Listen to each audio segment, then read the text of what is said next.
Guys, we're in the Supercar Street Racing living room. It's a place you've seen before, and today we have a special project, and the whole reason for this project is due to one thing, and that is because the nice company of Amazon has decided to rob me of the ability to use this dot right here to feed the speakers in the house with the home theater feature on the Fire Stick. Now, you used to be able to do that. You used to be able to have a Fire Stick somewhere in the house, and you could transmit that audio over Wi-Fi to one of those devices there, and that was what I was using to let audio come out of the TV and onto the patio outside by the pool. They robbed me of that feature. I can no longer do that, so I have to do this a different way. I could use Bluetooth and then Bluetooth to this whole home audio system over here, but I actually want to put a subwoofer and an amplifier outside behind the TV. So right here in front of me, we got everything we need to do that. Let's take a look at what we got right here.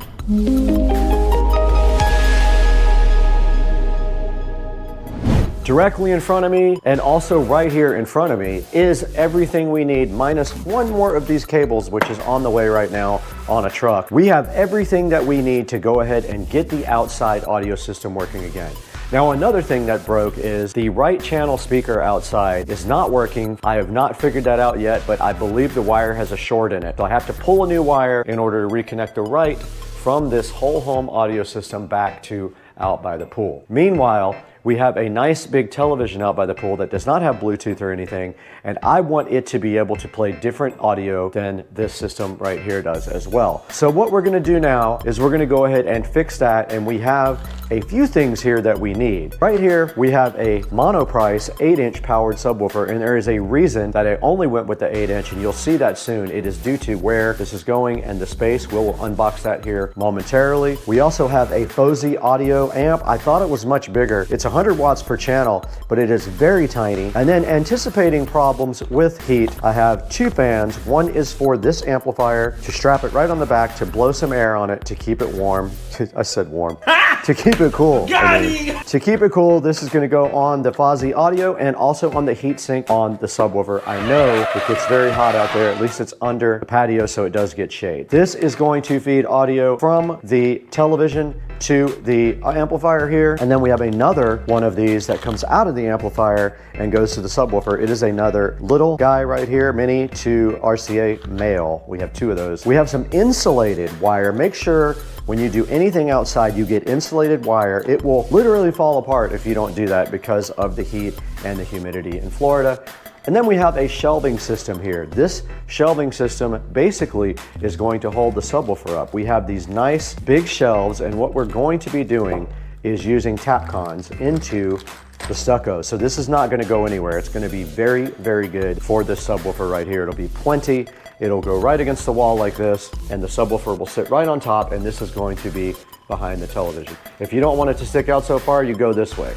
Then what you do is you go underneath and you screw this to the subwoofer, and that will keep that sub on the wall with absolutely no problems. The other RCA to Mini is in the mail. It should be here any second. Let's get the rest of this stuff unboxed. I want to see this amplifier, and I want to see this powered sub.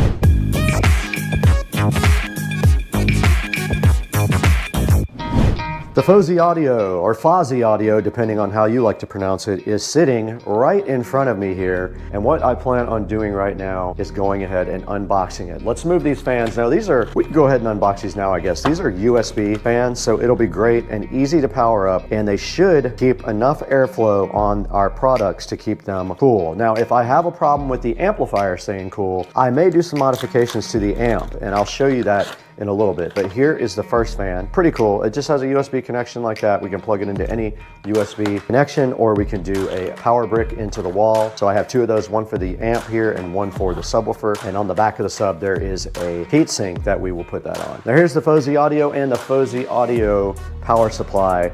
So this is a 24 volt power supply at 4.5 amps. Here is the cool little FOSI audio amplifier. It uses integrated circuits. And on the back, the cool thing about this is it also does Bluetooth, by the way.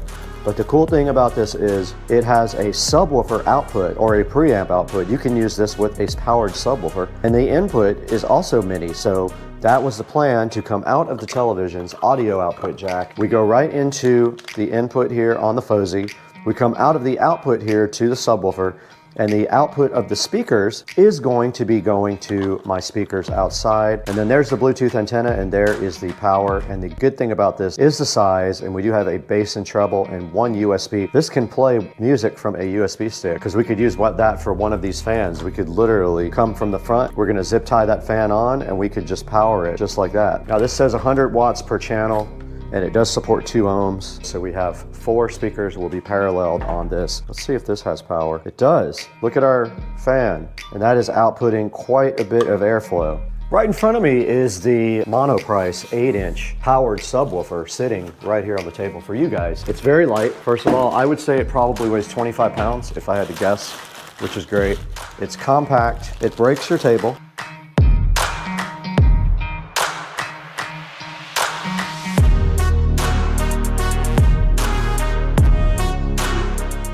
This project is over for today. The subwoofer's broken. I was unboxing the subwoofer. Joe called. I pulled the grill off the front of the subwoofer to show you guys, and a screw fell out. And I thought that was weird. Where would that come from? And then I started looking around the woofer, and the woofer had 2 screws pulled out, and the wood was like separated from the actual enclosure there. So this is broken. I'm about to hit the return button, and I'm about to drive it over to UPS store.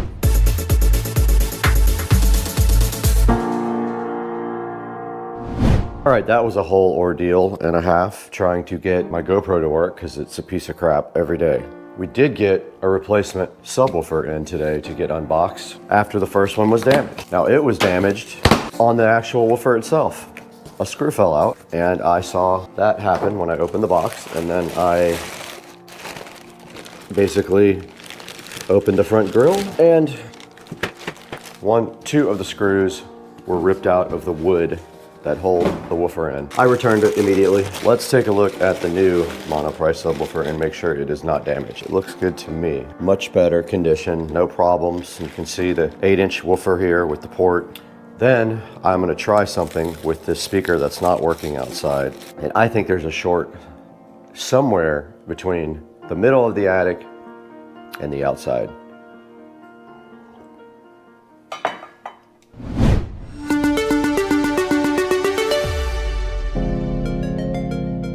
Audio is on only to this speaker outside, and I do have my test speaker in my pocket.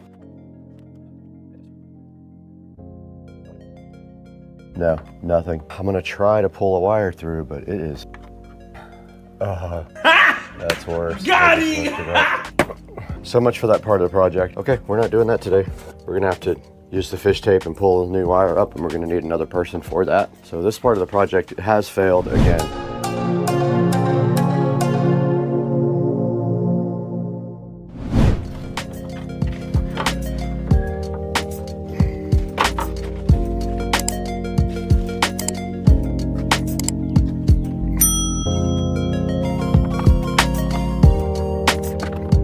I am going to use a little bit of spray foam to keep this on. Just a little bit on each side, I think, is all I need here.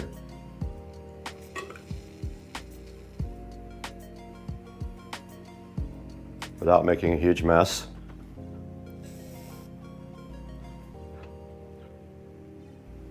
That should do it. It's a sacrificial can, but that should keep that from going anywhere. That should dry very quickly and allow us to have a nice cooling source on our sub. There's still room to plug in the cables, so we're good to go there. So that's just gonna sit there and dry now. Keep that fan tight on that subwoofer forever. It's going to, feet are basically 9.5 inches apart. So our measurements are going to be, we're gonna do 8.5 inches on the wall. So our brackets are gonna fall between these 2 feet.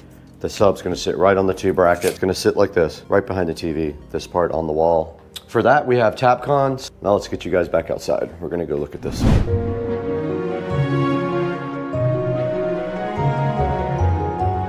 Here we are behind the TV outside, and as you can see, there's plenty of space up here for our amplifier and our subwoofer to sit right on top of that. What I'm gonna do literally is just go right above the power strip right there, and I'm gonna put the sub directly above that. You won't see it because of the television. Top of it will be 12 inches above this, so it will just be that tall. I'll center it right in the center.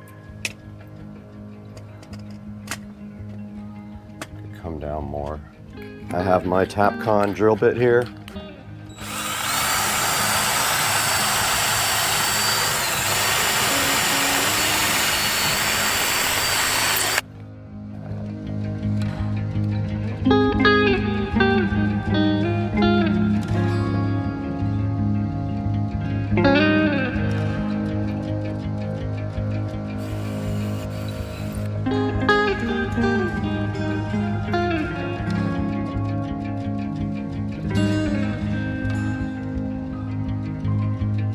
That should be level.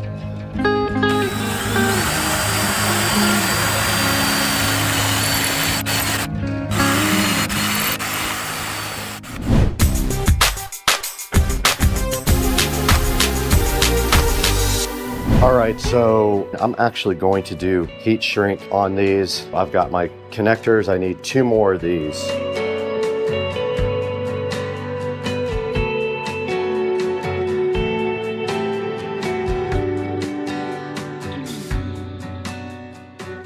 Just going to put these on the end here. So I'm going to make sure that they are oriented the same way. And then crimp. You use the color codes, so you use yellow, just like that, and then you heat shrink them. Will that work? Yep, that'll work right there around the power cable. First set of cables here, the U-green cable. There's also, we got to not block these on the back, and the other one goes right there. One of these feeds a subwoofer, one of them comes from the television. Our fan will plug directly into the front. We got to get our fan mounted to this. Our fan will plug right here. And then our other fan will need a brick for our subwoofer. It'll need its own brick. That's on there. See if it still works. Things ripping. That's awesome. Check it out, guys. It's just zip tied to the side of it.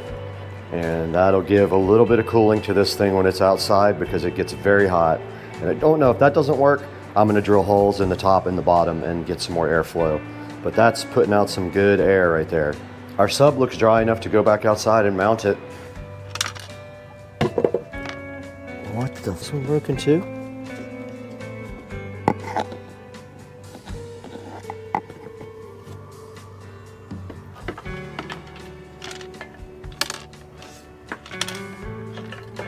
It's a screw. Got him! Got him! Fucking screw rattling around. There's a screw rattling around inside of this that I know is going to be annoying. Now I got to take the woofer out. This is crazy. This is the second one I got that had issues. How in the world can they make 2 subwoofers with problems? I don't get it.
All right, I took the feet off, but now I'm putting some screws back in where it left a hole so there's no air leaking out there. I don't want to use caulk on this part.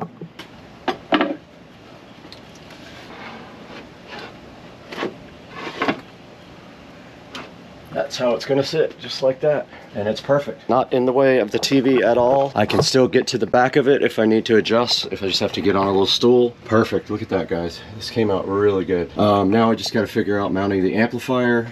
I'm gonna wipe down the back of this television. It's all dirty with pollen, but I think the amp can go right here somewhere. And then the wires can go up and up to the top, and they're gonna go up the soffit right there to that speaker. Get something to drink first though. I'm gonna mount it just like that, if you guys can see this. The TV can still move and articulate either way. If it needs to, it can articulate all the way this way to about right there, or all the way that way without this being in the way.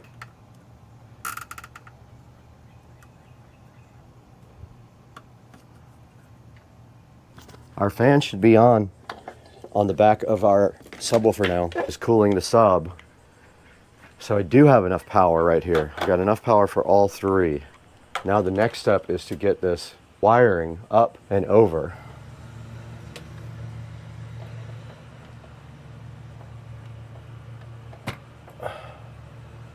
And so I'm putting this speaker wire in the soffit. There's a little lip on these soffits that this one can run behind the sub.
That side's done.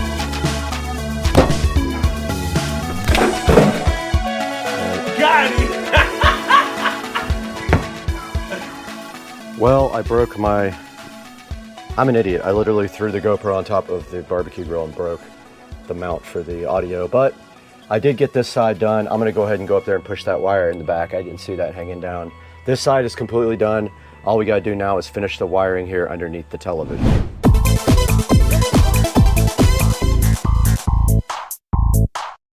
I'm gonna go ahead and plug everything in and give it a test real quick before I do anything else right now. So I'm gonna give this a plug in real quick.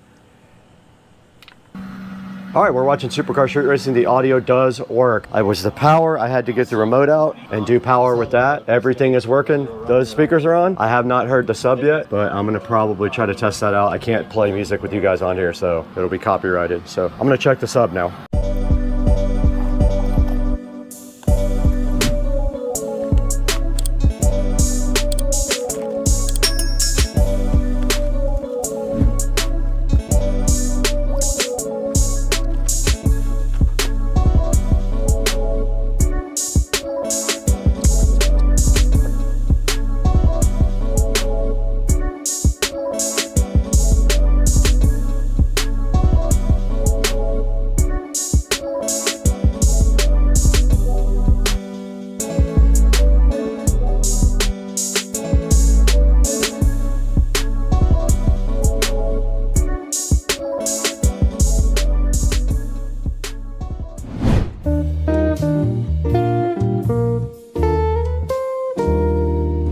Guys, we're in Studio B again. As you can see, Supercar Street Racing is playing on the TV right behind us right there. That's actually us on TV, but today we are live in Studio B to show you this project that we completed for the outdoor speaker system for the pool. There's a big TV outside that Joe Dukes of Duval gave me. It's a big Vizio TV, and I wanted to put sound outside. Now the full home audio system sound is broken to one speaker. I think there's a short in one of the wires, so I have to pull that again. But meanwhile, I wanted to get sound from the TV outside and also add a subwoofer. So we did add this monoprice 60-watt powered subwoofer here. And as you saw in the video, I had to get one return and the second one was also bad. Both of them were damaged. One of them had screws missing in the woofer. The other one had a nut inside the actual amplifier loose, but I fixed the second one rather than return it for a second time. There's a monoprice subwoofer. I have not rated it yet. I'm gonna rate it appropriately for being damaged twice when I got it. Now it is 60 watts and it does sound great outside, I'm not gonna lie. We did put it right up behind the television on some L brackets that I'll show you here momentarily. Here's the 3.5 millimeter to RCA cables we use for input and output to the amplifier, one of them feeding from the TV and the preamp output going up to the powered subwoofer. Here's the Fozzy audio amplifier that we used, 100 watts per channel, Bluetooth. It does have preamp outputs, which is awesome. It uses integrated circuits for its output, not transistors.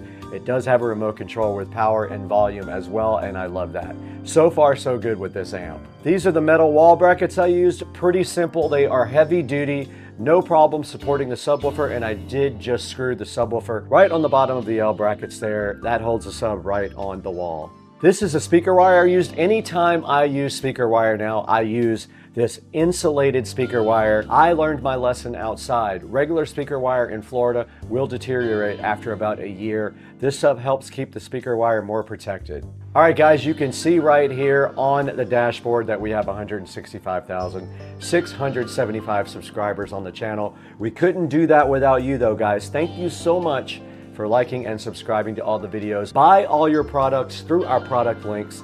There will be links in the description for all of the stuff we used today on this project. I gotta get out of here though. I gotta go to Dukes of Duval's house.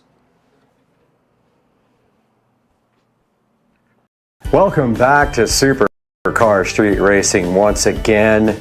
And today right next to me, we have this Vikoizva or Vikoizova, however you want to pronounce it, portable blender that we're so happy to be taking a look at today.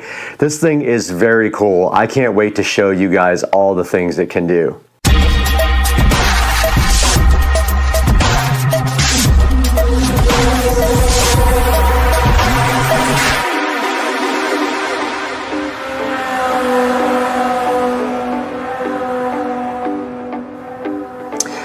Here's the outside of the box of the Vikoizva before we go ahead and take a look at it unboxing. It's very cool looking. It's got like a crystal top looking thing.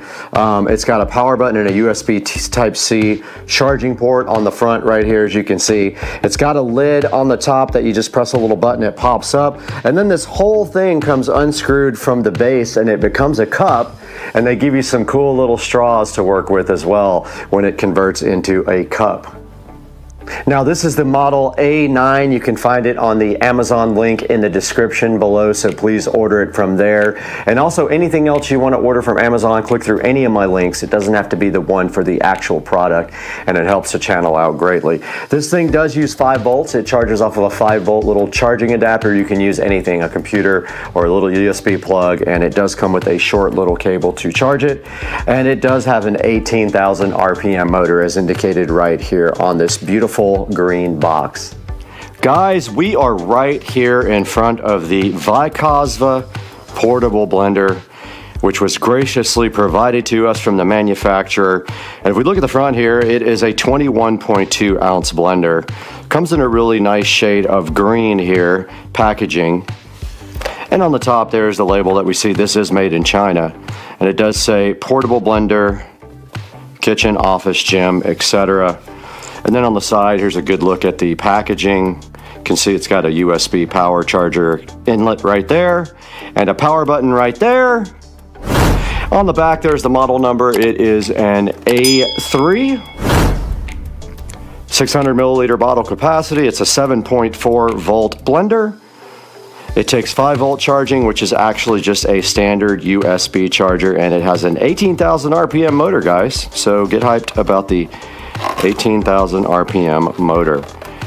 And right here and right now, I don't have the SCSR scissors because I'm still PTSD from when they cut my finger wide open.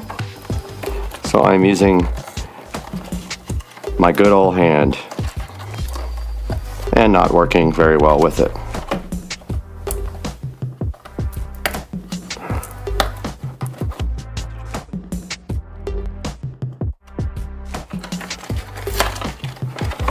Yep.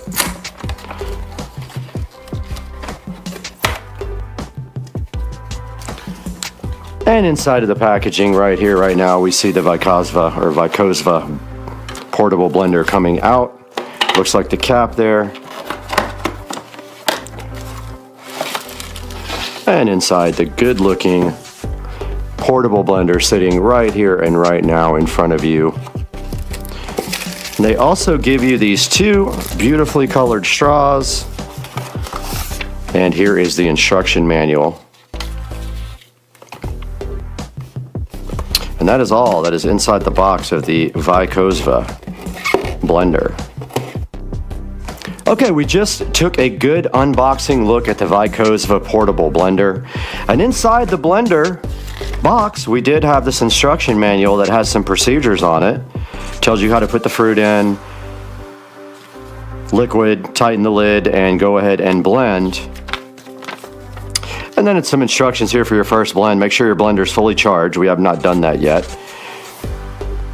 And it tells you that the blend mode is for smoothies, shakes, and mixed drinks, and the pulse mode is for salsa, jam, small ice cubes, frozen fruits, and extra tough ingredients. And so if we look here at the front of the VESA, there is the power button right there. And then right below that, there is a charging port, and up at the top, if you press this little latch button, the top flips open and you have access to this hole to pour out your liquids after you blend them. And then the lid just turns and spins right off here. And then in this other little packaging here, we ever get it open, there is a solid lid. So if you want to, I guess, take this off, it is flashing, so it is charged, and then this goes on the bottom, so it then becomes a drinking cup. Very cool. Very, very cool feature. And then this just simply screws right back on. You can see it is somewhat charged, so let's get this thing on the charger now. Okay, the VESA, or VESA, however you want to pronounce that, does come with a little small USB-C charging cable, probably about 4 inches long. And you can see right here on the table here that we presented on the channel not too long ago, we do have USB capability. So let's go ahead and plug in the VESA here. So see, we just plug in USB type A right here on our table, plug in the VESA so gently right there, and it does light up and starts charging. I love the way it has green lights around the top and then 2 red ones indicating that it is still charging.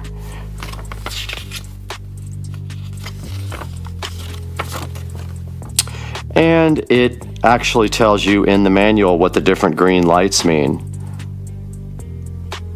No lights means it ran out of battery.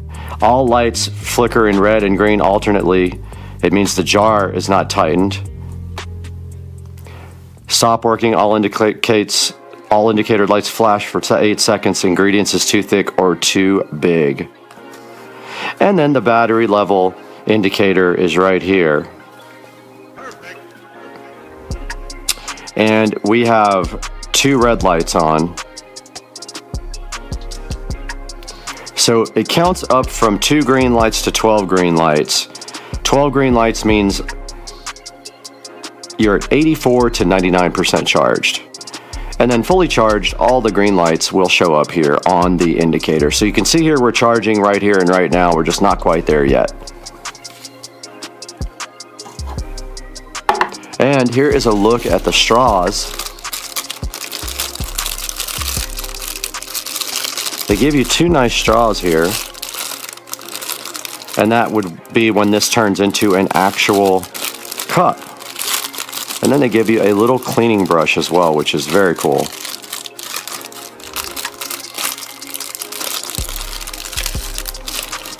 There's the 2 straws and the cleaning brush that come with the device. We do have the VESA portable blender right here, completely charged. It did come with somewhat of a charge.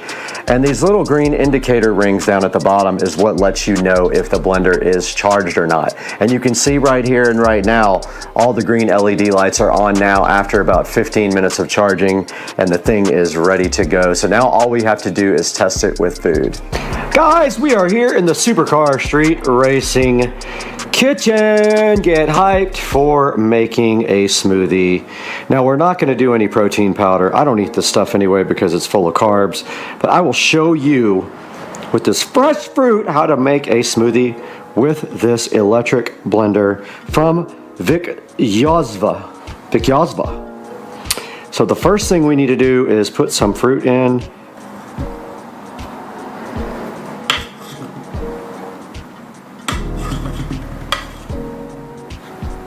And there's some pineapple and some whatever green stuff and some strawberries. And it was ridiculously expensive at $8 for this much fruit is ridiculous. And I will taste it, but I'm not going to actually eat much. I am on keto and none of this stuff is keto friendly, guys. So sorry, I'm not going to be eating this deliciousness, but if you're going to do this, go ahead and get yourself some protein powder. Get some crushed ice from your fridge. So let's go to crushed here.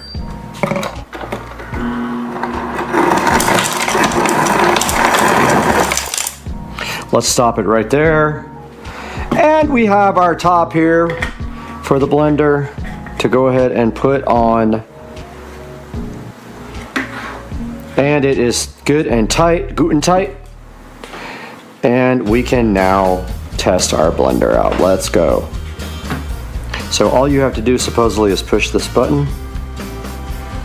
Okay, it's giving us an error message saying that this is not tight. Try it again. Ah, it's still not working. All right, so we got to check the manual. It's giving us 1, 2, 3, 4, 5, 6 flashes. Let's go check the manual. Okay, from what I can see, this is saying that it is too hard to work with. There is a strawberry blocking the blade. Trying to get it out. There's a strawberry right in the way. Yeah, I got to get the strawberry out. I think it's blocking the blade. All right, I have no idea what I did, but it started flashing green, so let's try it.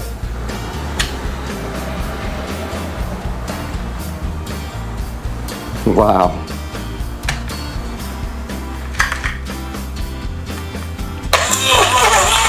All right, I had to turn it upside down. Now it's ripping. So if you have issues, turn it upside down and it'll start ripping.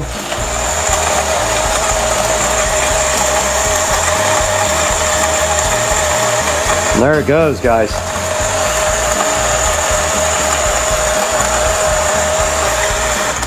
So 1 press is regular, 2 is pulse.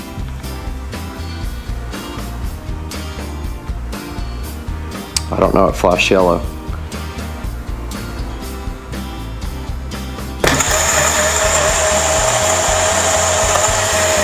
All right, I heard some ice at the bottom.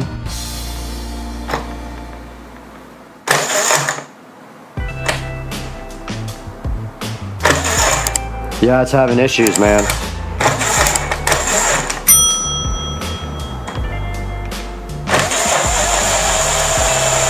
It goes into overload a lot, but it is working.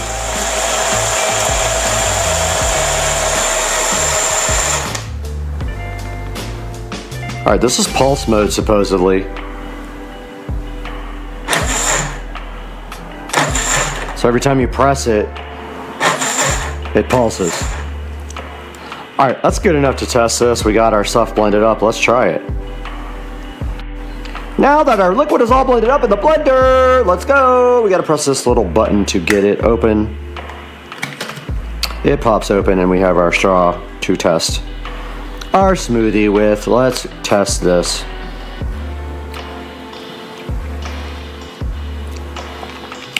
Yep, it's terrible. Super bitter and bland because there's nothing in it but fruit, but it did the job. Test. Alright guys, the blender works. It does protest a lot about the ice, so make sure you have a bunch of very crushed up ice when you do this. Other than that, the thing does its job. It blended. Now that we've taken a good look at the VESA blender and what it can do, let's throw it back to Brad in the Supercar Street Racing 4K production studios.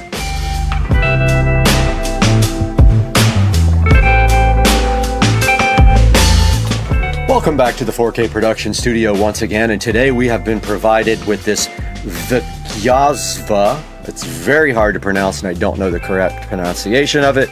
Personal blender, and this guy is a rechargeable blender. All you have to do is plug this thing into USB Type-C until all the green LEDs around the bottom are completely green and it is 100% charged. Now you can see this thing does have a 4.2 star review. I had a few issues with it, with the actual power of it not being able to do the fruit, but I did have a piece of fruit stuck in the bottom of it. So once I got that dislodged and figured out also that the top wasn't tight enough onto the blender, everything started working better. So yeah, it does have 4.2 star reviews. It is $28.99. There will be a link in the description for it. Overall, I'm pretty happy with it. It does the job. It's great for making little smoothies or whatever for your nutritious, delicious meals. So go ahead and order up the VESA personal blender from the link you see in the description, and anything else you might want to order from Amazon, click any of my links to order anything from Amazon and I get a little bit of a credit for it, and it helps out the channel greatly because we lose money on the channel, as you know, and this is just a hobby for me. So help the channel keep going, help Supercar Street Racing be strong. Go ahead and like and subscribe, and we will see you guys next time on the next episode. I'm out of here. Peace.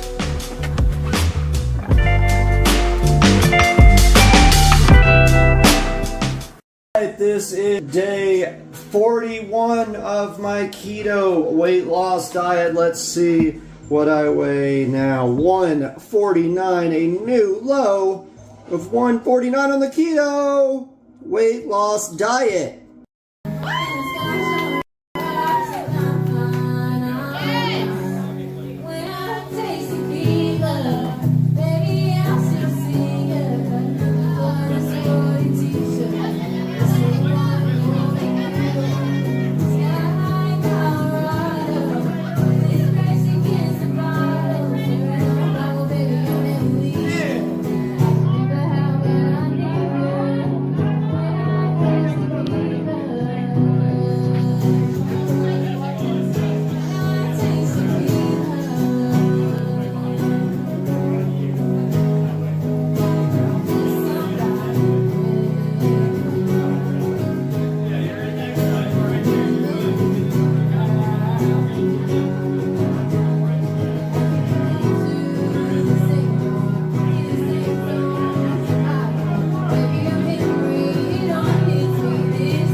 Here's another look at that air fried chicken. You know you love that air fried chicken, but you don't know anything about making it. You even watched my video and you still don't know how to make air fried chicken. You wish you had this air fried chicken in your mouth though, because you love my air fried chicken in.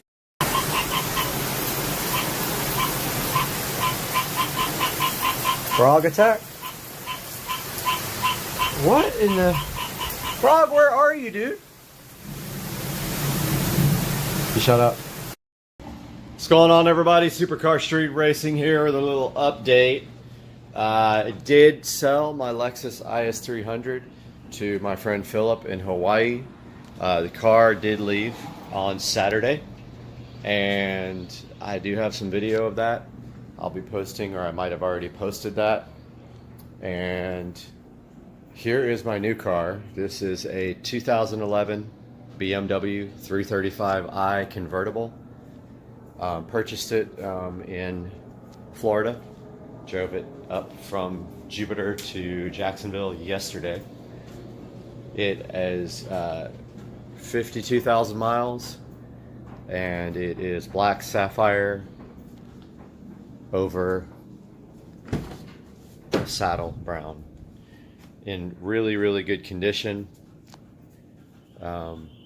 Really love this car. This is my second 335i.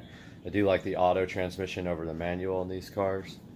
So this car has the MHD stage 1 flash. I'm waiting for some hardware parts to come in before I flash it to a higher stage.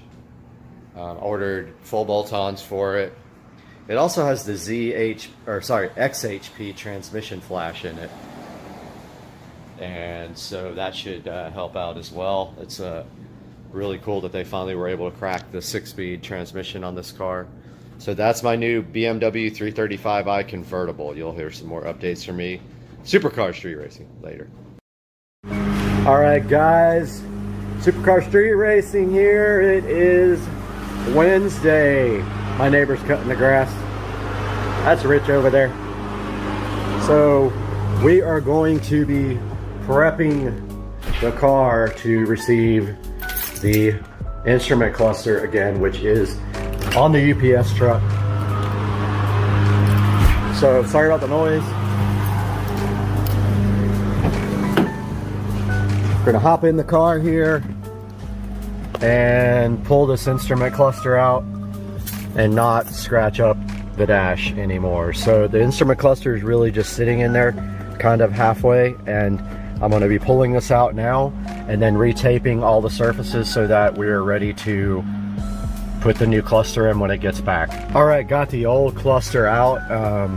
Actually going to show you guys what I did. So when you install your cluster, absolutely must tape up your steering wheel and your top of your steering wheel cover, because mine got all scratched up, and tape up this part here because this cluster is so difficult to install. You are going to mess up your interior like I did if you don't have everything well taped. Now you notice back there the foil tape over the duct. So that is because even after I cut the duct work, the thing would not fit. So I had to trim more and more ductwork off to get the cluster to fit. So we have the cluster out now. I'm going to go grab the interface adapter. So here is the adapter. Amazon, stop the station on audio echo dot. Yeah, I don't want a copyright infringement. I'll be right back. All right, so I got the adapter here that comes with the cluster.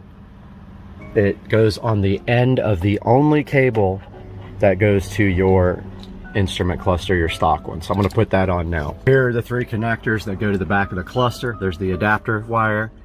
There is the, one of them is for the control pad and the other one is for the camera, the rear backup camera, and then we have the USB 90-degree USB adapter. Now I'm actually going to do something that I've been wanting to do for a while. I'm going to attempt to put my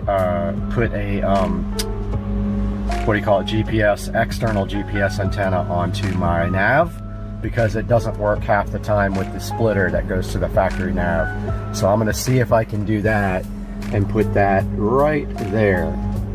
We're about to find out. Okay, so I got the navigation system pulled out, and that is absolutely not happening today.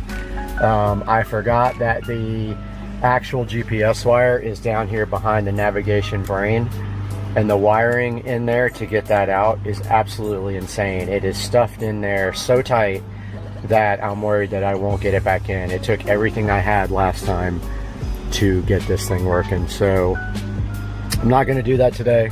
I don't have time to do that. It's going to take me an hour or so to get that done. So for now, we're prepped and waiting for the instrument cluster to get here. Got the package. I used the UPS app to stalk the driver, who was like at least probably an hour away from the house, but there it is.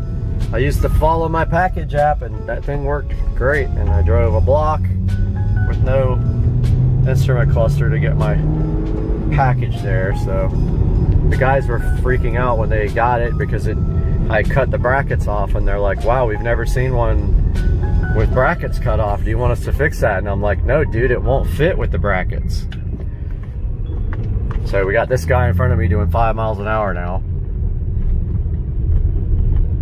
We'll be back. All right, got the cluster unboxed. It's exactly how I sent it to them, with the brackets cut off, because they're ridiculous. It did come back with a new screen. They didn't charge me. I don't know why, but they probably will eventually. They said that it ships with a screen protector here from the factory that you take off, and then this is another screen protector that they provide that I guess, I don't know which side is the actual screen protector on this thing. You peel something off and then it goes on, but I'm even scared to take that off before I install it so I don't scratch the thing. But I'm gonna work on getting this screen protector installed if I can figure out how, and then I'll update you guys. All right, so there's no instructions whatsoever for the screensaver. It's already scratched up. It came scratched up. I'm gonna try it at least until I get it on the car, in case I do something stupid. However, I mean, the one that came on there was better. I don't know why they just don't leave this on there as like the main screensaver. You don't have to peel it off. But anyway, I had to tape it on with shipping tape. It just doesn't stick. I tried water, I tried everything, and now it's got creases in it and stuff. I'm sure it's gonna look like crap and I'm gonna end up ripping it out, but that's what I got so far. I'm already frustrated. Got the cluster installed. It's took me every bit of my strength possible to get it in there, and it's not perfect. And there's a gap here, you can see. I'm gonna have to fill that in. I think I'm gonna use like caulk right there, black, right in that gap right there to kind of fill in that huge opening, but that's the best it would go. I could not get it to go in any further. So now I'm doing the setup. So you use the push in, it pops the menu up. I'm gonna go down to see what firmware. I've already set the device to let's see. I set it to miles, and temperature I didn't set yet. Okay, it is on Fahrenheit, so then you hit back again. I'm trying to see what firmware this is on. Okay, let's see what vehicle units is on. Okay, let's go to Imperial. Alright, that's good. Okay, that's all of those. I thought the firmware was in here, but I guess, oh wait, here we go. About. Okay, it's on 2.0.2, and my phone shows that 2.0.2 is the newest firmware. Be right back. I'm gonna check on some other things. Okay, like I said, I am on the highest level firmware available. There might be a test firmware that they send me if I'm still having issues with high battery drain. But you can see here, I've got the got this set up for my default display. It shows horsepower and torque, which is absolutely cool. I've got the shift lights turned on. I don't know what that does. I kind of want to play with it. I've got the digital speedometer there and right there, and I just love this thing. It's so cool. It doesn't fit very well, and it's still kind of off. It's kind of just a tiny bit, like a 1/4 of a millionth of an inch down on one side, but it is in the dash. It's not going anywhere. It is like squished in there. It's so close, so tight. Lucky to got it in this far, honestly. But I will give you guys another update after I hear back from ID4 Motion, because I just emailed them about a new firmware file. But for right now, maybe I'll take a drive and show you guys how it looks. Yeah, I'm gonna do that now. I'm gonna take a little drive. All right, got the cluster all in there and cleaned, adjusted the brightness. It's gonna look weird on this camera, I'm sure. I'm also trying to hold this while I drive. So first of all, let's see if the backup camera works. I did enable that. Now remember, the backup camera comes on both on the instrument cluster and on my Android unit. So let's see what happens. Okay, the picture is rolling on it, which is interesting because it was doing that the first time I set it up, and then it didn't do it for a while. Yep, the picture's rolling, so I don't know what's up with that. It stopped. You can't see it because it's so bright, but you can see it kind of there. It's really bright. So let's go ahead and reverse.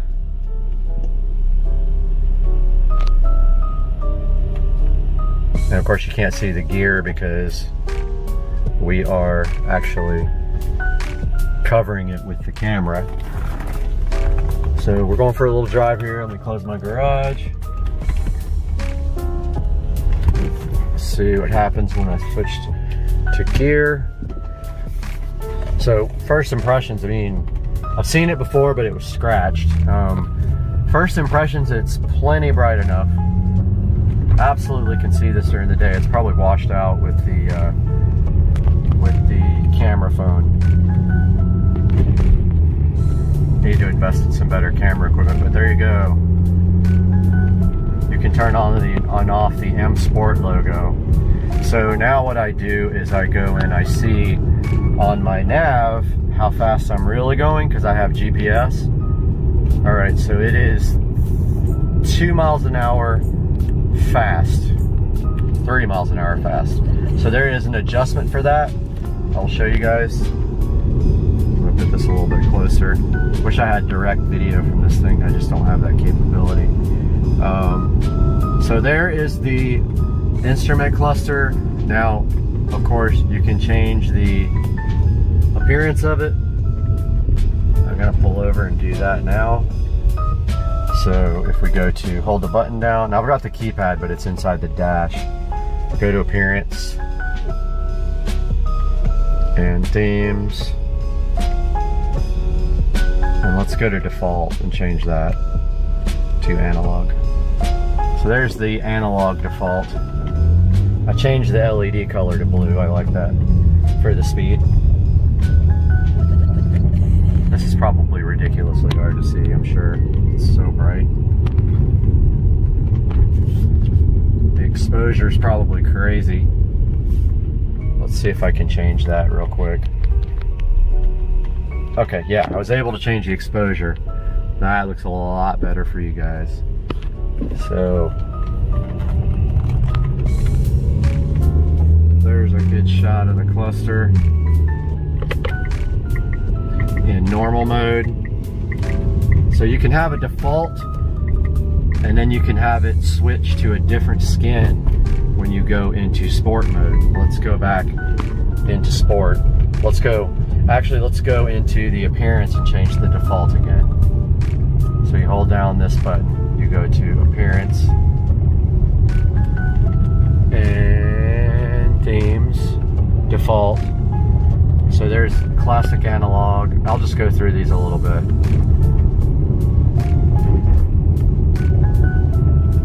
This one's kind of cool. Let's leave it there for now because I want you guys to be able to see it. Actually, let's go down back to sport now that we have the brightness fixed. This is blazed.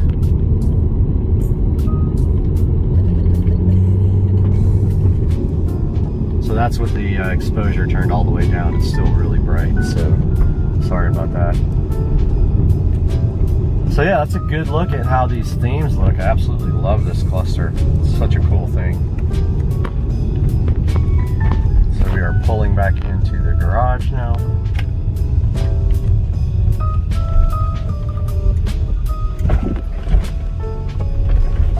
So it'll be a little bit darker, less glare on the thing here shortly.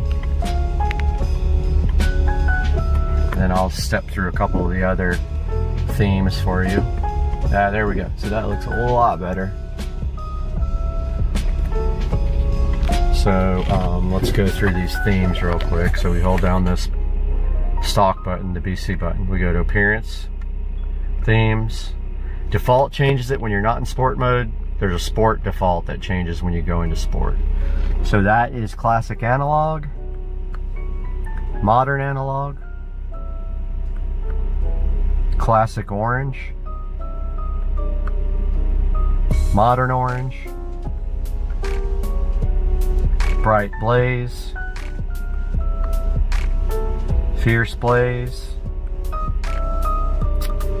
and that is it. And so I didn't buy everything. I don't have race mode, which I really want, and they promised it to me 10 or 15 times and never gave it to me. But yeah, that is the ID4. Oh, I love that. I love those LEDs right here. I mean, did you ever think you'd see a 335i, a 2011 335i with Android here, and then this kick-ass digital display, even though it took me about 3 or 4 months to get everything straight. I hope you guys like this video, and I hope you buy one. And I don't have a click-through link for this. I can supply the link to the website, but I get nothing if you buy it, unfortunately. So buy it anyway. Let me know if you love it. Let me know if you hate it. I'll update you guys if they change the firmware, do any improvements. Till then, love you guys. Peace out.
Guys, good morning from Supercar Street Racing headquarters. We have an empty garage because the Tesla Model S Plaid is getting some work done to it. And we still have these Model S Plaid 19-inch Tempest wheels and aero covers that have not sold. They are for sale if anybody is interested, but they are in the way. And this box right here, right now, is going to save our life on the channel.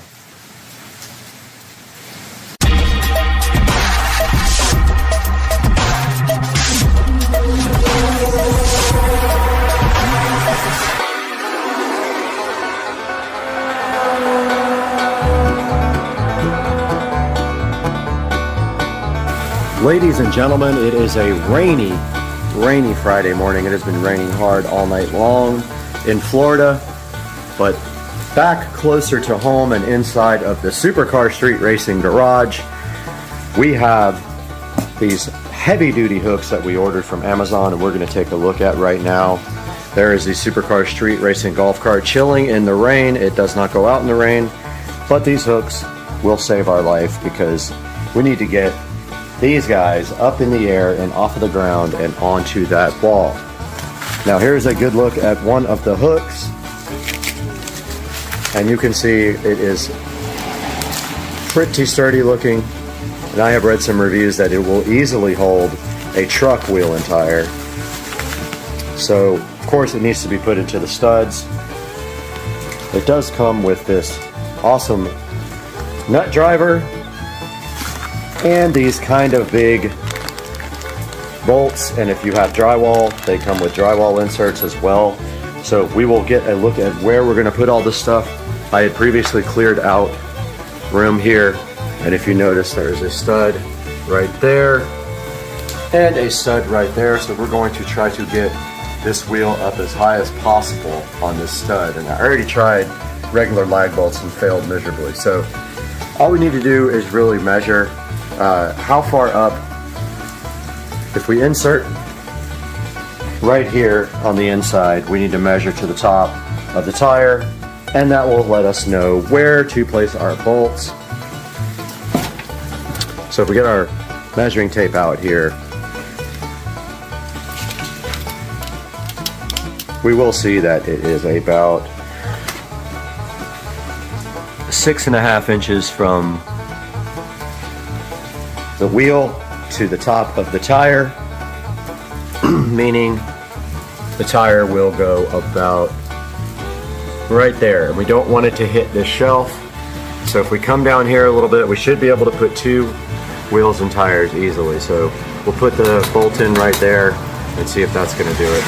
In order to accomplish this amazing project this morning, we're going to need my impact, and we have this brand new, barely used, I'm going to be using to put these into the wall. So we will go ahead and get set up to get that bolt in, and we'll be using this provided nut driver. Very convenient of them to provide this for us. Otherwise, you know, I have one, I'm sure, but it makes life easier. And then we just have to put it on the end of our DeWalt 20 volt, and it is all set up and ready to impact this guy right into the wall. So let's get that going right now. We have our heavy duty hanger bar here. We have our lag bolts here, and we probably want to make sure that they are level, even though there's probably no way not to make it level. But we can do the first one, and we'll just go right between the stud here, and we can always move it if it's not right.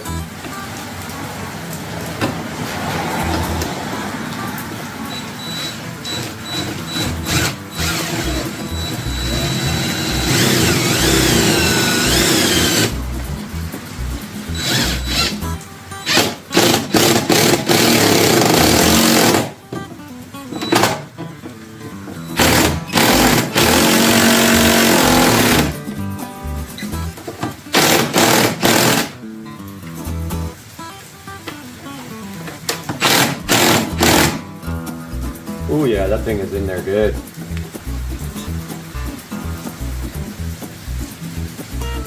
Hopefully that's enough room for the top of the tire to not hit our shelf.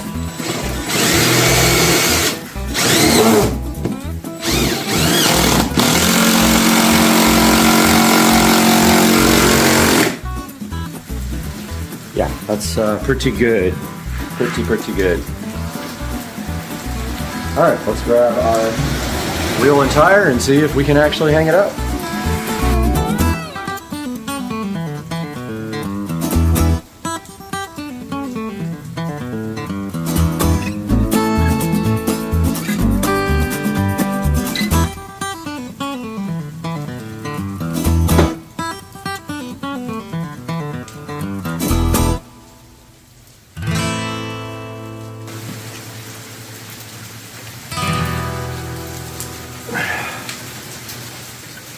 Yeah, this is heavy.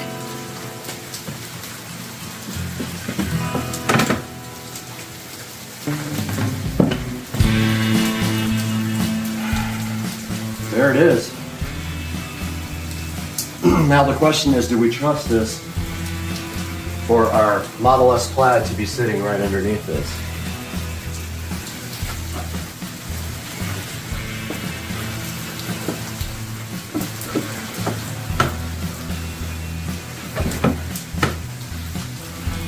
I guess we're going to have to.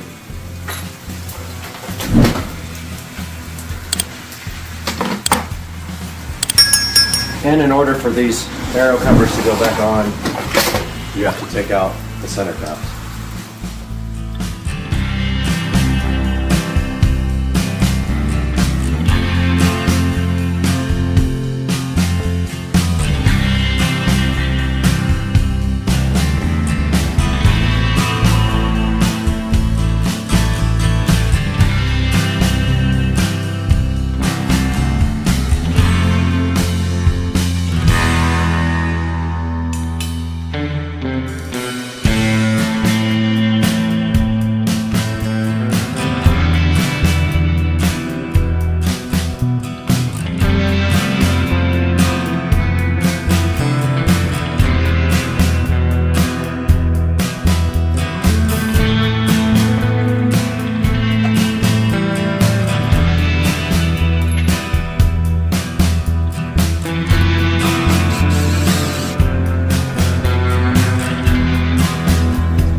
We have successfully finished this project, but now in order to really finish it, we need to get our equipment back up on the wall and make room for everything that we need to hang.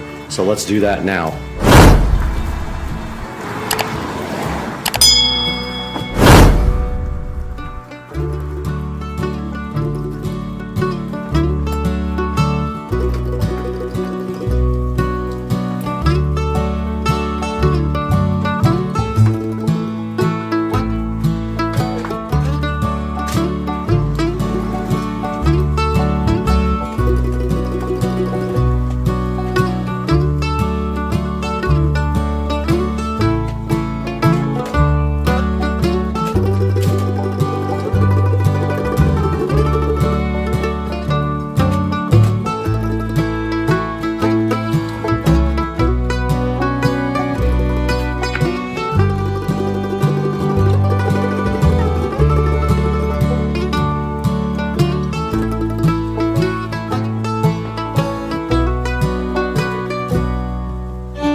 Cleanup effort was successful. We have finished yet another project here, and it looks absolutely ridiculously cool on the wall there. Sort of a shrine to the Tesla Model S Plaid. And now, right here, right now, we are done with this project on Supercar Street Racing. Please support the channel by liking and subscribing, and click on the product links in the description when you purchase anything from Amazon.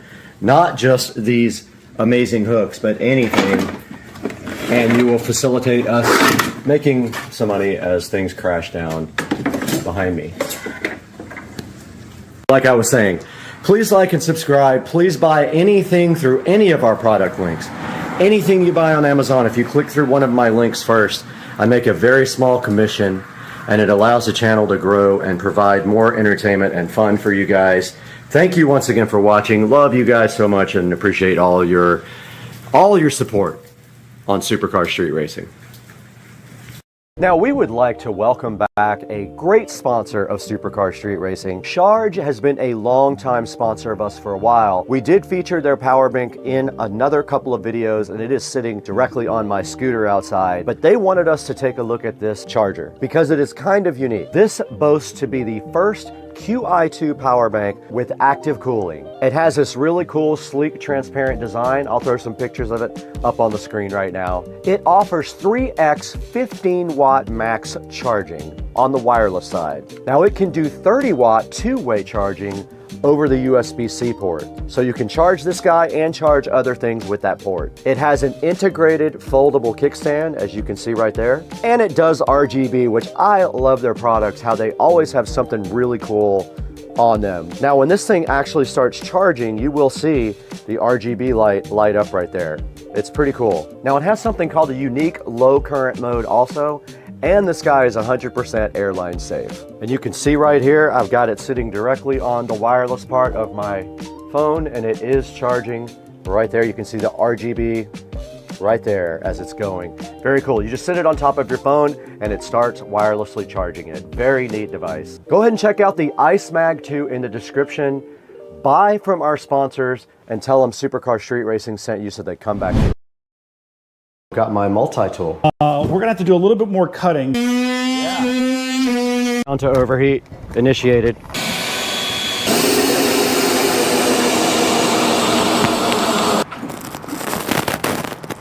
Those things are beast. Hey guys, and today I want to tell you about this amazing LED pool light from Sreaming. So we're going to talk about everything about this light today. So the first thing we want to talk about for this Sreaming beautiful pool light here is that it comes with super strong magnets, and that allows it to stick very well to any type of metal pool. The second point about this thing is that it doesn't take any type of tools to install it, and it is compatible with all types of pools, meaning you can put it anywhere you want in any part of the water. So this pool light here also uses an app for Bluetooth control, and that means you can do so many things with it. You can change all the colors, put it on a schedule, or sync up music to it with the Bluetooth app, which we will show you guys here in a little bit. So if you guys have ever tried any solar powered lights for anything, then you know how weak those can be. And this is amazing because it has a 26-foot cord, meaning it can reach almost anywhere, and if it doesn't, you could just simply add an extension cord because that part will not be submerged in the water. All of that is waterproof as indicated in the manual. So yeah, this thing has a long enough cord where you can put it pretty much anywhere in your pool. So the Sreaming here also has a built-in transformer. There's no need to go buy a separate transformer. It's completely safe to swim underwater. So the Sreaming light is rated at IP68, and that is a dust and water rating. The IP just simply means ingress protection on the light, and the 6 means that it is dust resistant, with the 8 being that it can survive long periods underwater being submerged. So completely waterproof with the Sreaming light. Here we have the Sreaming LED pool light, and we're going to take a look at what's in the box right now. And here's a good look at the front of the box. Shows you that it's a 20-watt pool light, and it has an 8-meter cable, and it is IP68. And there is Sreaming there and the barcode for it. And right here, it's showing you the app that you use to control it. And on the back, I guess they also must sell some other besides RGB, but this is an RGB color LED pool light. And taking a look inside of the box, we have what looks to be some sort of mounting bracket, and on the back it says to glue it. We have a instruction manual, and we see who this is made by right here, and that is in China. And then there is some instructions here on how to install it, which we will be taking a look at here momentarily.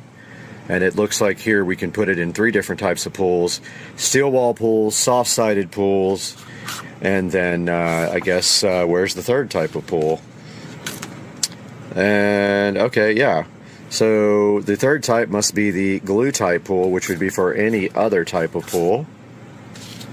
And then inside the box here for the Sreaming pool light, we see we have quite a long cord here with a built-in transformer. They do give you some, looks like some glue. Not sure how well that will work or not, but we will give it a check out. And here is the actual device here, sitting so beautiful. And on the back it says Sreaming there. 20-watt RGB color light. And that is all that is in the box for the Sreaming LED RGB pool light. So as usual, we're not just going to tell you to buy this product. We're actually going to see how it performs and how it installs. So once it gets dark out here, we're going to go outside and take a look at this at the pool. Alright guys, we are in the phone, and the first step to getting the app for the Sreaming LED pool light is to go to the instruction manual and scan. And let's put it on photo there, and it already shows that it wants to open that link, and we install the Duo Co-Strip app, as you can see here. And there goes the app installing. And let's go ahead and open that now.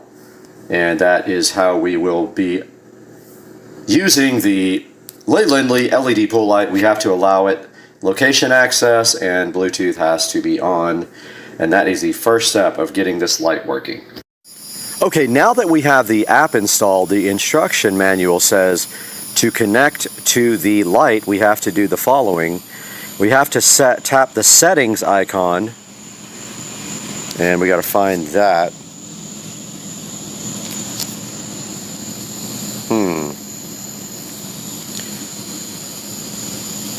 It's already on the screen. It says BLE DOM. So we're going to click that. Nope, it's not there. Interesting.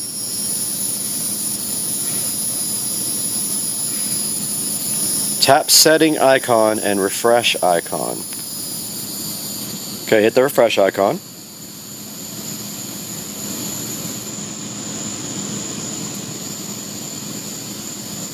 And there it is. It says it is connected now to the light. All right, we are out by the beautiful pool now with the Hdmi light. And what we're going to do right now is take it out of the packaging. And this is actually the mounting bracket. So what you do is you attach this to the side of the pool. And then the light actually is magnetically mounted to this guy right here. Here we see the Hdmi LED pool light in the package. In this plastic packaging, we can remove that now. And then what we will do after that is go ahead and plug it in and get it submersed in the pool, where we can start taking a look at the app.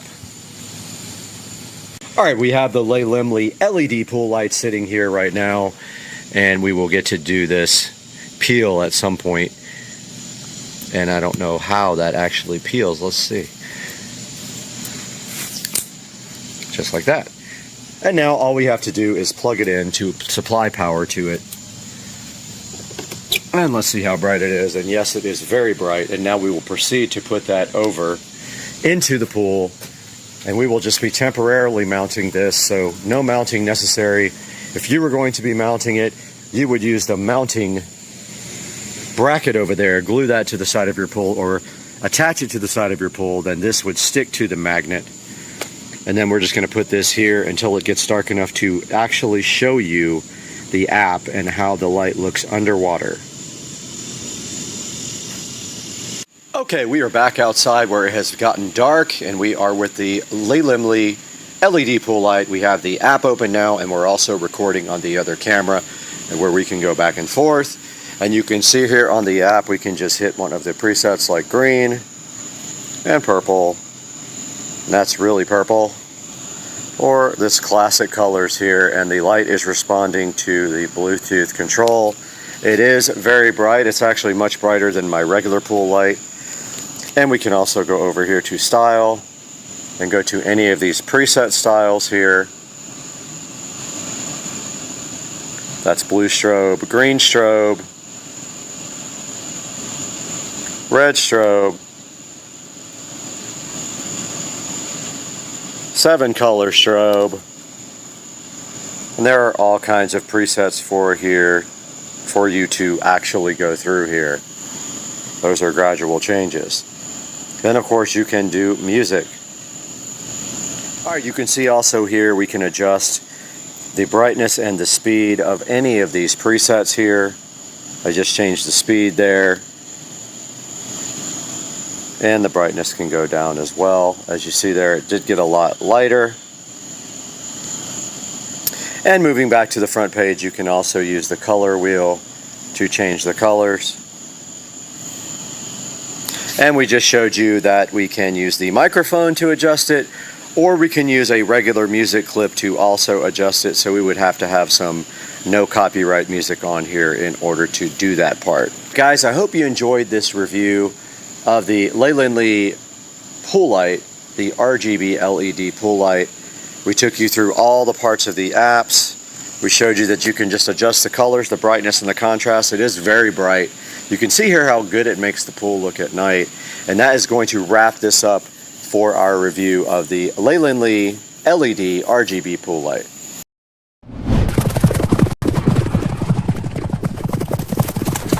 We're back again at Supercar Street Racing, all the way out here in Studio A today, where it's nice and cool, but it's hot outside. And today we're looking at Pixverse. Now, Pixverse reached out to Supercar Street Racing to see if we wanted to talk to you guys about this very cool AI video and image service. It's sitting right up here on the screen today. I have spent quite a bit of time using it now. I'm gonna tell you what I did, how we're gonna use this, and you're gonna see it in this actual video. Let's get it done. Let's take a look at Pixverse and how it can help you and your creativity.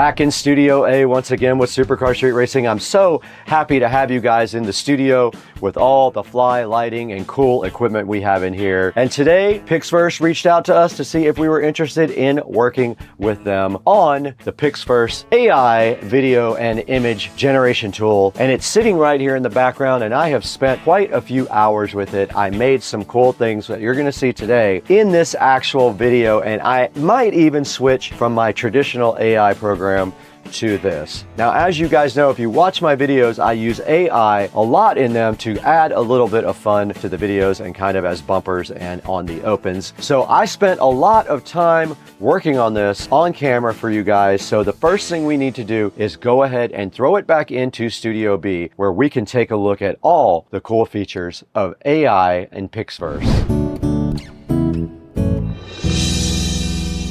Okay, we're here today with a new sponsor. Pixverse reached out to us and wanted us to show you their very cool, very creative website where you can do so much with AI video. So we're gonna go through the first part of this right now, and that is image or text. So let's get our prompt up here. We're gonna paste our prompt right here. So I pasted this into the prompt area, and then all we have to do now is just give it some sound. You can see I've created some stuff already. So it's in the queue now at 3%, and there is the final product.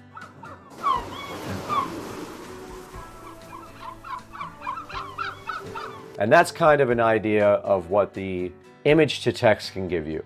All right, so the next thing we're gonna talk about here is called transition. Basically, you give it a first frame of video and you give it a last frame of video, and then you describe what happens. If you look on my screen right here, I basically took a picture of the astronaut on the moon. That was my first frame. And then my second frame was another picture of an astronaut on the moon. And then I added a prompt down here. The astronaut on the moon turns to look at the American flag, then looks back at the camera. Here's some of the cool things that it did with that nice effect there. And you can see the 2 frames here, and then you can see what the AI generated looks very awesome, where the man turns on the moon and checks out the flag, and it looks very realistic. Now this is using their version 5 up here as well, which is their newest version. So this is cool. The 2 actual pictures are right here. I used this photo, and that's all I did to do the transition thing, and it looks very cool. Okay, so now let's look at the extend feature of Pixverse. This is pretty cool. You can extend a video, and I am going to do that to one of the videos that I created already. All right, I am uploading a video that I created with another AI service. It did switch the resolution to match what we have, and we're gonna make it 8 seconds. Let's create it. It's gonna cost us 80 credits. So here's the prompt I used to create the video, and it stopped right there. Let's see what it's doing. It is done. All right, let's see what it came up with. It's supposed to extend this. A little bit of clipping there on my leg going up the ladder, and he's going up a ladder that doesn't exist now, but it did extend it. If we gave it a second shot, it would probably do better. But that's how extend works. It took my 5-second video and made it into 8 seconds. And technically you could take something shorter than that and also make it into 5 or 8 seconds. All right, sound I have not done yet. Apparently sound allows you to add sound to any video by describing the scene. So let's do that with the same video. The sounds of rockets taking off, and that is fast on that one for sure. And here it is, let's download it.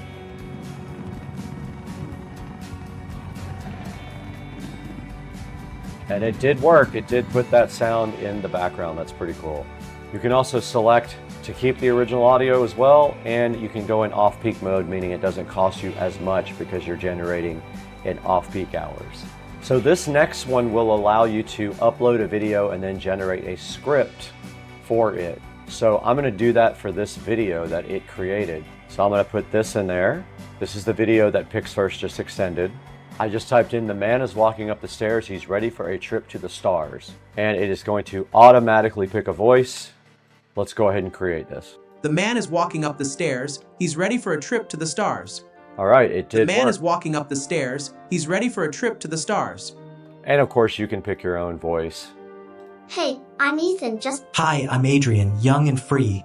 I'm Oliver, full of energy and... I'm James, been through a lot. I'm Liam. With time, I've gained wisdom from experience. All right, I'm gonna reproduce this with Liam.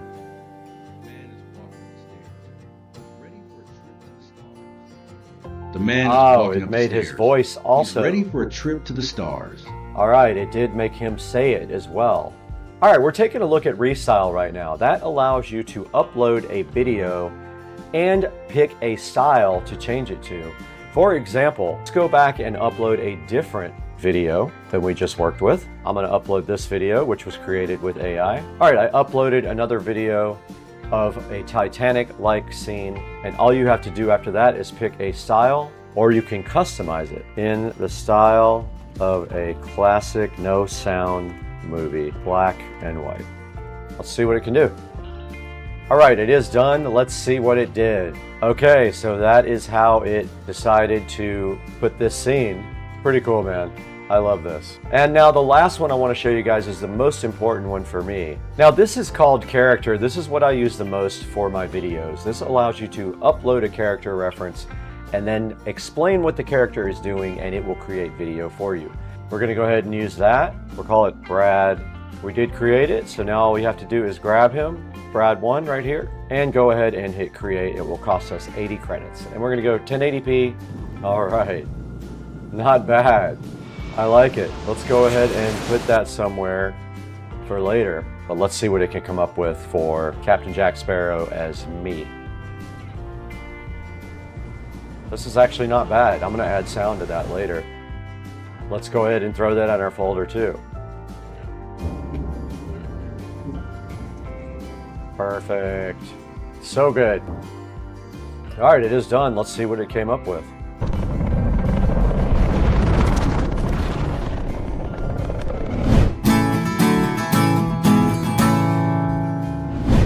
Guys, that's the new open that we made with Pixverse. So we made the whole thing in Pixverse. That was pretty cool. Now let's throw it back to Brad right here again to show you where you can get Pixverse and how you can get it. All right, you guys just saw how cool Pixverse is. We went through all of the different things it can do, and we actually created some cool videos with sound, and we also used them in this actual video. So what I gotta do now is throw it back to Studio B with Brad and show you guys how you can get Pixverse, and you can get your 30-day free trial on Supercar Street Racing. Let's throw it back inside to Brad for some more Pixverse stuff. All right, guys, I wanted to quickly show you this template creation, and all you have to do a template is pick a template out of all the available ones, and then you put a photo in, and it will generate a scene for you based on what you see right here on the screen. This one right here is called Who is Arrested? And it took my picture. And I did get arrested. And so, yeah, you can take any of their templates and put your picture in it or other people's pictures in there and generate anything you want. This one's called Welcome to My House. It says a sip of red and the rich life appears. That's pretty cool. I love templates. Now, also taking a look at the rankings, check out where Pixverse stands. Here's your AI leaderboard here. Pixverse is at number 2, image to video, and then text to video. Check it out. Look at that. Pixverse is also at number 3 on that. They wanted me to show you guys those rankings as well. All right, guys, we're right in front of the PC now in Studio B, and you guys just saw how we made that brand new open with the cool Pixverse AI. It was pretty cool. We made a new AI open like the old one I made in another AI program, but this time we did sound and new music, and it came out great. I encourage you guys to try out Pixverse. The first 30 people will have a code down in the description. You got to get there fast though to get a code. Check the description out in Supercar Street Racing down below in this video and go ahead and get your 30-day trial for Pixverse. And guys, thank you for supporting the channel. Thank you for 200,000 subscribers. We have to get out of here right now though. We have to go to dinner.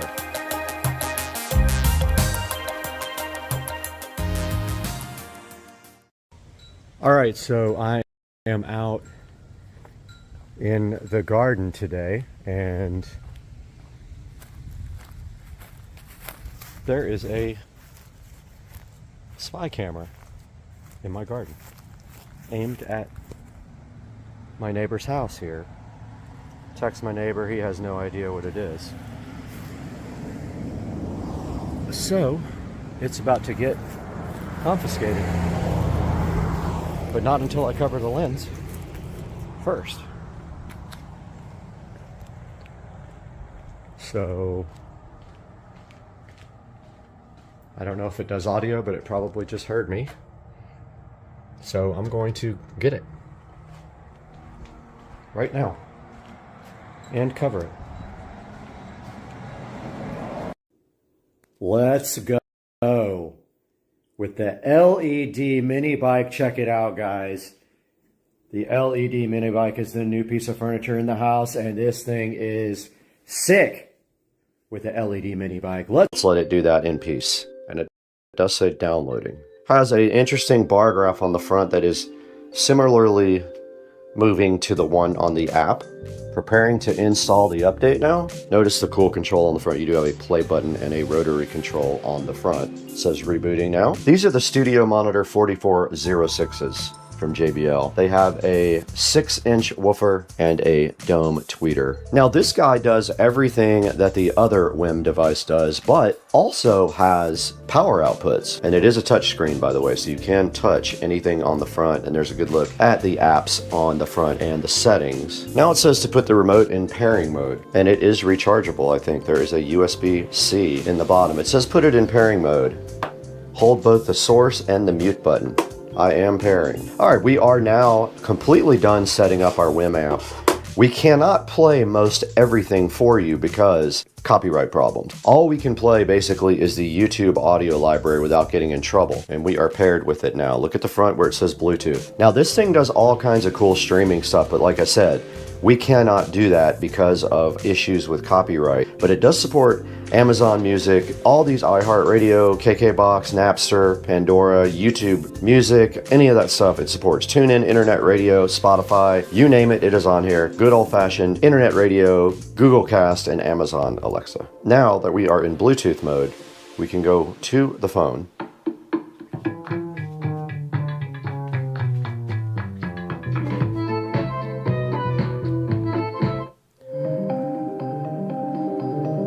There's our volume. We can also use our remote for volume. Yes, this is copyright-free audio from the YouTube audio library. It does get very loud. 100 watts is what this guy puts out. It sounds very good, but you can also tailor that sound. You can also go into the settings on WIM and make it however you want. You can go into your audio settings, devices, settings. Then of course you can go through here and tailor all of your sound needs. You can actually go in and do an EQ. You can do room fit. You can check your audio settings. And if you just want to pick one of the pre-made ones, like rock, it'll probably be a curve, yes. Save that. Now we have an EQ. Yeah, you can definitely tell the difference.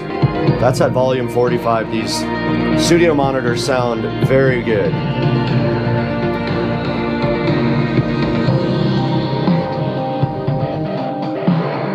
Very nice. I love the WIM Amp Ultra. It has plenty of power for these power-hungry monitors as well. These guys are inefficient, so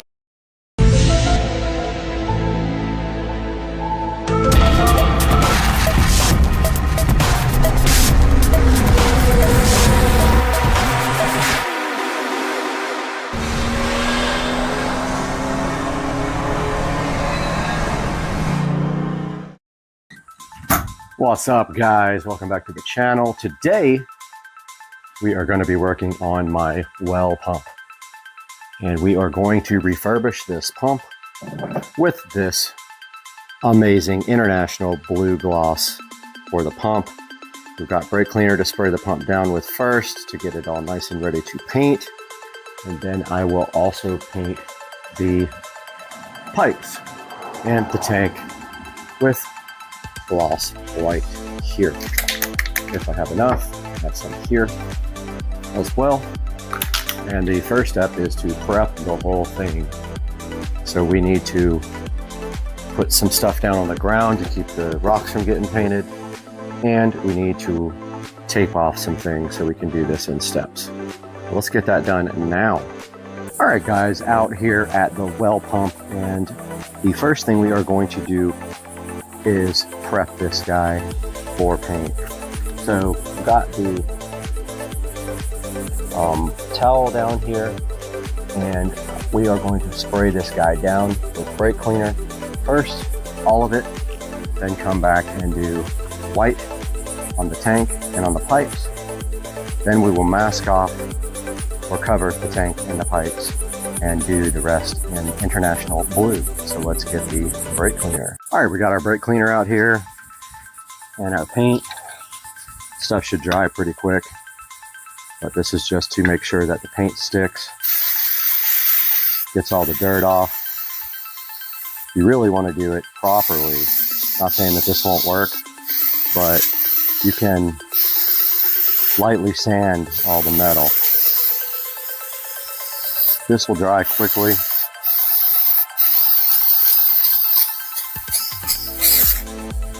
And we'll take off all the dirt and grease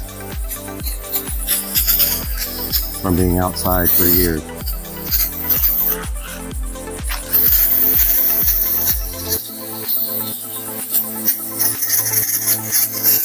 I'm not removing any stickers or anything. I'm literally just going to paint directly over everything. That would be a lot of trouble. But yeah, this stuff, you can see it's already starting to dry. So it's really good for taking the dirt and the grease off. And then we will paint everything white that is going to get white. I need to cover the rocks up more back there. I don't want them getting painted. Let me find something to do that with. Okay, I decided to take a little bit more time and prep the concrete because we don't want that sprayed blue. Actually, we could come back and do stone on that one if we really wanted to make it look cool. The tape is not going to stick, but we can still get some tape in there. Otherwise, we're going to have blue paint all over our concrete. Yeah, that's not working great at all.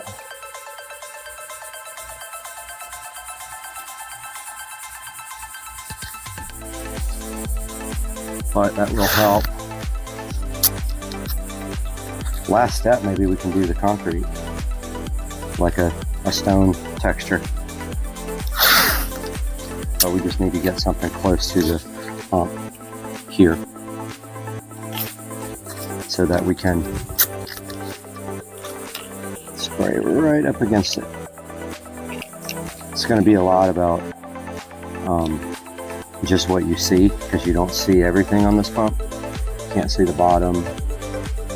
So once we have that part masked off, then all we really have to do is cover everything else like that.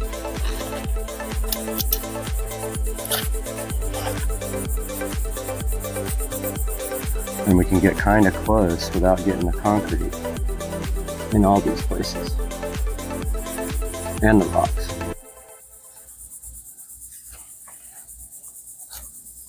Tough part's going to be getting the pipes almost all the way down. Maybe we'll get some extra rocks to cover up where we don't get painted.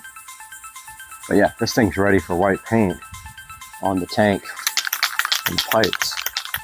Come back through and mask those off when we do the rest.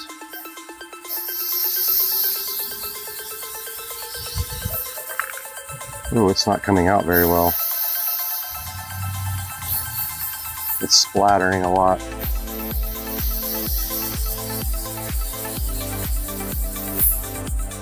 Yeah, this can's got issues.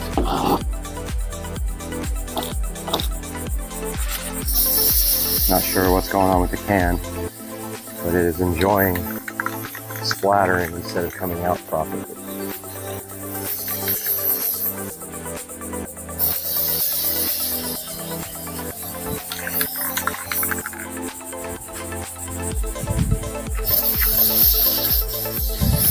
I've got another can of gloss white that I might have to go get because this one's just not doing great.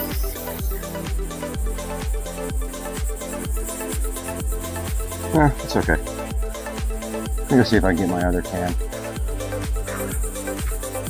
Alright, I got the other can of paint here. Probably gonna look way better. and perform way better. Yep, this sprays a lot better.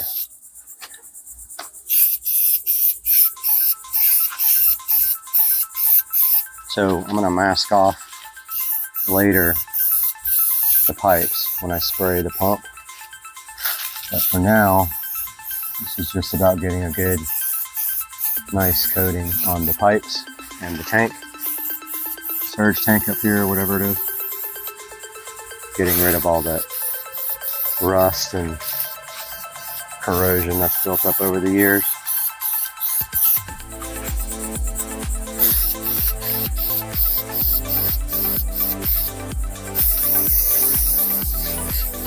Come back and do this cap on top. Blue.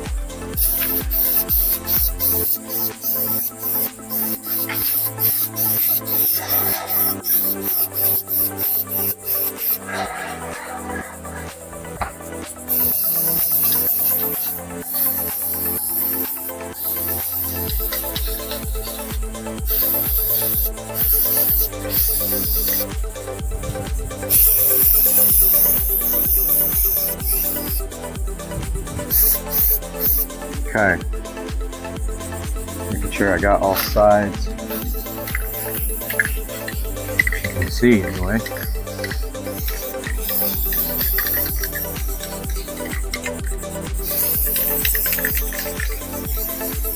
Used to do this for my dad. We refurbished oil field equipment. Pretty good at it.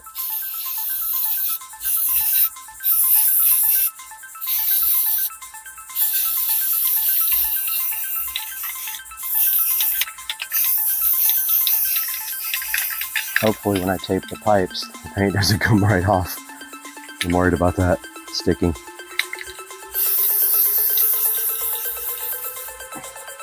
And also getting all this down by the rocks. Pretty good.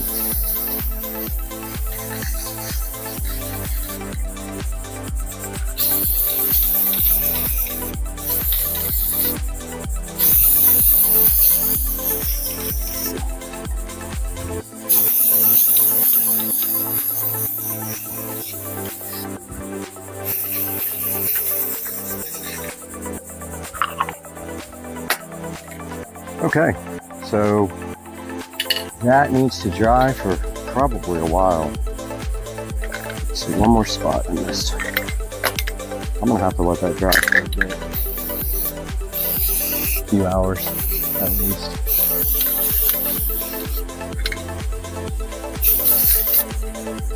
Especially because it's on plastic.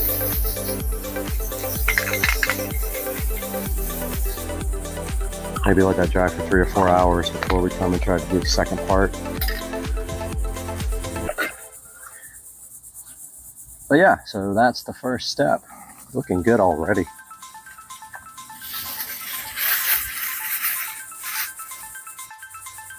Right, we are back out here.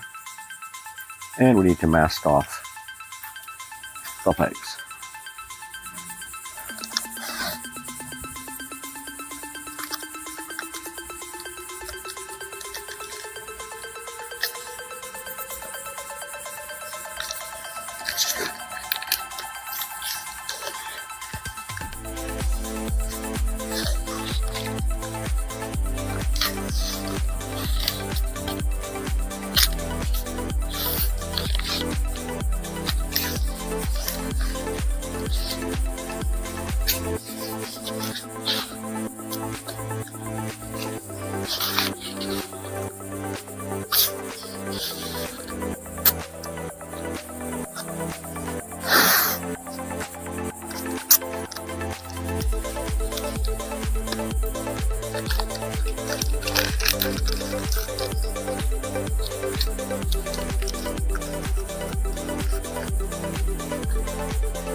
It'll take a minute.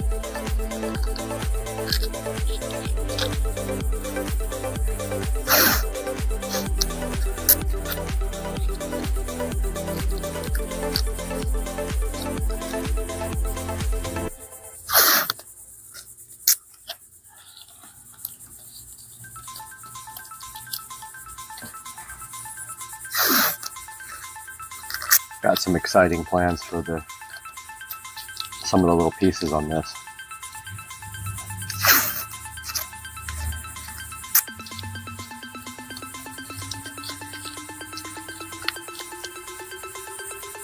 I'm just using regular painter's tape here.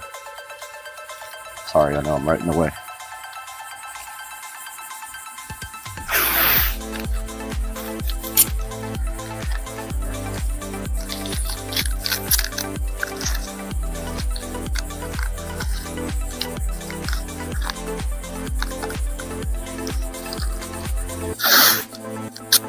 Masking off all the pipes.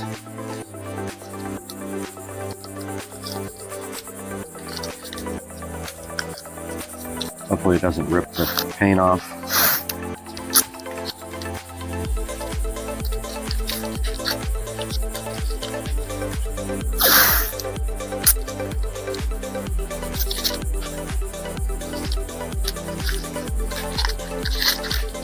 It's hot.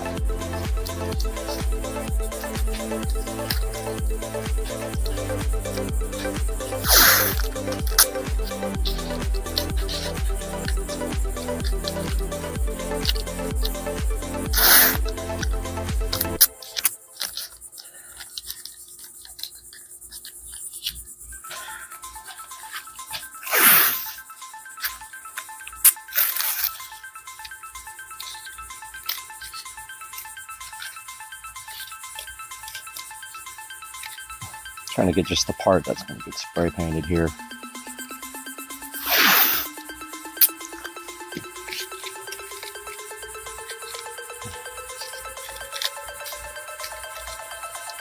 Okay, that should be good for that. Tape's not sticking to anything.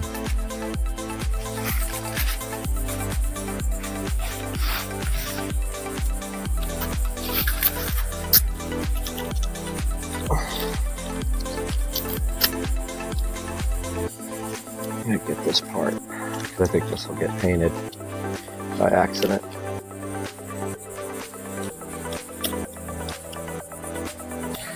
When I get the side of this thing, I see a couple other places I need to get.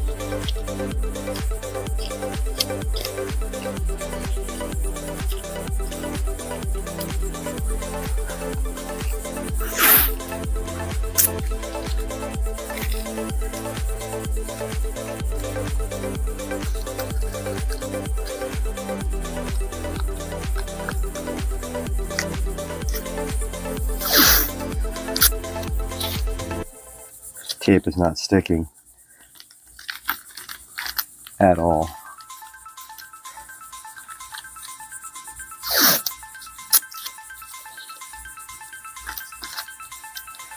Now do some copper accents. Don't think we'll get underneath of this.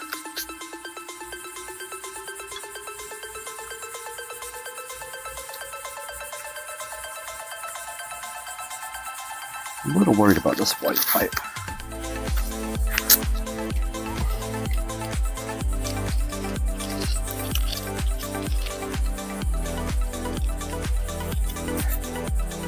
Yes.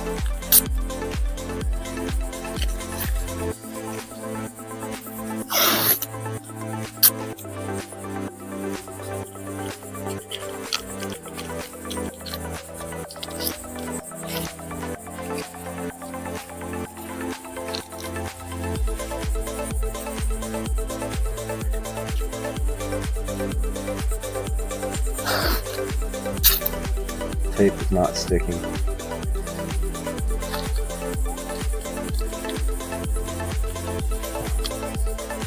To itself, even. Which is a joke. Gotta be something with the heat. Okay, it's not supposed to be pretty. It's just tape. So, no comments.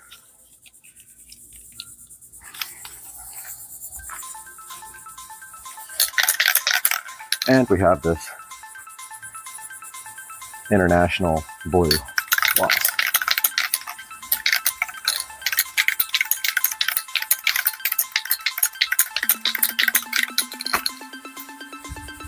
just very hot.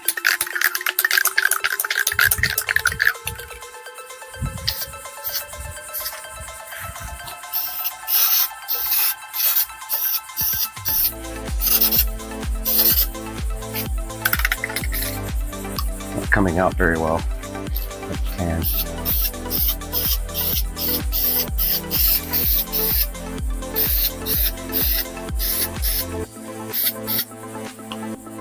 It's pretty.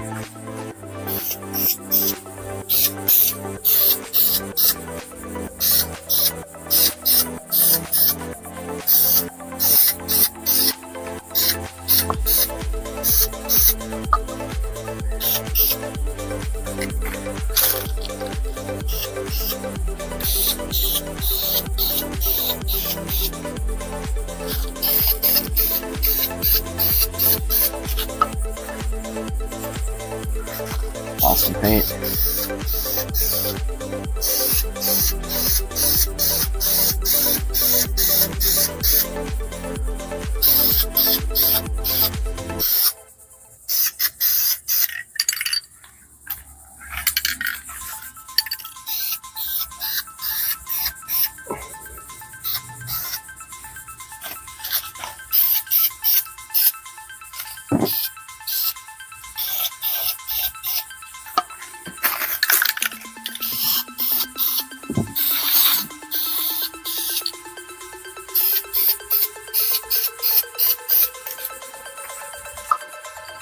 The International Blue. Okay, we are back out here, and unfortunately the camera shut off because it's 93 degrees outside, but we are on the next step here, and I think what we want to do now is probably the black parts of the... Yeah, this is completely dry. I mean, it's so hot out here, it can't help but be dry. I'm gonna mask off what we don't want to be black, just with plastic bags, like that, I think. And then we're gonna do this valve as well. It normally has a black handle.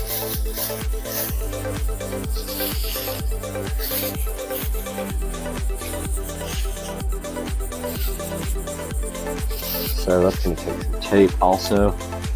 I don't know what happened to my other tape.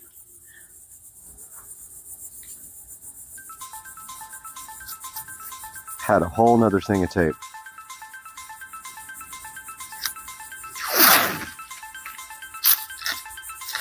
Ouch.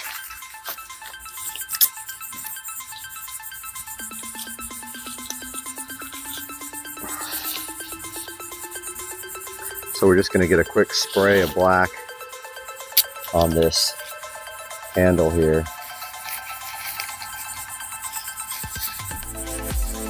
And try not to get anything else black.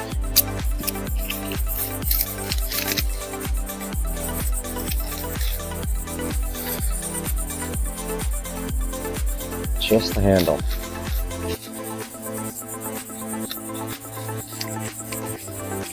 Which probably has never been turned, ever.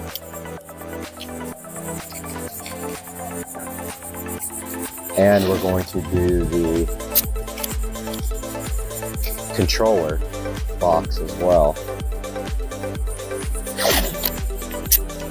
So we got to get all this mass off right here, so we don't be painting anything white, black. That's white already.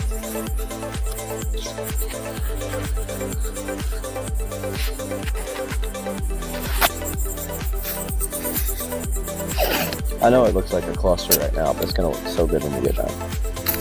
We have like 5 different things to paint.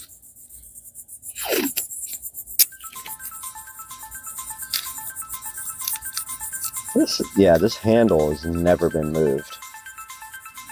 It's literally been sitting in this position for probably 10 years. It may not even work anymore. All right, so we don't have a lot of black paint, so we're going to be very careful with it.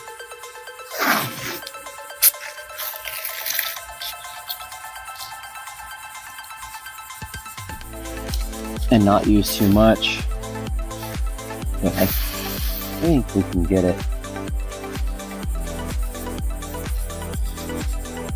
a lot of it like that. Don't have much paint at all. This is a matte black. Yeah, this is almost empty. Yeah, basically empty.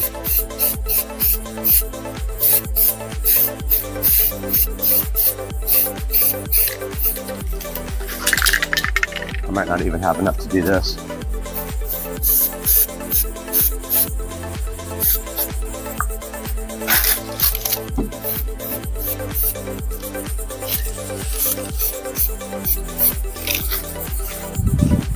I'm hurting over here on the blue part because I can't get to it. Ow, house is like 1,000 degrees.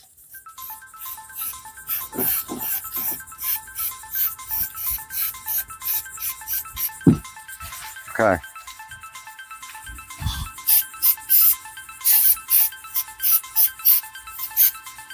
There we go. We have our black valve knob and our black controller box.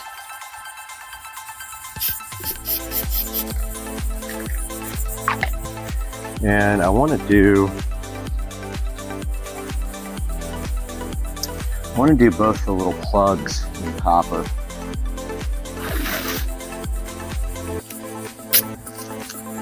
It's going to be fun trying to get that figured out.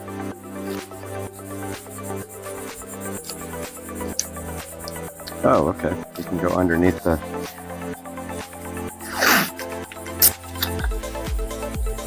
plug, at least partially.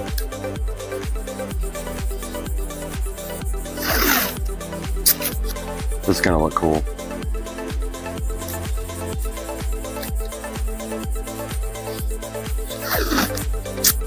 Surprised the camera's not overheated yet.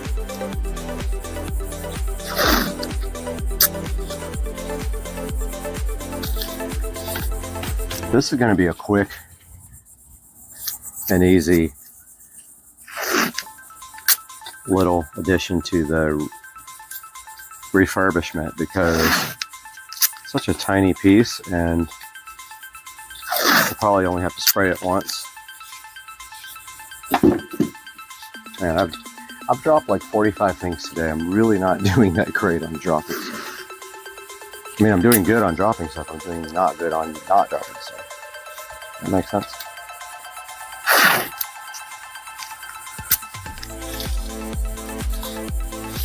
It's going to be a quick spray on this part and not get any copper on our white, brand new white paint. Yeah, we're using metallic copper paint on this.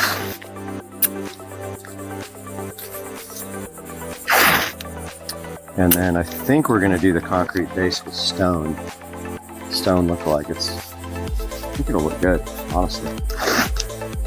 That's going to be copper for now. And this guy here is going to be copper.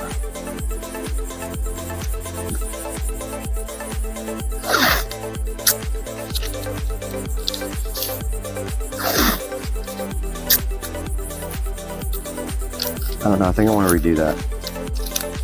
I want the threads to be copper. Which is going to take a little bit of... Yeah, that's perfect.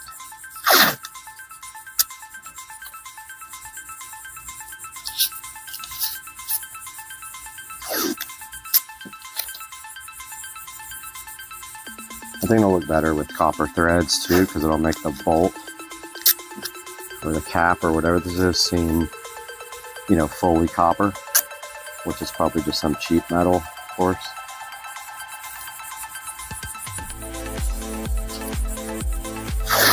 So then we will mask off some of this so we don't get any copper on it.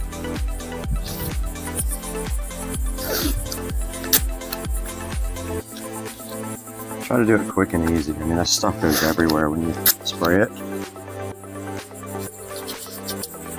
That's already masked off.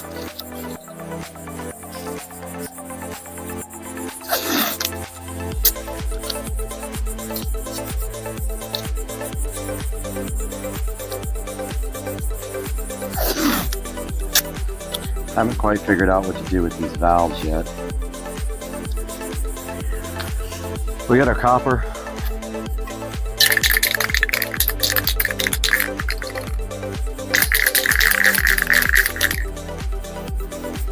Okay, let's go for it. Close up. This paint is so cool.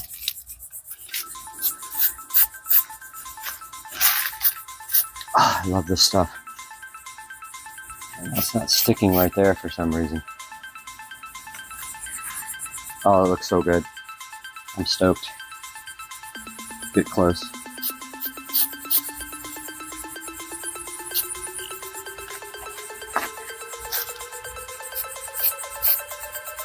Oh, it looks so awesome. Oh my god. Hell yeah. Wait till that looks, what that looks like after. Let's undo our valve here and see if we can do this guy copper. I think we can.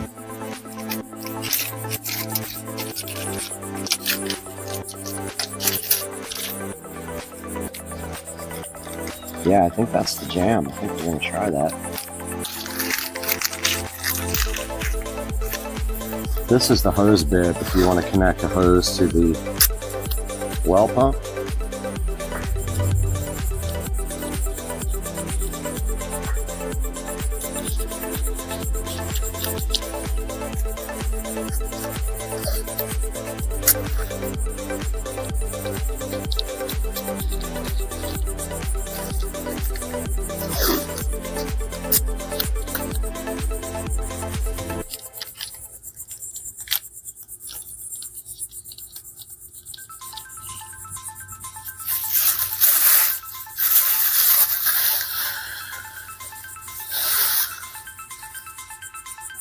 That's perfect. I think it's getting copperized. Alright, I got that one. I probably should cover up this part.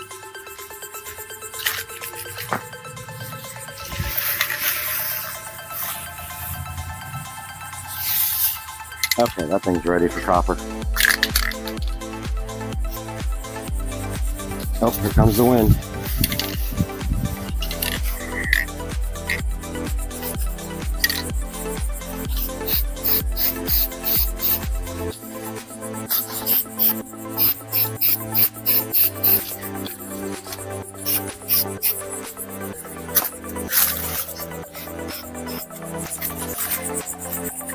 Oh, that looks so cool.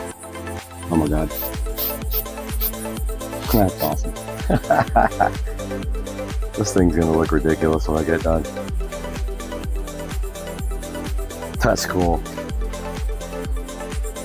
Back here in the back, we just have some weird valve. Crappy looking valve that I don't use anymore. I mean, I guess I'll just leave it. Not sure what to do with it.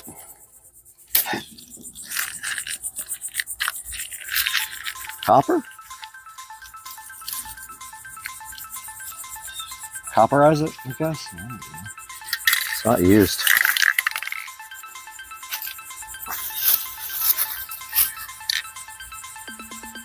Kind of in the back.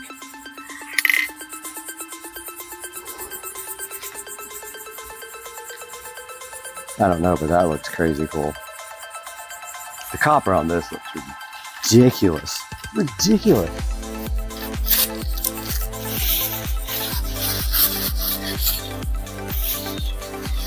I think I'm gonna leave that back valve.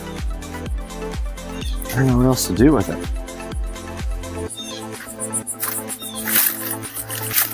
Probably should just take it off.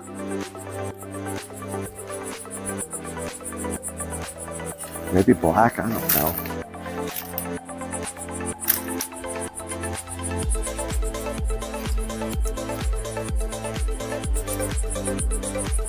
I don't know what to do with that one. It's kind of half white now.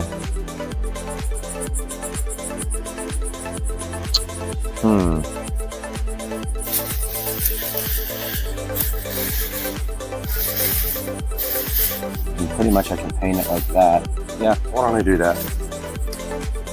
Gotta find a color though. So I'll do black.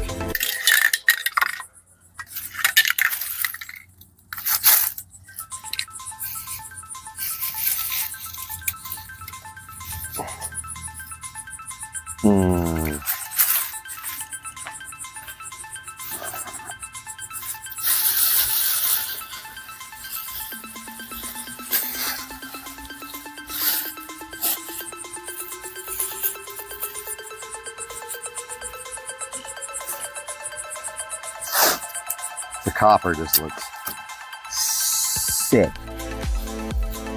Not gonna lie. Ah, okay. It's a whole valve.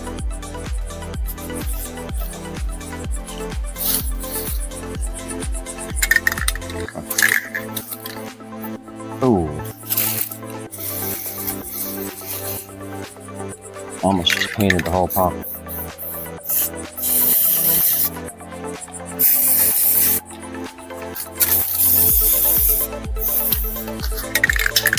Thanks, so empty.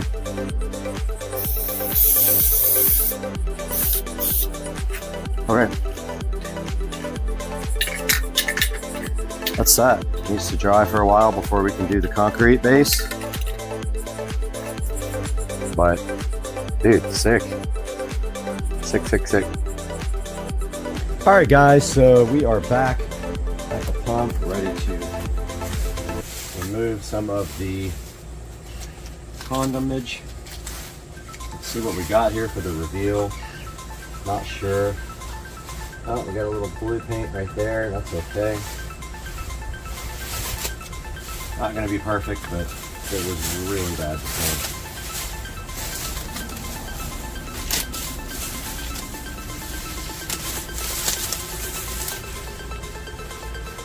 Okay. So we're pulling off all the tape.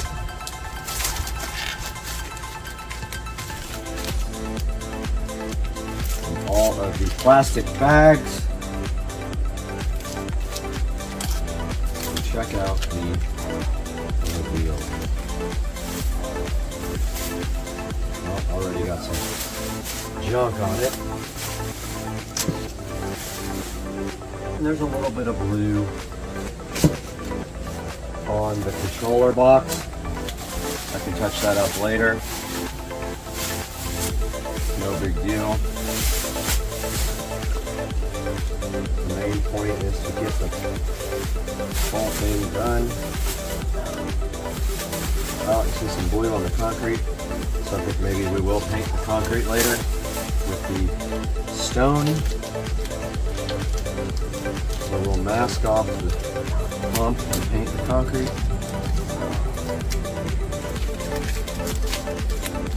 So far, so good. Looks like the white paint actually stayed onto the pipes. Didn't come off with the tape. A lot of tape.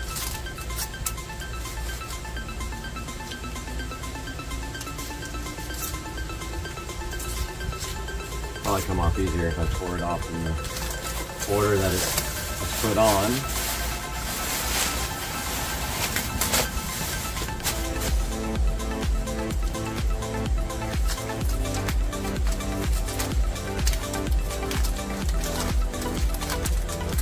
A little bit of blue got through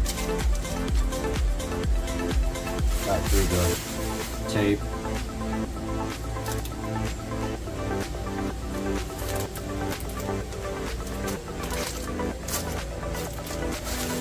That's okay. It's gonna happen. Forgot my microphone, but you're probably not hearing everything as good as before.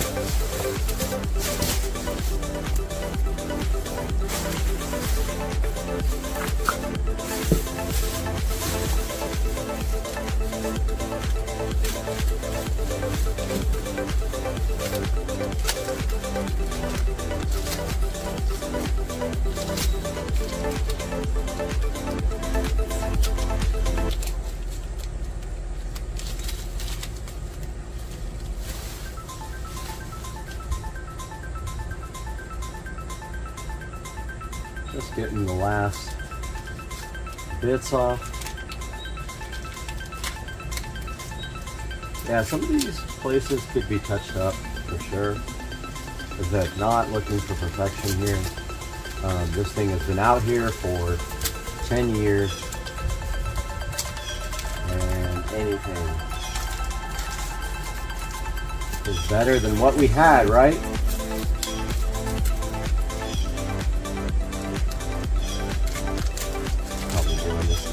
Inefficient way at this point. Job is to unmask it, and that is all, right, people? A little tiny bit of blue that got through the tape, nothing big.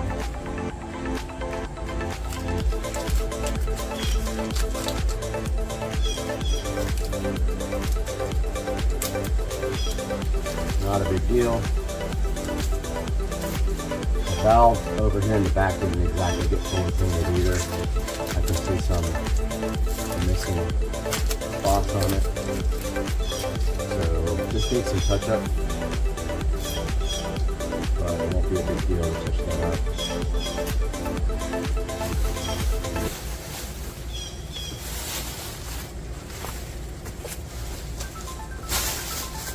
Yeah, the concrete got a little bit of paint on it, not sure why. Probably didn't have it masked off that great.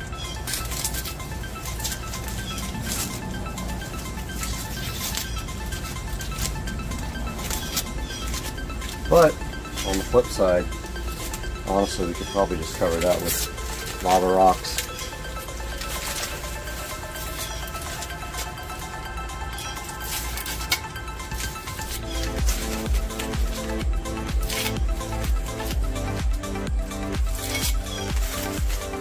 There is a surge tank, or whatever it's called, the storage tank, all in white, looking good, fresh.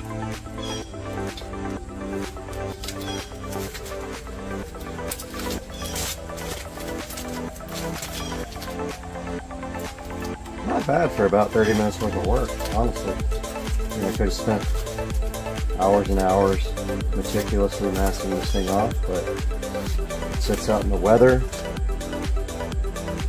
and the whole point is to make it better than it was, and I think we have completely accomplished that. What about you guys? What do you think?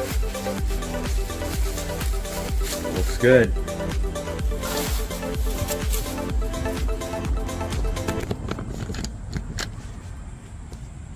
So yeah, that is it. Now we'll do some glamour shots. Hope you guys enjoyed this video. Maybe you have something you can work on in your yard like this that's been sitting forever and make it look better.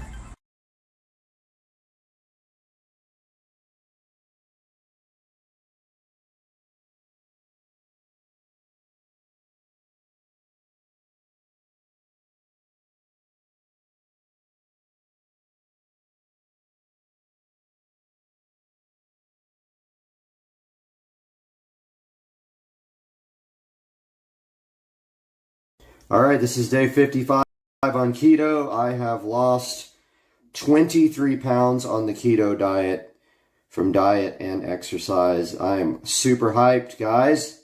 23 pounds. Let's go. We got the Keener mini fan that plugs into any standard light bulb socket. It has a color temperature adjustable bulb and fan speeds on this remote control right here. Keener, thank you so much for donating this. Link in the description, and let's go. Guys, today we've got the Bauer 12-inch white RGB ring light kit that I scored from the thrift store, brand new, for $20, and it does RGB and lighting for doing YouTubing. So let's take a look at this today on Supercar Street Racing.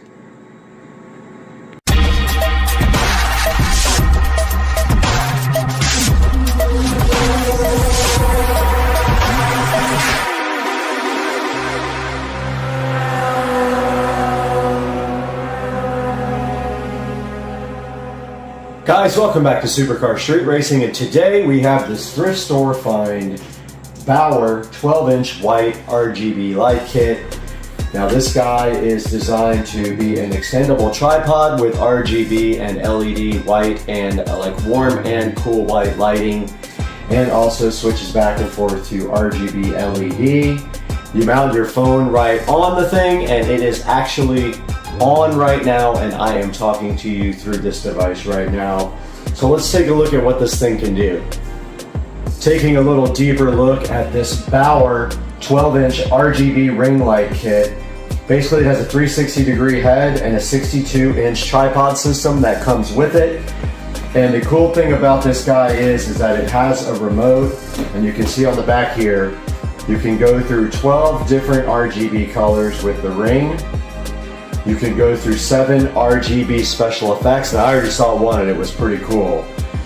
And also you have white light mode. There is a white, a natural, and a warm light mode.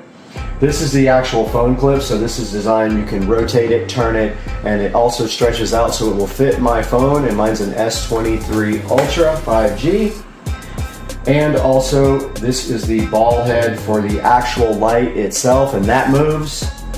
Here is the remote that came with it. I haven't even pulled out the little battery condom yet, but boom, there is the battery condom out, and you can see the remote right here with all the features that this thing can do. There is also a wired remote on the actual wire, like most of the lights have. It works on USB power, and this is a look at the tripod on how it will fold up. Now let's take a look at how this thing is actually assembled. Alright guys, in the Supercar Street Racing kitchen now we have the Bauer tripod, and you can see the setting on warm white right now. And here is the actual phone clip that it was connected to for the clip you just saw last. Now how this thing is assembled is you will get the tripod right out of the box like this. You will go ahead and extend the tripod out. This ring will be packaged separately, as will this phone clip, and will this ball joint right here for the ring light. So you basically put the ball joint onto the top of the tripod first. Then you screw the ring light onto this ball joint here and tighten this little disc. Then screw the phone clip mount inside of the ring of the Bauer tripod system. And you can see right here, right now on the remote, that it does have all the controls here. And if we hit this control here, that changes, it says right here, mode. That changes the actual color temperature of the white light. So there are 3 different settings: white, warm, and natural. And this bottom button here, when we press it, we get this awesome LED effect, which is great for like a background shot if you need like background effects. There's the next color effect, and the next one. This thing is very cool. And then we got flashing, of course, fading. That looks like it's like dissolving between colors. And then there's your little ring effect. This thing is very cool. This thing might end up on the wall in the studio, or I might buy another one because that's awesome. And I'm just here going through these lights. RGB effects, those look like solid. And there is back to the beginning of the RGB lighting effects. And then also on this remote, you can control the brightness with the up and down button. And maybe you can't do it when it is on this effect here, but that is for solid colors, or maybe the white light. Let's see. Yep, that's for the white light only. You can't do it when it is in RGB mode. Alright, taking a look at the instructions here and the remote up close. There is the remote control, and we can take a look at how this remote operates here. And if we look right here, the middle button does not do anything. Okay, so the remote doesn't work at all. I take that. The remote doesn't work at all. Battery must be dead. Got the battery out of the remote, and it just so happens that I have a CR 2032. I can't even believe I have this battery, but I do. I have one left right here. And it is in the hardest package in the world to get out. Got the CR2032 finally out of its protective condom, and I'm putting the brand new one in here like this. And then it just proceeds to slide directly in like this. And then we will see if this actually works or not. Let's try it. Does not work. Interesting. Very interesting. Alright, so I got one with a broken remote apparently. And I don't know, just does not work. Oh, that's okay though, because we have the wired remote for this thing, I guess. So yes, the remote is not working on my thrift store found Bauer ring light.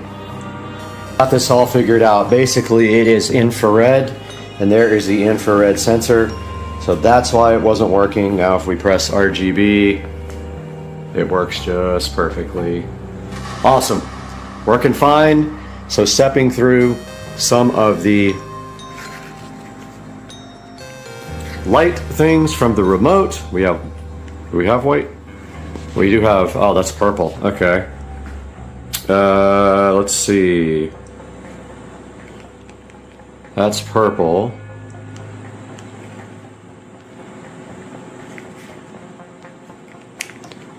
Let's see.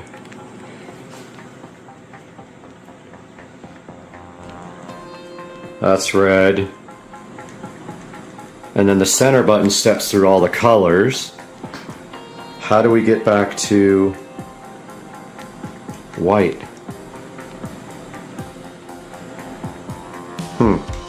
I'm not finding how to get back to regular white. It looks like it is on purple right now. White should be this. So I don't know how you get back to that. When I push W on the remote, it goes to purple. So here is green. And it just does not want to act crazy. It wants to act crazy. Yeah, white turns it to purple. Not sure about what on the remote is white. I'll have to look that up. Alright, here's why that looks purple. The W is actually RGB white, so it's white with a blue tint. And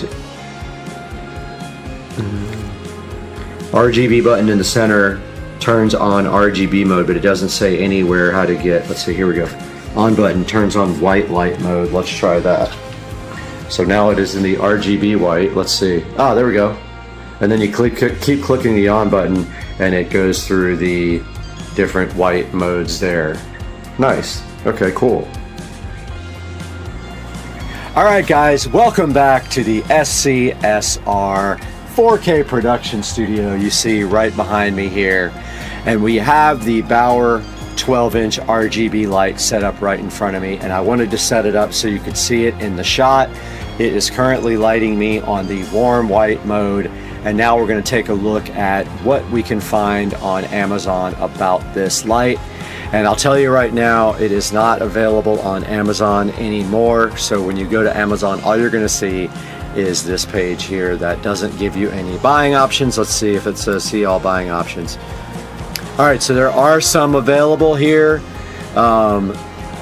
There's brand new from $32 here, and also if you go over to walmart.com, it is available here for $39. So actually the 12-inch version here for $32 brand new is it probably doesn't include free shipping here. So there is some available on Amazon, but also if you just go to a 12-inch ring light, there are some here that aren't RGB, but here is one that is RGB for $36. So it is available from other companies, and this one does have really good reviews. So $36, and it's got a $5 coupon as well. So that might actually be a better deal than you can get on Amazon. And clicking on here, this is the Toady. I'll put this in the link. Toady, I love the names on Amazon. Sometimes they're just hilarious. The Toady 12-inch RGB ring light with a 63-inch tripod. And what you do is you can put your phone right in the center here. It does have the same kind of remote here, but it looks like it also comes with a wireless remote to start your phone. I actually already have one of those. It came with one of my other tripods, so that's pretty cool. It just allows you to start and stop your recording on your phone. You can see right here, you can put the RGB LED ring into RGB mode behind you. And there's kind of the white light mode for the RGB LED ring light. And I'm sure that all these ring lights are actually made by the same company and they're rebranded and put back on the internet. But right here on Walmart.com is this exact one that I have for $39.99, and I will actually link that up in the description of the video. Back to Amazon.com, and we have a few more down here. Here is a 10-inch, and there is a few more 12-inch here that are just RGB, or just white LED, not RGB. But here's another one, Willisi 12-inch ring light with stand, $39. Does have the wireless remote as well, it looks like. Yep, does come with the wireless remote, but I don't see the handheld remote with that. Looks like maybe it doesn't have that. Let's see. Maybe not. So this one doesn't have the handheld remote, but does have the little clicker to start and stop your phone. And you have several other options down here. There's the Iraday, which I actually have done a review on their tripod before on the channel, so make sure you go check that out as well. And looking down, there's the Stally 12.3-inch RGB ring light with stand. It does also come with the different type of remote and also a clicker to start and stop your videos. So that's kind of cool, where you can set up on the other side of the room and use the little clicker to just hit go on your phone to record. And I'm sure there are plenty of other options on here. They're pretty much all the same, and they're made by different manufacturers, and people just buy them and repackage them and just resell them like that. Guys, I want to thank you so much for being a supporter of Supercar Street Racing. It means so much to me when you click on my videos and when you watch them all the way to the end. Anytime there's a link in the description, and it doesn't matter if it's a link for this product here or for another product, if you can click through one of my links before you buy anything on Amazon, it will give me a small commission and help support the channel. I don't make money on the channel, I actually lose money. So please buy anything on Amazon through one of my links. Click my link, then look for whatever you want and purchase it, and I will get a commission. The channel would be grateful. Please like and subscribe. Check out all the products and the links. We'll see you guys next time on Supercar Street Racing.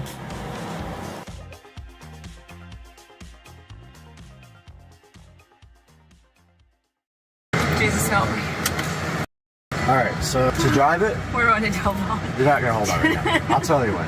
Actually, hold on. Okay, you ready? No. Just keep your heads back. Yeah. Okay, you sure? Pressed again. No.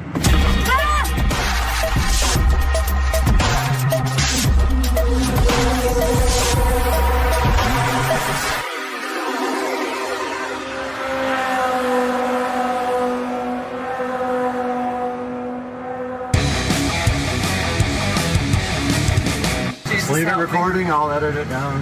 Jesus help me. All right, so I'll tell you when. To drive it, you just slide that forward, that's reverse. And you notice right here, Oh, yeah. you see how it's red? So it's showing you that there's something Oh, on the side. proximity. Yeah. Good. Don't even Proximity. And if we go here, so we have, you know, if you use the, 360. Yeah. And now everything after this, literally everything in the car is controlled with the touchscreen. Wow. And these controls here. So I have like cruise control and all that here, but now it sees the road. And we're just gonna slow out of here because the car's a little low now. But it's got an automatic. I hate this. It's automatically connected to the garage door, so it should close automatically. Let's see if it does. It didn't close last time, which was annoying. So it's not closing. Right there it says it's open, so I just said close. Oh, okay. So the whole thing's internet connected all the time, so it has, you know, internet radio or whatever. Okay. And then it has like autopilot, so if I hit this, It's so smooth. okay, it won't do it here in the streets too. It only do autopilot on bigger streets, it won't let you do it on this back road. It keeps saying no. Oh, okay. Too much around.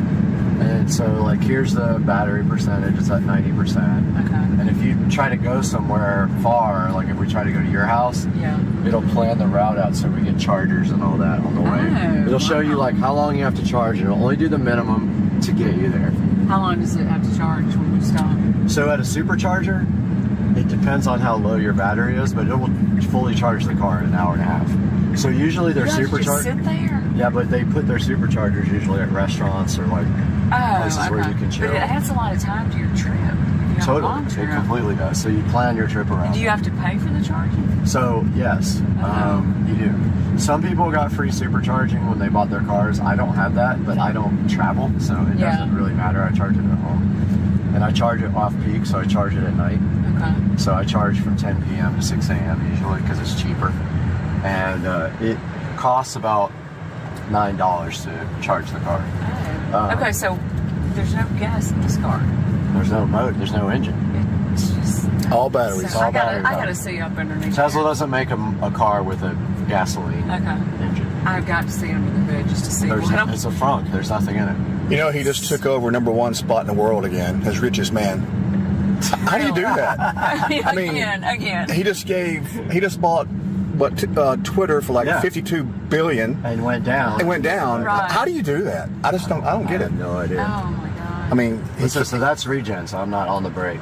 So you see how it wanted to stop itself? And it wasn't jerky.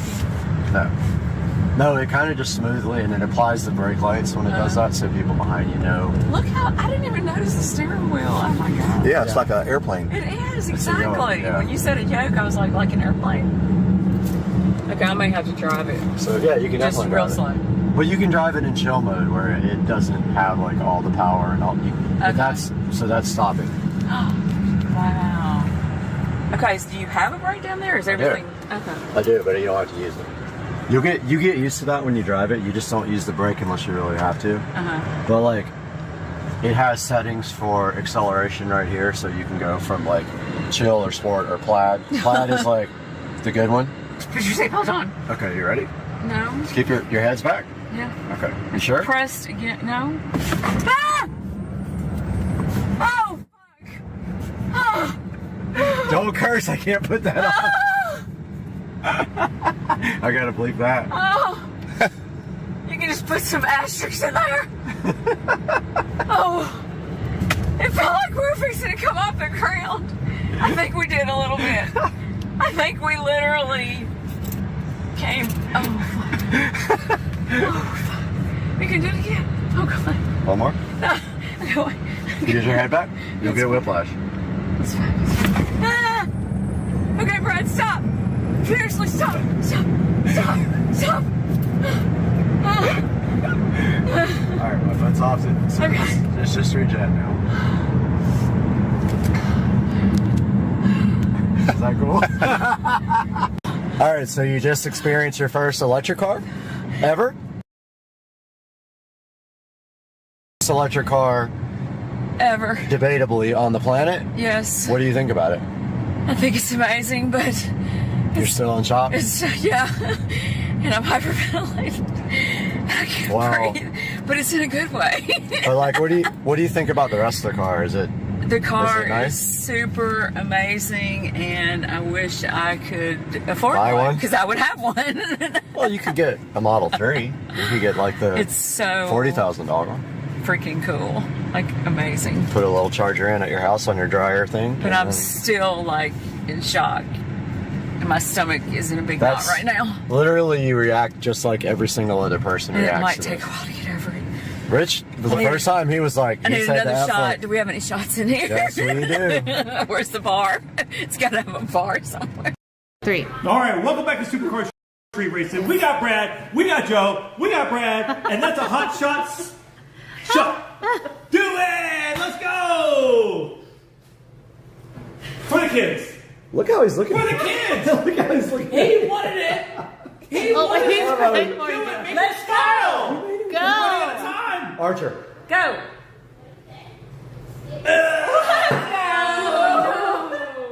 Look at Archer. Look at Archer. Look at Archer. Did you take that hot It tastes like crap. Did you do it? Inside this mystery box right here is something special for the channel, and you can see right here, you don't have any idea what it is, but I do. And right here, this thing is requesting it to be opened, so I mean, we have to at least do what it says and open this package right now and see what kind of cool things might be inside to benefit the channel. This guy, what is he doing? Let's get this thing unboxed, take a look at it. It might be something cool. What are you waiting for? Let's open it.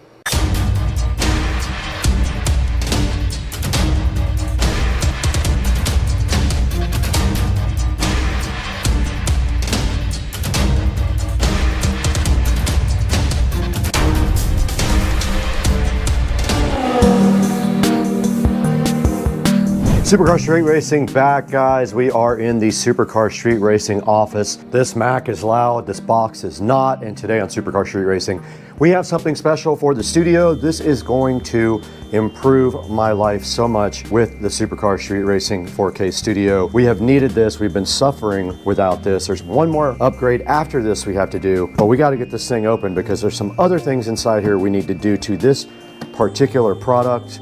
Let's get this box opened up right now and see what's inside. All right, we got this box in front of us right now, ready to be opened up so freshly. Let's go ahead and get inside this thing and see what is happening here. Yes, this is very loud. I don't know why this does that. And here is the ASUS store, or ASUSter, I'm not sure of the pronunciation, FS6706T, NAS. Network attached storage, right here, looking so fresh and so fly. Also a RAM upgrade for the NAS storage. Let's get this out of the box. Here is the ASUS store NAS. You can see it has HDMI. It uses M.2 NVMe SSDs.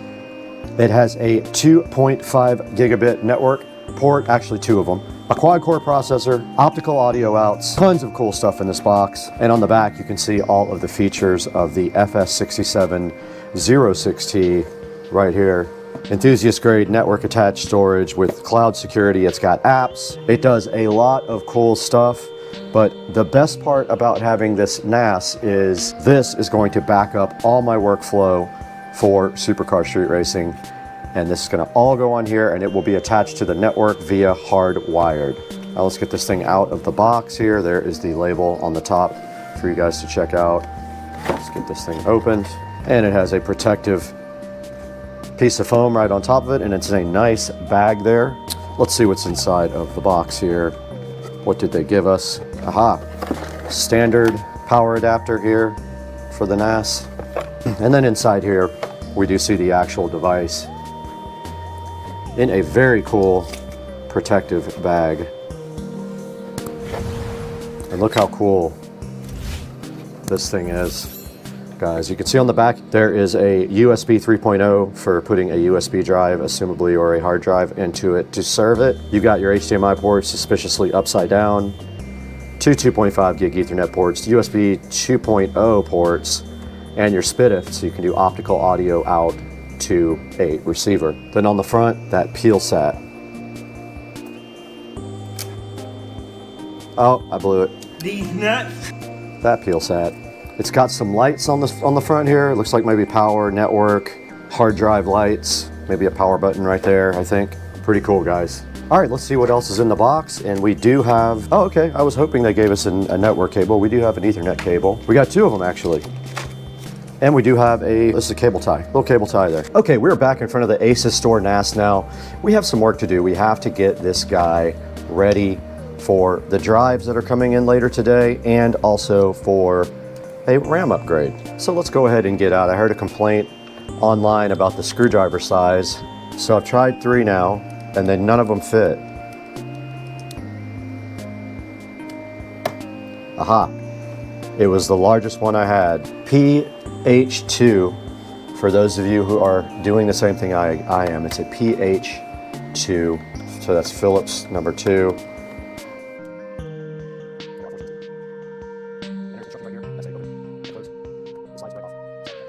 The RAM appears to be under here.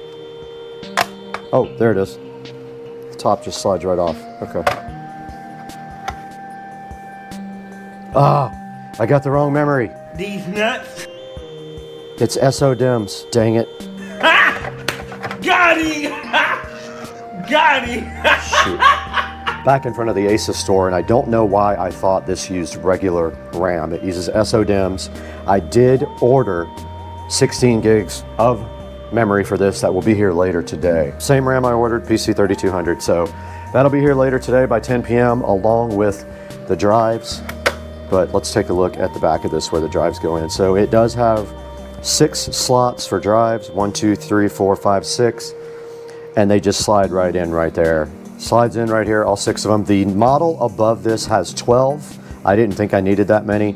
I could always upgrade these to 4s if I want to go 4 terabytes. I did order 6 2 terabyte drives, and they will be in RAID 5, I believe it is. So if one drive fails, you still have enough drives left to rebuild the volume. So that is it for now until we get the drives and the memory in that we can install later. So we'll get back with you guys when we do that. Amazon just came and brought this plethora of 2 terabyte drives for us. We have Crucial P3 Plus, PCIe NVMe 4.0, M.2, 1, 2, 3, 4, 5, 6, 7, 8 times 6 to go into the NAS. All we have to do right here and right now is get these guys unboxed and installed directly in this NAS.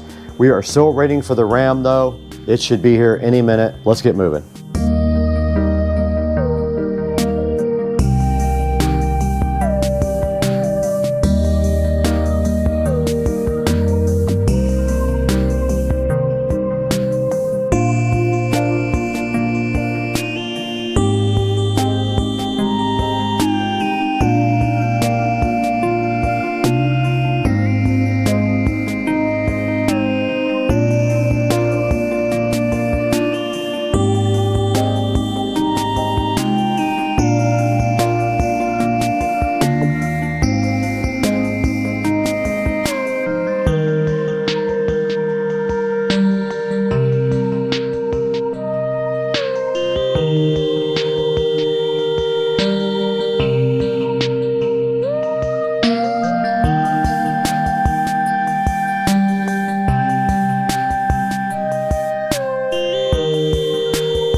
SSDs are installed, so now we were able to initialize the console. Let's get this thing hooked up and get it going.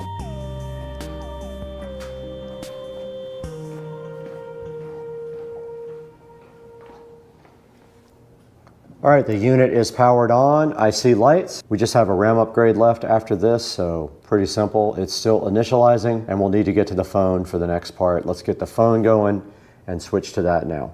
Okay, we got the ASUS Store app installed. It did give an error, but all I did was enter the IP address manually and it actually did go to there. And we have all of the apps here available for the ASUS Store. And if we go to the storage manager, we have 9 terabytes available. We have 3 gigabytes used, and it is synchronizing the drive, so we will give it some time to do its thing. I set up a user or two. There's some apps we can install. Look at all this good stuff, guys. All this. And services, we can do, we already have SMB on. We have already checked that and it does work. We have a web center and system info. There's all our information for our drive and stuff. Processor, memory, system temp's good. And yeah, guys, next thing we have to do is copy some data to this. All right, got to create a new account. All right, guys, we're back in the studio with our new ASUS Store NAS. And we have the page called up here. And you can see that right here and right now. We have all the apps available here, the File Explorer, everything else to do all the settings on the NAS. But what I want to do real quick is go ahead and back up my editing stuff. So if we want to get to the NAS, we got to do 2 backslashes, 192.168.0.210. and it wants my credentials. I'm going to pull those over here. You guys can't see this. And here we have our folders on our brand new NAS. We're going to do editing old NAS. Let's go ahead and drag it and see how long it takes. Now this is coming from a really slow device to a really fast device. So let's see. All right, so that's about as fast as the old device is capable of going. And that says 6 hours. All right, so we're getting about 90 megabytes per second, 110, 112. And I want to see how much, that's actually really fast. 18% memory, 10% CPU, and it's copying at 110 megs per second over a gigabit Ethernet link. So I think I just backed up everything. I just backed up my whole graphics and sound folder in about a couple minutes. Yeah, it's steady about 113 megabytes per second compared to the old NAS was about 30 megabytes per second maximum. So this is four times as fast. Now the rest of this is going to go while I leave the house, and this is a good amount of space that's got to be moved over. So I'm cutting and pasting all these from the old NAS. These are all my renders that I saved. I didn't save everything. I wish I would have, but that's going to take 7 hours at this rate. This old NAS is very slow. All right, we're back in the studio again, and we have some editing footage to do some editing with, and you can see it right here on the screen. Now, what you're looking at now is there is a USB 3.0 slot on the front of the NAS. I have the micro SD card plugged into an adapter, and it's plugged right into the front of the NAS, and you're seeing that right here. All this is GoPro footage. Now, at the same time, we're copying from the old NAS, which is right here, to the new NAS, and it is limited by the speed of the old NAS read speed, which is 39 megabytes per second. So now we're going to try copying all this footage to the local drive while we're going to actually copy this to the NAS drive so that we can try to edit off of it. We'll see. So let's select it all. Whoops, one more. We're going to cut from the USB drive. We're going to go to the editing drive. We're going to make a folder on the NAS, raw footage, and we'll paste it right here. Let's see how long this takes. So that's getting 94 megabytes per second from USB 3, dropping down to 88, while the other one is writing at 40 plus megabytes. So that is definitely as fast as the computer copies it from the USB stick. So no speed slowdown going from USB 3 on the front of the NAS to inside of the NAS on the actual NAS drives. And now if we pop our activity monitor up, we have 20% CPU, and we are using all of the memory, but we ordered 16 gigs of RAM, and it will be here today. I'm just waiting for it to get here to pop it in. But meanwhile, this is going at 90 megabytes per second, and the old NAS, my Book Live Western Digital, is copying all its backup files. So all the renders that I ever did are coming off of the old MyBook Live and going over to the new ASUS store with 12 terabytes. And if we look right here at the drive, you can individually select each drive here and see which one you want to look at activity-wise. But here is the usage. We have used, now remember, it's RAID 5, so it's going to use one whole drive for RAID, so that if it fails, it has a one drive tolerance and we won't lose any data. So we only have 9 terabytes after we have a 6 by 2 terabyte array here. We lose 3 terabytes for RAID, so we have 9 terabytes total. We've used 650 gigabytes already, and we're still copying. So here's the homepage of the ASUS store, and you can see there's a bunch of different things you can do, and you can add apps to the ASUS store as well. Here's our hardware settings. While this stuff is copying, we can take a look at all this stuff. General settings is the ports with auto logout. We're set on DHCP. We can change this to the ASUS store. The status, power, LAN, and drive indicators that are on the front of the actual drive. You can disable all the warning buzzers, which is cool. Got an infrared receiver on it, which is also pretty awesome. And direct routing access to the NAS. There you can factory reset it. This is for transcoding, like if you're using Plex, which I am not. So this thing has an HDMI port in the back. I have not hooked it up to the television yet. So I'm going to try to edit off of the NAS and see if I can. Not that I need to do that. I have enough storage, but it'd be interesting. Alright. Here's DaVinci Resolve, and here's all of our footage right here. And we go in order something special for playing no problem right off the NAS. 5K 2398 drag, the first one. This is directly from the NAS. Guys, inside this mystery box, no problem, is something special for the channel. Flawless. No problem at all with the video on right here. This thing is requesting it to be open, so I mean we have to at least do what it says and open this package right. Thing is request.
Okay, we are back in front of the ASUS Store app, and you can see that now if we go to the system information, we have 16 gigs of RAM installed, which should help a lot on the caching.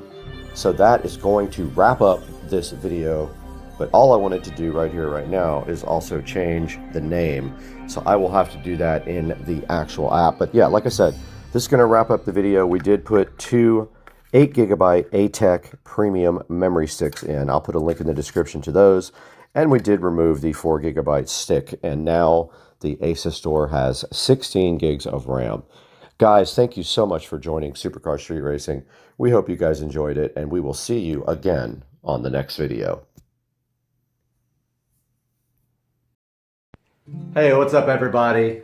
It is Thursday. I got a long extended vacation right now for the holidays, so I'm just chilling out here in my sunroom, and as you can see in Florida right now, it is raining. It has been raining for a couple of days now, so I've been making the most of that and working on the car and getting things done around the house that I need to get done.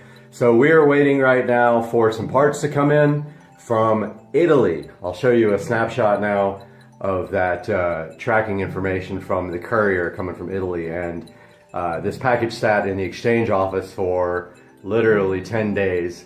So as soon as this package gets in, here's a look at what we'll be doing next to the car. I bought all replacement interior pieces in carbon fiber for the car, and my one pet peeve about the car always is that it has wooden interior pieces. Should look a lot better, honestly. I think the wooden pieces are more luxury, and the car is definitely not a luxury car, it's a sports car.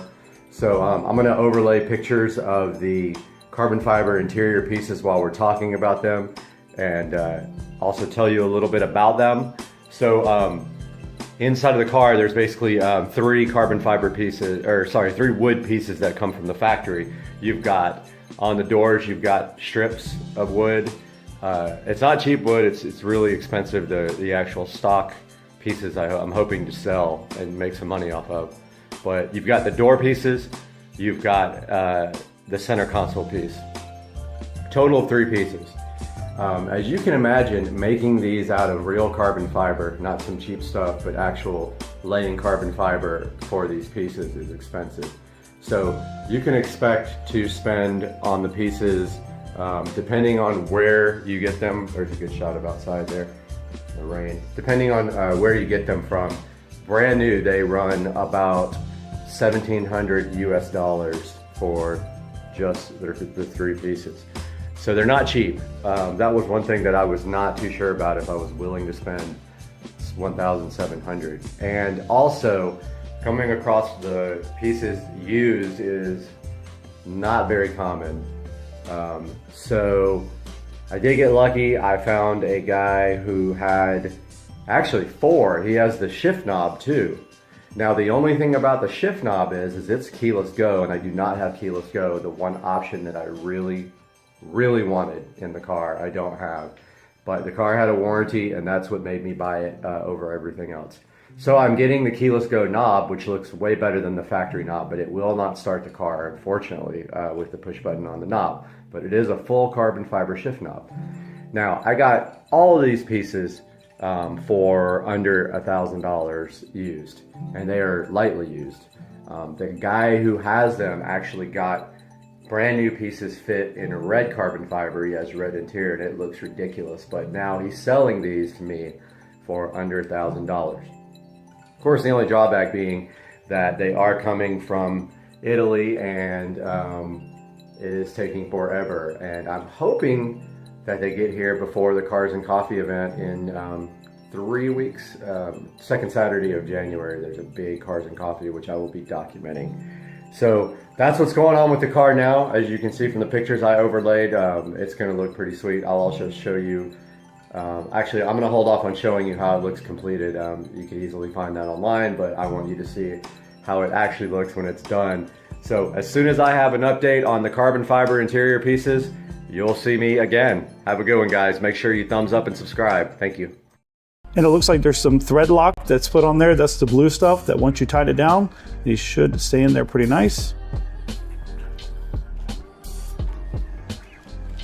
So there's 2 in the front and 2 in the back, correct? Correct. Yep. Okay. That is going to be the entire assembly, which I love that. You really don't have to do anything. I got to be honest with you, for something this nice, you know, you think it's going to take a while to put together. It does not. It is very quick. That is the fastest I've ever put anything together. Now there's going to be a couple more steps after that just to get this thing completely unboxed. We're going to need to go ahead and cut off your tag here and take off the plastic and the deck down here. So, all right, so we're going to go ahead and take the tag off. Okay. Here, there's some plastic we got to rip off. Just underneath the wheels, huh? Yep. Okay. Looks like you're going to have to take off this protective deck cover as well. Rip that off. This thing's unboxed so good. All right, looks like the display screen has a little bit of protective film on there with some information for, it looks like maybe downloading the app that goes with it.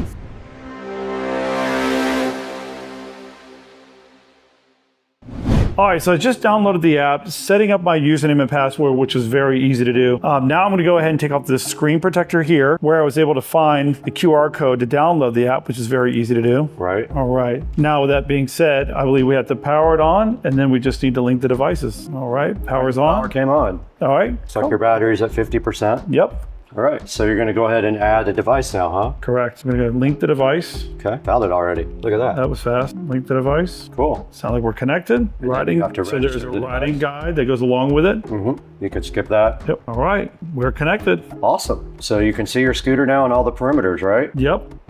Okay, we're out here with Joe's ST3 Pro here from Navi, and we did power it on and pair it to the app. What's our next steps here? Yeah, so it's charging right now, which is pretty easy. I think we're gonna let it get to a pretty good charge before we take it on its first official ride. Okay, yeah, and then here's the actual charger. So it's a power brick, and it comes with a separate power cable. And basically here, when the bike is charging, it will be red or green when it's fully charged. It'll turn fully green. Now there's some other things you can set in the app, like that has to do with the lighting and the acceleration and the rate of acceleration right off the rip. So all that stuff can be set up in the app, so I'll show you guys that separately. But we're already good to go on this thing. It was literally a 10-minute setup, and now it's just got to charge for a little while. It took more time to get it out of the box than it did to assemble it. That's how fast it was. Absolutely. Now let's go get the other one and put it right next to this one while they charge. Sounds good. Okay.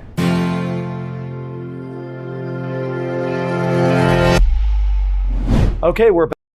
Guys, we are back with another instructional video for the Club Car Precedent, and today we have this Club Car Precedent throttle, pedal, brake, whatever assembly you want to call it.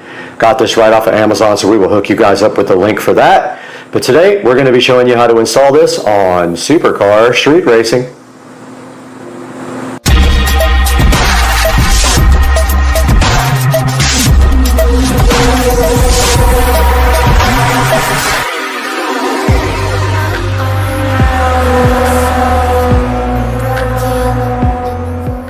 Out here in the Supercar Street Racing garage, and the very first step of this process is to remove the mat.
Okay, for the next step here, mine is a little bit strange because I have this brake pedal switch right here that connects. But the next step is to pull out this little area here, and it has one of those little Christmas tree things on it. Set that to the side, and you can see here the brake assembly that we're going to have to disconnect here in a little bit. But on my cart, we also have to remove this extra brake switch.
All right, so we just have two crescent wrenches here.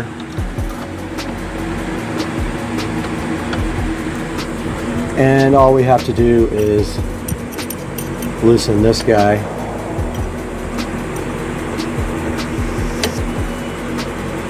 And I think it's going to be this way.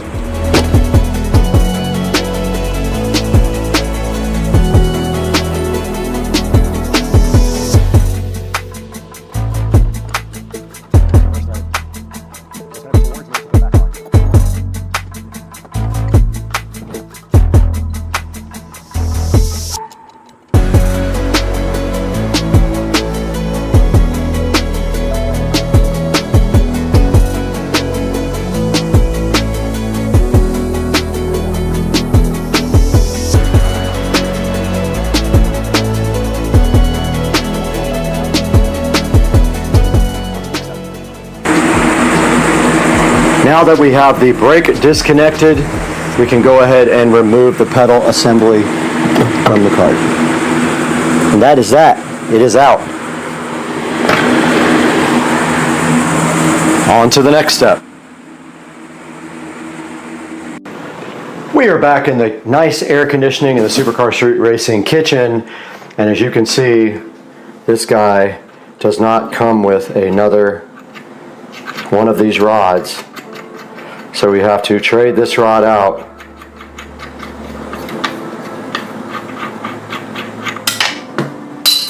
And we don't want to lose that, but I saw where it fell, so we're literally just going to take out this old one here and put it right through.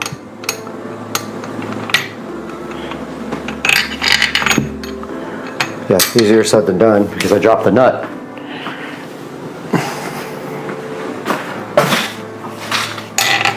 I think these are all reverse threads.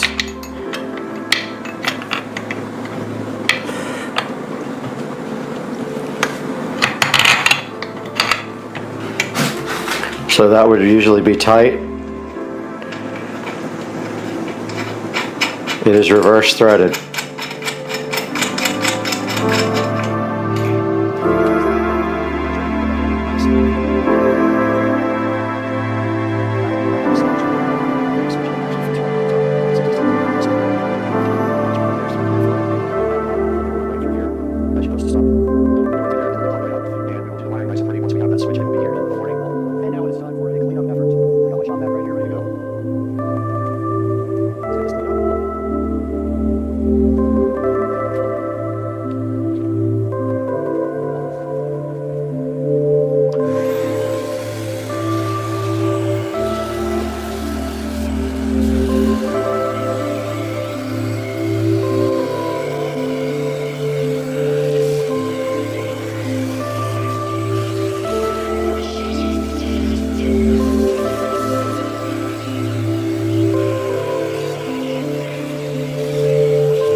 And we do have a problem right here, and that is that a bunch of these screws have broken off.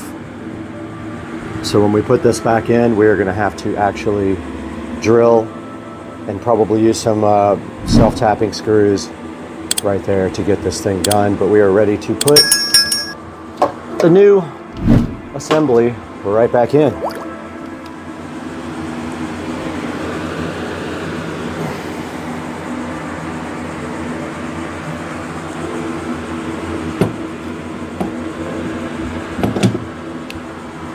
Need a towel to kneel on.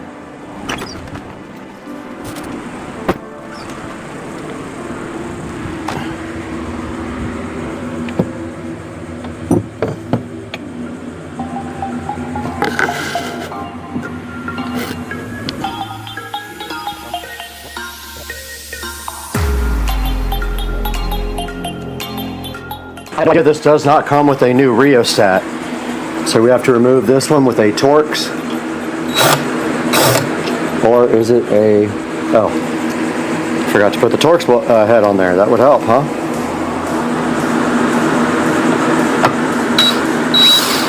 Simple as that. It should come right off.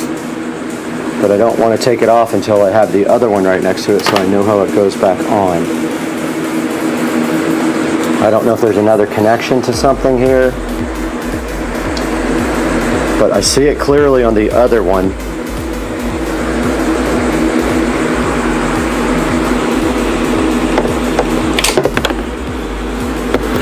Oh, I just lost the only Torx bolt I have left.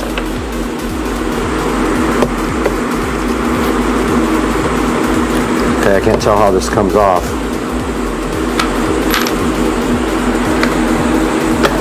Okay, it just literally slides right out.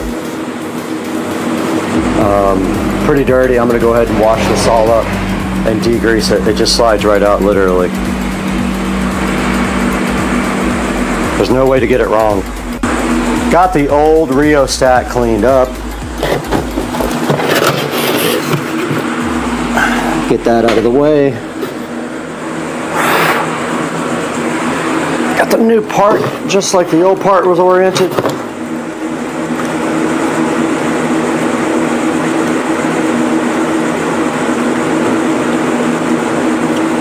I think.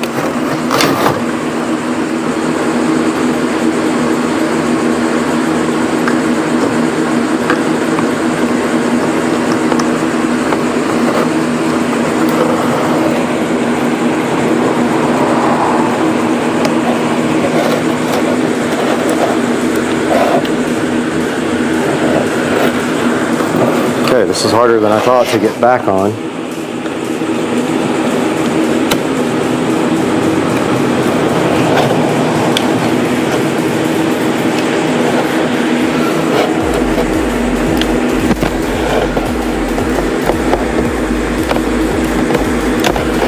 I think it's in there.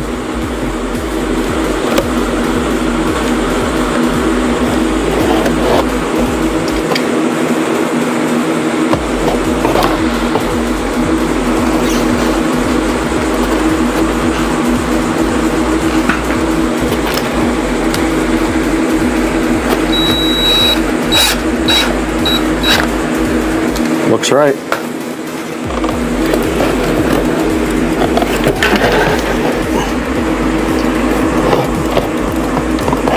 Can't tell if it's turning or not, but I think that's right. Okay, now we have our rheostat reconnected and transferred over. And these can only go in one way.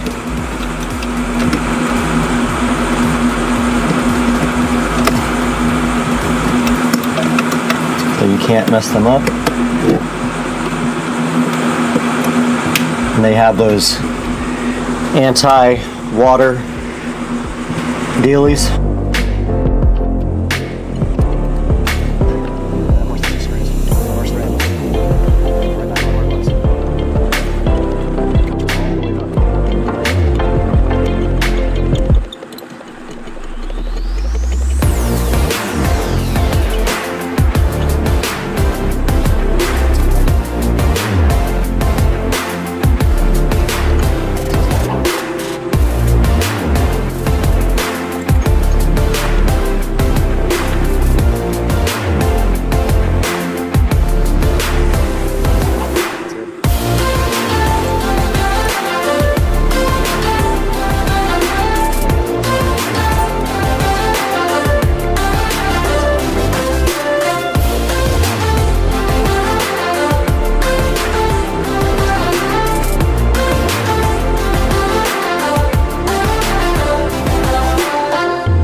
Just ran down to Ace Hardware and picked up some self-tapping screws to finish off the pedal assembly. 3 out of the 4, well actually all 4 were jacked up to the point where I couldn't save them, so I drilled and used one of the old self-tappers, and then I bought some more to finish off the other 3, which we'll have to drill out here shortly. But yeah, just a little update, just ran in Ace Hardware, so yeah, that's what's up now. Alright, we are back from Ace Hardware and we picked up some self-tapping bolts. The trick here. I think these will be fine.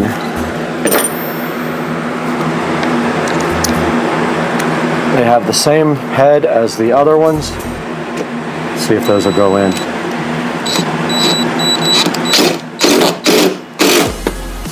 That worked perfect.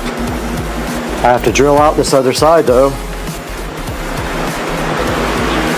And I broke all these drill bits.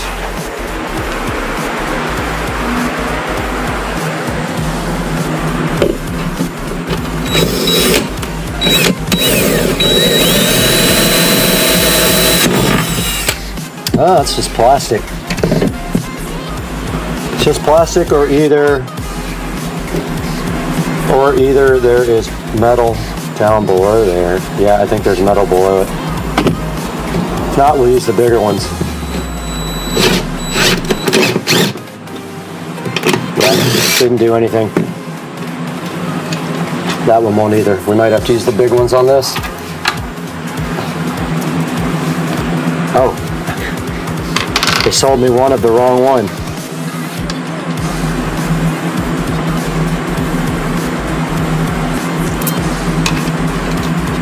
Oh, that won't do anything. This one might. That back one.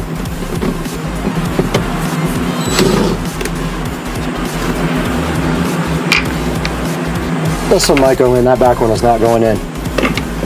It's a way bigger hole.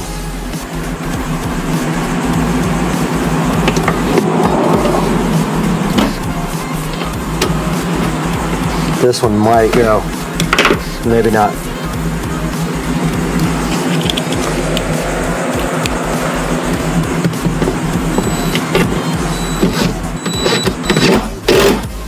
That one went. That back one's not going in. It's way too stripped out.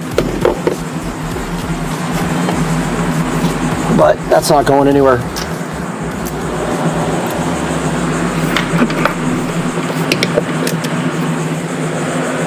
All right, that part is done. I'm gonna call it good with 3 bolts in there. Guys, we got our new brake pedal in, and it fits right over the old one after I was so dumb and couldn't figure out that you have to take the old plastic thing off. But I don't like the way the wire is going to be showing here. So I think what I'm going to do is notch out this little cover plate here so that the wire can run under that and down through. And of course my light goes off every time I come out here. Ugh! What I was saying is I don't want my wire showing here. So I think this little plastic plate under here, if I just pull it off and notch it out, the wire can run behind it because there's a space back there, I think. Yeah, there is a space back there. So I'm gonna just take this off real quick and notch it out. And hopefully it can go back on and the wire will run behind it instead of like over the top here. You guys will see once I get a better idea of how I'm gonna do this. Okay, I think what I'm gonna do is drill a hole right through there, literally right where my finger is, and pass the wire right through and behind, if I can. Yeah, and then underneath it. I think that's what I'm gonna do. I'm gonna work on getting that done now. Okay, I did find a way to route the cable behind the pedal and underneath. I will have to extend it though, I'm pretty sure. So I am gonna go ahead and mark off right here and drill a hole right there. And I'm gonna have to go through both the plastic and the metal. So let's see if I can actually get, sorry, I wasn't even on it. Let's see if I can actually get a drill bit to go through there, and it is gonna have to accommodate the wiring. And on the end, it will either have to accommodate this. I think I can get these through there one at a time, hopefully. Yeah, it looks like I can. So it's got to be at least that wide to get through there. So let's grab a drill bit and get to drilling.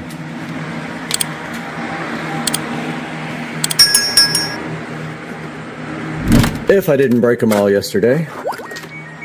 I know. This thing, every time you touch it, it turns on. All right, let's see what we got in here that matches. And I think maybe this one will be perfect. Let's see.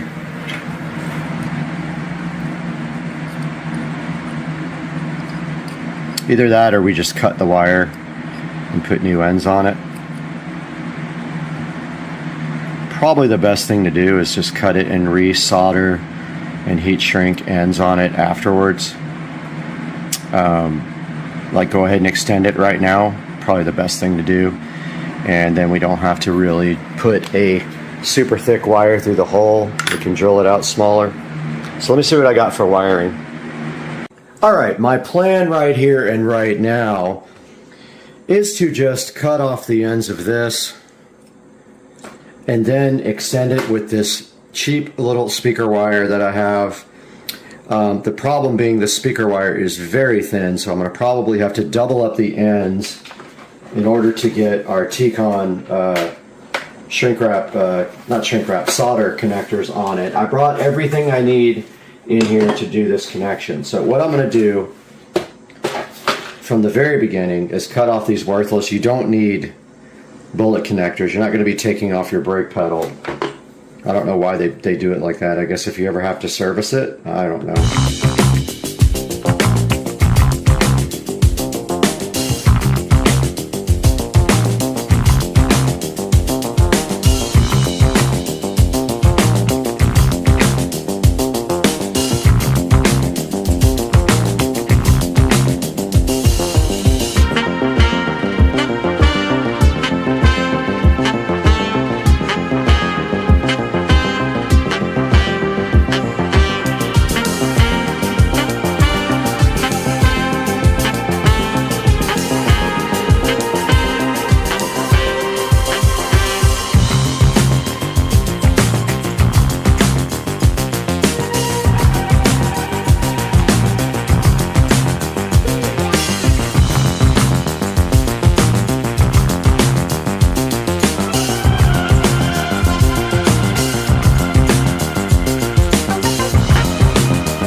I'm going to have to drill through this brake pedal to get that wires back. Okay, oh, I can't do that. Nope. That's right, it's plastic. Okay, that's not gonna work. Okay, that's gonna work. That's any brake symbol back there. Yeah, no. Shoot, it's right on the edge of it. That sucks.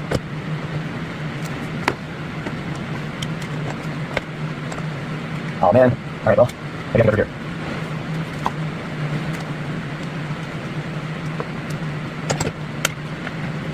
We'll break this thing.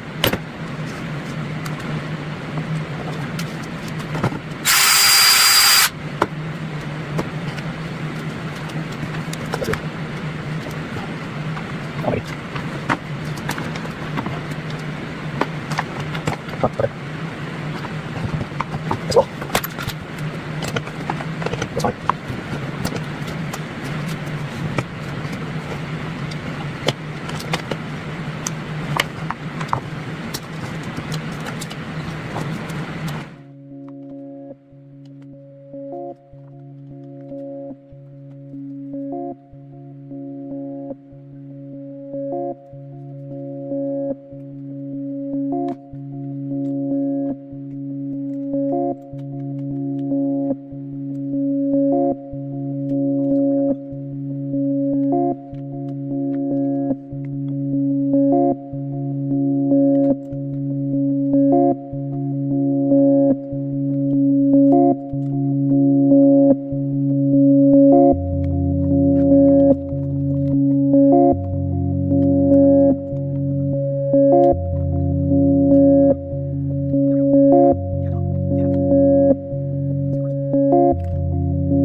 Update from the garage here. I did get the wiring run behind there. I need to tuck this in a little bit better, but yeah, the wire is run nice underneath the pedal right there. It goes behind the pedal and then underneath like that.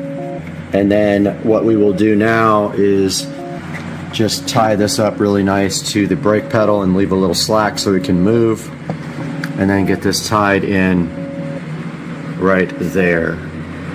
So that's next on the list. Alright guys, a little update from out here in the garage. I got the brake wire ran to the back and underneath, and I might have already done this update, but the next step is to actually zip tie the brake wire line to the actual brake thingy here, whatever it's called. Give a little slack right there, and then do the connection. So I'm going to do that now.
This project is completely done. We have replaced the brake and accelerator pedal assembly on the 2014 Club Car Precedent.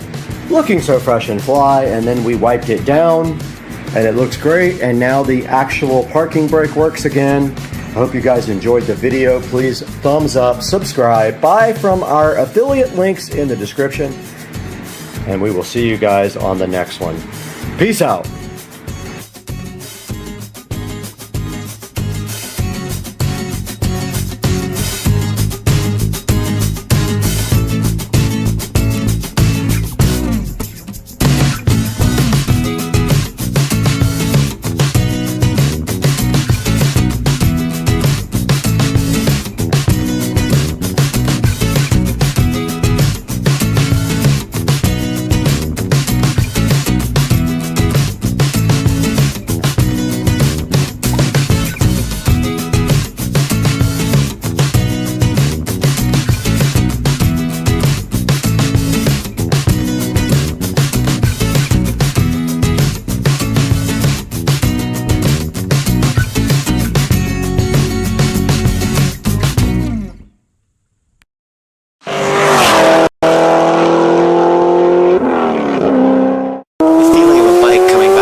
This 200-mile-an-hour pass, the exhaust coming out the dump pipe on the left side of the bike.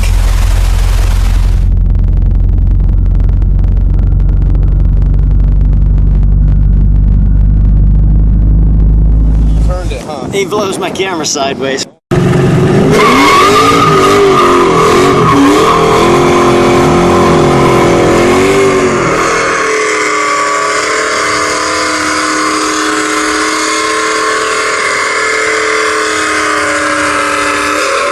Yes, there are very few things that rival the sensory overload associated with the burnout. You've got the smell, you've got the smoke, you've got the vibrations. It's awesome.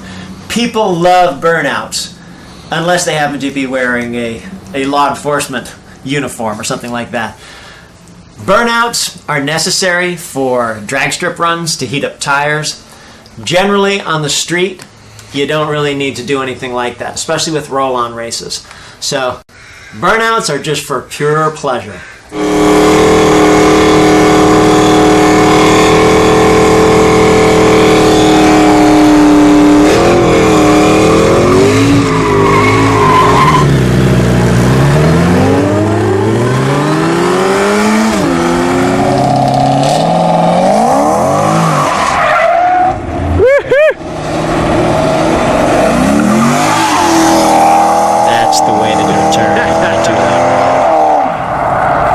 That's what we like to see.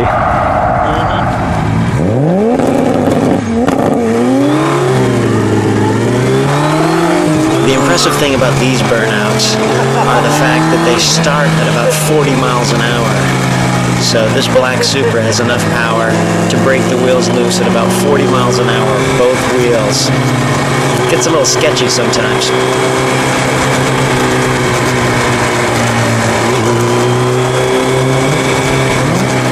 Being careful about the rider in front.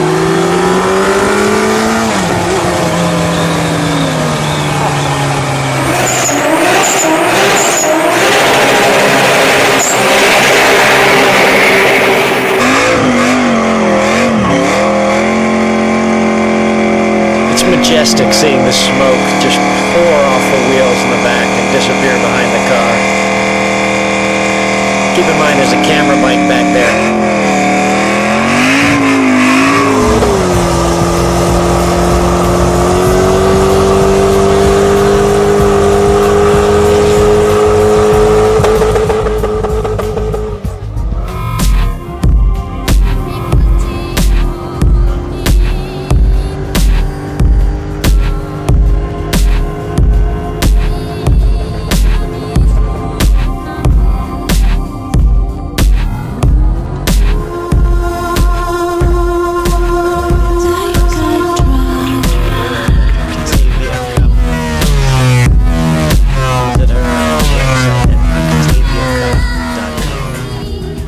That burnout was seen by an officer perched at the side of the road about 5 miles away, so we had a little talk afterwards. Everybody drove away and lived happily ever after.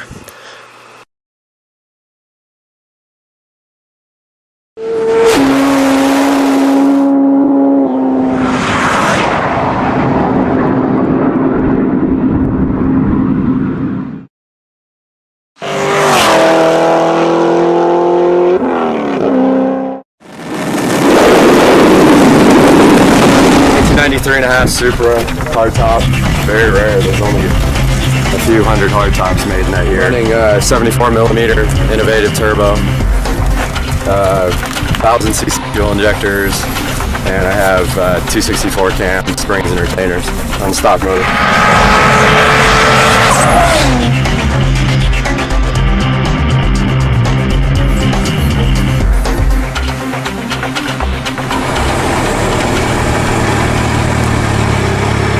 You guys might want to take another 100 yards just so that you're comfortable right where you want to be when you take off. It's nice to roll at your speed and just set your gear where you want to be. So about another 100 yards.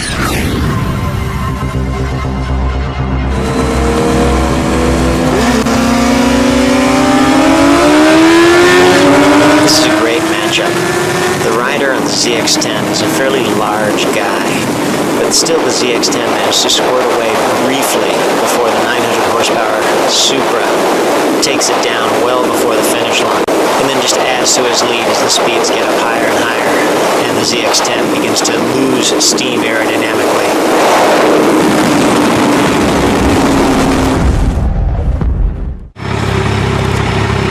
I think that boy has about 900 horsepower. That was nice. That was actually really good. You just squirted past him, and then he was trying to hold. You're losing, you're gaining ground just a little bit, and then he just took you in.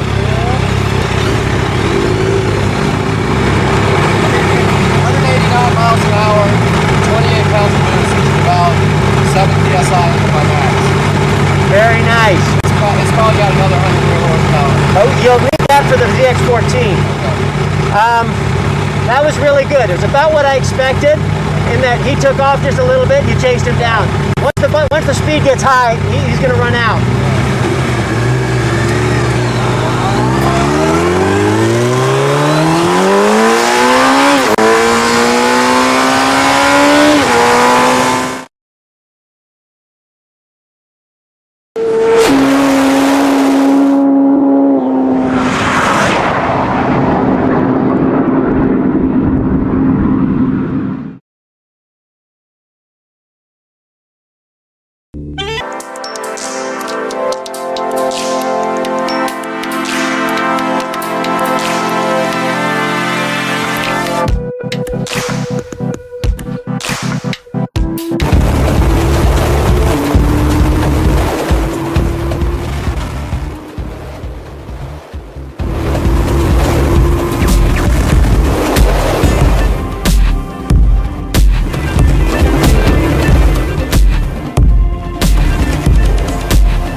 was pretty wild.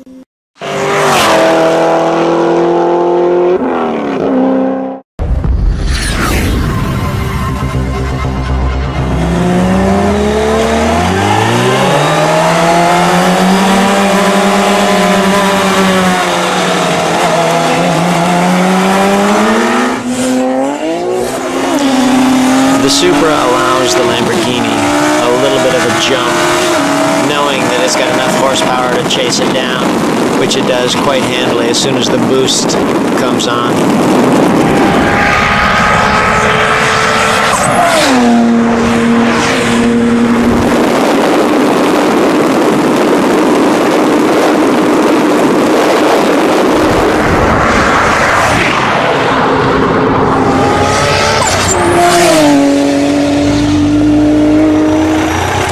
Super's fast. Super's fast? Lambo's not so fast.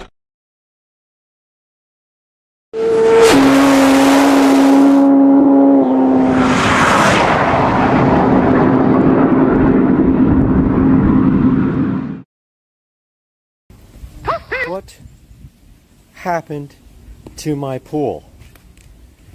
Went to bed last night, everything was fine. I get up, and now it looks like this. And then I walk straight into this water, and I get typhoid fever, and I get... Mr. Binks, are you sleepy time? He's so sleepy. Are you sleepy time? Oh, you... Today, we are getting everything out of this garage and into my new storage shed. All right, we are inside the new Suncast shed. And this is what it looks like on.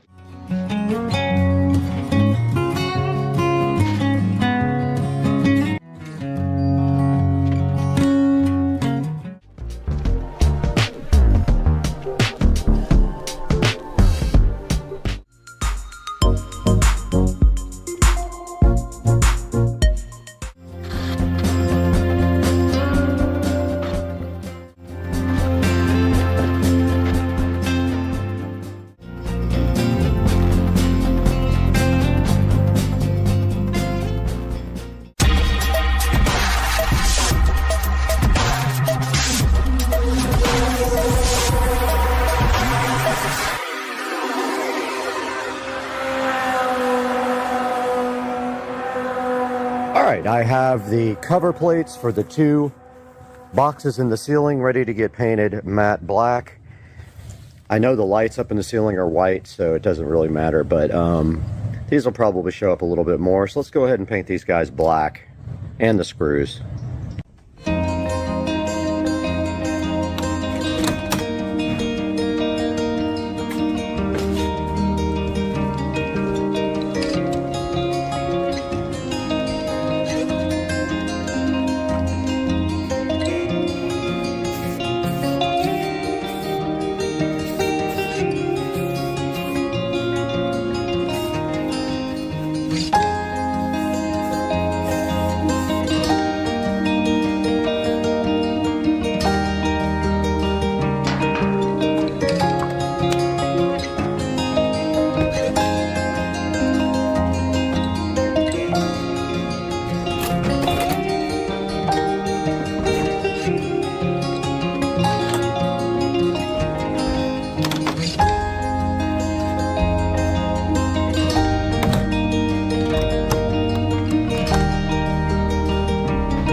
we have the next part of the garage makeover puzzle here, and this is the CASA app-based TP-Link Wi-Fi outdoor plug.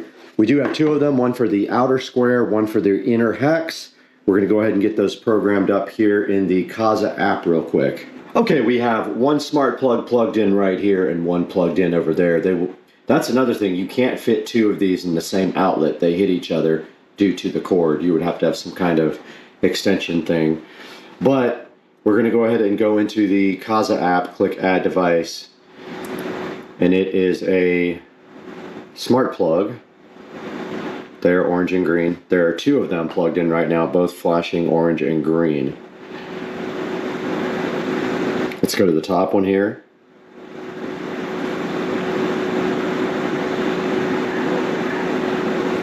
Go ahead and connect it to Wi-Fi. It wants you to be on the same Wi-Fi network, so it is now connecting this guy. I see it turn green over here on the plug. It is connecting, and then we will name this either outer garage square or garage hex. Then we'll put them in a group called garage hex lighting on Alexa. And the light is still flashing orange and green on the front. And we did get a prompt on the phone to connect to the device. We went ahead and said yes to that. And it's asking for the Wi-Fi network and the password, which I did provide. And you have to be on the same network on your phone when you configure this, or your tablet. And here we go, garage hex lights. Now all we have to do is be helpful to label these. So I'm going to grab my labeler real quick, and we'll do that. We got our label maker.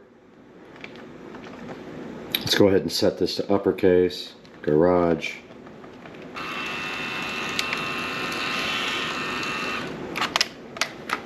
And let's go garage square.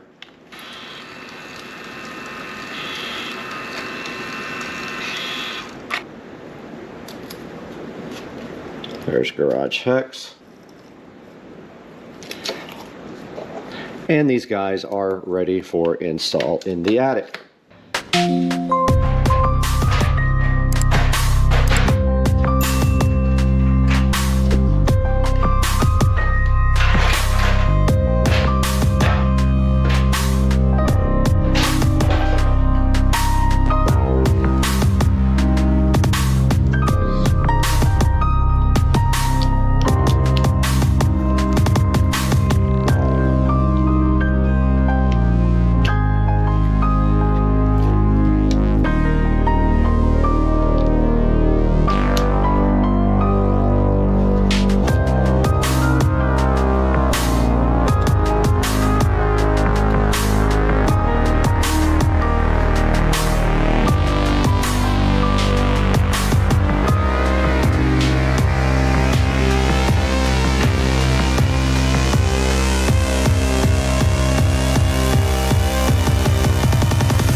Okay, we have successfully added the smart plugs, and now we have smart control over our garage lighting. So let's turn off the hex lights.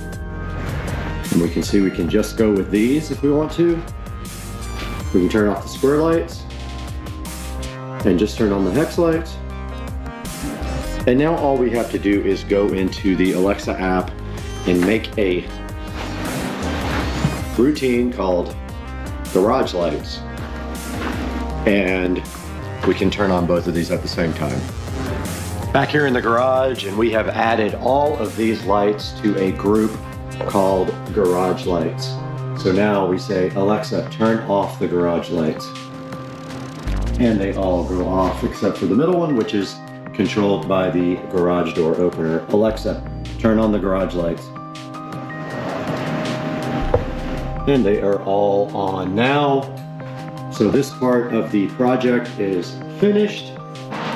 All right, we're gonna pull the Model S Plaid out into the driveway and cover it up, and then start touching up our paint up here on the ceiling. That is the last step of the painting process. So let's get this thing out of here.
right, we are out here in the Supercar Street Racing garage, wrapping up this part of the garage makeover.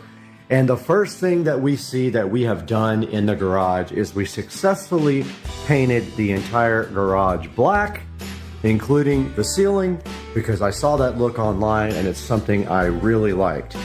So I do have pegboard on the wall. I did leave the pegboard. The only thing we need to do now is go and order a Supercar Street Racing banner for this side of the wall. The goal of this garage is to have nothing on the walls whatsoever except for banners. So you can see what we did. We painted all of the walls and all of the ceiling black, including the speakers. I did leave the recessed lighting white because I didn't want to deal with painting those, and you can barely tell anyway. And that is the first part of the makeover. The second part of the makeover was done earlier, and that was the little garage electrical reel. That was done a while back.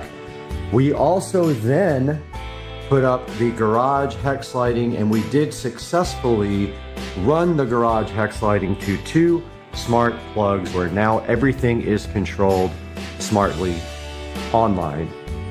And also we removed the little track spotlighting that was here because we had an issue with power.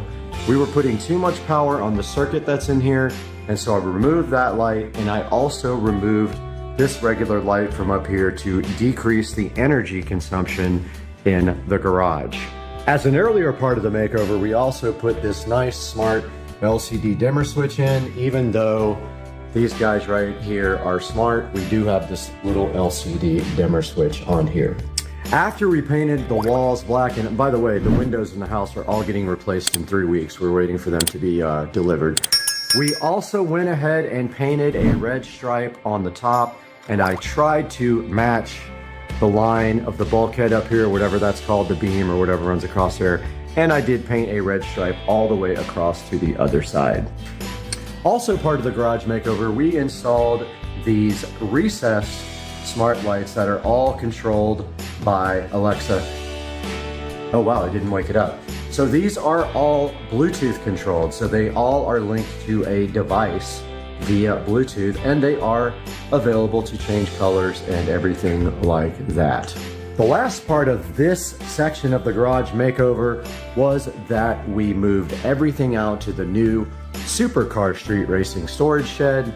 Getting everything off of these walls was a priority for me, and so that was the next move. Everything that was in here went out to the new shed. So for the last part of this makeover, which is not going to happen for about 4 to 6 weeks, I have ordered a new garage door, and that type of door is a surprise. So you will not see it until we actually get it installed. It will be replacing this door. It is a much, much better door than what we have now. And also going in is a jack shaft mounted opener, which will eliminate this guy and eliminate this track that runs overhead for a much cleaner look, and also the ability to do more on the ceiling. So the garage door is the last part of the SCSR makeover until I redo the floors, which is going to happen. I need to repaint these floors completely now that we don't have anything in here. So that's going to do it for this episode. I hope you guys are enjoying the series. There should be a couple more parts to it, so stick around, and we'll see you guys again next time on Supercar Street Racing. Oh my God, that pop sat. That pop sat is real. You love the pop sat. I love the pop sat. Everyone loves the pop sat. Please love it. I don't want Hi, come here. Come here, baby. She's so excited. Nope. Oh, Bella. Bella. Alrighty, we're getting ready to put in these really cool lights that my brother sent me. Okay, we're getting ready to start this project. We're starting on the corner where our power supply is. Now we're getting ready to get this awesome piece of equipment out.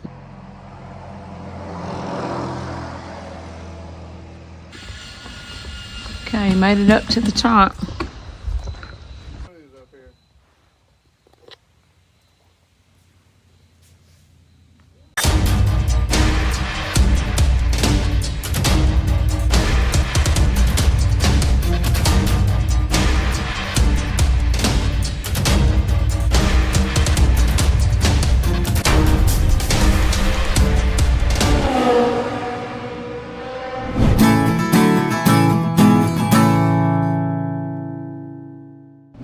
Hey everybody, we're getting ready to put in these really cool lights that my brother sent me. I've got my friend Joe here helping me, Beckett and Company. If anybody's interested or needs any lights put up, he's a great guy to call. Or anything else you need, home restoration or anything. This is how it came. Looks like a big mess, but we're gonna figure it out. And first thing we're gonna do is lay everything out on the ground to make sure of how far we can go with them. I've already got my power source laid out. What I'm doing is, so here we go.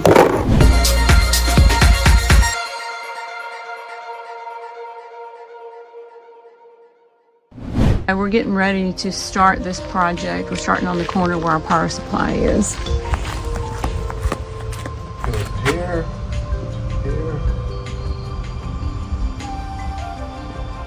Yeah, I think.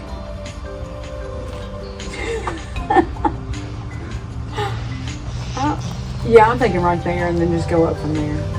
Okay. Or should, oh wait, no. Well, that's not gonna really show up on the house, is it? Sure.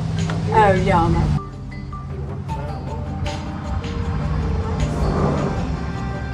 Yeah, let's start right there. See, I'm afraid to go too far around the corner because I don't want to use up too much of it in case we don't have, you know, 150 foot of it. Why not just start right there on the edge? Yeah, let's start on the edge, like what she's saying. No, I'm talking about up on the... Well, it's got to be on that under part. It's got to be, yeah, 3 inches from the house. So, I can, yeah, I think that's, yeah, just do that. Yeah. Well, 2 or 3 yeah. inches, that's about 2 inches. Yeah, do about, yeah, right there.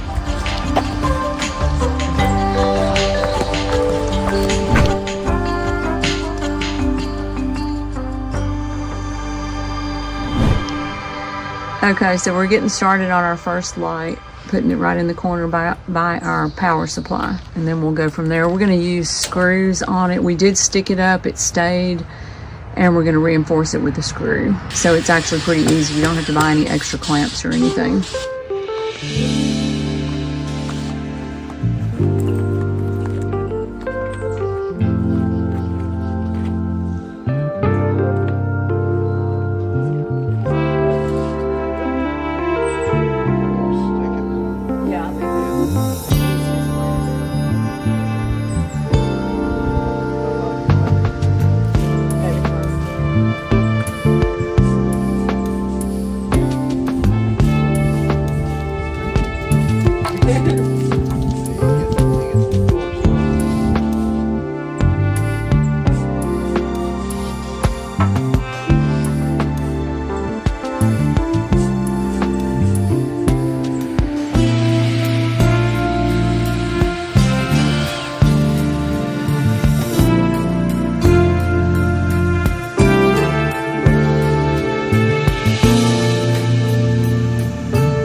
Now we're getting ready to get this awesome piece of equipment out. I'm not sure what you call it, but it's really cool. It's called a lift. It's called a lift. And that's, it's kind of like a mini crane.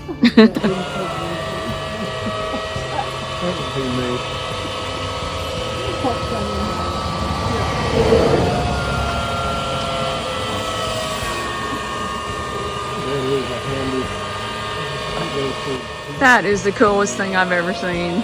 I didn't realize it was going to be on this truck. I thought it was like something that you drove around in. That is super cool. Wow.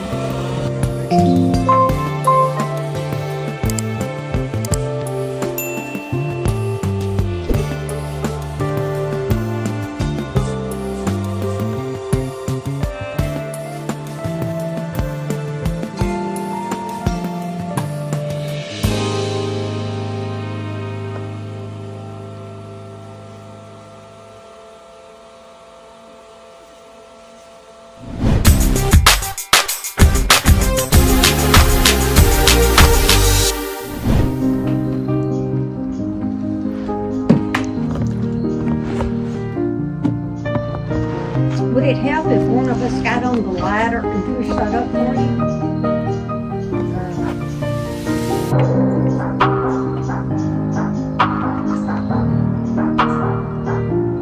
The screw's going through. It's got a little tab. Oh, okay, so yeah, pretty cool.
They're so tiny.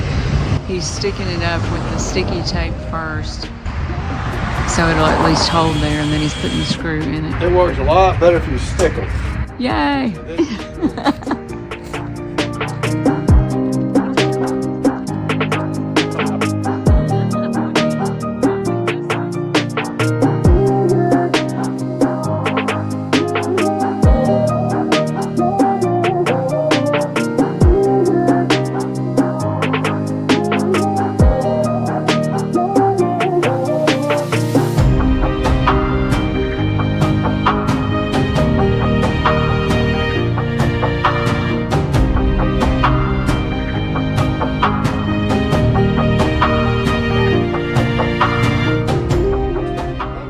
This is the best part of it all. Cal, I can go upstairs and hand them through the window. I can hand them through the window upstairs. You're only getting one more try. Throw it in the plant holder. In the window box. Oh no. Throw it in the window box. Oh no, now it busted open. Got him! Got him! It busted open. Okay, made it up to the top. Do you need your jacket?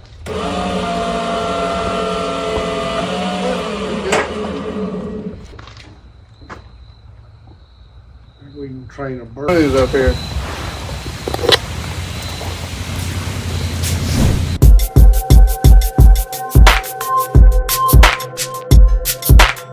It's dark out, but we're making progress.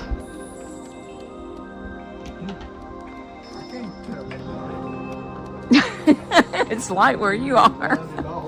What color would you like me to put on for you? Pick your poison.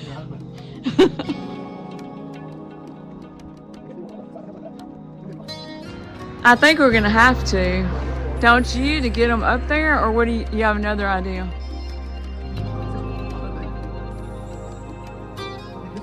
Oh, I see what you're saying.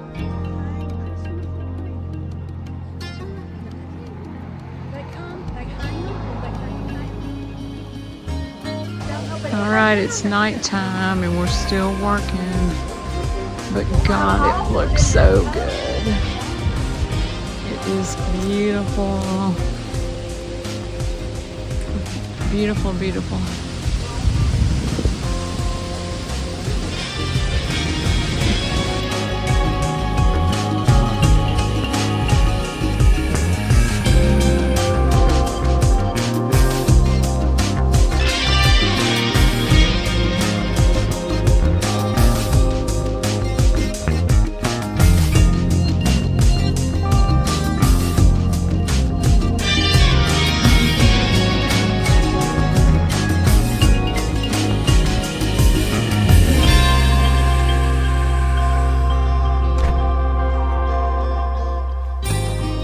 Hey guys, and welcome back to Supercar Street Racing once again.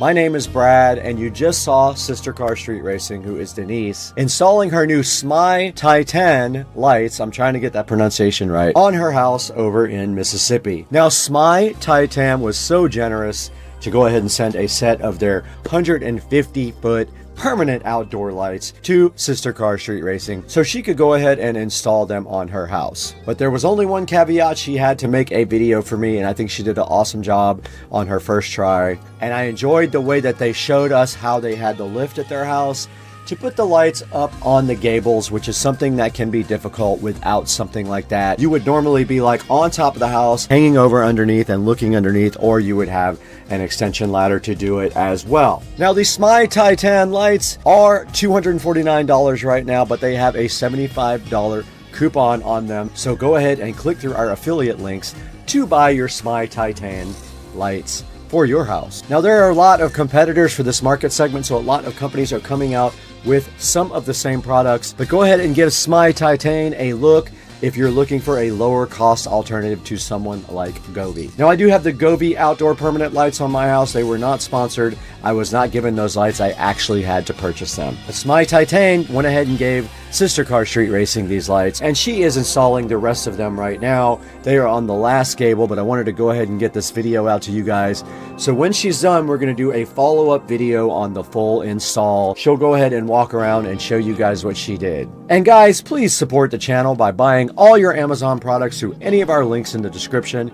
You can click any of our links and buy anything you want. It gives us a few dollars to keep the channel going so we can bring you better and more content. And please like and subscribe. It means so much to us when you do that. It helps the channel so greatly. You have no idea. And we're so glad you're here. If it's your first time, welcome. If it's your second time, thank you for returning. Now, we have to get out of here. Joe Dukes is coming over with a bunch of alcohol.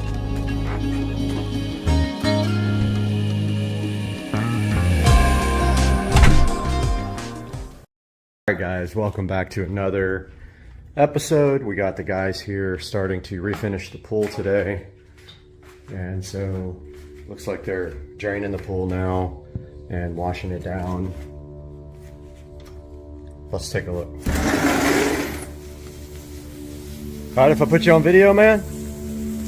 You mind if I put you on video for my channel? My YouTube channel? This guy's out here doing his work, man. He's got it. He's gonna refinish this pool. My frog pond. So they're draining the pool right now. So what's the next step after you drain the pool? Take it for hollow spots, rotten spots. Okay. And then I just try to tear them out as much as possible. Uh-huh. And then if I do that, I just start with a rinse down like I'm doing now, rinse down again. Then I bond coat it. Bond coat is like a primer for your interior of your pool. And with your paint, I see. the interior sticks to. Okay, gotcha. That's what I apply. I seal it all around your little turn. Yeah, I tip that around now. Right. Around the rest of them. I reseal around, even around the light, and we'll be ready to rock and roll again. So that light's actually coming out. You can. Yes, sir. I'm gonna take it out. Oh, okay. And all right. then tip it around, reseal it. I'll just leave it hanging there until once you replace. Yeah, I'm replacing it. We gave you an electrician a replacement. Then I guess they'll be here to see your finish. Hopefully. When the light gets in. Do you actually do the Pebble Tech yourself? No, you guys do that? I'm just a prep man. I tile. I do everything but that. Ah, gotcha. But you're not doing the step tile, right? No, sir. Okay. Step tile usually goes on when the inspector comes. The inspector guy usually puts on the step tile. But he likes for it to be on top of the bar. Oh, right. Okay. Man, yesterday we had a big old hawk sitting right here on the step watching the frogs. That's a good look, man. I know. What the Indians say, that's what I heard, man. How you get all that out? Just with the pump? All that dirt and stuff? All that dirt, something. We're going to shovel all that crap. Right. We're going to shovel all this crap out. But that stuff will just go. We'll get it out with buckets. Gotcha. We'll shovel all that, get all nice clean. It's nice having the pond to dump the water in.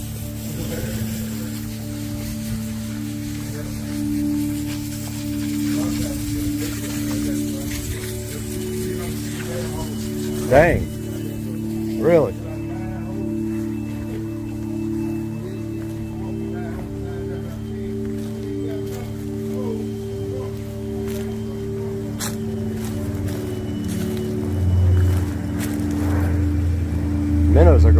crazy around the... Look at the minnows. That's insane. Minnows are like hoarding around it.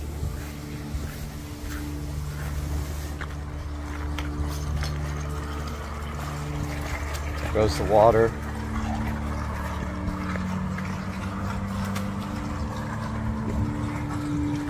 And of course they're going to shovel up all the debris that's left here. All this water is just groundwater.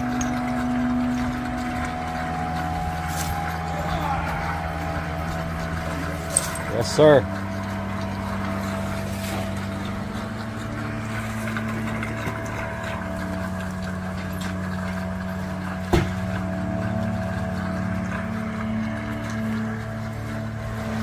There's all the rest of the water.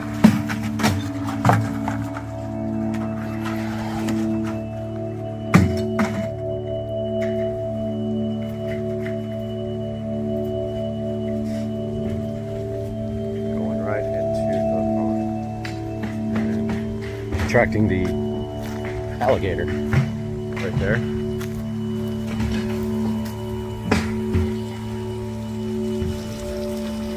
Sitting right there too.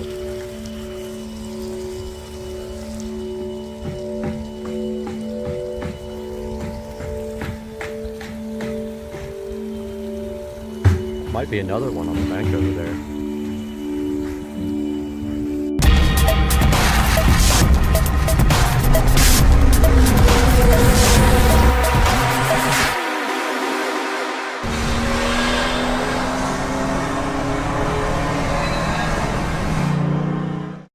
Those are smaller Smith & Wessons. The key is just you don't need to throw it that hard, really. Notice you can hit the back too because I got back points. There you go, man. You're a natural. First shot. Oh, that was bad. You went way down on that one. Well, you got 2 out of 3. Yep. Epic. There's what's left.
Over there.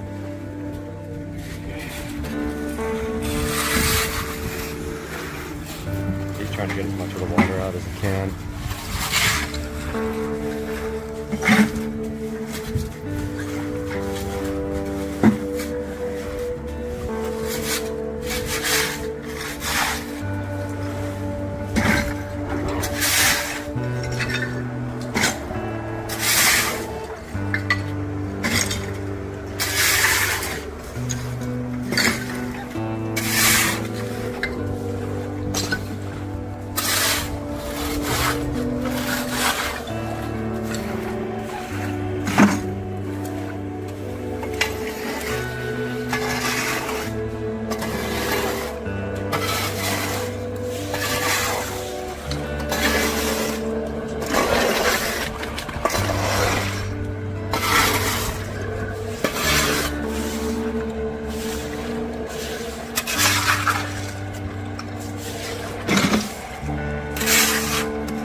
light to reseal.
What's that?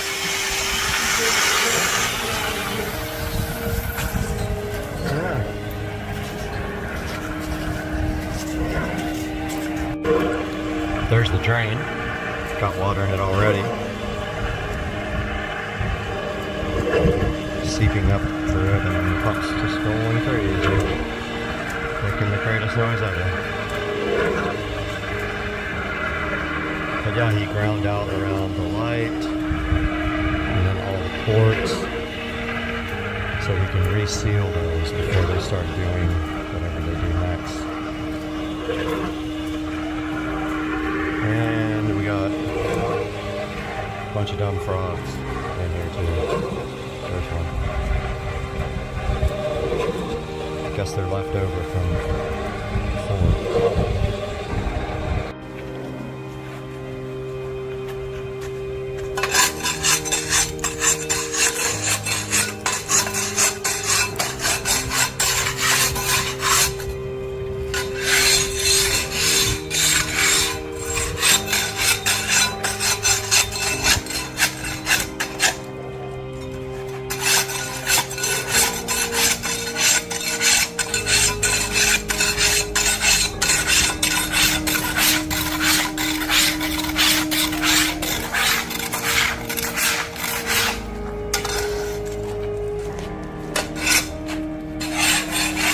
Update, he's cleaning the pool out now.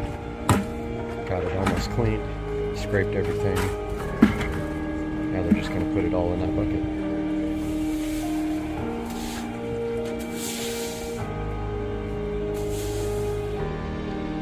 And try to keep it clean.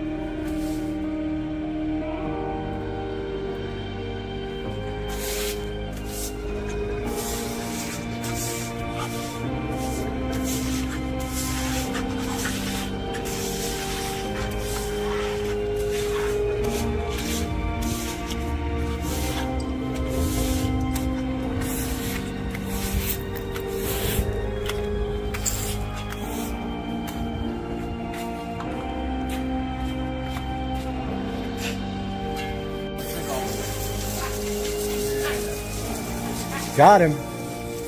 Got him. Got him. I know, man. It's a hot day. It was hot yesterday. Heck yeah, man. This is the only time you've been in a pool and been hot. Right? Yeah. Hey, you can actually use that as a joke. Yeah. Yeah, when do you be in a pool? When it's empty. Right.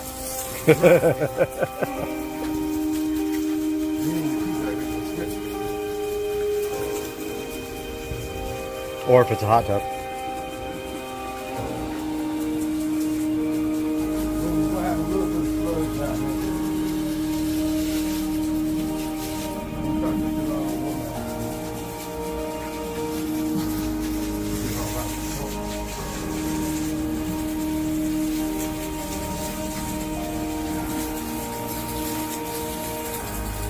I think this is the original finish on the pool. I don't think it's ever been redone.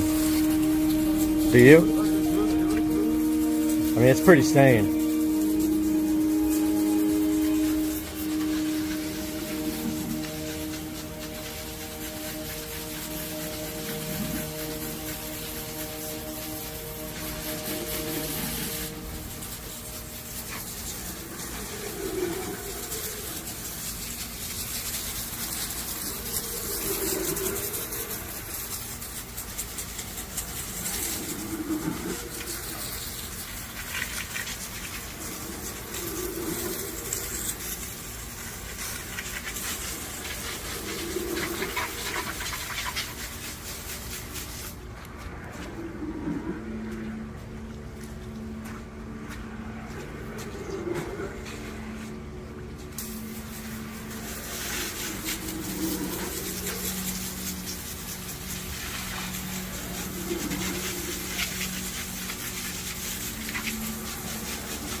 I see something happening out here. Let's see what he's doing.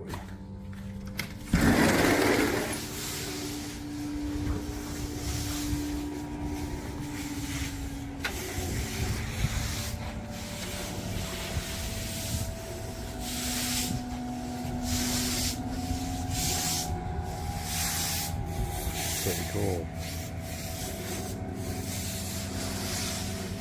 Looks like that's the, I think that's the permacoat.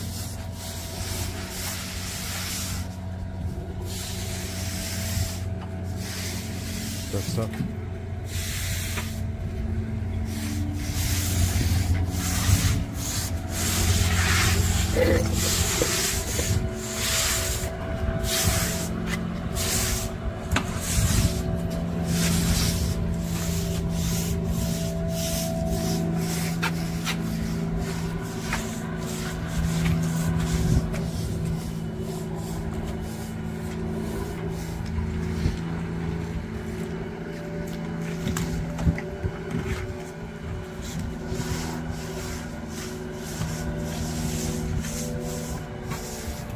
Cover the whole pool with it.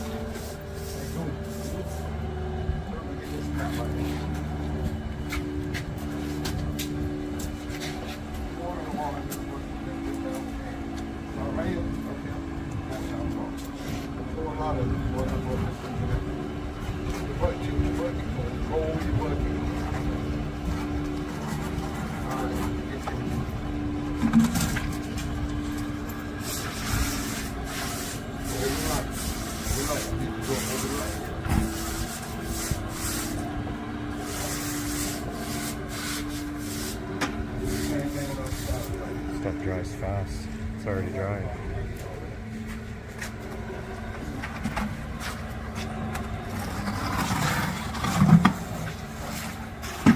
Awesome.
Drying already.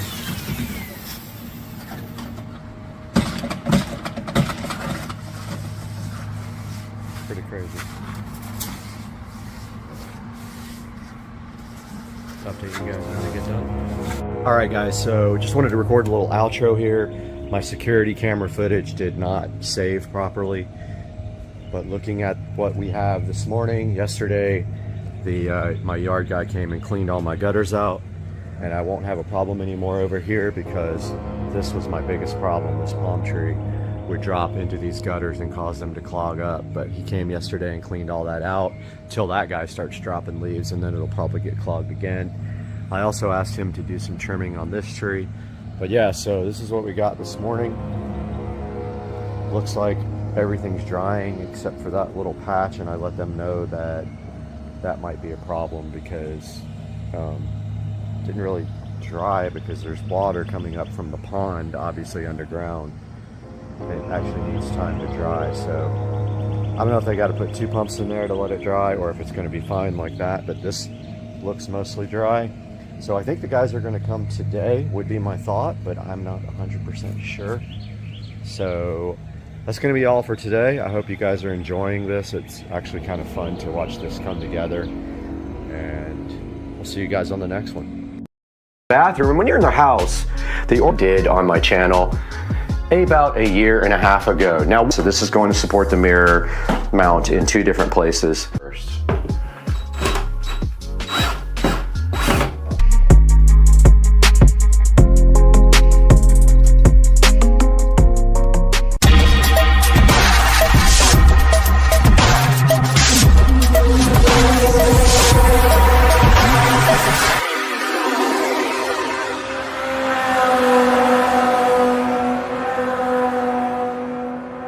Alright, I've got the GoPro plugged into a rechargeable battery pack. I have not tried that before. I'm going to see if this is going to keep it charged longer because the batteries last like 15 minutes. But I think I have a new plan that makes more sense. I think towel rack here makes sense. And then the Echo right here. But is there any studs?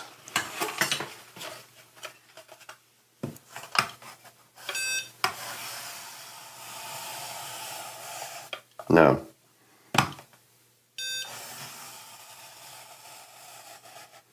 Don't think there is. I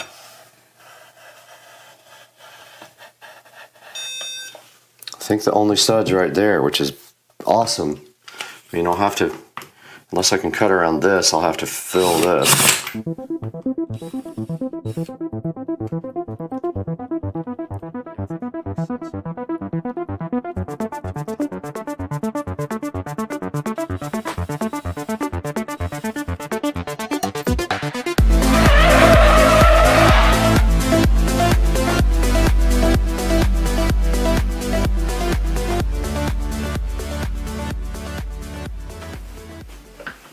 We're back in the bathroom here, and I kind of need to clean up some of this mess before I start the next part of this project, which is going to be cutting the hole for the Echo Show 5, which we're going to put right there.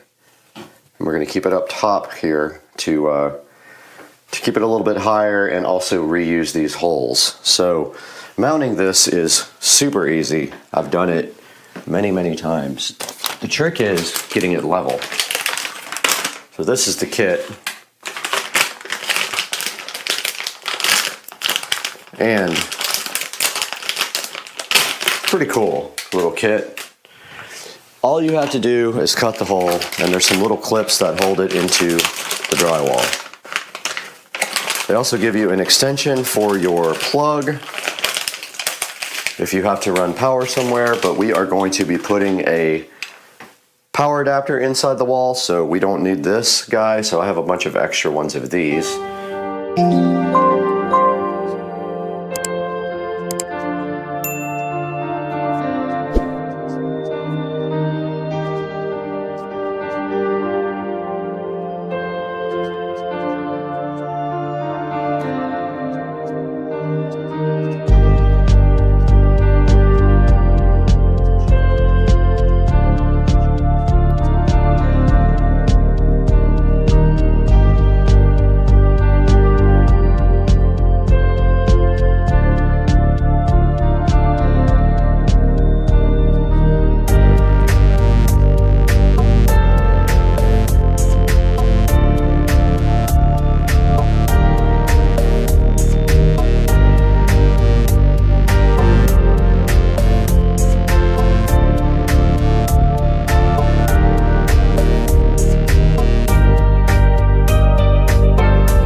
So this is our rather easy solution for power.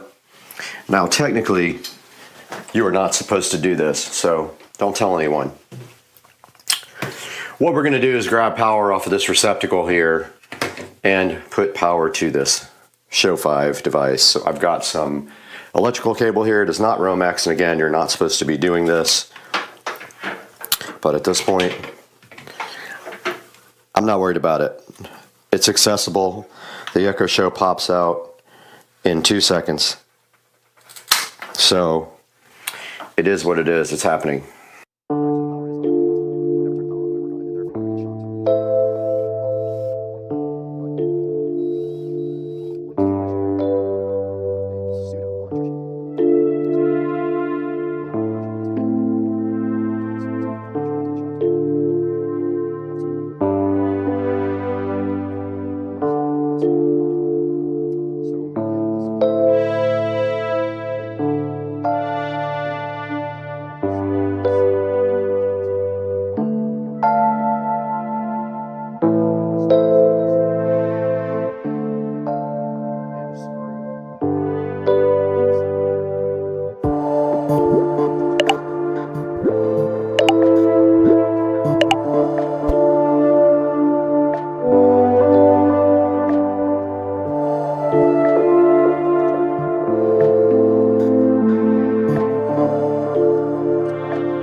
We have our drill bits here, our paddle bits, and it's as simple as grabbing one.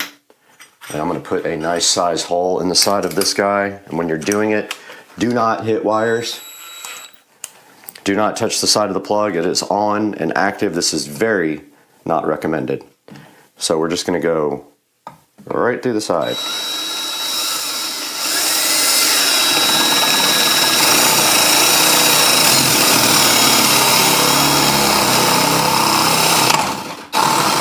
Just like that. That's all we had to do. That easy little plug hole. And now here is our electrical. We are right in access point here. So we're just going to come right through the side of that hole with our electrical.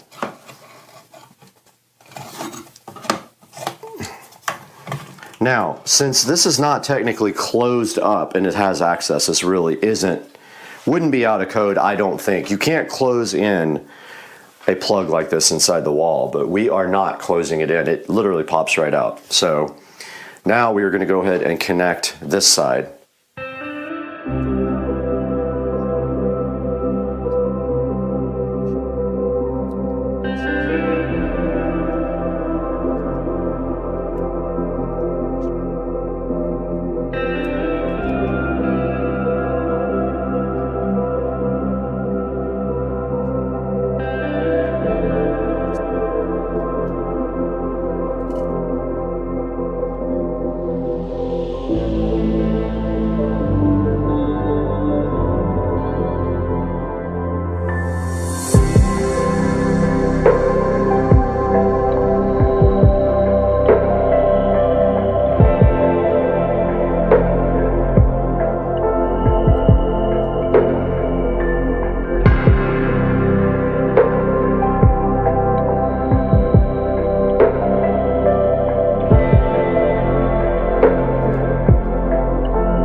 All right, our power is done for our Show 5. And now all we have to do is get our power brick here, See, we have our female power here.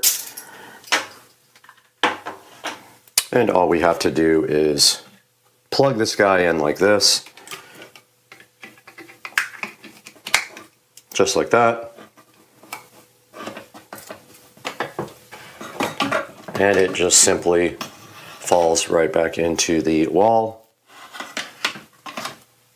And it can't go far because it feels like it's resting on something. But I am worried about losing this in the wall, but I have to take this plate out to paint. But if we see right here and right now, we should have power. Let's see. Why don't we have power? There it is. So we have power, and then this simply clips right into the wall, like so. And that is how you officially mount the Echo device. And it is booting up right now. Let's turn the lights off.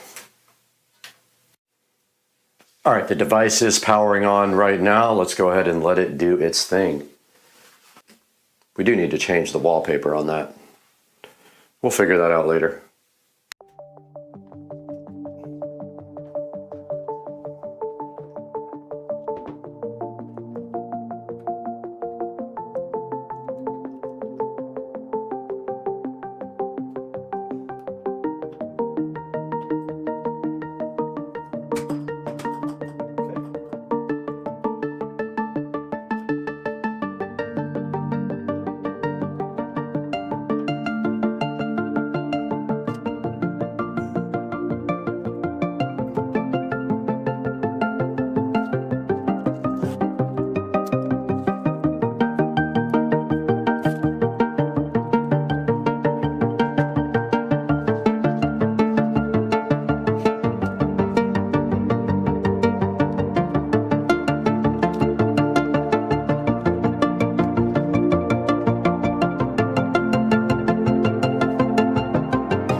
All right, guys, so we have run to the hardware store, actually in the Tesla, which is a miracle because I never drive it, and gotten some spackle stuff, and it actually is the stuff that turns white when it's dry. So let's go ahead and get this all patched up. These are the old mirror holes with the dumb mirror that has the outside.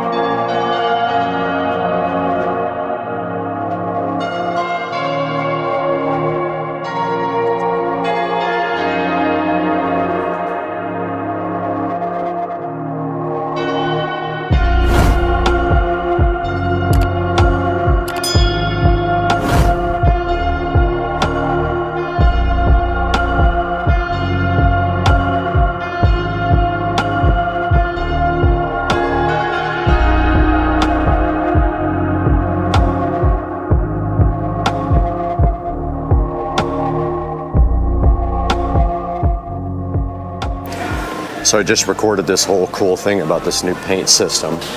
These new paint cans are awesome. They have like a key to open the top, and then the thing becomes a funnel, which is pretty cool. It's a new thing I've never seen before, but we're headed back to electrical.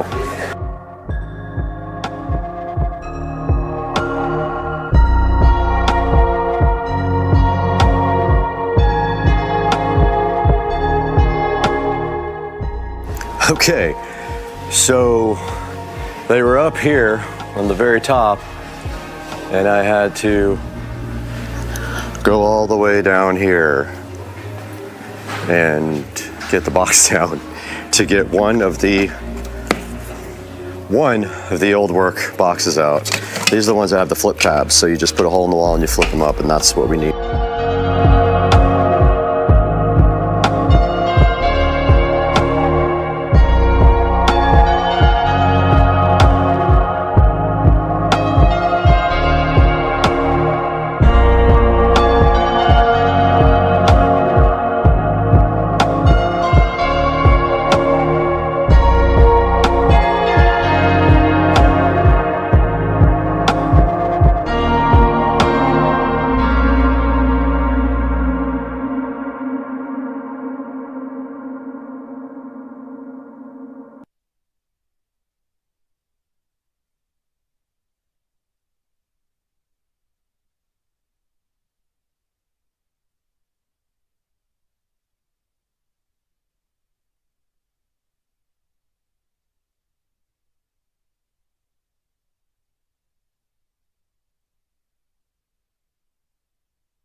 All right, we got Rich out here.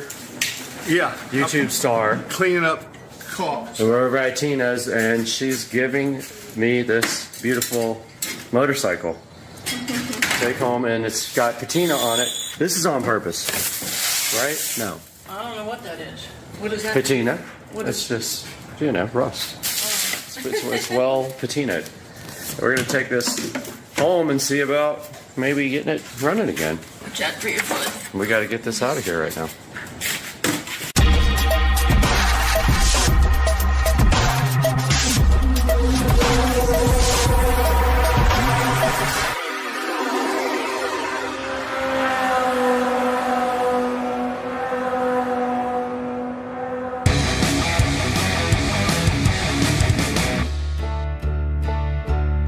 Okay, we got the bike loaded up, me and Rich, and we found that tire's flat spotted, so that's why it wouldn't roll. So no big deal, needs a tire. And I found we have the manual, so we'll order parts for it when we figure out what needs to be done to it, right, Rich? That's correct.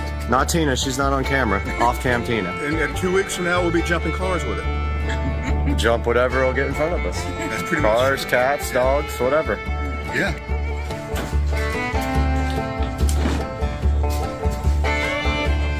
Man, feel rich on minimum wage.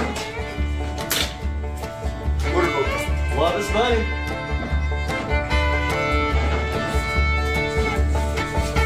Last spot.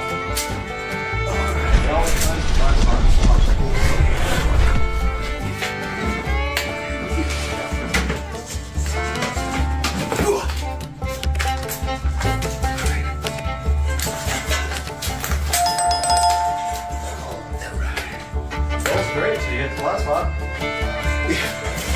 Oh, yeah. Look, it kind of rolls better if you tilt it. Look how many years it's been sitting there. It's just...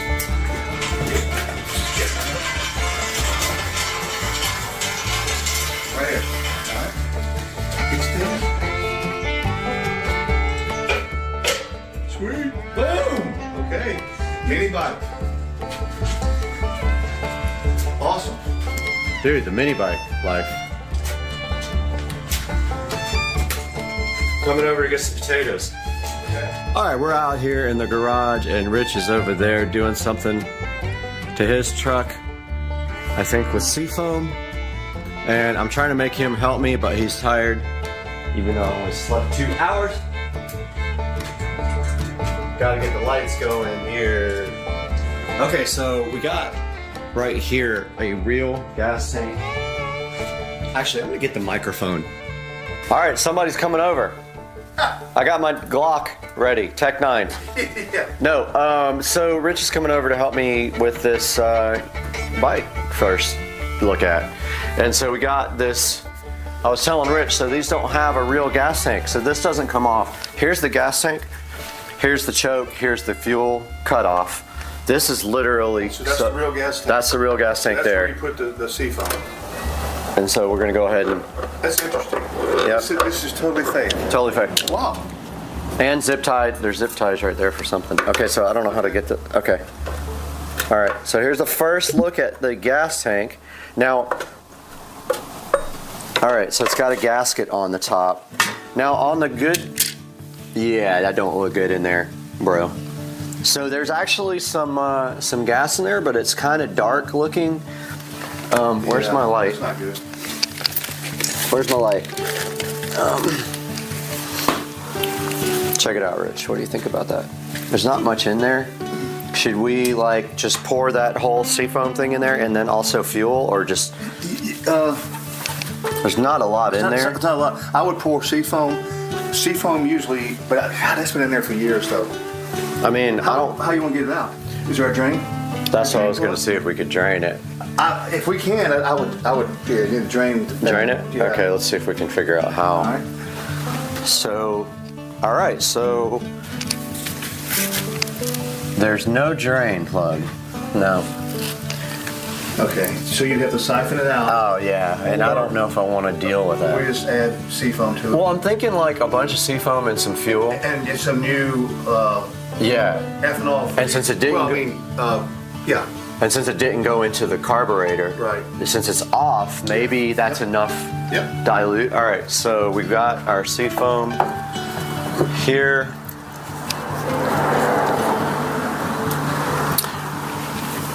And Is that, let me see that. There might be something in that tank. Oh, that's the float. I'm almost like, should we just put a bunch of paper towels in there and suck it up? You can try. Okay, here, hold that. All right. So I'm gonna grab some paper towels. We're gonna try to get this out.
We got a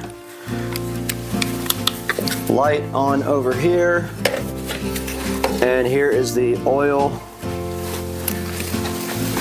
Okay, so this looks like the oil dipstick, and that might be the drain. Oh. You want me to wrench? Oh, you no, it came out. Not too bad for probably 10 or 12 years. Right? It's got oil in it, dude, and it doesn't look bad. It actually doesn't look bad. It's not dark at all. So I'm gonna stay with that for now, but I'll change it after I figure out how, because I think, yeah, this has got to be the oil, oil bung. And we probably should, well, that looks jacked. Look at that. It's bent. Yeah. That looks fucked. That might need to be replaced. It's like it's curved that way. You see what I'm saying? Yeah, that's... Yeah. So it doesn't have gears. So it's got one of those clutches that just works when you give it the gas and then it lets off. So where is the air box? We gotta take the air box off and clean it, and then put starter fluid in the air box before we can take naps. So that looks like the air box right there, carburetor.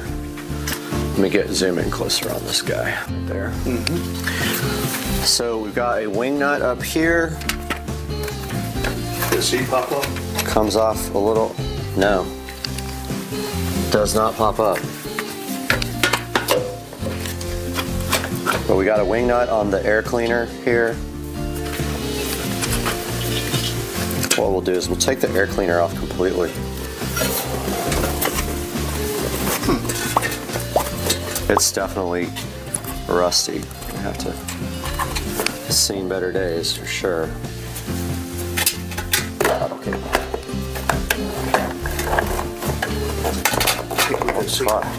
I know. Air cleaner doesn't look bad either, honestly. How the hell are you supposed to get it off? I know it's... Oh, just like that. I'm gonna leave it like that and then just hit it with some starter fluid.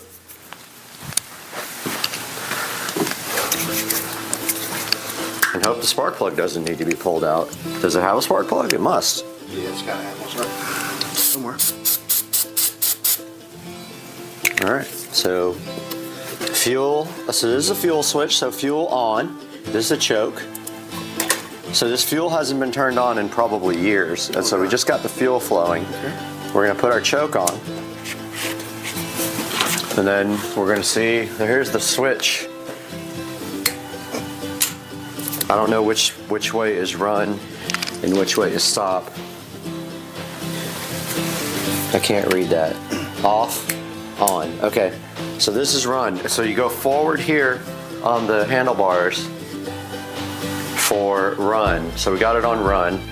I don't see a spark plug. That's what I'm saying. I wonder. All right, so we found that the sprocket nut, these nuts, was loose. That's why the rear tires weren't moving.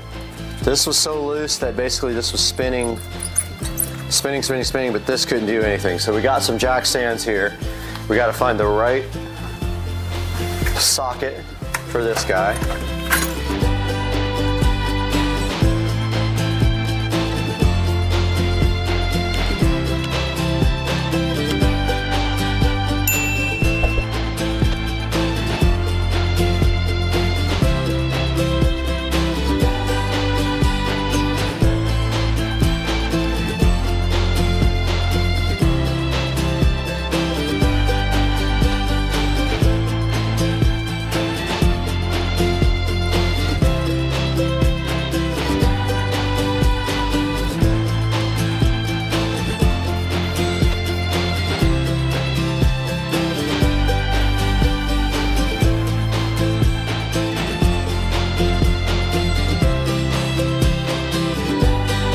Now I'm just looking at the throttle cable and seeing what it's doing.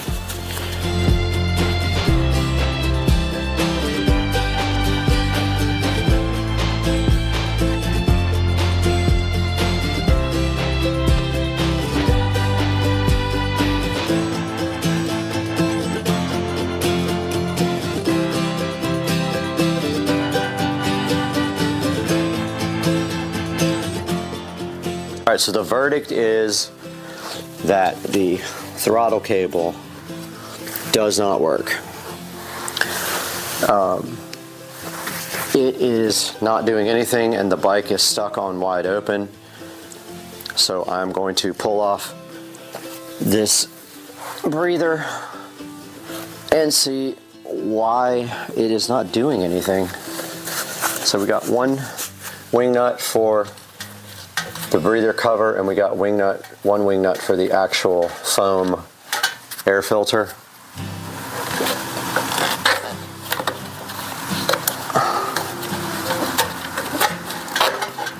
Air filter's off. Yeah, I'm gonna end up having to take the seat off, but this does nothing. Well, it's not connected to the carburetor anymore. I don't know how that's supposed to do anything. Throttle cable works to there, but that's all it does. Yeah, we gotta take the seat off. And change shoes. We're ruining our good shoes here.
All right, let's just put this in the hole there.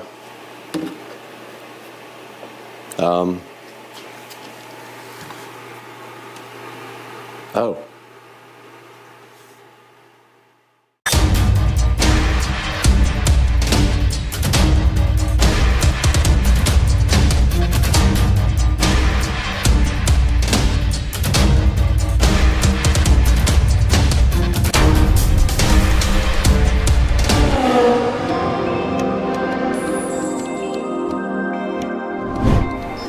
Guys, right here in front of me in the Supercar Street Racing dining room is the Dayton Audio 250 watt subwoofer plate amplifier and my 30-year-old-ish Sherwin Vega CLSC15S amplifier burned out a while back. So today we're going to be replacing that with this new high-tech Dayton Audio 250 watt subwoofer plate amplifier with DSP. So stick around because it don't fit. Alright, I have already unboxed the Dayton Audio plate amplifier just to see what I was looking at, and inside of the box here you can see that it comes with a power cord. I already had one so I didn't use this, but I'm going to save it because it's my last one. It has a USB type A plug to connect to the amplifier. It has a nice please visit our website for software and manual. And then right here and right now it has a innovative design catalog, not a manual. So in order to do anything with this guy, we're going to have to visit DaytonAudio.com to download the software, and obviously we're going to have to make some modifications to this cabinet to make it fit. So let's go ahead and get the software downloaded, get the laptop out here, and see what we're dealing with. Okay, we have the old HP unreliable laptop out here. The battery does not work on it, so it has to be plugged in 24/7. It is really slow, but really honestly, it's the only PC I have that's not dedicated to the studio or work stuff, which I can't install software on anyway.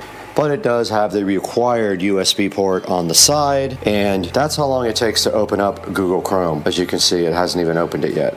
Okay, and you can see these stickers from where the subwoofer was moved twice across the country. Pretty cool. It's very old sub, but hey, it doesn't fit right in here, so I'm gonna go ahead and mark while this spyware is uninstalling. I'm gonna go ahead and mark, if I can, kind of where to cut this. I cut on the outside of this line, and here goes the installation of the DSP software. I'm clicking accept. It is installing. Meanwhile, we need to add about 1/4 of an inch to get this plate amplifier to install. So all we're gonna do is we mark where it goes right here and right here. And we're gonna take our jigsaw and go ahead and cut right there and get this plate amplifier flush mounted. Okay, we have some screws here. I'm gonna go ahead and run a screw on the top. These are the ones that came out of the original amp. There's one on the top. I'm gonna run one on the bottom now just to hold this in temporarily. And we got our screws in there for now. Let's go ahead and turn this heavy. This thing weighs a lot. It's very awkward.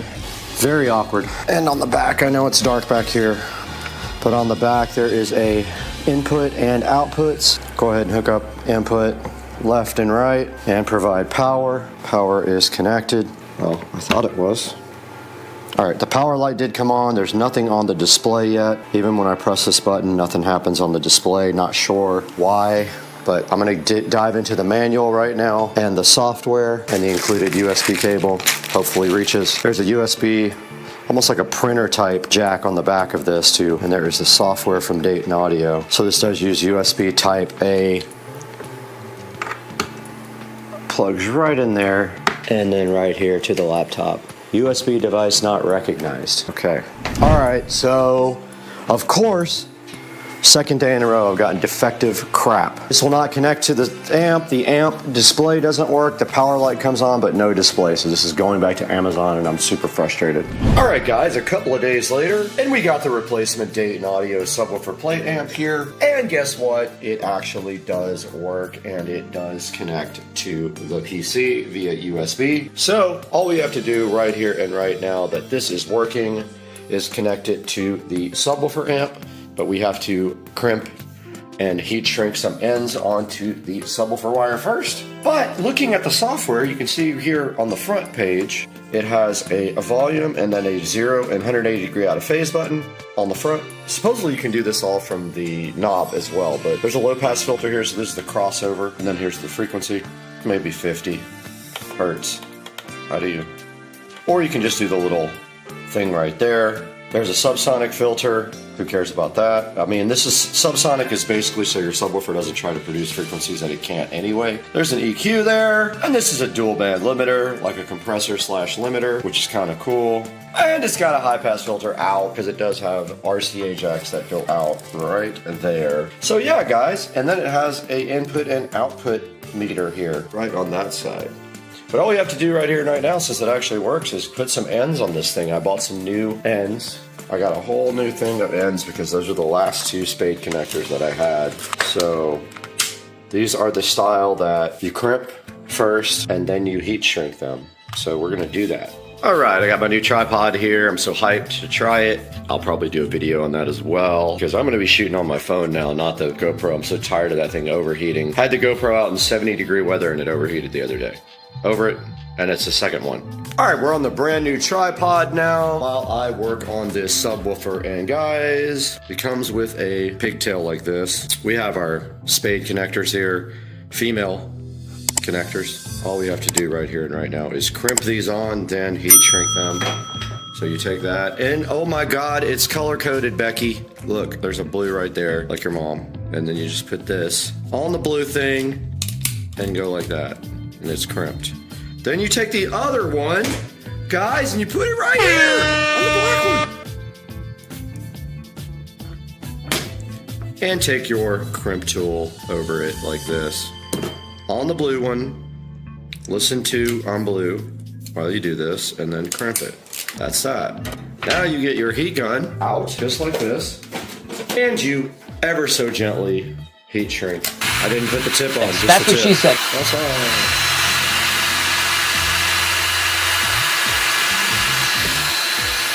That is that. That's how you do that, dude. Dude, check it out, bro. This is ready to go. Now all we gotta do is install it. And guess what I have, guys? Guys, I'm so hyped. I'm gonna get my salt back. Yeah, pretty sure Plus was on that side, but really in order to see it, I have to get the phone out. But you can see here, I just hooked up the spade connectors to the sub. And now we will put the plate amp in, but I need my screwdriver to do that. Okay guys, I don't know why I'm up at 2 a.m. on a Monday morning, but I am. And since that is the case, and this is connected, and it is the right polarity, we're gonna go ahead and install it. Now if you remember, because this was 5 seconds ago for you, we did cut this to make this work. And I had already screwed in one of them, dog. Oh, that was sick. Did you see that? Sick. The Magna caught it. Not the Magna Carta, the Magna caught it.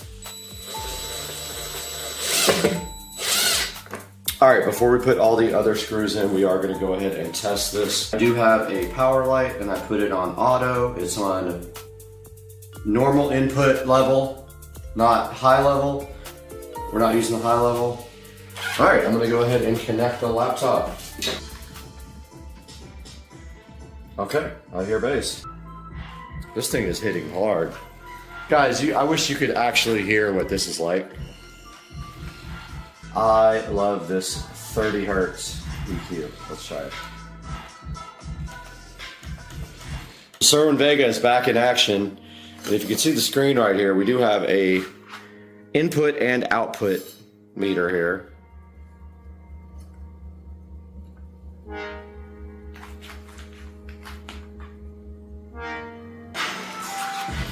There it goes. Oh yeah. Let's go!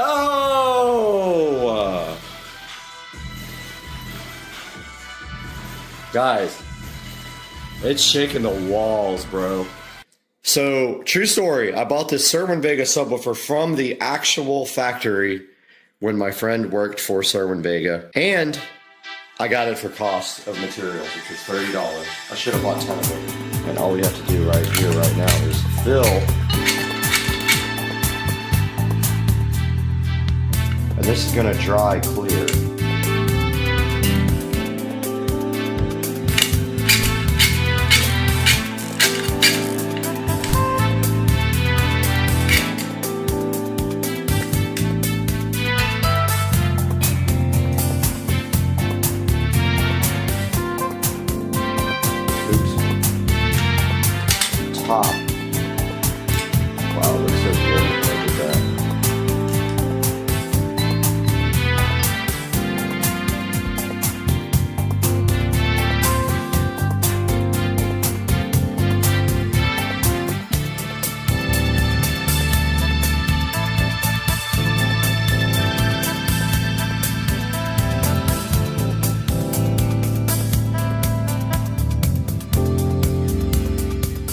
like, this thing's bumping. It's not connected. These nuts. All right, guys, we have successfully repaired a 20-something-year-old, it's probably 20 years old, Serwin Vega CLSC15S. Truth be told, I wanted the original amplifier to be repaired. However, there's a guy on eBay that does it, but he has not been available for 6 months, so I think he has passed away or does not want to repair my amplifier. It's Joe's dad's subwoofer. Guys, I'm going to end the video here, but I'm going to go out to the Supercar Street Racing studio now and record a little outro about the Dayton Audio plate amp. Now, this is the Dayton Audio SPA 250 DSP. So, guys, I really appreciate your support. You guys don't even know how much it means if you watch this video and you enjoy what I do. I enjoy it, so I hope you do. This gives me slightest little pleasure in the world, dog. And so I'll see you guys in the next one. But let's throw it out to Brad now in the studio. Take a look at this Dayton Audio subwoofer plate amp online and see how you can get your own Dayton Audio 250 watt subwoofer plate amp with DSP. Peace out, guys. Back in effect in the Supercar Street Racing 4K production studio, and I am Brad. And guys, today we have a repair of my old Serwin Vega CLSC15S. Now, this subwoofer was bought brand new from Serwin Vega, right from the factory for cost of materials, $30. I know it's hard to believe, but yeah. My best friend worked as a customer service manager for Serwin Vega. So we were in California and we got to go right to the factory and buy all kinds of Serwin Vega stuff for cost of materials. And now the Serwin Vega subwoofer amplifier has died, and it's very hard to find somewhere to replace it or repair it. The one guy on eBay that repairs it has been gone for months. I don't ever think he's coming back. But we did buy this Dayton Audio plate amp to go ahead and repair it. Now here is the Dayton Audio SPA 250 DSP sitting so fresh in front of you. It is a 250 watt subwoofer plate amplifier. And you can see the technology is so much better than when we got the Serwin Vega 10 years ago or 20 years ago or 50 years ago, I don't remember. And this guy has USB connections and it does DSP for all the things like equalizer, low pass filter, high pass filter, and everything cool can be done with the laptop. Now, the first plate amplifier I got was defective. The light on the display would not light up, and it was not recognized by the computer on USB. So it definitely had some issues. We did eventually get the Serwin Vega repaired with the Dayton Audio subwoofer plate amplifier, and we did crank up the bass at 20 and 25 hertz. And now let's take a look at this online. It has 4.3 stars out of 23 reviews. And you can see right here and right now that it didn't actually fit my subwoofer enclosure. I had to jigsaw out part of it, and then I went ahead and put some silicone sealer clear around where the part where it was just a little bit too small. But right here you can see the quality of the Dayton Audio SPA 250 DSP, and it's a good choice for a replacement amplifier if you guys have a sub that has burned up, and it does happen eventually. I have 3 of them that are already dead. So it does have 7 PEQ bands, a low pass filter, a phase control, a subsonic filter limiter, and a high pass filter. And on the back, if you look right here, there's a knob to do all that where you don't have to use the actual app. And it's a Class D amplifier and has balanced and unbalanced line level inputs and outputs. So go ahead and get over to my Amazon link, click through my link to buy this or anything else you need, and it helps the channel out greatly, gives us a few dollars, and shows your support for Supercar Street Racing. The bass is so loud I gotta go to the hospital because my ears are bleeding.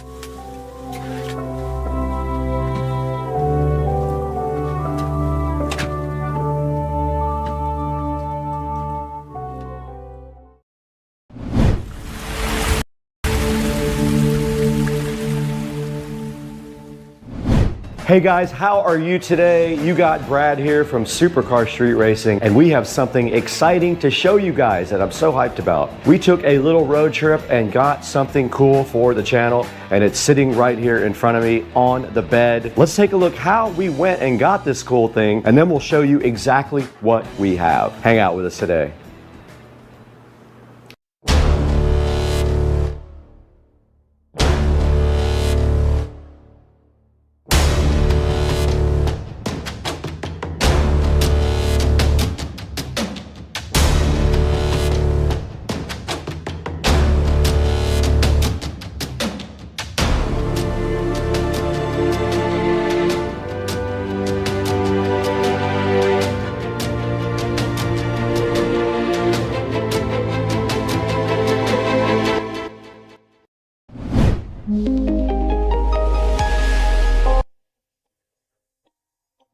All right, we're about to head out. We bought a Canon R5C down in Winter Garden. So Joe just showed up. What's up? Are you ready to take the first road trip in the Tesla after 2 years? Yeah. You know that this car has never been anywhere near this amount of miles except when I bought it, right? Well, will this one trip put more miles on it than you've done Ever. in the last 2 Ever, years? yeah. Ever. So we're all packed up and everything. We're going to head down to Winter Garden and we're going to stay in Sanford for the night and check out some of the cool Sanford spots. And all we have to do right now is pack up because I'd say about 11:30 we could hit the road, but we need to get all of our stuff packed and then figure out the trip. So we have a spot there. We have an Airbnb in Sanford. And so let's see. All right, let's get packed up. All right, we're leaving the house now, headed over to Joe's house, but we have a 2-hour and 15-minute drive to Winter Garden, which will be that's the furthest road trip. By the time we get back, it's the most miles in one trip for sure. Because the only thing I did was driving from Merritt Island. Yeah. So yeah, we're headed out right now. We're gonna go ahead and go by the bank first, and then get on 295. This is fun, man. We never get to have fun like this. We'll have to charge if we go too crazy. No, we'll be fine. Is he rolling up on you? No. He knows that. Do it. All right, we are in Orlando. We just went to Bank of America and then over to Starbucks. We picked up the Canon R5C, 2 lenses, a bunch of accessories and everything like that. And now we are headed to the supercharger. So this car has only been supercharged once before, so we're going to see how long it takes. But anyway, yeah, we're going to go to the supercharger and then try to find some food close by where we are. Headed that way, dude. Let's do it. All right, we're at the charging station. We're supercharging. We already got 15% battery in like 10 minutes. That's quick. And we're watching Super Street Racing on theater mode on the Tesla. Yeah, man. And we're eating Jack's Tender Bites while we charge. All right, we are driving down a random road, and there's a rocket launch happening right in front of us that we forgot about. You can see this. I don't know why we're dumb. We're literally in Orlando when the rocket goes up. Okay, we got to our Airbnb. Joe has the 110-volt charger. It gives you 1 mile per 30 hours worth of charging, but he's hyped. Oh my God, it fits. Touch the port. Plug it in. Let's see what happens. Let's go. It's charging. Look, it turned green. That means it's charging. All right, so all we have to do is charge this for 45 hours. I can't believe you even saw it. It says 17 hours. Look at that. We leave tomorrow. It's going to be at 100% when we leave. Come on, dude. Look at our Airbnb. All right, we got to give a tour. This is the porch. This is called the front porch. It's got fans, but nobody knows how to turn them on. What else do we got, dude? Dude, complimentary waters. We got a backyard? Oh, snap. There's a big backyard back there, dude. He's got 2 closets. That's good because he's in the closet. Wait, is my memory foam? Let's go. I'm out for the night. Dang, son. If I could turn this on, I would.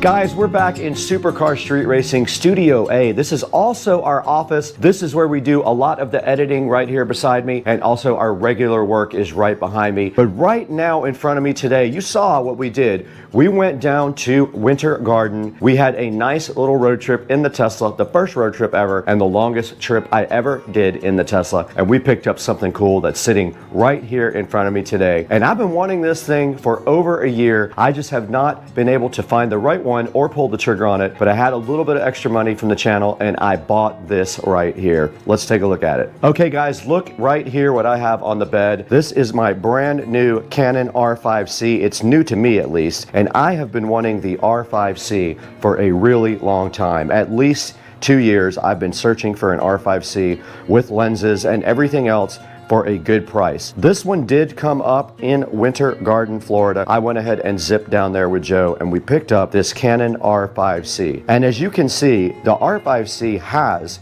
a lot of extra gadgets with it. It has a small rig cage around it, as you can see here. It's got the trigger pistol grips there. It has a manual focus control, which we are going to be removing. That is for doing movies where you follow somebody with the handle and you focus with this hand. I will not be needing that. It has an anamorphic 35mm lens with a 1.33 aspect ratio right there on the front. It does have a couple of the small rig batteries, and those are awesome for charging the camera up. They give you way more battery life than just the internal battery. What they do literally is hook up just like this to the camera, and they charge the internal battery, and the camera runs off the internal battery. So this is the R5C.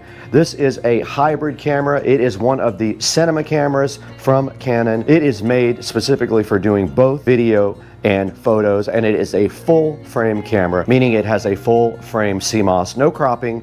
It does 8K, no problem, and it does have a 512 gigabyte CF Express card that came with it as well, and it's a genuine one also. It's not a clone CF card. Here's a good look at the back of the R5C. The small rig battery is sitting so fly right there. It is at 84%, and it did charge the internal battery up all the way. It does have a screen right there with all of the data on it. I will show you guys later. And the viewfinder itself is covered up by the small rig batteries. That is why you don't see the viewfinder. I will not be using the real viewfinder, most likely just the screen, as I will be doing a lot of video work with this. You do see the small rig cage on here with the handle on the top. That also is pretty cool for doing video. I ordered some other things that are in this box as well. We're gonna have to take a look at those right after this message from our sponsor.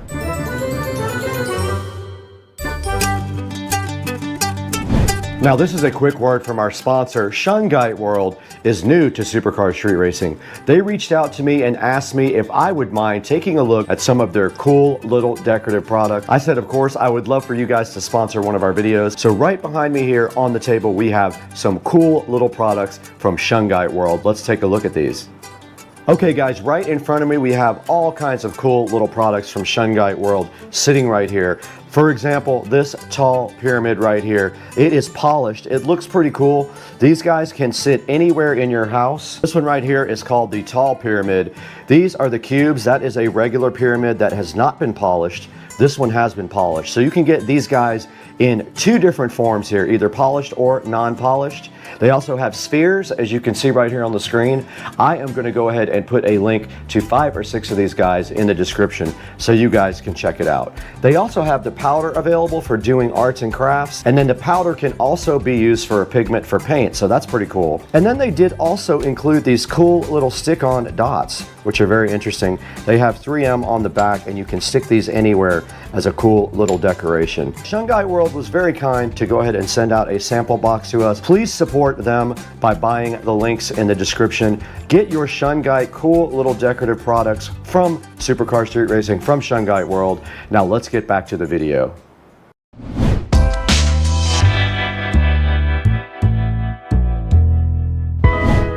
All right, you guys just heard from Shungite World. Very kind of them to go ahead and sponsor Supercar Street Racing. But now there's some goodies in this box right in front of me. We need to get this thing opened up and see everything that I bought for the new Canon R5C. That's new to me, but it's not brand new. Let's get this box opened right now and see what all is inside of it. This box sitting so fresh and fly in front of me is full of stuff that we need for the Canon R5C. We have our patented knife here is having problems. So also with the R5C, we did get this awesome lens. It is a 24 to 105 RF lens. Yeah, there is the lens right there for $12.99 with much better reviews. A lot of times people get sent out foreign lenses instead of US versions. So yeah, this is a 24 to 105 lens right here, f4. And inside of the box, we do have a tripod from Small Rig. So now I have a lot of the Small Rig gadgets. This is supposed to be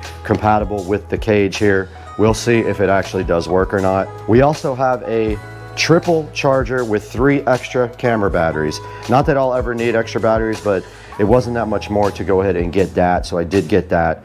And then we have a battery adapter. What this does is allows you to power the camera directly from AC.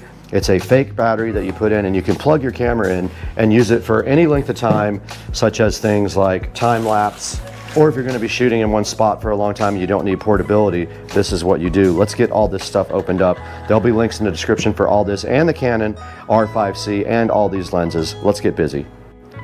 This is the battery adapter. It's a fake battery that allows you to go ahead and power up your camera, and this little cord right here will jet out of the door. There is instructions on how to assemble this and put it into the camera, but basically this goes in the camera.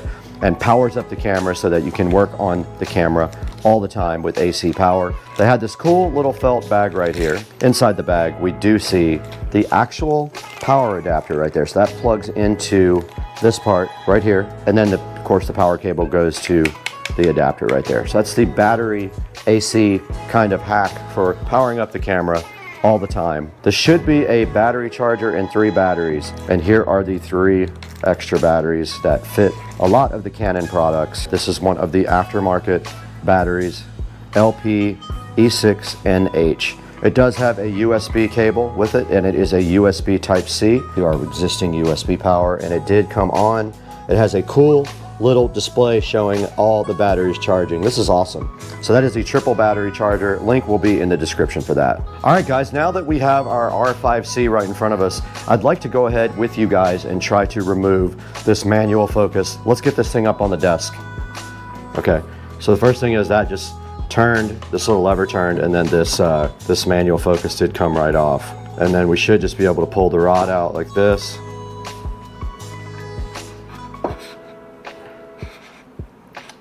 And then for this next step, we will need Allen screwdriver. Definitely was tight, very tight. So that is that. That came directly out, so no problem whatsoever. I will store all these. I'm gonna live with that just for now because I'm gonna be changing lenses anyway.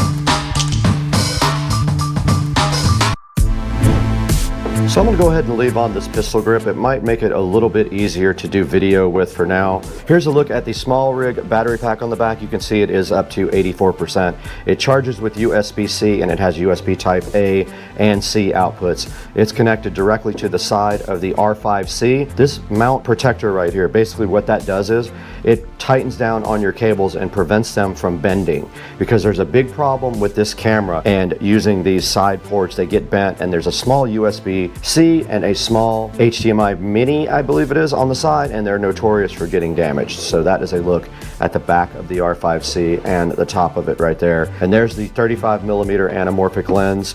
We're gonna go ahead and shoot a segment with that right now, and I'll show you guys in post-production how we take that anamorphic 1.33 image and then we de-squeeze it in post. And what that does is allow much more data to be added to the view. So it basically has a much wider field of view. This is now the small rig tripod unboxing. So let's get this tripod directly out of the box here.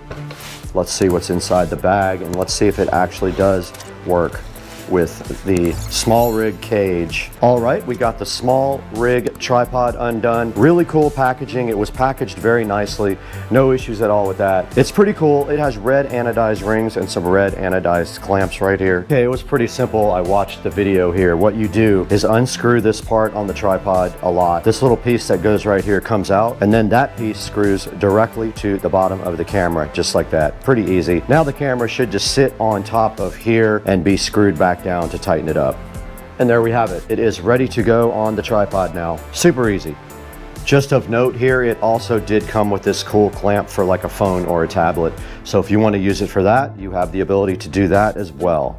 Okay, before the battery dies in the GoPro, we have a mission now to transfer the DJI mic to the R5C, and it looks like there's an audio input right here. I was able to use the same shoe to attach the DJI mic to the camera. Now all I have to do is tighten down this little clamp right here. So I will go ahead and connect the mic right there, and I'll be done with the mic part. We went ahead and put the tripod on the stand. There is a leveling system right here. There is bubbles on it also to show you that it is not level right now. You can fix this by just opening up these screws and then adjusting the camera till it is level. We're gonna shoot some video with just a tiny bit of light. We only have the light in this room. and the light from this big lamp pointing at us. So this is what it's going to look like next. You're going to see us shooting from the R5C, the first video ever shot from it. I'm going to try to shoot at 4K, 24 frames per second. Let's see if I can figure out how to do that.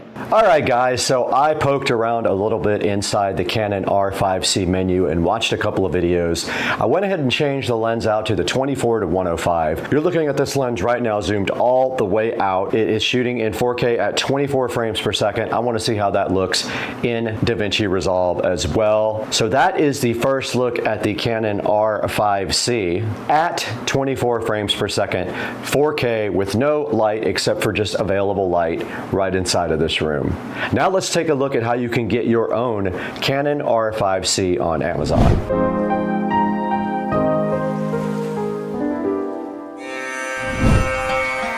All right, we are right in front of Amazon right now, and we are actually using the Canon R5C as we speak. And here is a good example of a refurbished R5C with lenses and memory and things like that. Beware of some of these though, because they are also sometimes foreign cameras, which may not have a warranty. So sometimes these good deals come with the caveat that you got a foreign camera, so it's not a US-based camera. There is a body right here for $29.99 available. That is no lens. That is what the camera is going for right now. $29.99. You would have to buy your lenses completely separately. So the 24 to 105 is what we are shooting on right now. That is a good lens for a starter lens. I am going to buy a 15mm wide angle lens too to do vlogging on. Go ahead and check the link in the description. I'll have some options for you for the R5C. And we want to thank you guys for 108,000 subscribers now. Very cool. This is so amazing of you guys to help us and support the channel. Go ahead and go down in the description and order a Canon R5C if you would like to try one out. Grab a lens. And thank you so much for supporting Supercar Street Racing. Order anything you want also when you go down in the description. You don't have to get the Canon. You can buy anything you want, and it does help us out so greatly. And we got to get out of here, guys, because we have to go to lunch soon. Let's go.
Good morning, everybody. It's Saturday morning, and I spent the entire day yesterday going to get the new car. And I know you're curious exactly what I got, so I am going to walk out there right now and show you what it is. The big reveal. Dun dun dun. So there it is. I'm just kidding. That's where I pulled out the Honda. The new car is, surprise, surprise, look what's back in my garage. That is my old car. So what happened was I picked up my old SL65 again. It all worked out. So what happened was the guy who had my vehicle, he wanted to go a different direction. I also spent about 6 months looking for a car. I couldn't find anything really that I wanted, or the colors that I wanted, so he made me a deal that was really sweet. I went and picked up my car yesterday in Virginia. There it is. Came back pretty much like I left it, except for one thing. He had curbed one of the wheels. Wasn't too upset about it though, because the wheel was already peeling, the chrome was peeling on it. So yesterday I did order wheels and also a lightweight brake kit. This car has very good brakes from the factory, however, they are super expensive. And a company makes an aftermarket two-piece lighter weight kit with replaceable rings on the hats. Ordered that yesterday. Also ordered my wheels. He said that will be in a different reveal, so you'll know soon what I got. But there is the R230 SL65 back, and it's about to get worked on right now. Stay tuned for what's about to come soon.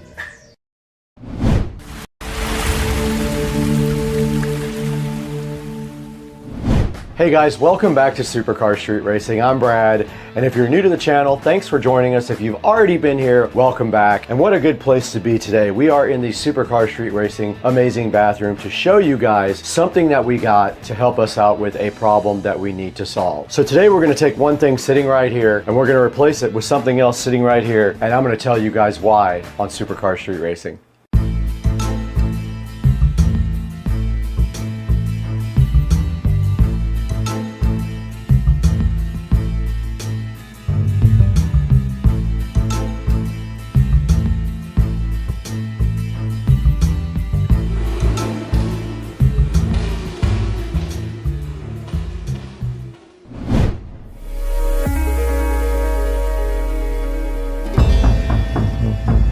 All right guys, welcome back to Supercar Street Racing, and you can see here that we are in the beautiful Supercar Street Racing bathroom with this fit index scale right here. Now this was my scale over the years when I was losing weight. I actually got it at a thrift store for about $4, and it does have an app-based thing and all that, so it works pretty good, and it does body mass index and all that. But however, this thing has stopped working recently. It is erratic and quirky, so we had to figure something else out, because I am going to tell you why we need this and a replacement for this. So traditionally I've been trying to eat well, I've been trying to eat low carb and everything like that, but over the last year I have really let my diet go. Even though I exercise daily, I'm on the treadmill every day for 1 hour and doing weight, that has come to a close to keeping me in a good amount of shape. And as you can see, as you've been watching me for the last couple of years, I have gradually gained weight back on, and I think that I'm probably about 20 pounds overweight of where I need to be. My comfortable body weight where I'm nice and fit is in the 150s, low 150s to high 140s, no lighter than about 147, and I'm a little bit skinny right at that point. So I'm only 5'6", so a good weight for me is probably around 150. And we're gonna take some time to tell you how we're gonna get there.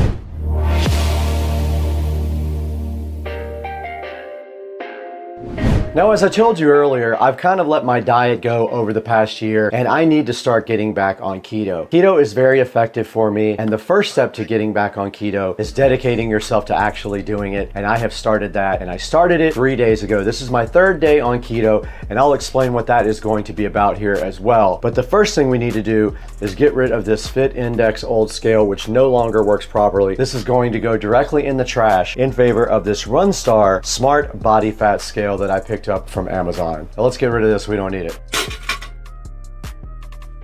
And it just did break.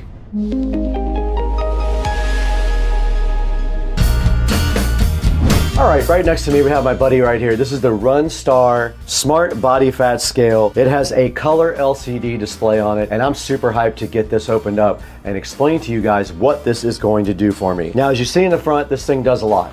It does weight, body type assessments. It shows your body fat rate and your BMI and your heart rate all on the front of this scale and with an app. Now this app does work on Android or iPhone, so if you guys have either one, you'll be good to go. Now this scale is in black, as you see right here. It says that it does 15 essential body composition metrics. Now I put some pictures up while I talk about this, but on the side of the box right here, you can see that it says it does weight and body fat trends, 15 essential body composition metrics, syncs with popular fitness apps. Now you can share this actually with 24 people, so 24 people can be using the same scale here. It has a good, nice, slim design. It does come with batteries, that's a plus. You know, if you don't have to buy batteries, that's always a good thing. And it is made of tempered glass, so it won't get broken like I just broke that one. And then right here on the other side, I'll throw a picture up. This is the model FG2019LB scale. Its capacity is 400 pounds, keep that in mind. If you are over 400 pounds, you will not be able to use this scale. And there's a web address here, vip.runstar.store, that you can go to if you have any questions or would like to check out their store. And that's pretty much all that's on the front or the side of the Runstar box. Now I guess the only thing left to do is go ahead and get this box open and take a look at the actual scale.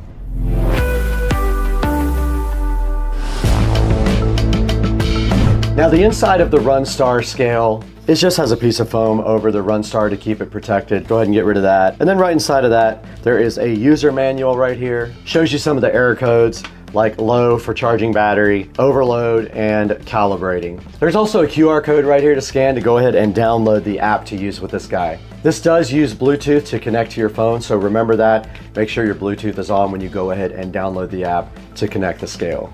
All right, a little bit further in the box, and there is a pamphlet here, and it just shows you again how to get started quickly with the scale. Downloading the app, opening the StarFit app, you've got to go ahead and register on that app, and for Android, you need to have your location on as well. Now there's a measure page on the app to go ahead and weigh yourself. You just hit that measure and step on the scale. And then there's some simple troubleshooting steps down at the bottom. Now deeper in the box, you can see we have actually gotten to the scale here. We go ahead and take it out. It is very nice. I love the fit and finish of this, and it wants you to go ahead and peel satisfaction this, but in order to do that, we have to do a short. We got this huge bottle of lotion right here. We got this scale, and we got the peel sat. And this is for your satisfaction. And if you need this lotion that's next to it, go ahead and get that too and use that. But this peel sat is so good in your life, and you love it. And we just peeled the sat, and there's some lotion sitting next to it if you need it. All right, now when you get your scale, don't forget to go ahead and pull off the protective battery thing from the bottom. There's simply a plastic thing here that keeps you from discharging the batteries if you don't open the scale immediately. Just pulls right out like that, and the scale should be on now. And it did light up and it did say hello. All right, we are back with the Runstar body fat scale, and today I'm gonna do something I'm uncomfortable with, but I am gonna go ahead and step on this scale with my clothes on and tell you how much I weigh today. And to do that, we do have a second recording device right here. What we're gonna do is put this directly down on the floor, right here on hard ground. We're gonna go ahead and tap the scale. It says hi, it's at 0, let's stand on it. Now this thing says I weigh 172.1 pounds. That is the current state of my physical fitness. It is about 20 pounds overweight of where I need to be. So let's go from there and talk about how we are going to fix this.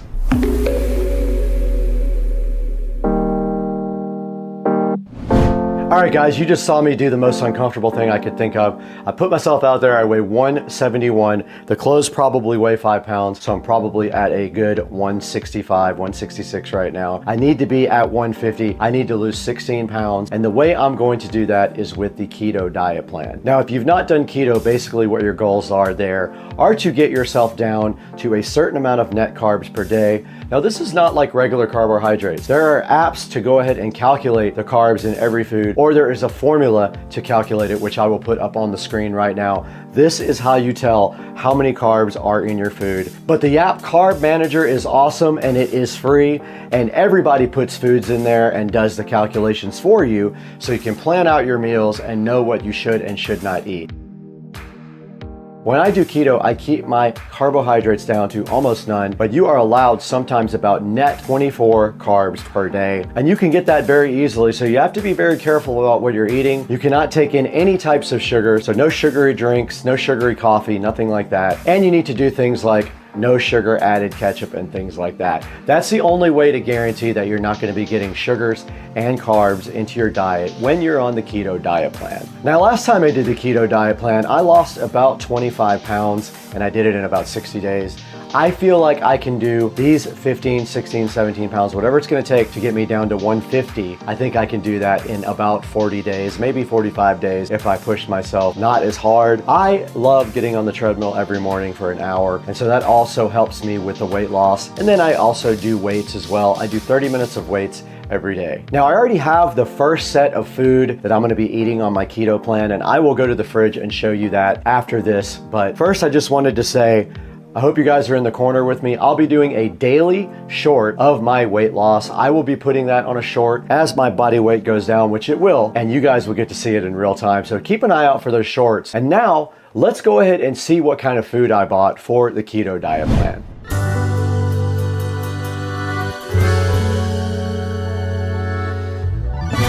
So before we go into the kitchen, we're just gonna take a look at how this app works with the scale. All right, guys, we have the operating instructions right in front of us, and you can see right here, all that we need to do is go ahead and download the app. So let's go ahead and go to the phone real quick. Did scan. Now it's going ahead and going to the Play Store, I assume. There's StarFit. We're gonna go ahead and install that. While that installs, I have the scale down here. Let's go ahead and open the StarFit app, and we're gonna go ahead and register. I'm gonna go ahead and put my name in, put my birthday in. Just had my birthday last week. Go to inches.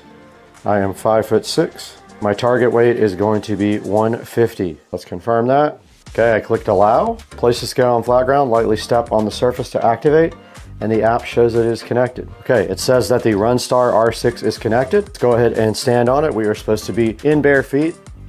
All right, it says 173 again. Measuring my heart rate. BMI is 1.2. 23% body fat. And here is all of the different things associated with this measurement. So now you guys can see what the scale can do. I have to lose 23 pounds on this diet. You can chart all the aspects of your body, so your weight, BMI, body fat, and then of course you can use multiple people on the same scale as well. But there's a good 91.3 pounds of water weight, 39 pounds of fat, 7 pounds of bone mass, 31 pounds of protein mass. Pretty accurate, I think. That's about what I weigh. And it's pretty cool that you can get all this on the app. So now you guys know how the Runstar works and how you use it with the app. Now let's go on into the kitchen and see what kind of food that we got for the keto diet.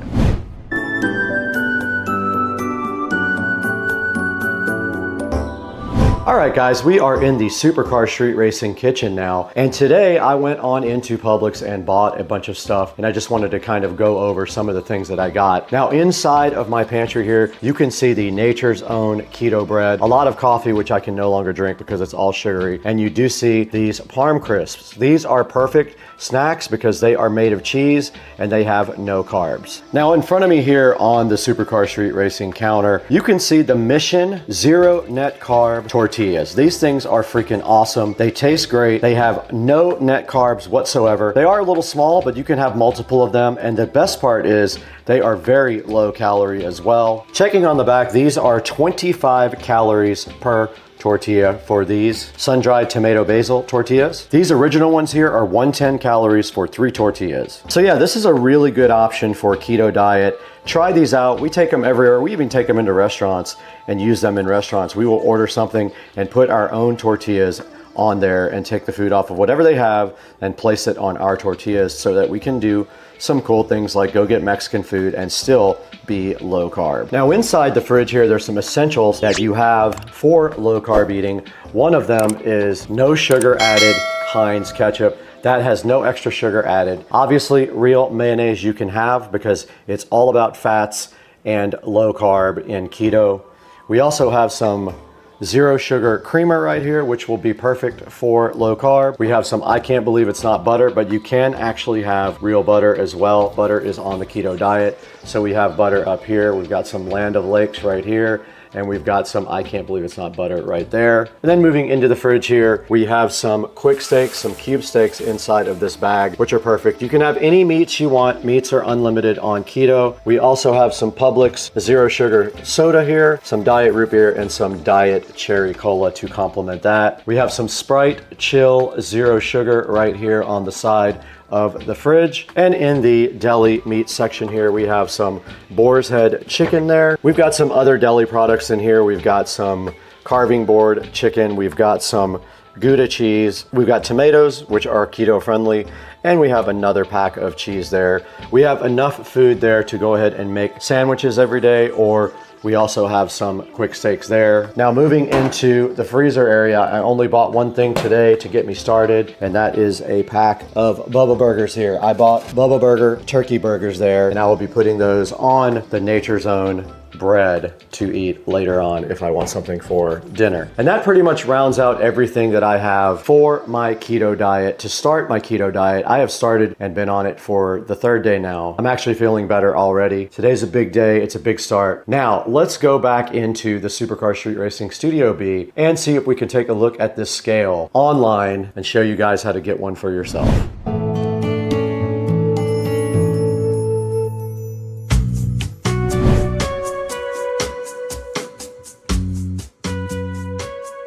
What's up, guys? Thanks for joining me today on my journey to weight loss. This is a special time for me. It's a time of uncertainty, but I think that I have the willpower to do it this time. I really have to just buckle down and not go out to eat as much and not order a bunch of fried French fries and seafood and things like that. That is my weakness, and I try not to do that anymore, and I cannot do that starting now. I ordered my ketosis strips on Amazon. I'll put a link in the description to that, and also to this scale. Now, the scale is pretty cool. It's the Runstar Smart Scale. It does body weight, it does fat percentage, it does BMI and heart rate and all that stuff for $39. And if you order it right now, there's also a 10% coupon to go ahead and save a little bit more money. Now, it does have 4.6 stars. 1,866 people have purchased this scale, and so far, so good. Let's take a look at some of these pictures here. That's just a picture of the front of it and the color display there, and the fact that you can use it on a watch, and there is the app sitting there. And then here's the all-in-one screen that shows you body weight, fat, BMI, body type, and heart rate. Right here, it says it's accurate to 0.1 pound. It weighed me at 172 to 173 pounds, which might be accurate. We have 15 essential body composition data that they show in the app, things like your cardiac index and your muscle rate, and things like that you might be interested in for your health. You can go ahead and download the StarFit app on the App Store and start tracking your progress. I went ahead and tracked it already. I'm going to do a check-in tomorrow morning morning with a short right before I get on the treadmill. Now this guy says it only needs batteries every 90 days, which is awesome. I can understand that. You only use it for a few seconds every time you get on it. I encourage you to go ahead and buy all your products through our product links at the bottom in the description. It helps out the channel a little bit, gives us a few dollars here and there. We get more sponsors, we get more revenue coming in, and we can do more cool videos like this for you. I hope that you stick with me on my weight loss journey and you follow me and see how I do. I expect to lose probably 20 pounds in the next 60 days. It might take me 75 days or so, but I expect by mid-August, I should be where I want to be, back at about 150 pounds. And I'm going to do that through keto and exercise every day. I'm just going to watch what I eat. I'm not going to do any more breads, any more potatoes, any more rice, nothing like that. I'm going to limit myself to about 15 net carbs per day. I'm going to try to limit myself to that much. I'm going to be eating a lot of meats, a lot of cheeses, a lot of eggs, and it's going to be great. I can't wait to get started on this, guys. And I already am started, but I got to get on that treadmill tomorrow. Okay, we're taking a look at the channel metrics now, and you can see we have 147,374 subscribers. We did do a video about the Tesla Model S Plaid 2-year anniversary. That video is sitting up at 100,000 views, so thank you so much for watching that video as well. And thank you for liking and subscribing. Pass the word along to your friends. Now we got to get out of here. I got to get cleaned up and get some dinner because I am already starving and I have keto food.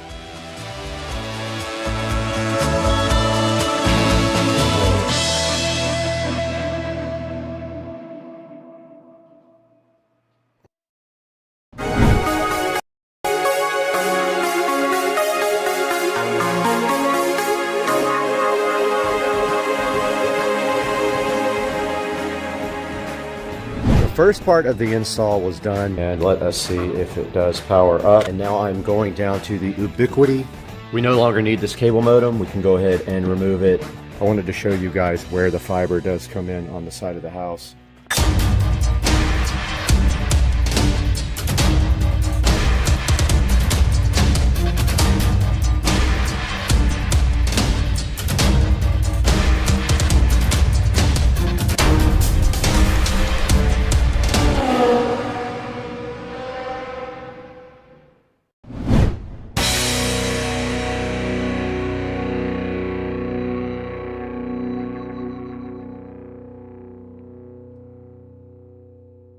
All right, guys, we are outside and we are prepping now for our RQ fiber install.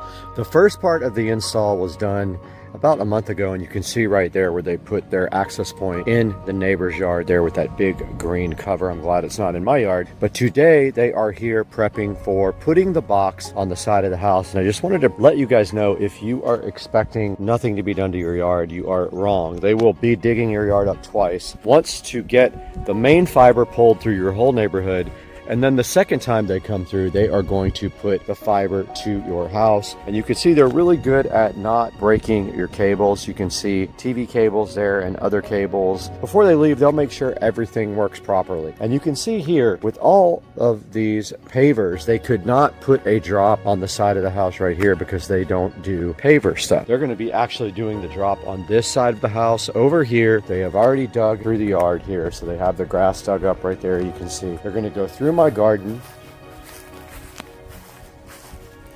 They're going to put the drop right here on the side of the house. It's going to go right there, right? So it's going to be inside of that little trench right there, and they're going to put it right here. They're going to go straight up through the side of the house right there, and then inside of the house, they will come to my demarc area where I will assist them in getting fiber run. But for now, they were actually working on tunneling across the driveway. They have their machines out here. I think their machine broke, and they had to go get a belt put on it. But they are going to be running tubing. They already did it. So they have the hole already bored all the way across the driveway. They go underneath it, and then they go like right here, and you can see their pipe right there, and that is their machine that does the burrowing. It goes straight under the driveway. Pretty crazy, guys. That is the first step, or the first two steps of getting fiber installed at your house. And this is going to be 5 gigs compared to what I have at Comcast with 2, and it's asymmetric as well. So we're waiting for them to come back, and we'll see them in a few minutes.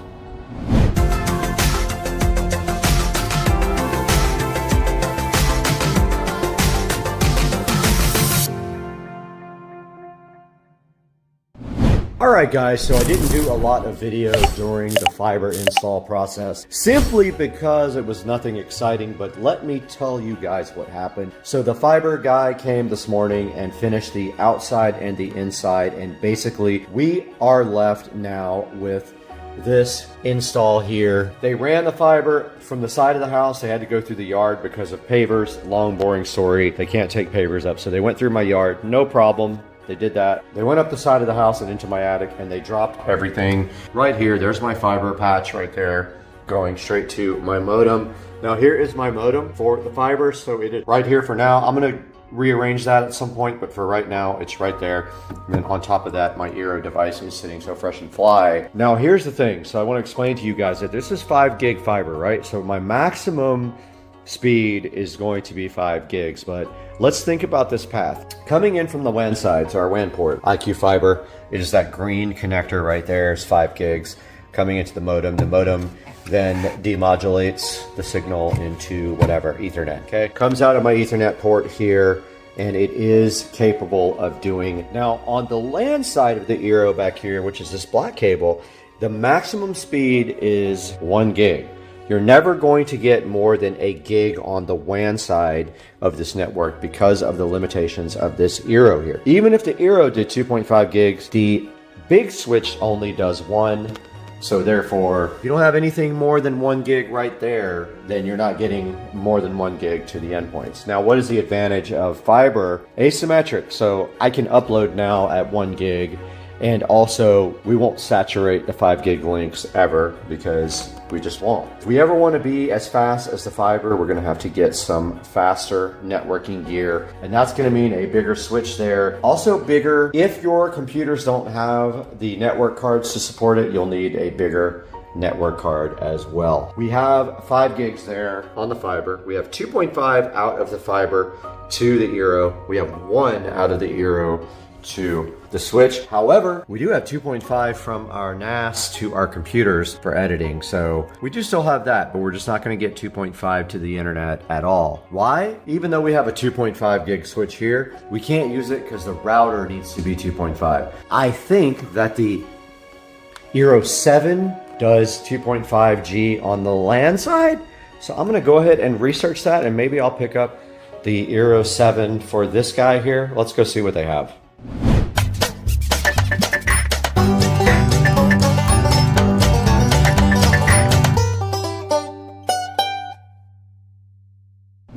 Alright guys, we are in the Supercar Street Racing living room and actually in the dining room here with the Eero 7 Max. We're going to get this guy unboxed today. We have a project to get out the Eero 6 and then get our internet upgraded.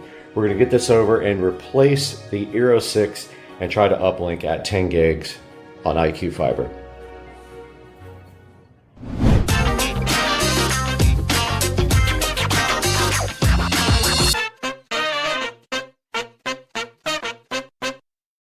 Guys, the Eero 7 Max, Eero Max 7 is right in front of me now, and this is an upgrade to the 6. And it has 2 10 gig ports and 2 2.5 gig ports, as you can see there. Tri-band and wireless up to 4.3 gigabits per second. And let's go ahead and get this unboxed. The Eero 7 Max is sitting right in front of us right now, having some bad reviews. We're going to find out if those reviews are accurate.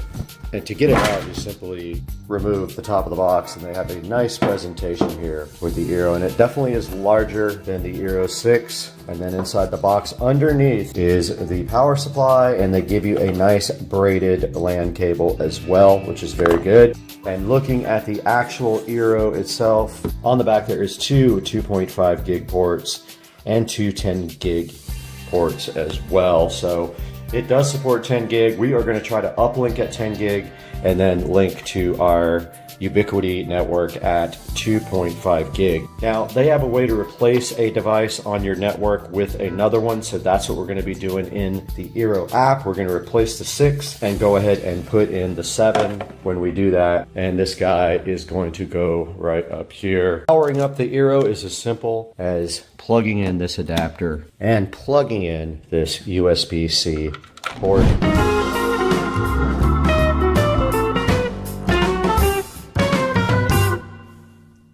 All right, so I have the new Eero here. I have the modem off, or the ONT is called, off for the internet. And actually we have plenty of room on here now. New power brick in, get it some power. So now we have a flashing white light. We're waiting for that to go blue is the deal. Once we have a blue light, we will go back to where we were. Okay, our light turned blue. Let's get back into the app now.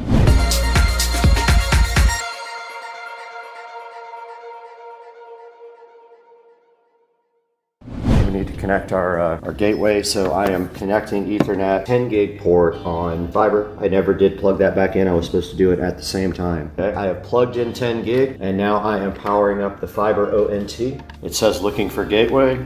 All right, it did find the gateway. We're gonna hit next. It says it's connecting to the internet.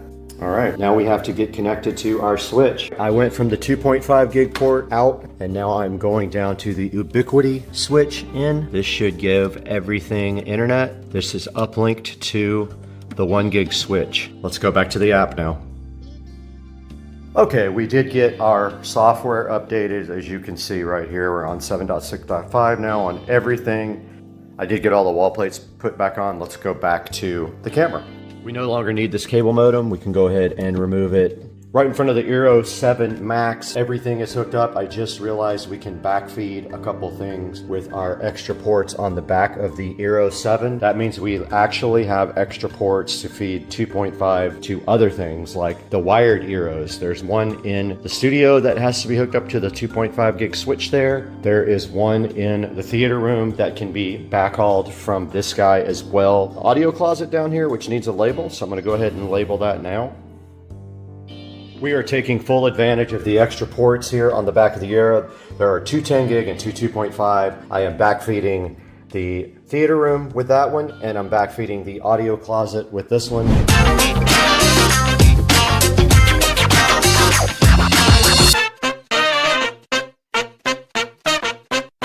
All right, we are out here. I'm trying not to be super loud because my neighbors are all asleep. It's early, but I wanted to show you guys where the fiber does come in on the side of the house. So it comes in right here from in the yard through my garden. They could not go over my pavers. They didn't want to do that. And there is the demarc. Fiber goes up my house. They could have done a better job of tucking the wire up there. I'll probably do that, but it goes up to the attic right there. The fiber did run through the yard just like that, all the way under the driveway to their box, which is located in my neighbor's yard. Okay, we are inside of the living room here. I wanted to recap what we have in here. So basically down here behind the entertainment center right here, you will see the incoming spot for the fiber. It is that plate right there with the green plug on it. That's where the fiber comes into the house. It is patched right there with another fiber cable that then is connected to their modem. And on their modem, you will see on the front, there is power, broadband, service, Ethernet, and phone. A phone is not being used. And on the back, all you have is a fiber input, a Ethernet jack, a phone jack, and a reset button, and where the power goes in right there. It has a small power brick. It does get very warm, so if you have a concern about cooling, make sure you have adequate ventilation wherever you put this. For example, if you put it in a closet, it is rather warm. And do not stack it with other devices either. I am actually going to move it down when I redo this whole area, and I might get another different entertainment system here, like a shelf like I have back there. But for now, I wanted to get in here and show you guys the actual equipment and what you can expect from the fiber. I do not use their Wi-Fi equipment. I am using my Eero Wi-Fi 7 there. I'm not using their stuff at all.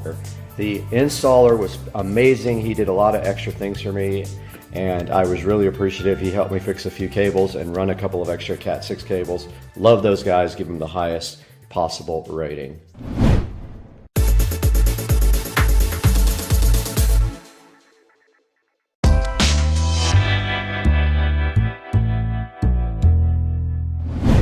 Alright, I wanted to show you guys this speed test that the S24 Ultra supports Wi-Fi 7 and show you the speeds with IQ Fiber. You can see IQ Fiber down here at the bottom, and let's see what it gets.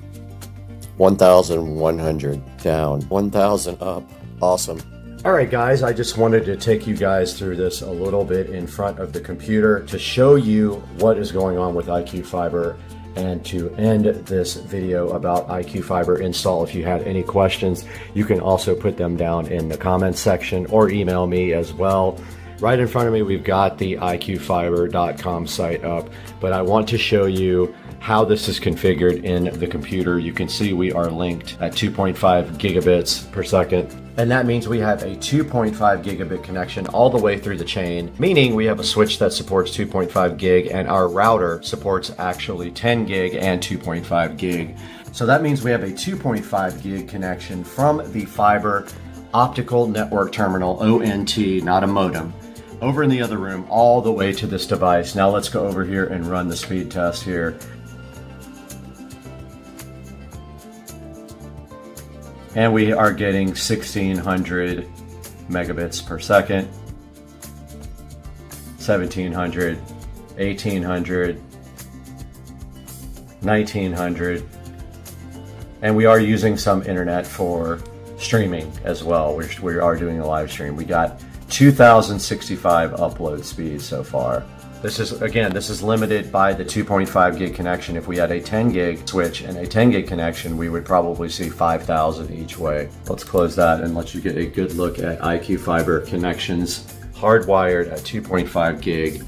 Guys, go up to the IQ Fiber site if you're in Jacksonville or anywhere that has service now. Go ahead and order IQ Fiber and turn off the other providers if you have them. This is a good, solid deal. It's cheaper, $125 a month. I have 5 gig up and down. It's asymmetric. Don't forget cable is not. Fiber is asymmetric, meaning your speeds will be the same for both upload and download. Fiber is much better than cable at asymmetrics. So guys, thanks for watching Supercar Street Racing. We really appreciate your service to us and we love having you guys as viewers. Please like and subscribe. Buy all your items through Amazon through my official links in the bottom of the video description, and we'll see you guys on the next one. Well, Supercar Street Racing, I'm Brad, and today we are here in the brand new Supercar Street Racing bathroom. And you guys probably just saw the episode where I remodeled this bathroom a little bit. I didn't do the whole bathroom, but I did some things. I did the mirror, I repainted the whole bathroom, I wall mounted the Echo Show 5 here, and also changed out this puck light. And today we're going to continue this project because we have with us the Amazon Basics Smart Dimmer Switch single pole. And we need that here because basically this puck light only comes on at this level. So we want to make the on be right at that level with this switch, and we're going to review that as well today and get it installed. Hang out.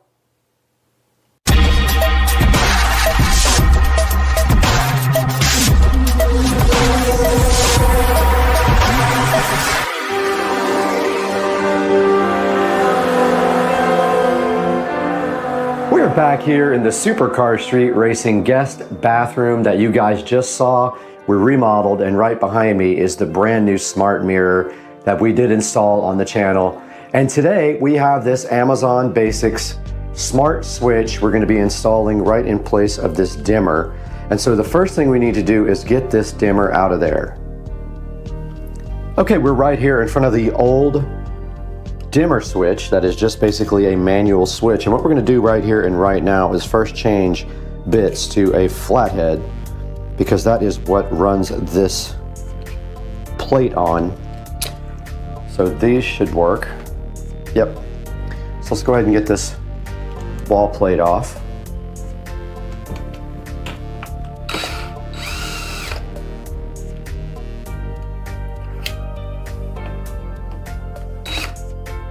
Wait.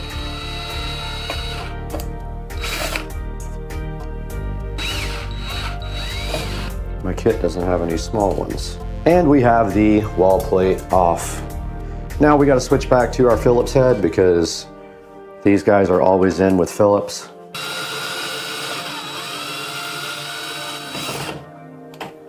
Go ahead and take that all the way out.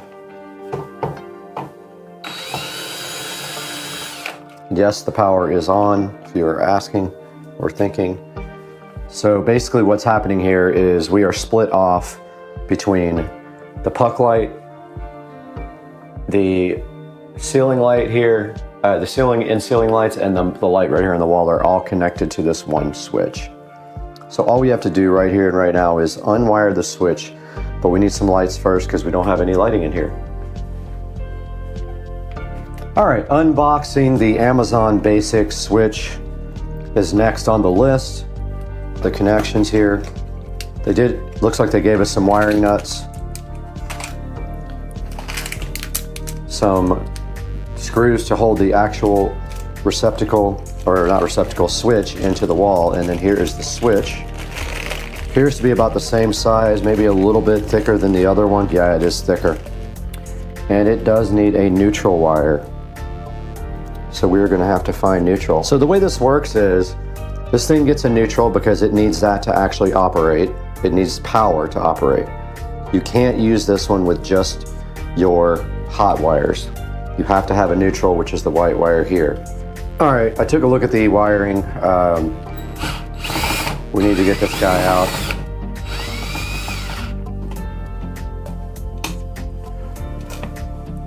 To get to the neutral. And we do have now remember this is hot right now, so we do have our neutral wires right here, all grouped together. Okay, I decided just to reuse the existing wiring nut if I can get the wire in there. This is going to turn the light off. So we are going to have to reconnect those for the lights to all work properly. Now on this new dimmer switch, red is load, line is black. All right, so now we put everything back in the box. Or attempt to anyway.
All right, I had to put some shims inside there and all kinds of other stuff to even get it close.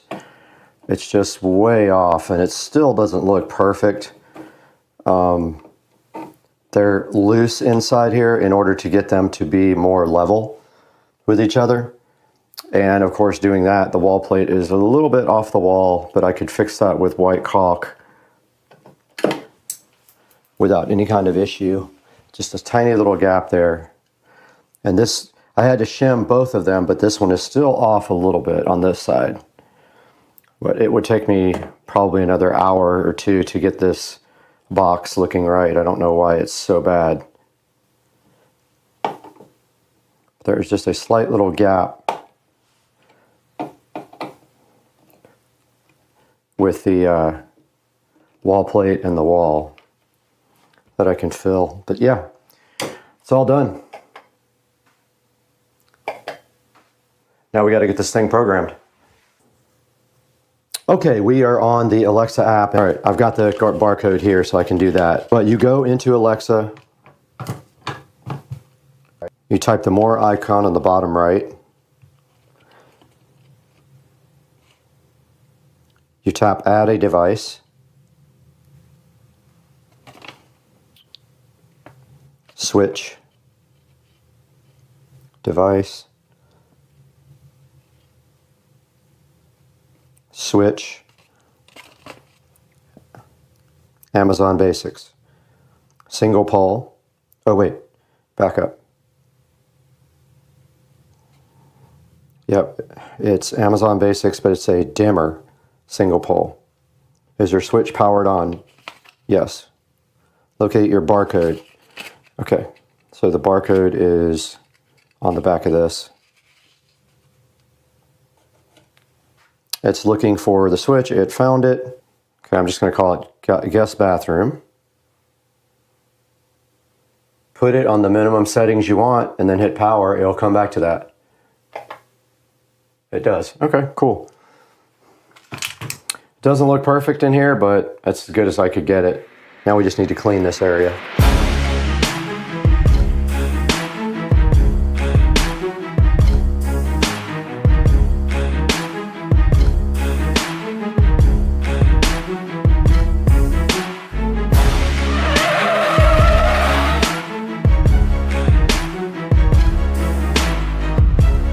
Alright guys, that's going to do it for this part of this project. The Amazon Basics dimmer switch is installed, although it is a little bit crooked still, even after all the shimming I did.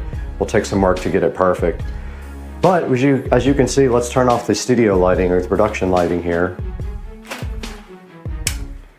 Now you notice we have this preset, and when you press it, it turns all these lights off, and when you press it back again, it turns everything back on, and just enough to get that puck light to come on, because the puck light comes on a little bit later than this guy and these top lights.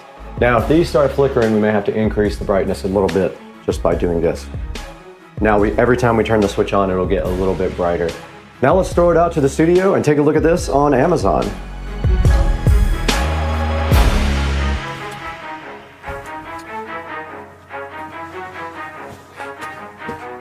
We're back here again in the 4K production studio. I'm Brad. You're on Supercar Street Racing, and check out this cool studio, guys. So happy to have you with us here today on Supercar Street Racing to check out the Amazon Basics Smart Wi-Fi dimmer switch. Now, the one advantage you have with going with Amazon instead of going with an aftermarket brand is that all you need to use is the app. And if I say it, that thing's gonna wake up, but you know the app, Alexa. And when you Yep, it woke up. So when you use the app, you don't have to use a third-party app to interface or link accounts with the Alexa app. You can just use it directly with the app, which is very cool. It works the same way with their plugs, their smart switches, their dimmers. Everything works natively in the app, so you don't have to work outside of that app. And today we have installed the Basics single pole smart dimmer switch. You have to have a neutral wire. Not all houses have neutral wires in every electrical box or receptacle box, or, well, your receptacle box will. Your switches won't always have a neutral wire. Now what you're looking for in there is a white wire would be the neutral, the black is the hot. So make sure that you have a neutral wire or you cannot use this switch. Now there are switches out there like from Lutron that don't need a neutral wire to work. It's pretty crazy how they work, but they've figured out how to do it without. This guy has to have neutral. Make sure you have it. You can see right here, it is $19.99. It's got 4.2 stars, which I don't understand why the ratings would be so low. If we go take a look at the 1 star, unreliable, doesn't constantly connect to the internet, high defect rate, exclusive to Alexa, but that's a bonus. Garbage, there's over and over. However, I had zero problems with this guy. It installed, except for the fact that it's pretty thick, a thick boy. It installed pretty easily and I had no issues with it whatsoever as far as connecting it to the brand new Eero Mesh Wi-Fi network, guys. So I have no issues with this guy at all. Now this is going to be linked in the description, and you can see here, like on the pictures, they make sure you know that you have to have a neutral wire. I told you guys this, it will not work without that. And also, you have to have a 2.4 gigahertz Wi-Fi. These smart devices do not work on 5 gigahertz. They have not figured that out yet. I know it's coming one day. It's not there yet, but they were stuck on 2.4 gig for now. It says it right there clearly. You need tools. You need 3 steps. And of course, if you're unfamiliar, you should definitely get an electrician to come do this installation for you. I am available for $1 million. Now here's a look at the actual switch and what it looks like on the front. There's some brightness indicators here. And then you have an increase and decrease brightness button. And then this other button here is the on-off switch, and you have a status indicator here. And of course, it is 4.6 by 1.6 by 2.91, which is basically a standard. It would be a duplex outlet, like it would be a, not a duplex outlet, it would be a 2-gang outlet, pardon me. And that is how it fits in the wall. And then right here you can see a picture of it looking so fresh and fly, installed directly onto someone's wall. And this guy, I'm sure, has sold millions and millions. But it is $19.99. There's going to be a link in the description below. Click through that link to buy it, or also anything from Amazon. It doesn't matter in my links if it says it's a Switch. Click that link and then go buy anything you want. You help the station out tremendously. You give us $1 maybe or $2, and it helps us continue to grow. Even though we lose money on the station, we're grateful if you click through our links and like and subscribe and hit the bell icon. We got to go though, because we got to go find some more switches to install.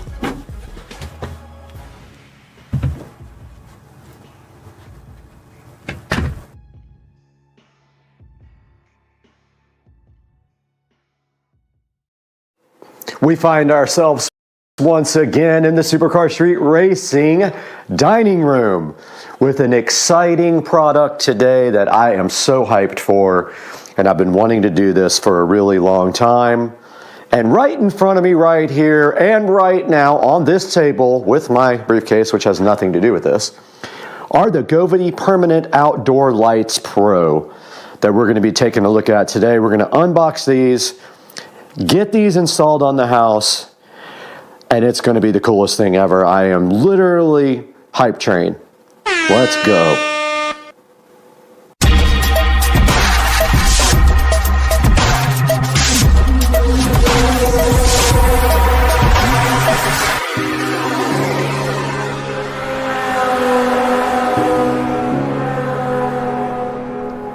If I had to guess, I'd say this box weighs a good 30 or 40 pounds.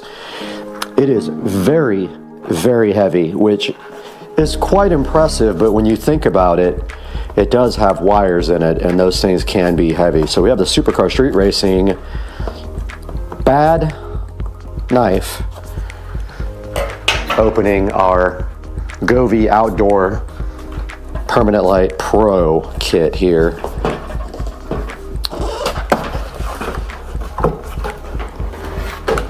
And let's take a look and see what's inside.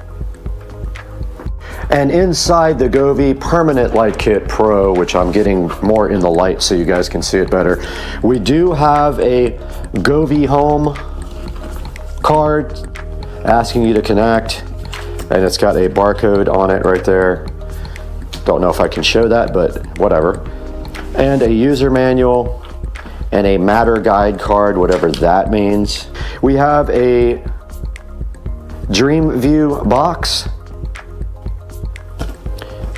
Talks about the syncing system. And then let's see what else is in here.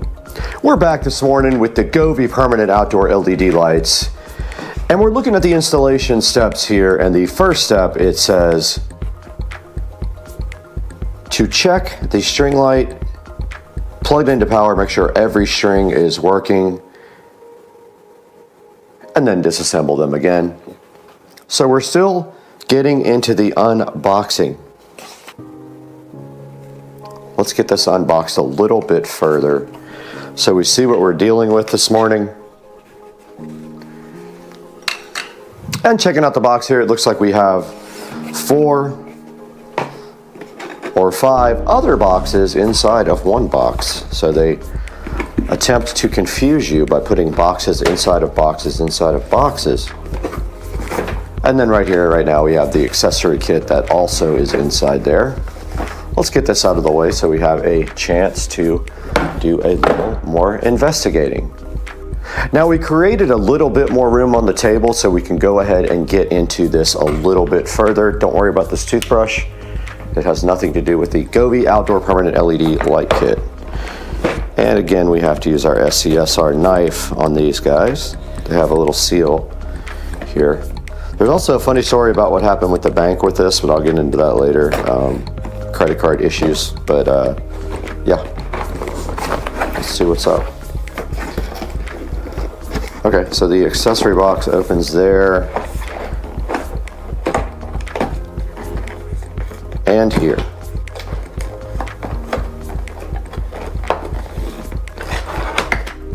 And inside of the accessory box, we do have the connector kit, which I believe is for splicing.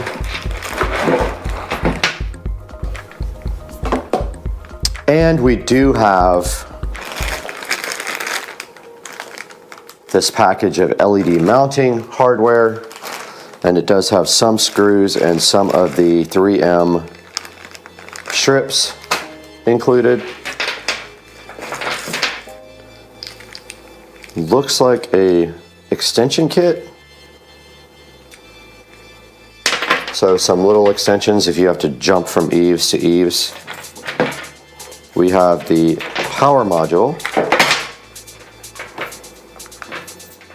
which I don't know where that's going to go yet. Probably on the house, but I'm not 100% sure how we're going to get that mounted. It has a power switch right here also, just an on-off power button. So this all depends on where you have power, and if you don't, you are going to have to create power. And this is the driver.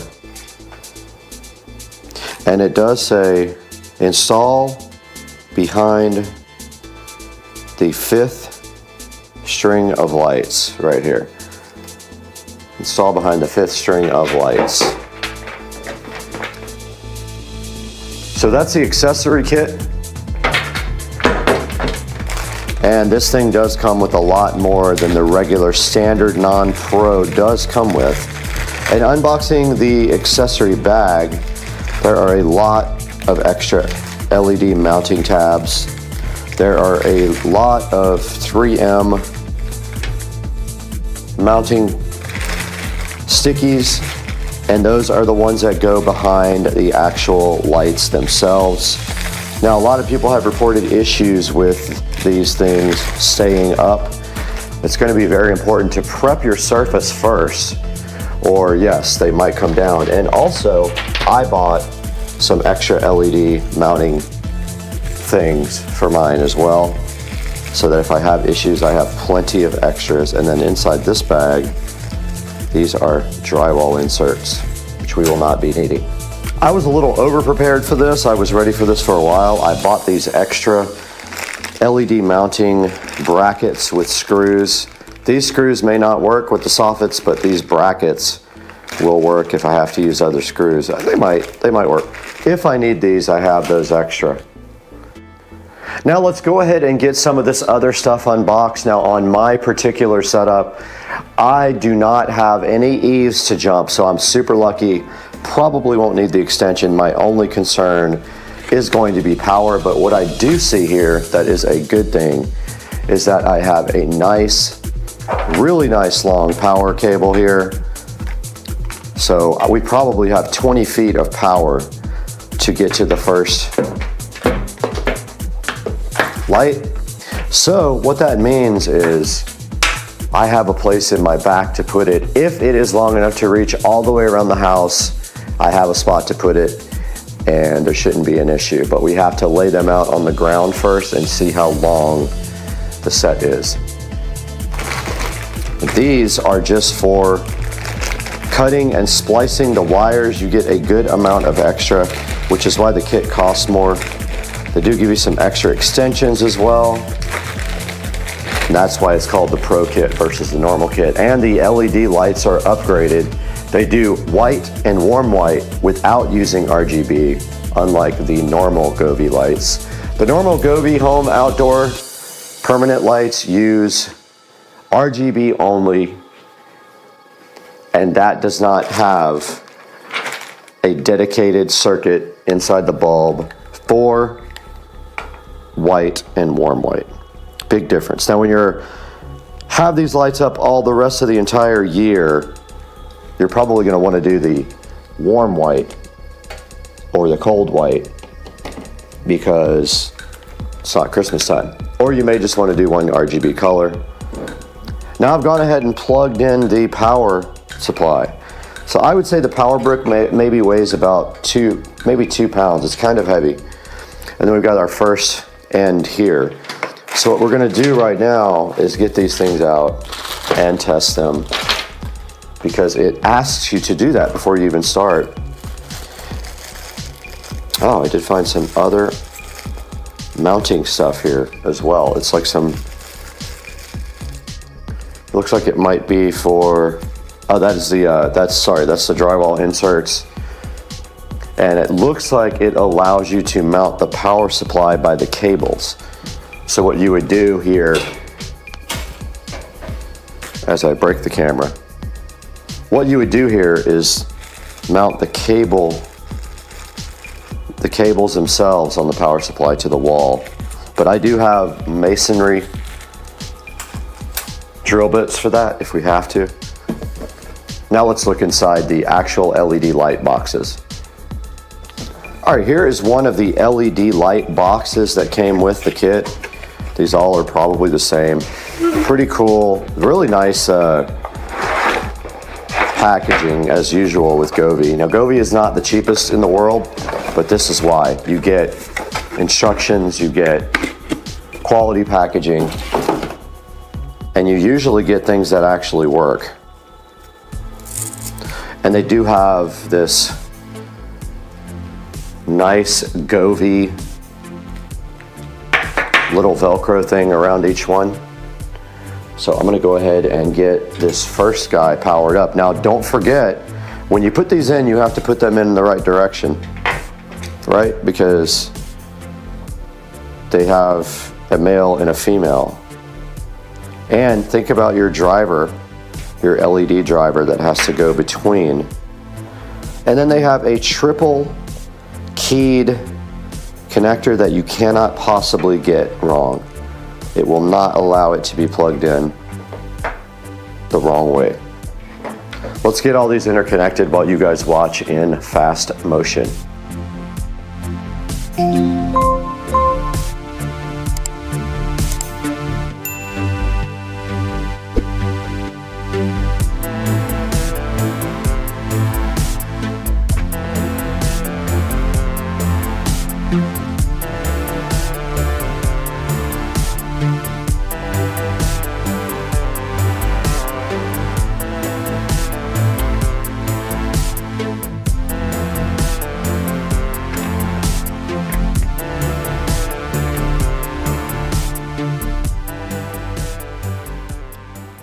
Now I know you're thinking we are ready to test this, but we are not.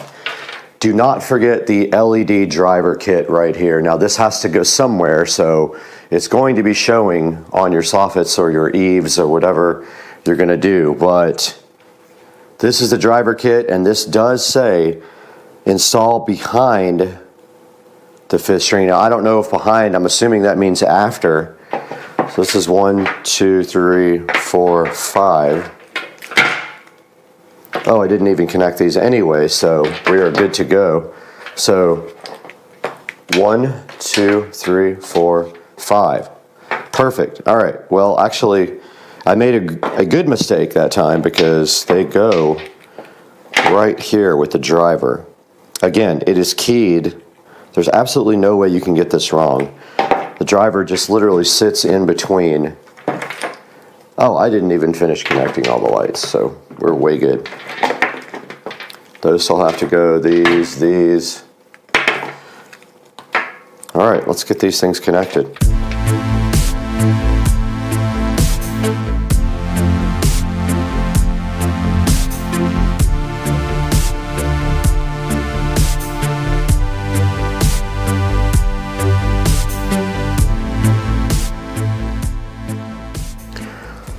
We are at the next step in the manual, and that says to prepare a stable ladder, but we haven't powered on the Govee permanent outdoor LED lights yet. But to do that, we need this button, which I just pressed by accident. And they did come on, actually, they came on and went off, I think because I had the power like halfway on. These are freaking awesome and bright. And let's turn the light off so you actually see. Alexa, turn off the living room lights. We are in complete darkness now, and you can see right here, all the lights are working on all of the strings. I'm just double checking that all the lights are on. Looks like they are all functional. I don't see any lights that are not working. That's a good thing. That's your first step to actually installing, is doing a test hit with the RGB LED Govee Outdoor Permanent Pro light kit, and let's go to the next step. Now let's look at the instructions, and I'm just going to push this point home. When you install these, you have to clean the wall surface. And the best thing's probably like Windex or alcohol, something that takes off dirt, oil, grime. And so we have a bottle of Windex that we will actually use. And they did not give us cleaning goop. Alcohol would be great as well. They did not give us alcohol. The back of each one of the lights has a 3M strip already on it, but they give you a bunch of extra ones, which is very convenient in case you need like more sticking power. But my plan is to, between every light, put in a clip if I have enough. I don't know. I think I do. Yeah, I have enough. I have all these clips that if they work, they can go right up into the soffits, which is plastic. And all we need is a small enough bit for our drill. It's a very, very small bit. I don't want to do that by hand. Let's hope we have a bit that small. For now, we're in a holding pattern. It is dark outside and we can't get started, although we might be able to lay these out. We could probably go outside, lay them out, and get that part going. We have powered on the Govee LED lights and paired them to the app, and now it is asking us how many green lights we have. And we can go ahead and power them on with the app. There they go.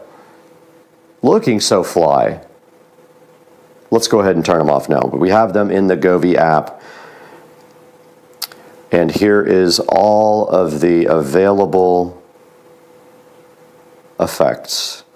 They can also sync to music, but I don't know where that music is located, if it's on the actual app or if it's from the actual controller that it actually syncs to music. We have to figure that out. I've never used these before. There's ambience, there's illumination, and you can see right there that is a colder, that is a 4300. If we run the temperature down to 2200, that's when they become a warm. And that is the difference between the Pro and the non-Pro, guys. The Pro kit will do warm and cool white with its own dedicated LEDs inside of the actual lenses. The non-Pro kit uses the RGB bulbs for white, and that is not true white. It uses a combination of colors to make it white. But that is it. It is in the app. It is ready to go. All we have to do now is get outside, lay it out, figure out where we're going to put it, and go ahead and get the install work done. Guys, it is getting daylight now, and as you can see, I am out here with the Govee permanent outdoor lights power supply here. And I am going to just think right now that really we don't need to start any lights until way up underneath the studio. So depending on how far it goes after I lay them out, all we need to do really is get this extension going up here, because we do have power, convenient power source right here at the edge of the house. And we're not going to put these on the back of the house. We're only going to put them on the front, depending on how far they reach. So our main goal is to light the side of the studio that faces the street, and that will make us have to put some extensions, but we just don't know how far yet. See how much we got? We have all this cable, and we just have to go up under the soffits right there and stuff the wire into the actual soffit.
All right, we're out here with Rich, and he's got his Tennessee shirt on, but we just took a look at the final product here of the Govee permanent outdoor LED lights, and we were just talking about maybe covering or disconnecting the spotlights on the house so that the lights are more, you know, they probably look a lot better with less light, because I've got like 5 or 6 spotlights actually shining on the house. Don't need that anymore because these guys can go to warm white, and I'll show you guys that now. All right, we just switched the house over to warm white 2700K. So that's what it looks like when it's not in color mode. And you can see with that mode, the spotlights actually look good. I think they look good. Yeah, I think it looks good with the spotlights when it's on warm white like that. Yeah, that's fine. With the uplighting. Absolutely. Yeah. I think just the Christmas lights maybe cover the white light, the solar lights. Yeah. I mean. All right, we're gonna put this thing back on Christmas lights, and then I'll walk you around the house and show you the final install. All right, we're out here right in front of the house now, and I'm kind of gonna walk you guys around and show you the whole thing. Now, I am recording this on my phone. I usually record on the GoPro, but my phone does way better at night. So let me go ahead and show you guys this. It starts right here. Oh, the GoPro's still out here. Totally forgot. So it does start. I have to clean up this wiring right here that runs underneath the studio, but the power is over here, right up there in the corner, and there's extensions running to the corner here of the shed, the studio, and now that is the studio lighting. I'm gonna back off the zoom a little bit here. All right, so this is the studio. The lights actually start above the studio door. So this is the first light in the chain. They run all the way around the side of the studio because you can see the studio from the street. And then they continue right here. And I can see that we don't have any lights falling off, which is a good sign. Sometimes people have problems with the 3M, but as of right now, I don't see any issues with the lights. Here, we came under the gutters because I just thought it would look better if it could project kind of on the door of the garage. We continue around here to the front of the house, and then when we go into the porch area, I didn't go in the porch, I just came right up against the wall there, and I think we cover these lights up, it'll look better, these spotlights, which I'm probably going to go grab a couple of rags and do that. Now the lights do continue around the side here.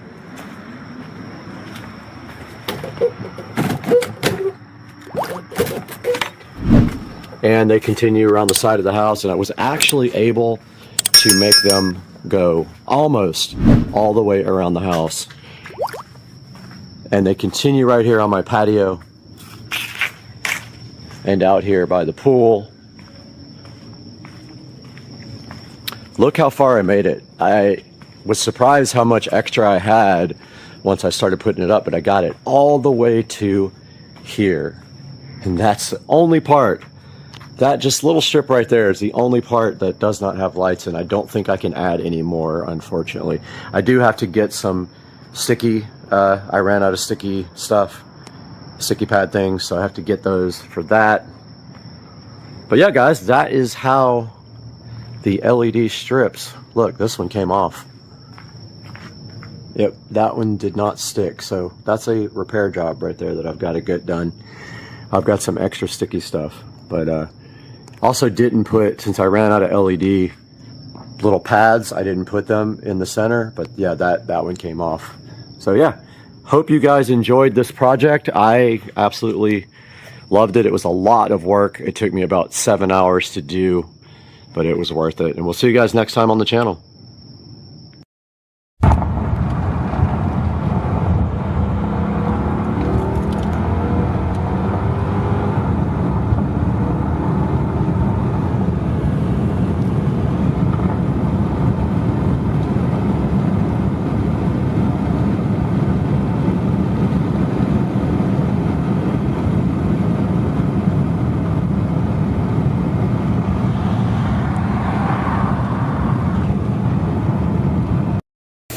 All right, I have to eat bacon, cream cheese, mustard, macaroni and cheese, and bacon. Let's go.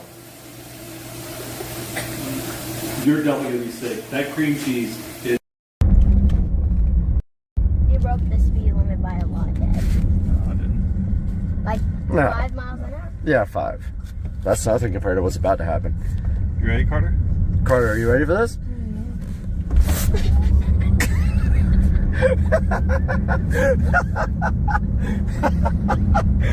Oh my god. Dude, what?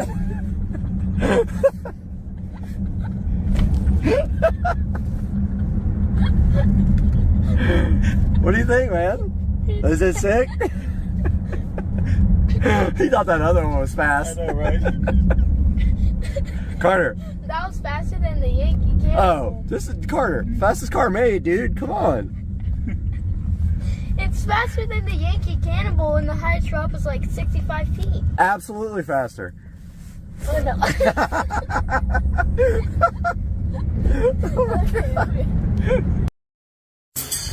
Oh my god! Look at you. Let's go.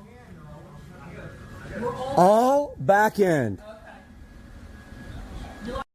We got the two tiniest, fastest vehicles on Earth. We got this little Tesla. We have this boat, and then we have this peel right here, and this comes off so good, and then the peel's done, and then you don't got anything left in your life, and your life is empty.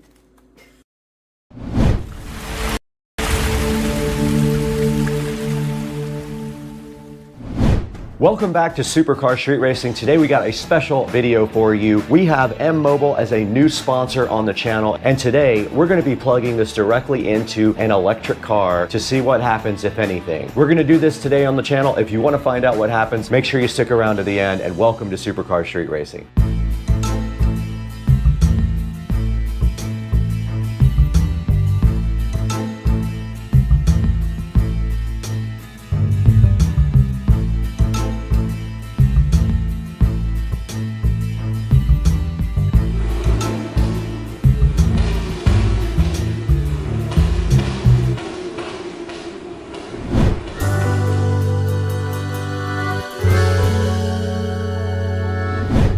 You're back on Supercar Street Racing with Brad, and I'm so happy to have you on the channel today. And if you are a new watcher, I hope that you will do us a huge favor and hit that like and subscribe button and support the channel. Today on Supercar Street Racing, something special. We have M-Mobile as a sponsor on the channel, and their OBD2 Bluetooth adapter is right here. Now this thing is awesome because you can go ahead and clear codes, check out all your codes, you can do performance data, you can build a digital dash for your car where you can monitor all the cool features in your engine like coolant temperature, RPM, boost, and things like that. But today we're gonna throw a wrench into that because we're gonna plug this into the Supercar Street Racing Model S Plaid Tesla and see what happens when we do that. What do you guys think is going to happen when you plug this into the car? I have no idea, and I don't know where the OBD2 port is, but we have to go find it.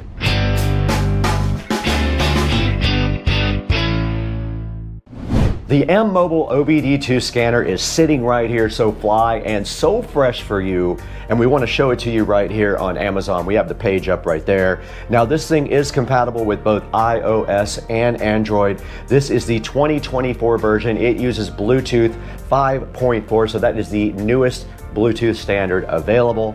This thing provides you real-time access to your data. You can gain insights into your vehicle like RPM, engine load, coolant temperature, and much, much more. You can also transform a tablet or smartphone into an interactive display, putting all of the different parameters from your car up there, and it looks pretty cool when people get in your car and you have this neat digital dash going. You can also assess the performance of your car by doing the testing mode. It'll tell you 3 critical areas in your car that are usually indicators of performance. This thing can measure acceleration, braking, and distance coverage. Now this also does comprehensive fault code detection, meaning that when you plug it in, you can scan all your codes and you can also clear your codes. Now, if you were to take your car to a mechanic, you would have the codes already scanned, and you could save yourself thousands of dollars by already knowing what is wrong with your car before they try to tell you something that's not actually wrong with it. Now, this thing does full comprehensive system diagnostics.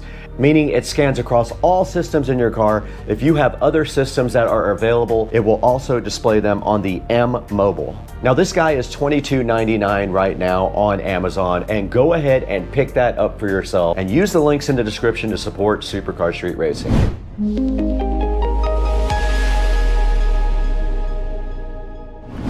Out in the SCSR compound, awesome garage, and I know your question is there actually an OBD2 port on this car? Well, I didn't check, but I heard that there was one near the gas pedal. I put a light in there without checking because I wanted to do it live. No, we'll do it live!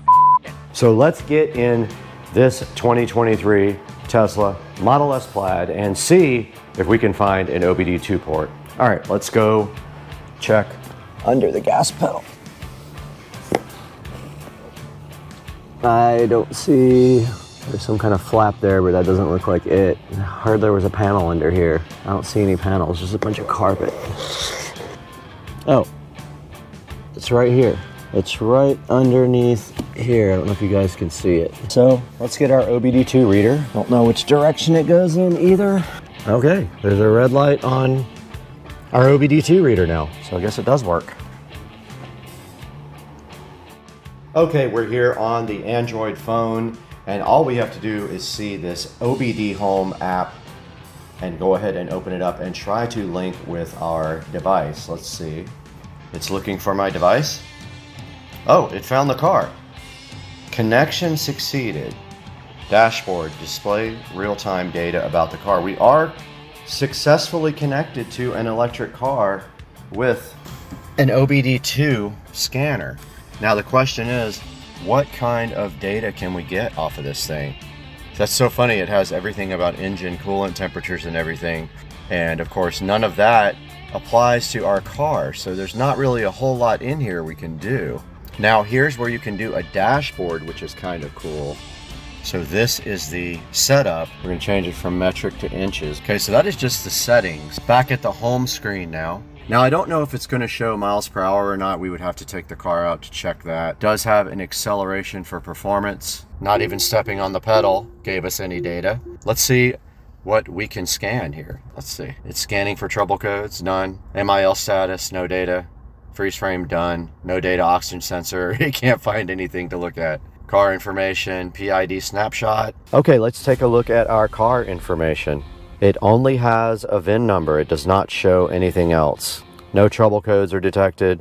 So yeah, there is not a lot of data you can get off of this thing with an electric car like the Tesla. We did get this switched over to miles per hour in the dashboard there, so that's good. I guess we got to take the car out and see if it does anything on performance or the dashboard. We'll do that next. Okay, we have our OBD2 app open up on the phone, and we do have our GoPro going at the same time. We are about to take a little trip. I'm gonna go ahead and test this out when we do that. So let's get going. We gotta get our briefcase and everything loaded up. I'll be curious to see if this thing does anything. All right, we're in the car. Let's see what happens. I'm gonna go ahead and put on the dashboard, and then we'll do the little performance test if we can get that working. Not sure if it is gonna work. Sorry if it's noisy. We have AC going. We're at 87% state of charge. I'm gonna put the dashboard up now. So far, there is nothing on the screen, so this might not work in my car.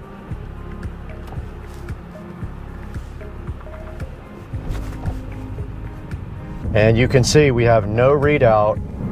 We have no readout on our app here for speed at all, so this does not work at all. So you cannot get any data from an electric car. That is what is going on here. It barely reads the codes, and the myth is busted. It does not work.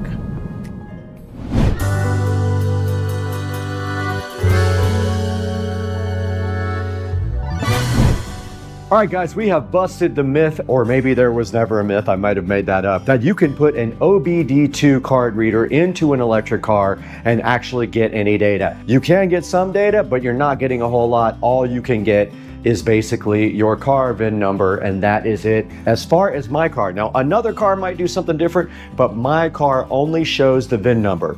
We also took the car out and tried to do the performance testing as well, and you could see that we could not even do that because the car does not even read miles per hour. Now, it might have something to do with the fact that RPMs don't display either, because there is really no such thing as RPM, although the motors do spin up at RPMs. It is not like a conventional car. It is not going to read out on your OBD2 app. And there are no codes displayed either. I thought there may be a special something for OBD2 for electric cars that they would maybe adapt to the Tesla, but I'm sure there are some apps that do work with the Tesla. I have not investigated that. I know that Tesla has their own custom software for diagnosing the car. But like I said, we wanted to go ahead and try that for you guys to see if we could get anything out. Now, if you're wondering where the Tesla is, it is actually in the tire shop, because every time I drive the car, I have to run over something and get a flat. The same exact tire that was flat about 4 months ago is flat again, and they had to tow the car on a flat bed. That was when I went out on the trip earlier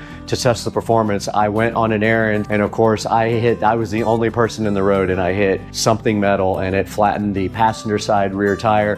So the car is in the tire shop getting a tire replacement. We appreciate you guys watching. Now let's throw it back into actually the office there with Brad for Supercar Street Racing and getting out of this video. Thanks again for watching. We will see you next time on the channel.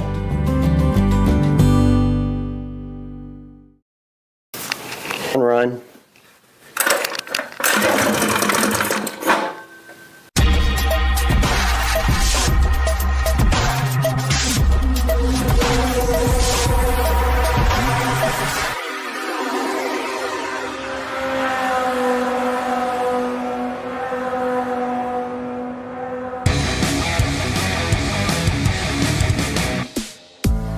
I didn't know what else to do with it, so I just tied it like that. And I'm going to tie one to the throttle cable.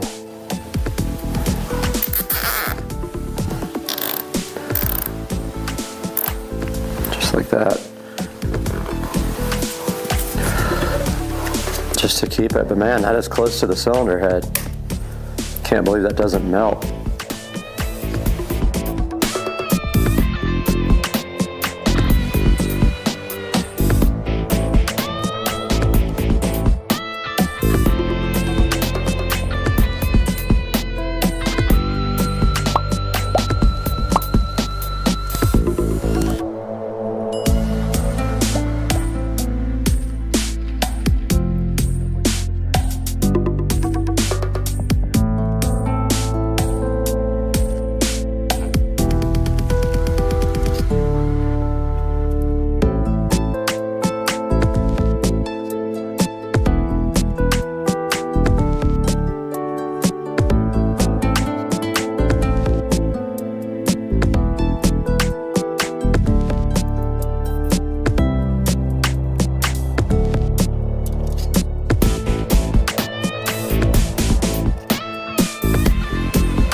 Yeah, I believe these go right here. And then handlebars directly on top. So just have to find the correct bolts for these. There shouldn't be too many. I think it's these.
Okay, it's time to do the exhaust now.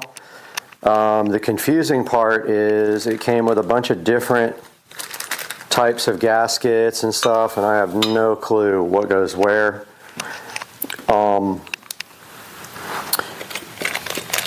Like, look at all these different ones.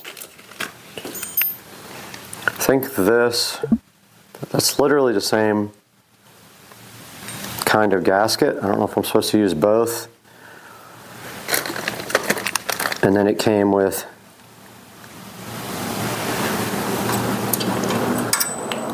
yeah, I think we're supposed to delete these studs and screw these directly into the engine. Yep, looks like that fits, so we got to remove these studs. That's what we have our Big Daddies for right here.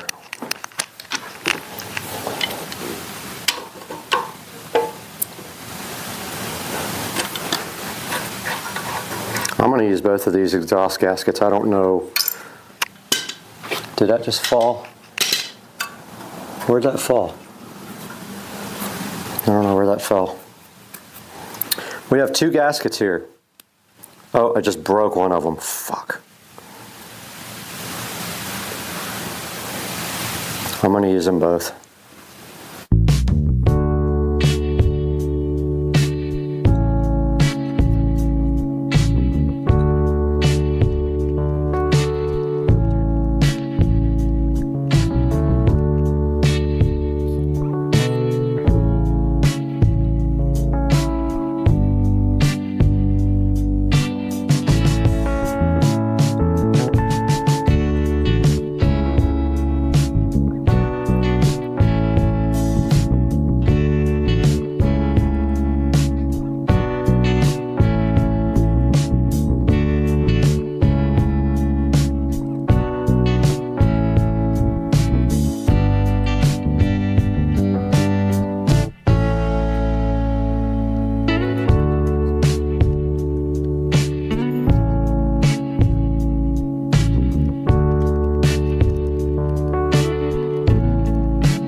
All right, I'm gonna try to put some fuel in it.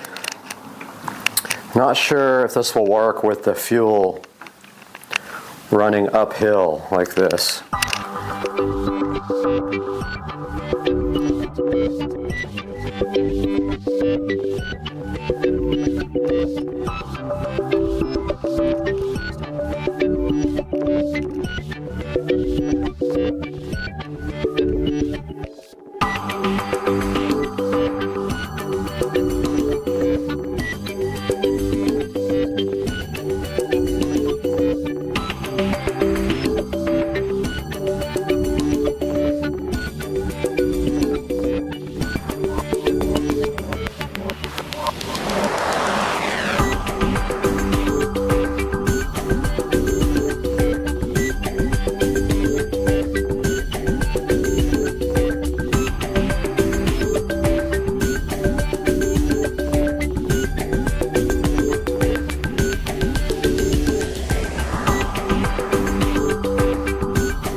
All right, I'm gonna try some starting fluid directly into the carburetor. The fuel is not making it from the gas tank to the carburetor. I think it might be because it's running uphill, but I'm not sure. The gas tank is actually at the same level as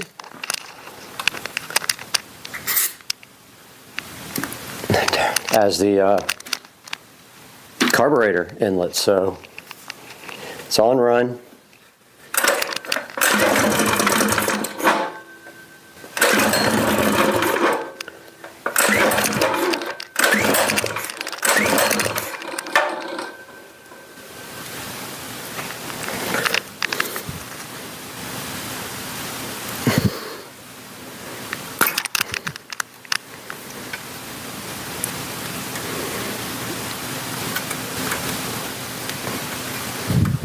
Okay.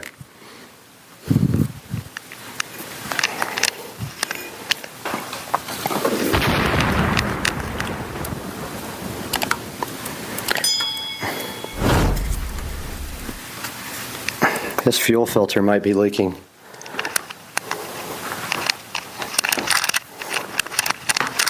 Maybe. Let's see.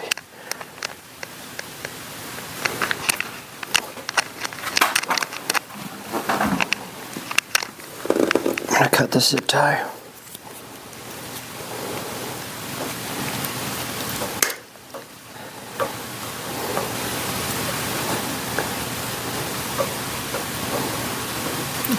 Okay, now fuel is making it into the carburetor. I see it. Let's see if it'll start now.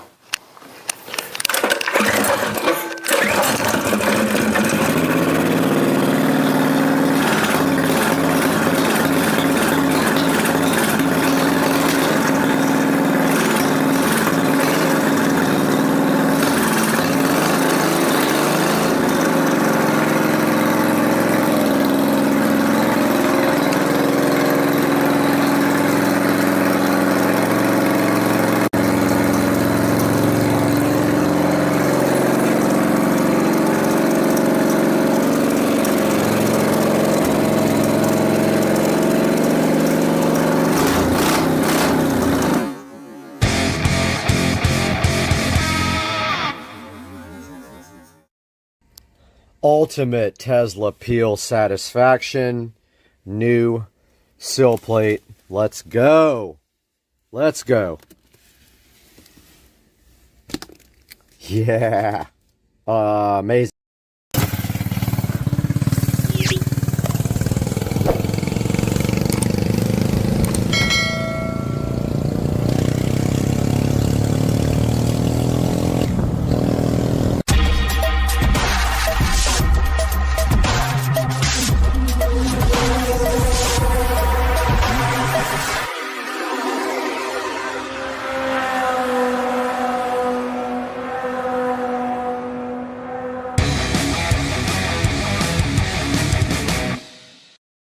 I'm dressed like a complete spaz, but I was so hyped to get this castle nut in that now I want to see if I can figure out how we're supposed to put this in. I still don't see a hole. That's what she said. In this jack shaft for a cotter pin. Like, there's no hole. That's what she said.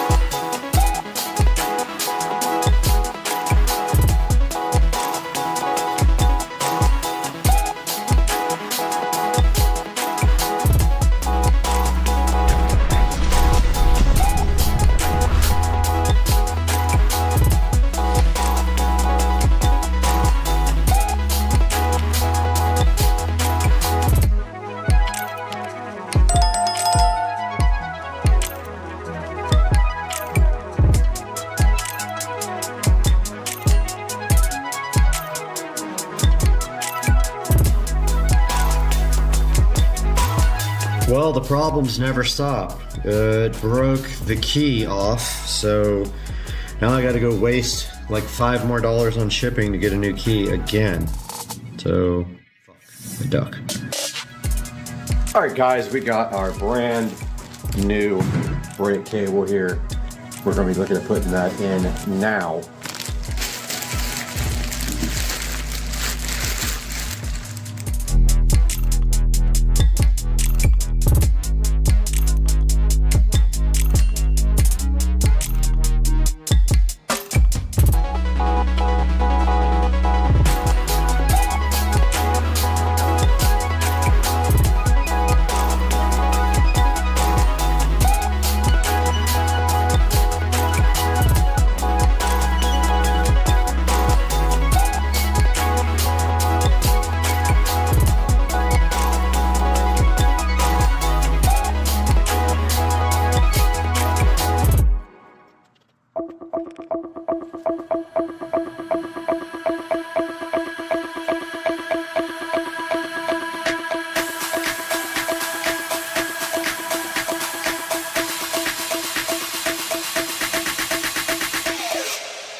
All right, a little update here. I got the brake cable installed, but it was very difficult and there was no play left down here in this back area. I literally barely got the cable on, and now the brakes are pretty tight. They're not actually on, but they do, like, they might actually be on. I don't know what's causing that because there's no slack left here in this cable, and it's up against the holder right here. I don't know if this lever needs to be rotated more. It's very possible that lever needs to rotate counterclockwise. I'm gonna ask Joe if he wants to take a look at it. Guys, welcome back to the video, and finally, after another long week of waiting, we got the sprocket key in again. Every time I order one of these, it's like $6 shipping, and the part's like $1. The next problem we have to figure out is how to get this thing to stay on. There is no cotter pin hole in the jack shaft, so I am going to create one, and I don't know how I am going to do that yet. So, yeah, that is what I am going to be doing, is getting this chain back on.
I can't even come close to keeping up.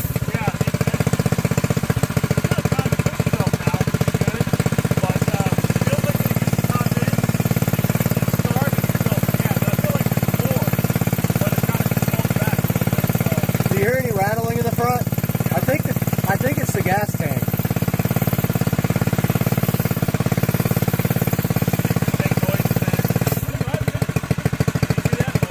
Yeah.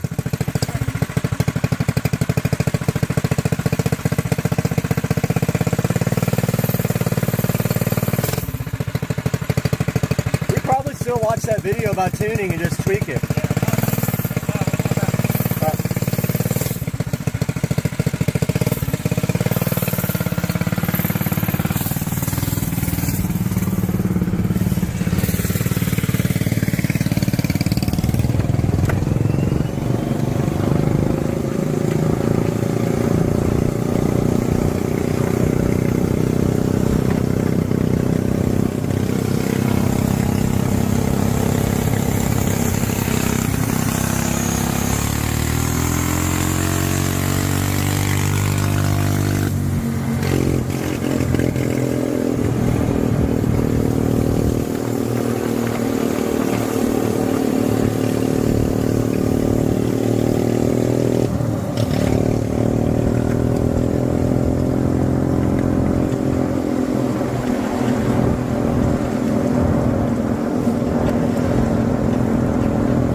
All right, guys, we are back in the garage, and I wanted to show you guys what we did last night. We were in a hurry, weren't able to film. Joe was busy, but basically we decided to go ahead and rectify this problem for good with the castle nut backing off on the sprocket.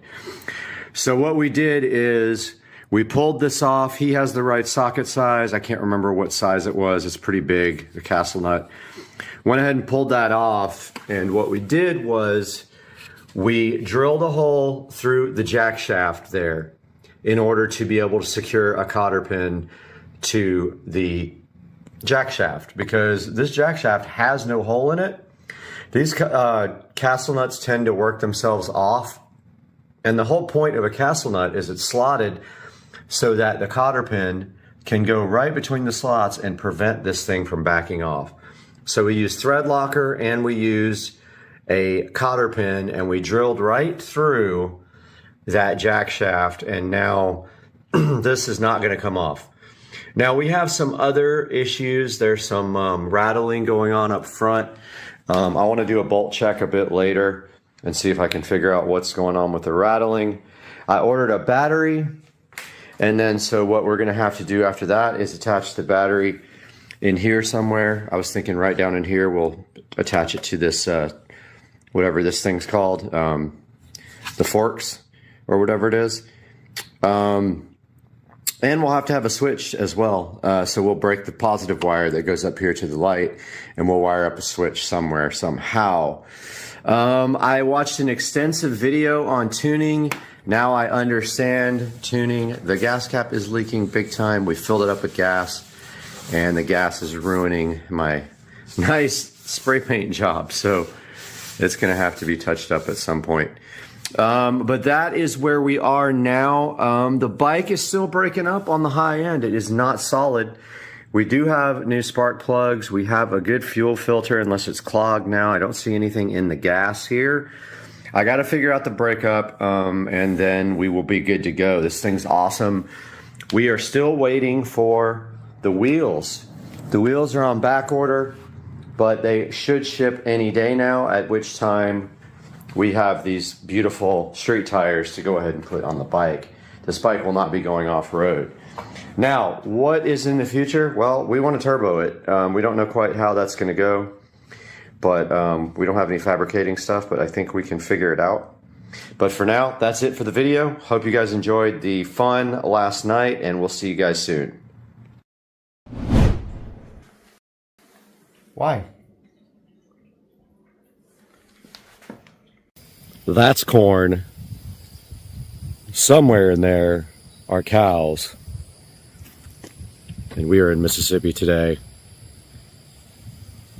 And I'm going to show you guys my sister's unique house and some of the cool features of this place on Supercar Street Racing. Come along and check this out.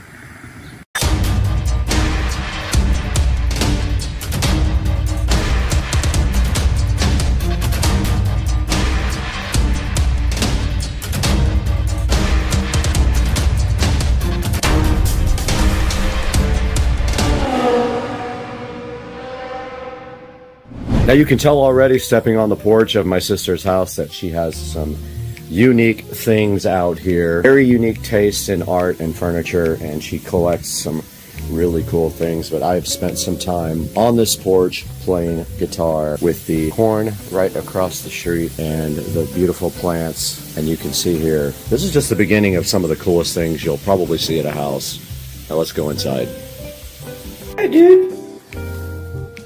What are you doing, dude? All right, we step inside the house, and of course there's some really cool older vintage pictures here. I don't know exactly what they are. That says Guadalupe, so that's Mexico.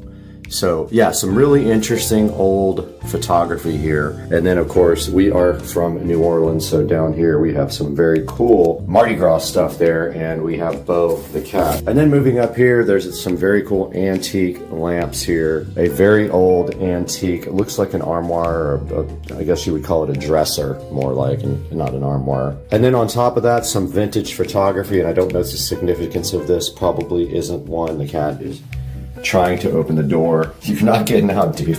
Some interesting palm leaves here, a candle, and then some shawls adorning this, and some more old photography back here. But a very cool old dresser here as you enter the front door, and some older looking ornate lights. And then on my right here, some pretty cool artwork. As you can see, it's multi-leveled. Might be hard to tell on camera, but this is levels of paper or some kind of material. This is one of my friend's artwork, Andre. So he painted this of a local artist. Okay, so my sister is really into Day of the Dead stuff. So you're gonna see a lot of skulls and things related to Day of the Dead. And up here, we do have a cool picture. Looks like painted by Anthony Hart, and then a picture of my sis and her boyfriend there. And then down to some interesting artwork here. There's a diver's bell here. There is some kind of old, I think that's a trombone. There's an old cigar, a Puerto Rico tiny ukulele there, and then knickknacks on the top. And to the left of that, a old vintage microphone with some Mardi Gras beads, and an old, looks like a Mardi Gras trumpet, honestly, is what I think it is. And then a cool old piece of furniture underneath this. Looks like it's just like some sort of chest, and that is part of the living room there. Now let's move over. And this guitar is Paul Thorne. It has tickets on it and it's autographed, and that is pretty cool. If you guys haven't heard Paul Thorne, go ahead and check him out. And there is his Catfish Alley poster, and then a picture of him and my sister, and some other Paul Thorne stuff here, and then cool little poster here, artwork by Paul Thorne. It is signed by him. And then a lanyard from his concert, and some other cool rock and roll related. Maybe he played in Clarksdale at the Deep Blues Festival. And then down here, there's some Eddie Hodges stuff. Looks like an Eddie Hodges record autographed, and a old resonator guitar, which I have played this several times. It's kind of interesting to play. Some kind of, looks like a ray, manta ray or stingray skeleton there. And then we've got an interesting little table right here as well. On this table, there's a bunch of knickknacks, a bunch of automobile-related stuff, some airplanes and stuff like that, some more Day of the Dead, picture of my sister's boyfriend with the president, and just a lot of cool little knickknacks. And then some art up top, looks like Mary art. Down below, a dog and a suitcase and some old antique, looks like antique buckets and an antique suitcase right there, suitcase. And then some walking sticks over here to round out this wall of coolness. Okay, over here on the side by the antique fireplace, you can see some more cross-related art. She really likes crosses and the Day of the Dead stuff, and an antique piece of furniture down there. An old antique chair, so a vase, an old phone here. Some really cool artwork, some more religious artwork, more cat interference. And then up here we've got a nice big painting, and on top of the mantle, a bunch of cool crosses and candles. And then down here in front of the fireplace, a bunch of cool little candles on a metal antique table. Very cool. Some more religious artwork there. Another cross here, which is pretty cool. You guys can see that. And more candles. And some more art in the corner here. There's a corner shelf with some interesting things on it. A few little knickknacks here and there. Some more crosses on the wall.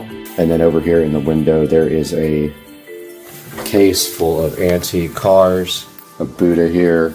Another old piece of furniture with a cool candelabra thing in front of it. And another really old antique chair there with a chandelier above the window. And then this ornate piece of iron here with some things hanging on it. And this couch with these nice pillows. You can see this really old cool suitcase here. An antique book on top. And then here is a signed Meatloaf autographed microphone. A cool Eminem dude with a saxophone. And then an Elvis. And you know, we just visited the birthplace of Elvis yesterday, and there's Elvis with his microphone chilling on top of this old piece of furniture here. And then another old table with some things inside the top, and a skull on top with a Mardi Gras hat of some kind, it looks like. Inside there is a pretty cool piece of artwork up here, a bunch of candles, a bunch of old dishes, antique dishes, all the way down this, I guess you call it an armoire or a cabinet of some kind. And then on this side, some really cool, colorful curtains, another Day of the Dead type skull, old bowling pins too, which is very cool. And then in the corner, on the corner shelf, miscellaneous, it's like a glass skull from the Skull vodka. Really cool artwork here. Really cool antique tables. Another pretty cool hanging mirror with some, and she's also a cat lover, if you couldn't tell. The cat's staring at Patricia. And then this, another cool little skull. And these hanging cat ornaments are awesome. Look, these are cool.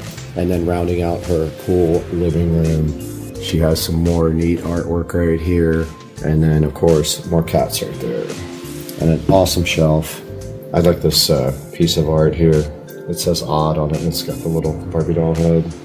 More religious stuff there, and then all the way down the shelf here, some interesting books, and a really old vintage guitar here with some signatures on it.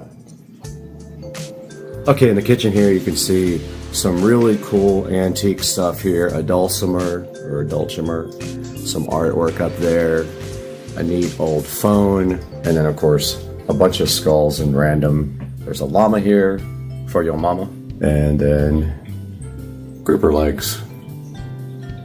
We're in the foyer area, and this whole foyer has a lot of cool things in it related to rock and roll, and some cool artwork, a bunch of wine bottles, really old wine bottles, and then up there signed guitars. They are Charlie Daniels, ZZ Top, Glenn Campbell, Eddie Hodges, B.B. King, and the Greg Allman signed guitar, all up above the door here, along with some old glass vases, old wagon wheel. Up there's a Christopher Cross signed guitar, and some Elton John artwork down here on the side. But yeah, just a really cool collection of signed guitars. Top of the steps here, some more, but yeah, just a really cool collection of signed guitars. And more music related stuff. And that is a Vince Gill signed guitar right there. And let's take it on upstairs where there's some really interesting artwork. A couple of signed guitars right here, along with a cool metal guitar guy and a bookshelf. And then an old music stand. Right here we got this rock and roll guy that used to be a suit of armor. Now he's all dressed up for Mardi Gras, and he's got his rock and roll record. Some old books over there. A really cool old guitar with a bunch of stickers on it. Just some more random cross artwork, and then of course this cool doll, which is so fascinating. It's like a doll in a wheelchair. This is what happened to baby Jane. I like it. I think it's awesome. And then here in the chair, nice old metal chair with an old helmet in it and another skull. Really cool old door with a voodoo thing on it, and of course more cats. And I love the horse decoration here.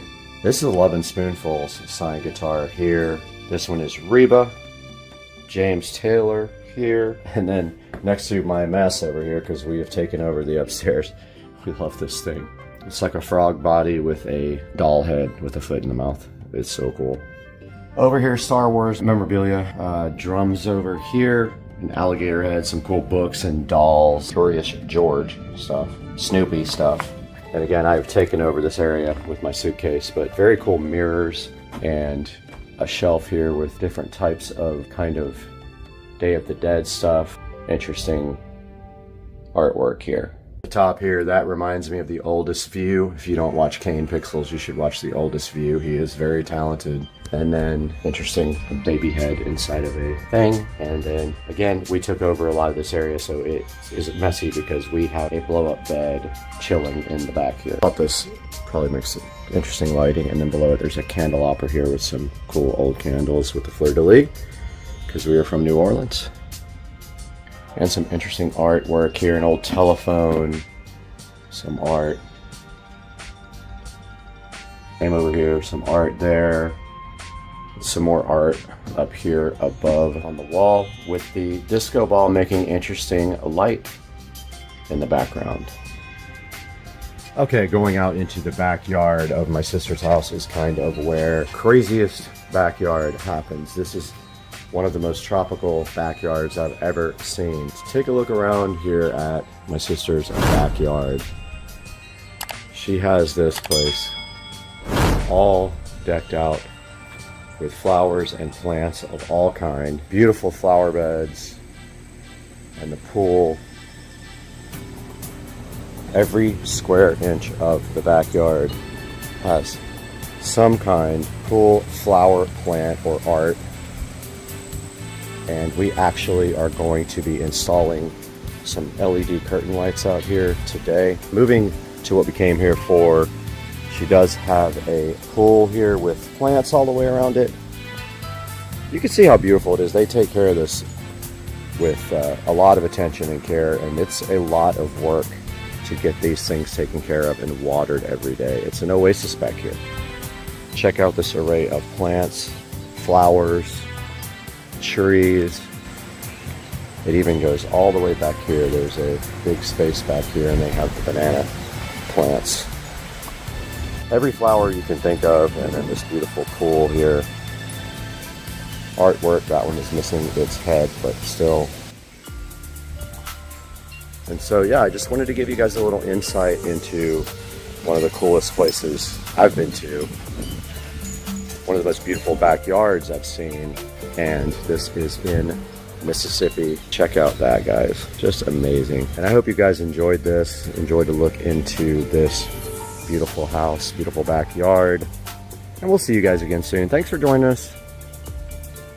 Like, subscribe, please. Homemade chicken nuggets with panko crumbs and lemon pepper. Lots of pepper. And Caesar salad. What is that? What's so amazing about this box? I need to know. He likes small boxes. He's on the YouTube channel all the time. He's famous. Meeks made the channel the other day. Yeah, he did. Sam's Shaver Day. Meeks made that. Oh yeah. Sam's Automotive calling. What's up, dude?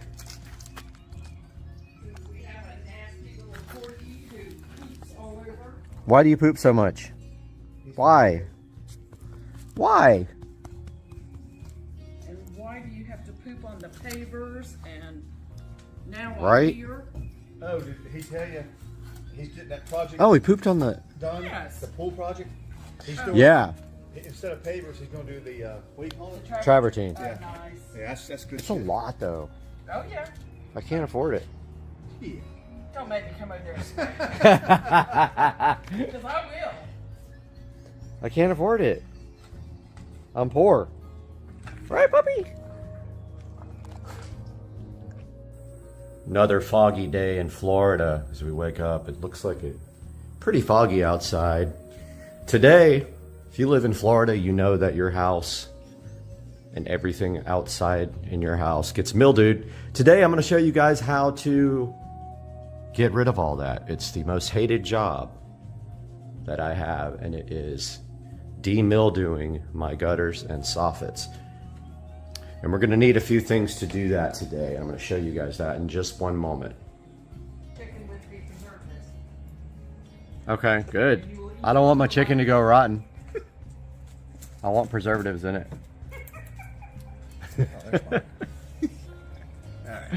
All right, go first and show me how to do it, and I'll get it. I'll get it, and we'll put it on tomorrow's video. Okay. All right, come on, man, show us. I'm shooting. So, all right, come on. I'm not that bad a shot, but still. We don't need an incident. We don't need it. Yeah.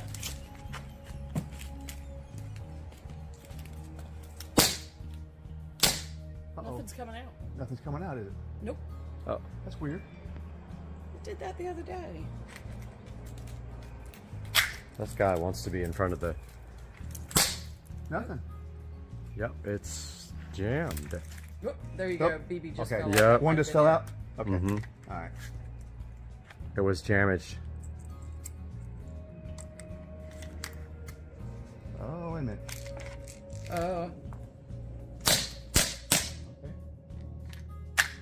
All right, now it's good to go. Yep. Is it going? Yep. Yeah. Oh, yeah. Right in the red. Heck yeah.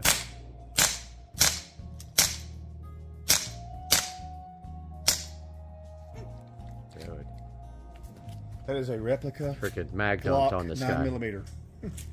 Mag dump. Get some dinner. Are you hungry? Oh, he. Corky's hungry. Come on, let's go. Oh, what? Damn. Ah, it's going for the blue dot. You almost got. Damn. You split his forehead open. All right, guys, we're out in the garage this morning. Supercar Street Racing here. We are doing some demildewing today. What are we going to need to do that? Well, so if you guys live in Florida or anywhere in the South where it's really humid, you know that your house, the outside of your house, gets mildewed. If you clean it about 3 times a year, you're good. So this is Publix Outdoor Bleach Cleaner. Today we're going to be using this, and we're going to be using our sprayer here. It's got some weed killer in it right now that we're going to have to transfer over into a bucket so we don't waste it. I got a bucket right here that works perfect. And then we are going to mix up our mildew stain remover here. We have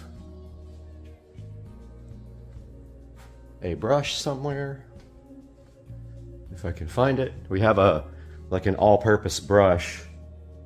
Where did that brush go?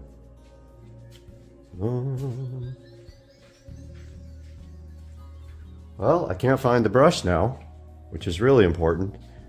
I'm gonna look for that and I'll get back to you guys. Not bad. Somebody got brain splattered. Oh, but like this is where I hit on the axe. I hit like the upper right thing. Yeah, that's my headshot. That's yours? Yeah. It's not bad. Wait, where do you shoot from? Here? Yeah. This is the line? Well, you can use what you can shoot from wherever. You don't have to be back that far. I mean, I can't hit. I'm gonna. break one of these bug things. Yeah, I was getting eaten yesterday. Yeah, bastards. Probably get like, probably won't show the video on YouTube if we put a gun on it because they're so anti everything. You know, you're right. That's probably true. They probably won't. They will ban, Well, they'll demonetize it. they will ban supercar speed racer. Street racing. Street racing. You could throw an There- axe. Huh? That was a good video though. Yeah, You but were you like, you're a star. You could throw 7 million views. the one where I bent over and I said, "You asshole." If you put that on there, I You put a no. You threw it. You threw a bullseye with this. Okay. Dead center. Okay. And we were like, what? Community was like, what? You want to shoot? Yeah, let's do it. All right, you video, I shoot. All right. Is it got safety? Is it good to go? It's ready. It's on. It's on. Okay. All right, is it? There's no safety, right? Nope. Nope. You're good to go. So, all right. Here we go. Oh, dude, stop it. No, it's like going. Okay, hold on. It's definitely going higher than I'm. All right, yeah.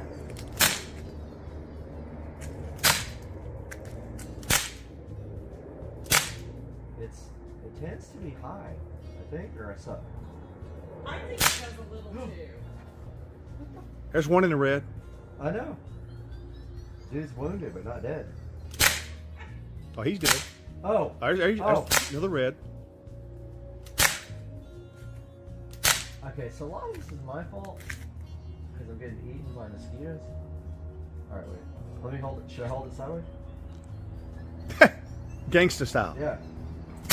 Oh my God! Where'd it go? Like off the chain, off. All right. How do people shoot like that? Oh, yeah. Found the brush. I was actually looking for the brush with the handle, but this is what I use, and I have a super long extension right here. So let's get this bad boy out.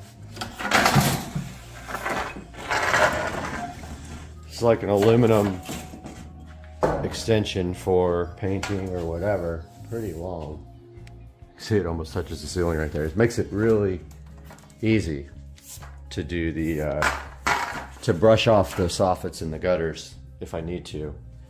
I'm gonna try to not do that this time and just use the mildew and see if that removes it. If it does, I'm gonna save myself a lot of work, but there are some places you have to scrub. Like, I don't know, the garage door just looks so much better when you scrub it. The one thing is though, once I come out here, I want to keep that door closed because if you open it, then it drips all over the car. So I don't want to have to deal with that. But I really would like to clean the back of this garage door one day. So I don't know when I'm going to get to that. I wouldn't even mind painting the aluminum white to make it look better. That would be pretty cool. Paint the whole thing white. Anyways, I'm going to get suited up here, get ready to go outside, and I'll get back with you guys. All right, I got the product mixed up. The problem I ran into is that it was foaming so bad, I think, from this stuff that I got, I think, enough. It's definitely a high strength, which is fine. I just don't want to use this whole entire thing before I run out. But I think I decided to do the garage door last. It makes the most sense. So that way I can leave it open and I can come back and forth. So let's go ahead and open up the garage. I didn't mount my brush yet, but I'm going to show you guys kind of what I'm talking about here. See, if you look on the soffits, you see the mildew. So a couple of times a year you have to get that off, and of course the garage door around the door needs to be cleaned as well. And then I will also do the brick all around the house. So you can clearly see where that needs to be cleaned. So if I do this door first though, when I open it, it drips all over the car and I don't want this bleach stuff on the car. So I'm gonna go ahead and get all set up here and I'll be right back. All right guys, got everything set up here. I'm gonna go ahead and start on the side here.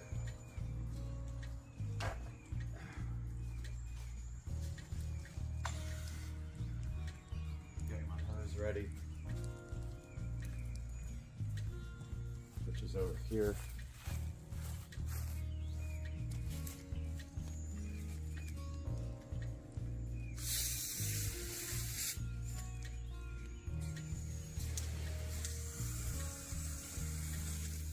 All right. Undo my hose a little bit here. Have it ready. Sorry, I'm not camera guy. But my hose all ready to go for now. Let's get moving. Start spraying.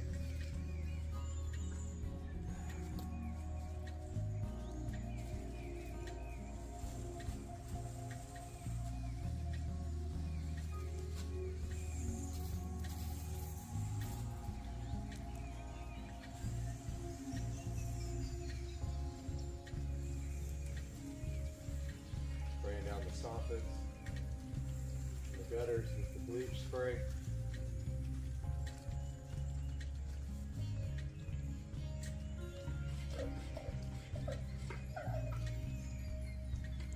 Much easier with an electric pump.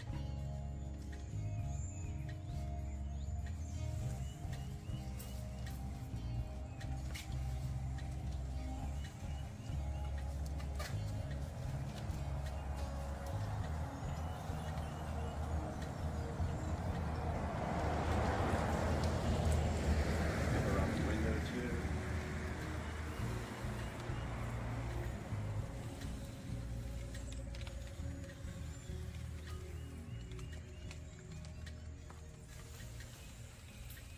Nice to have a powerful sprayer. You don't have to stand right under it and get bleach all over your head.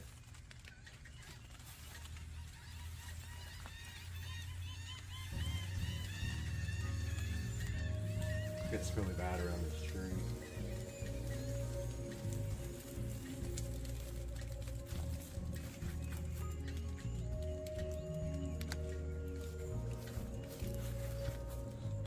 Well, we lost the phone for a second.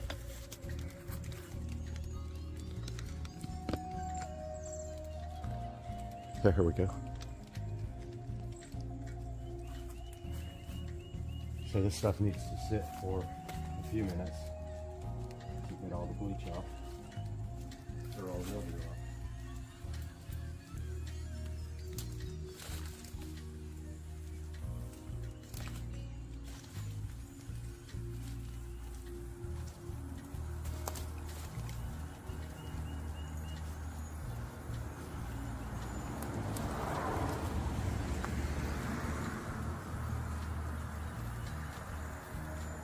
There we go.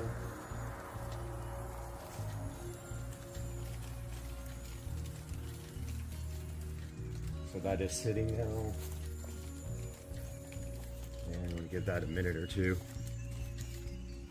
And come back out with my hose. See if that takes it off with just the hose.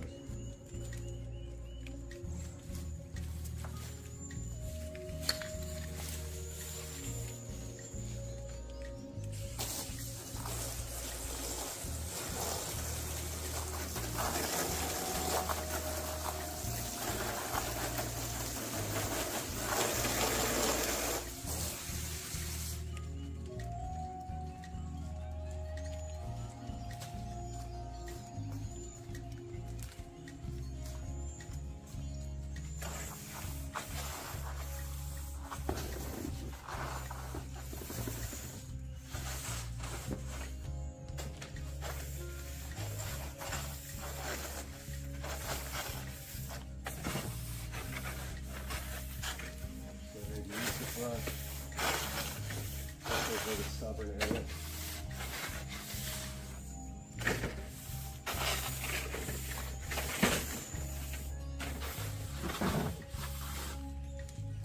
It's working better.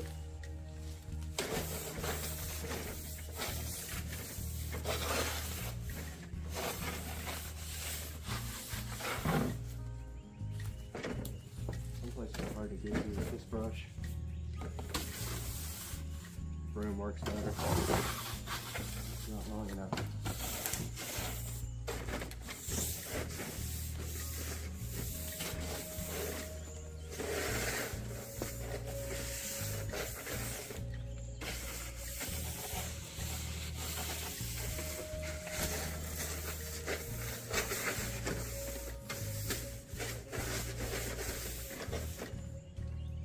All right, let's get that hose off.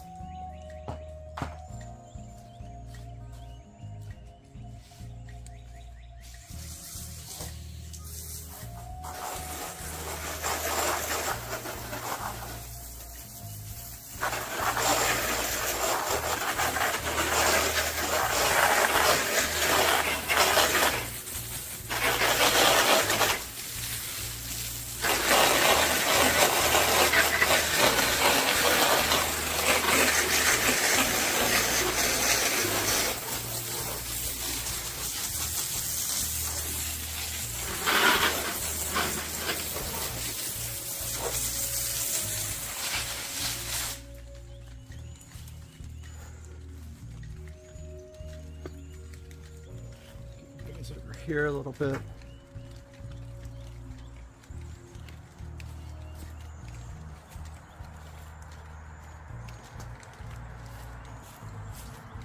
This tree was up here, the problem area.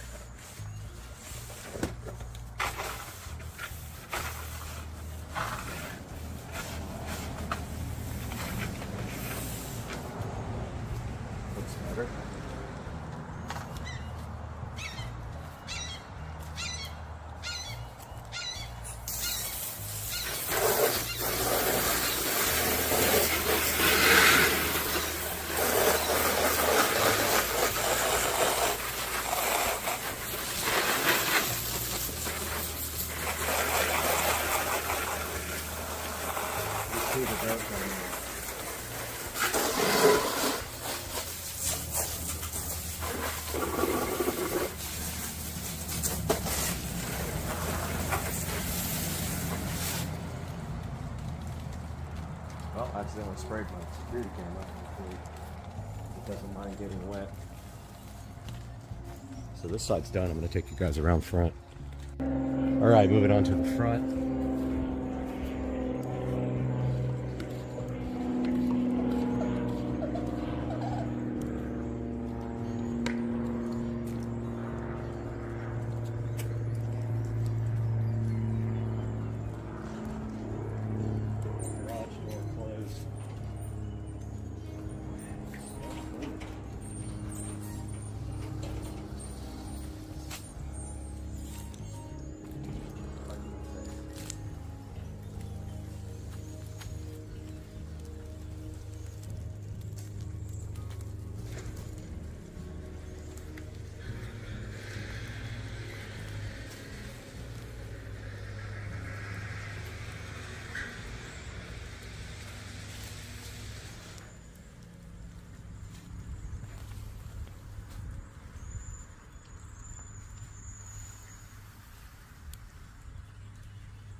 What's up, brother?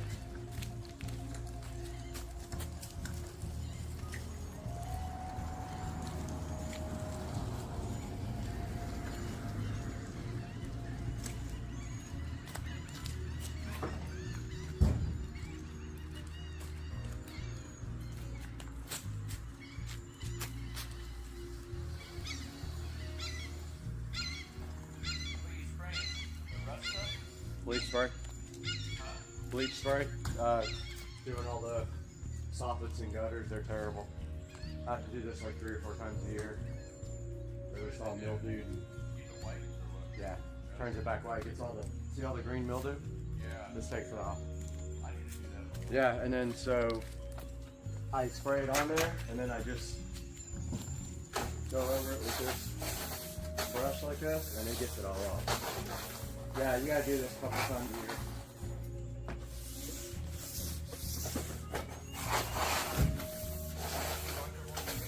Huh? No. I never really tried pressure washing it, But I know a really strong hose won't even get the mildew off. This stuff just breaks it down first. I'm sure like spray it down with the mildew spray and then pressure wash, I bet that kicks butt. But like under these soffits gets really bad. So it's no fun at all, but 3 times a year.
All right, guys, time to do the front. Let's move the hose over, you guys. All right, sprayer pumps up again. I said it used half already.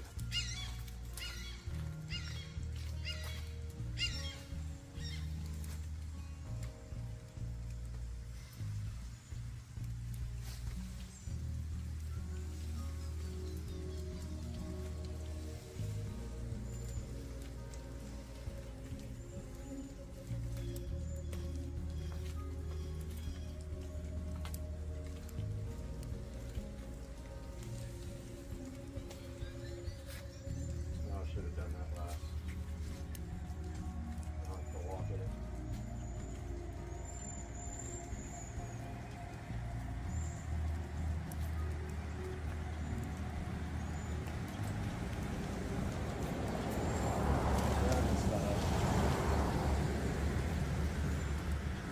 Let's do the part first. You gotta walk it.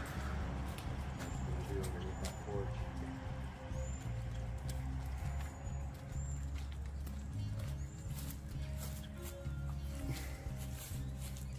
Notice I got all around the windows and on the brick as well.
it all coming off, guys.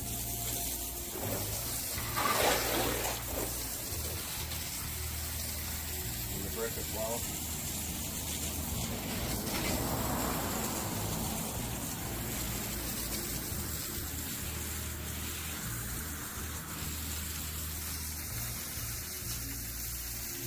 See that, guys? You know, you can see the dirty outlet. So all that dirt came right off. All the stuff around that I go through. Spider webs and whatever. Just way better. Make sure you go from the top to the bottom and get everything.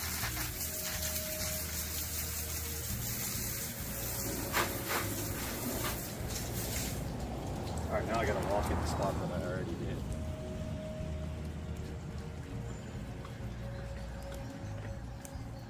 My security camera in here is not waterproof, so I can't really view up there.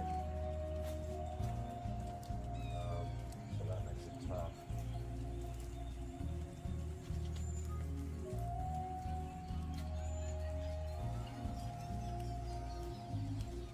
Guess I'll do that by hand. So I don't get that camera wet. I need to trade that out for a waterproof camera.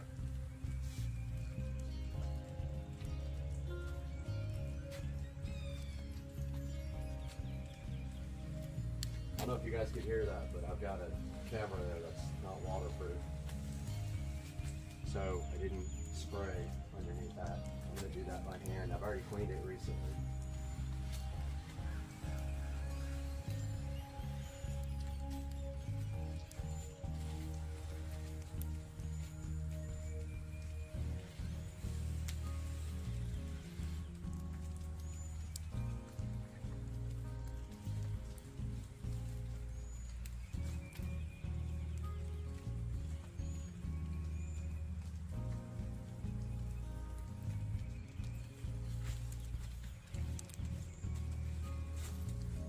There's a lot of spider webs and dirt and stuff underneath here.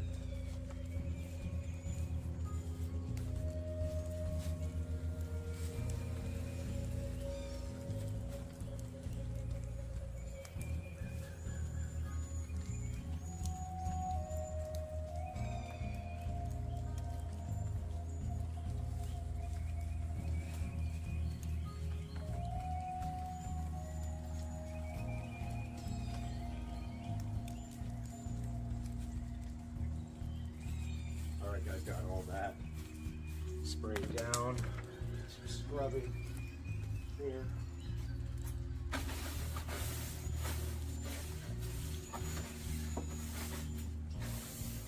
There's all kinds of dirt between these soffit ridges.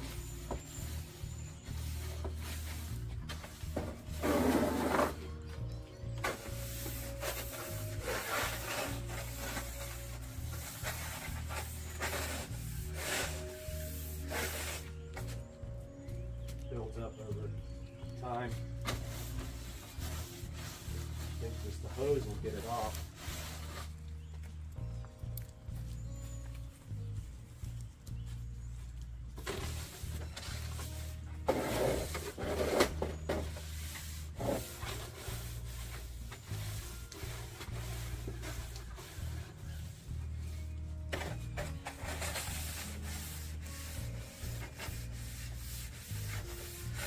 Pretty stubborn there, green.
All right, guys.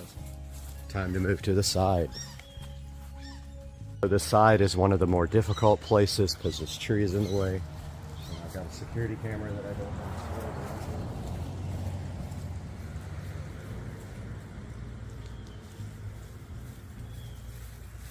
Got about a quarter of a tank left. All right.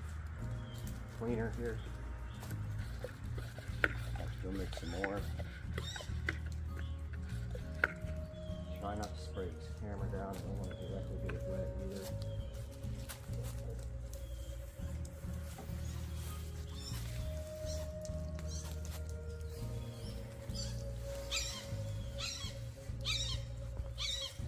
Gutter's got rust all over it from the well water.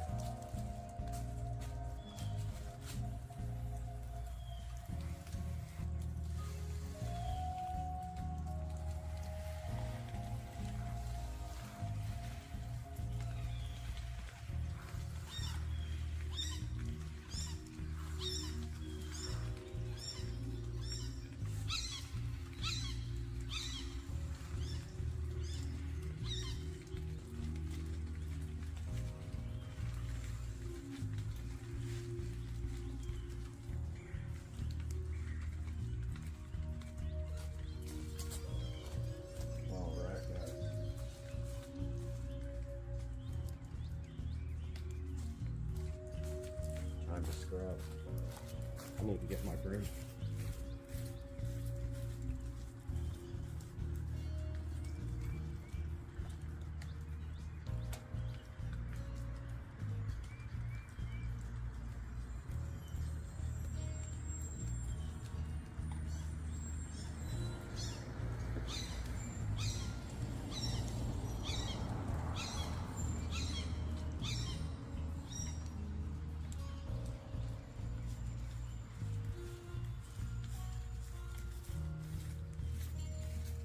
Alright, I got my broom for the hard to reach places.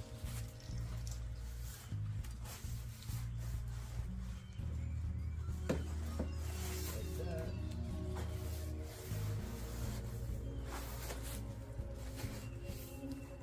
This one, the other one's awkward.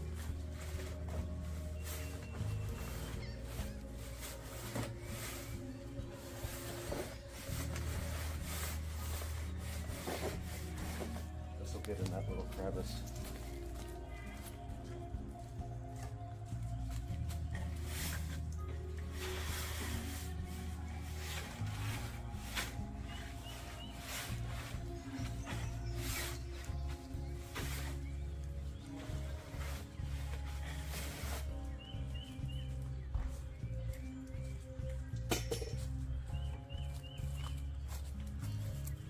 See if we can.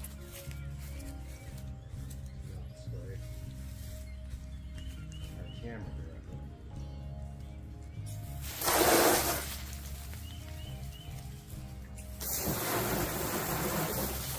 Okay.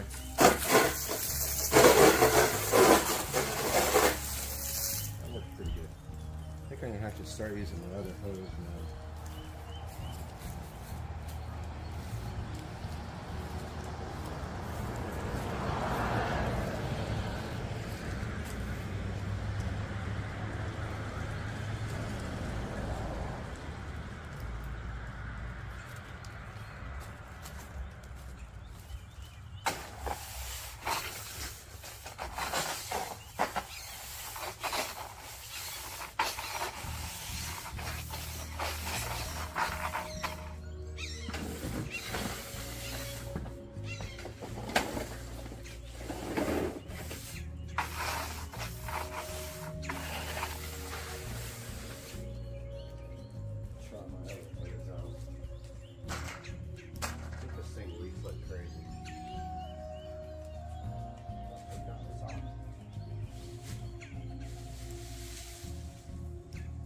On the whole time, it wasn't leaking. Oh yeah, this thing's got some deal.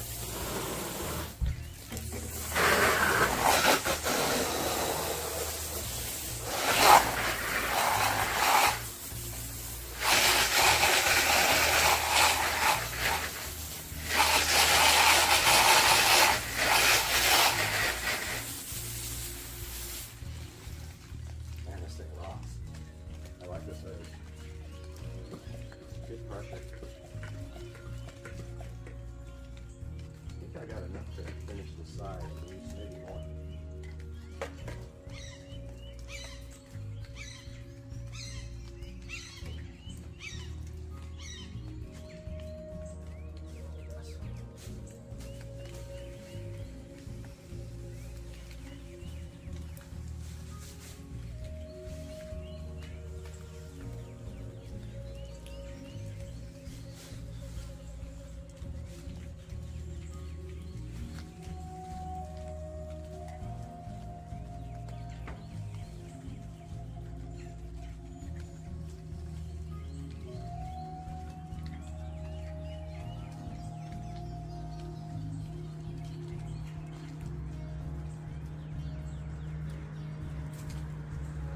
Right. Give us some garbage.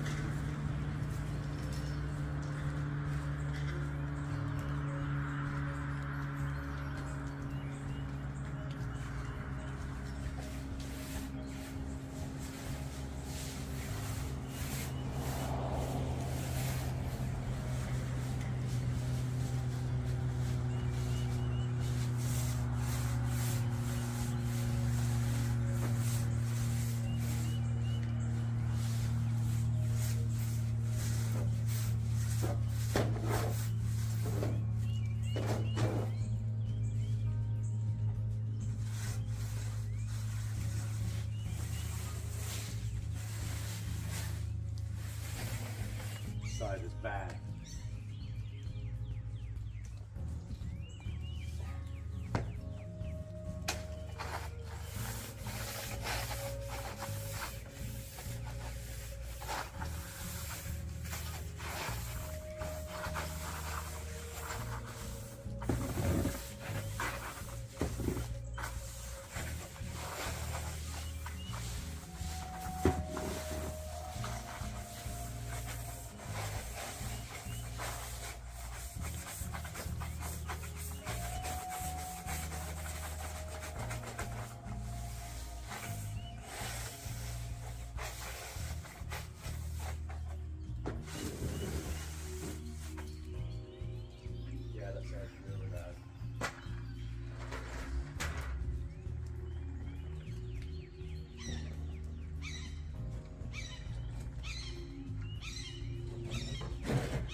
Side is rough, guys.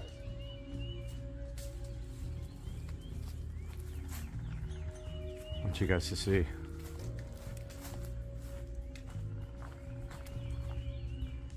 See that?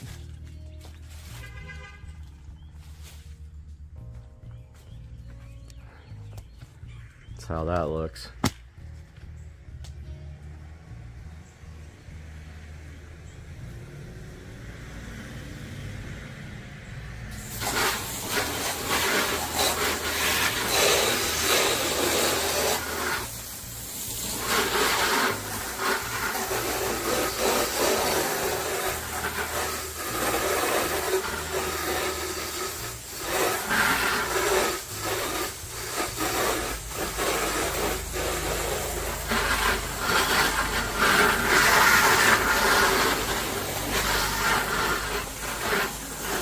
See that dirt from that?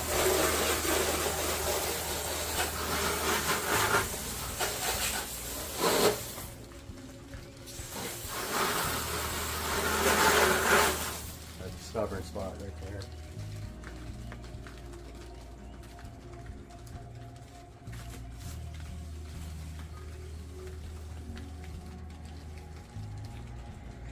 Pretty bad right there.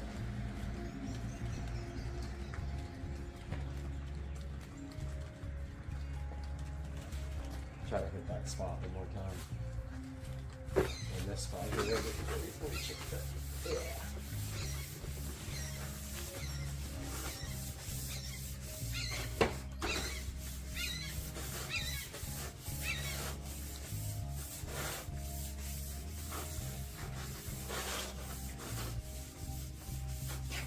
Yeah, I think that came off that time.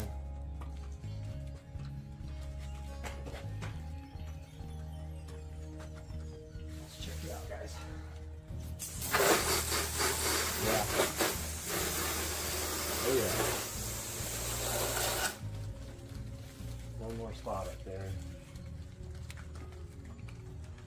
corner.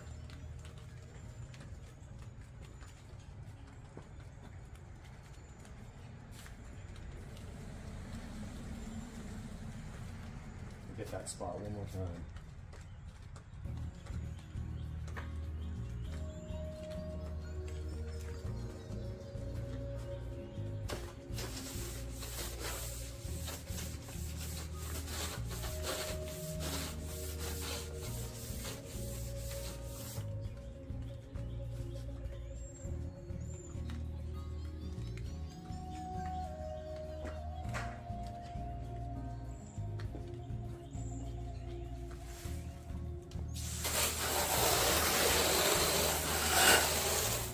Right off.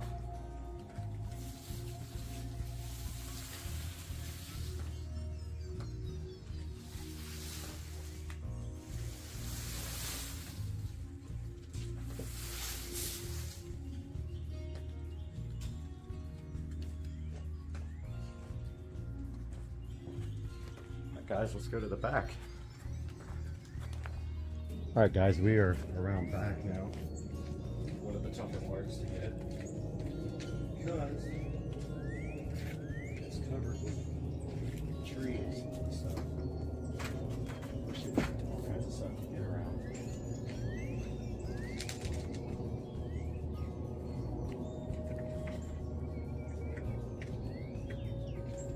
And we're gonna have to make some juice here pretty soon.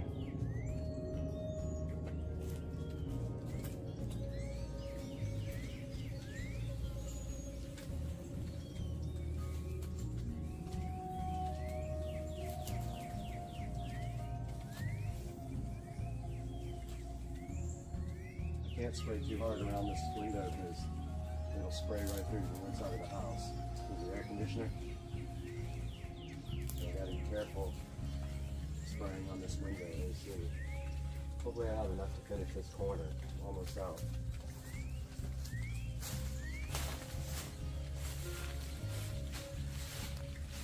It's really bad back here too, by the way. A lot of mildew.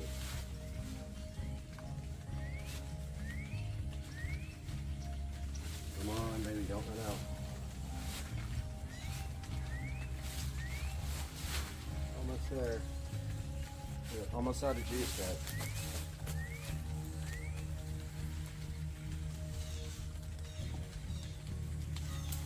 I think we're gonna have enough. Yep. We made it. Yeah, it's really bad. It's going to be hard for you guys to see on this. I actually got a little bit more in the jug, and then after this we got to switch hoses to the hose that's on the other side. I almost forgot to brush.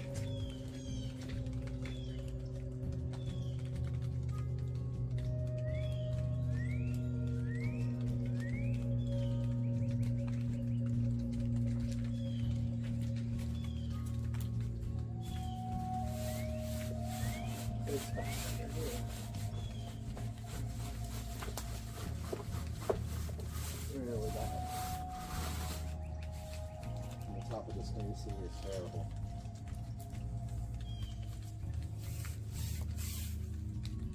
Top to back.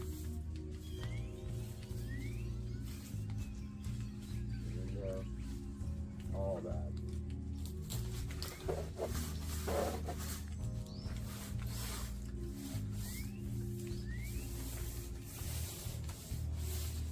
I used to use balloons to do the whole house until I realized that was stupid. And we got that nice bristle, heavy bristle brush.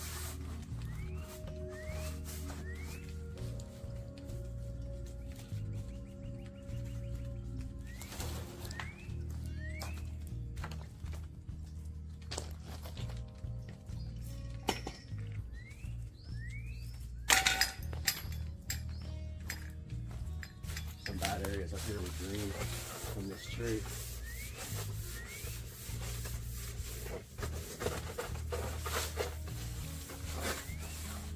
I don't think I sprayed it that well.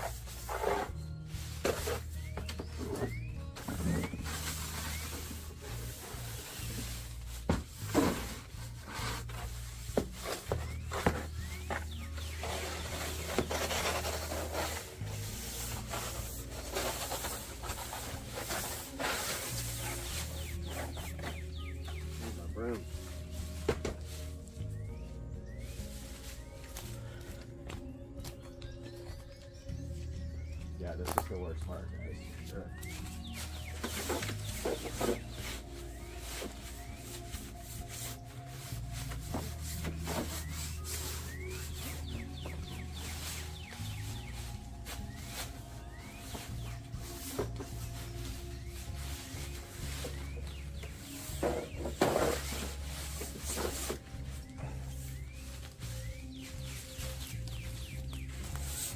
Plus it's wet today, so that's always fun.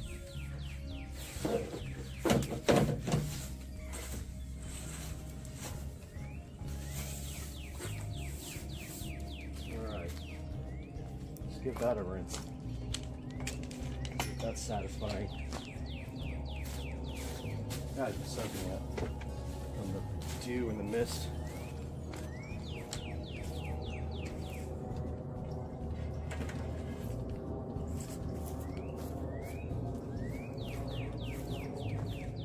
Give her a rinse.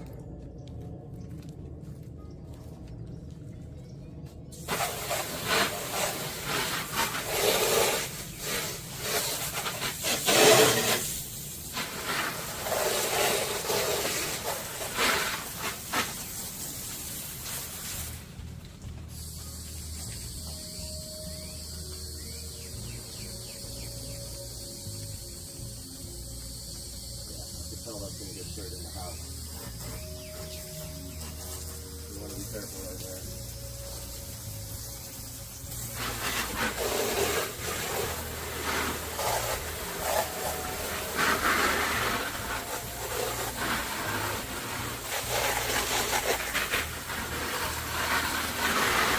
Oh, that looks so good, guys.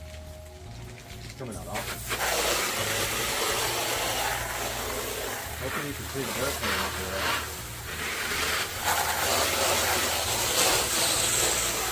Alright, this top part up here needs another shot.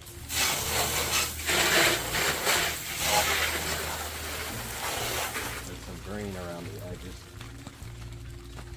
Up here.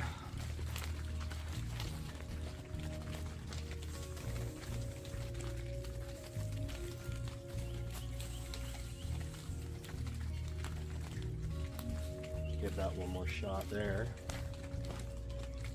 and then see how fast we're going to run out of juice.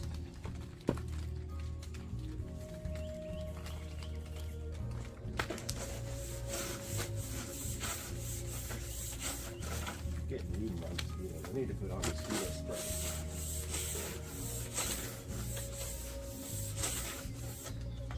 Yeah, my legs are torn up.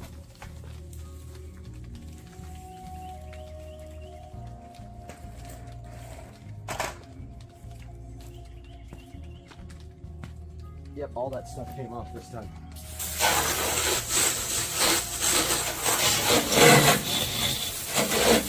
I make sure I get my top of the house too.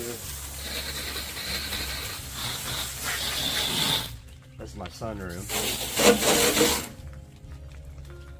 And we can move around to the back. Start with the next hose. Alright, we are out back by the pool. About to run out of juice. But we might have enough to do this. I highly doubt it. Nope, we're at the very bottom, so we won't get much of this done.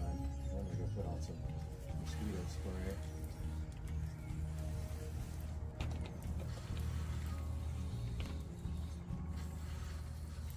The sunroom really doesn't get bad on the side of the walls. It's just the soffits and the gutters, for whatever reason, that get mildew. I don't understand why that is. But yeah, I'm running out.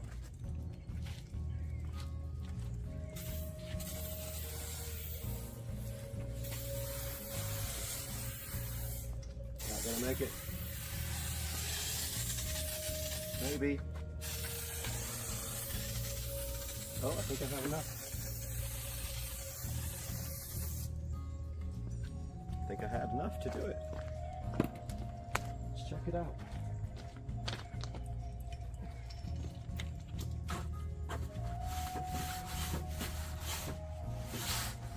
So dirty. So satisfying.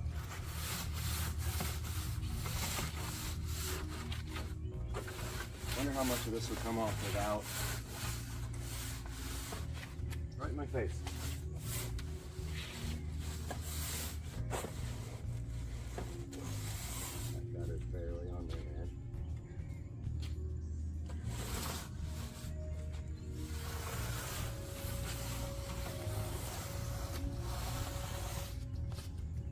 Yeah, that gutter's like needs to be reattached, and I paid a dude that said he reattached them. So he lied to me. Hope you guys can see that. How good that's working.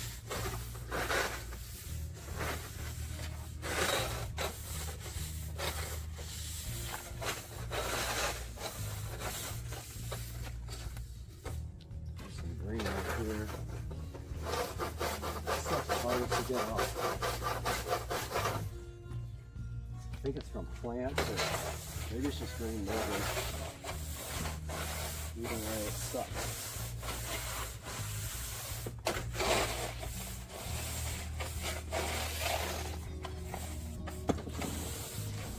These ones under here are corroded a little bit, so they don't come completely clean. They look dirty, but they're not.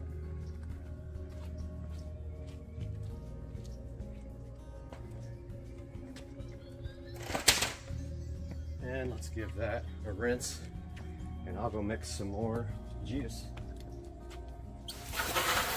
Oh yeah, that corner needs it a little bit more when I get some more juice in that. You can see the green stuff coming off of it, but that corner needs to be good again. And then I get all the cobwebs and stuff off the house.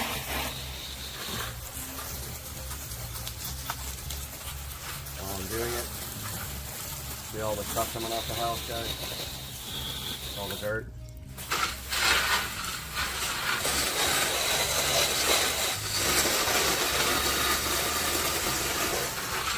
Awesome.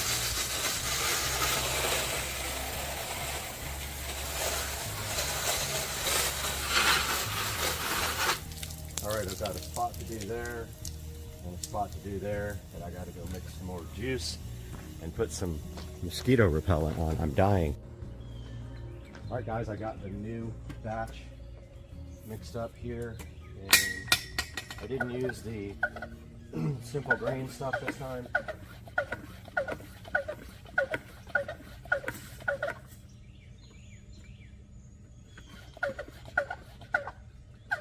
I just used the Publix cleaner.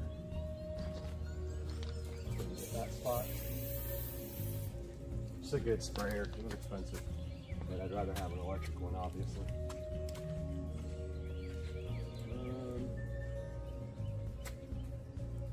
There.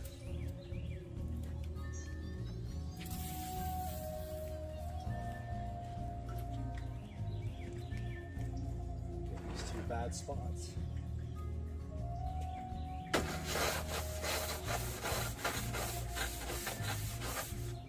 So loose. I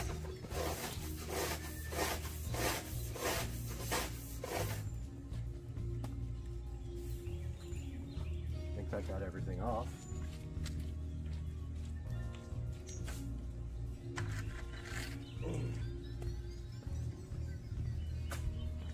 Let's see.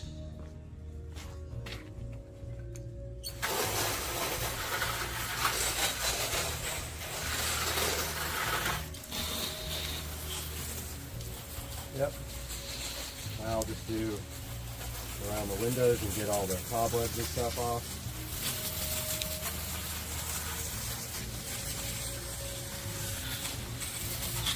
See all that dirt coming off there? That builds up over the years from the bugs, and you know, you can see that all coming off and running down the side of the sunroom, and all the dirt down at the bottom. See all that coming on?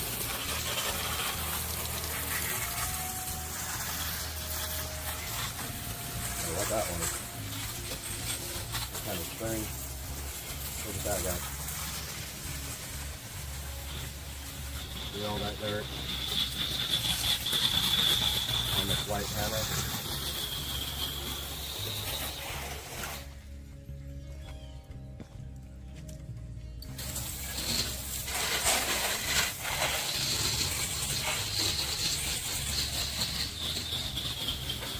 so much better.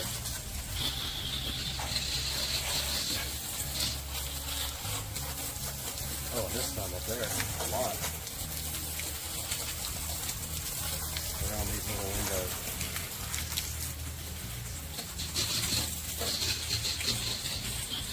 When you do that, you gotta hose down the side again. It runs down the side. And that looks pretty good, guys. I'm gonna move you guys under the patio here and show you the ordeal now.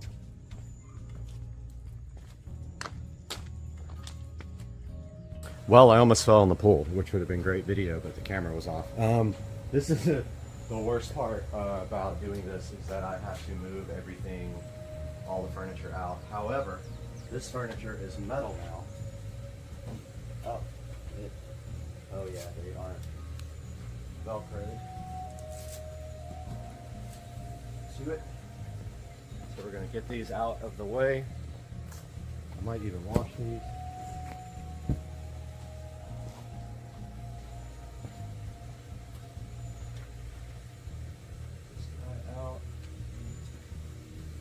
Pretty mildewy. My washing machine can wash these. I think I'll do that after. So the only thing I have to worry about under here is the TV. So I don't spray the TV directly, even though it has a cover. And the reason I'm taking the cushions out is so that the bleach does not affect them. Remember, we are using bleach.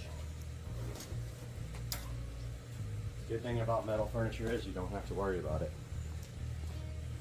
It's going to last a while till it rusts away in the Florida humidity like everything else does.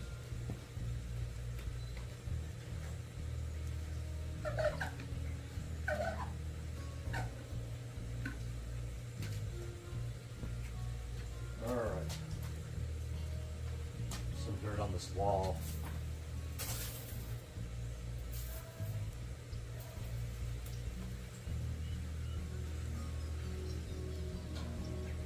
This TV cover is absolutely nasty. There's power back there, so I can't really spray it directly. This door is gross. Open this helps a little bit.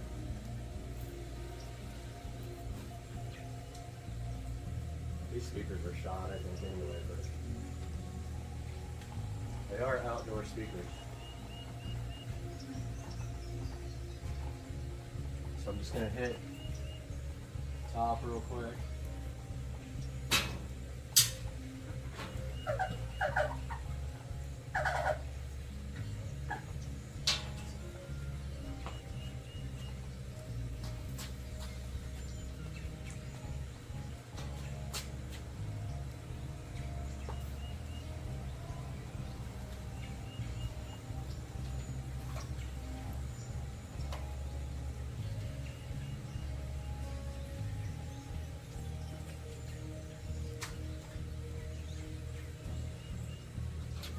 This roof is kind of difficult to get because you're standing under it, you just get totally mangled with bleach and, whoops, sprayed the camera by accident.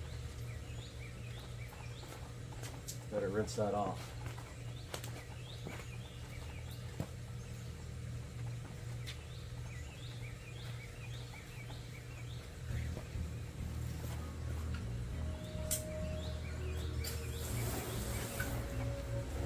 Camera rinse off. Let's see if this stuff will work.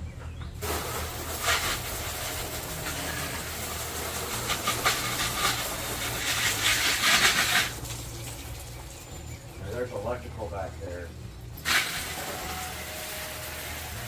Kind of don't want to spray it.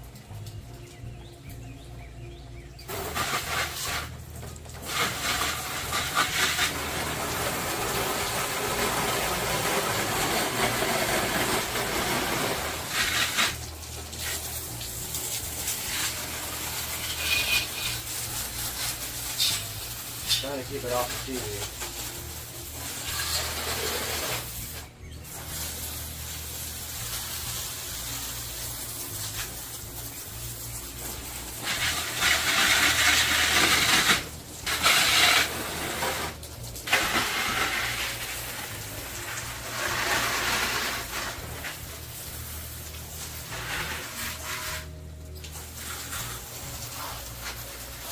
All this stuff is outdoor rated except this television.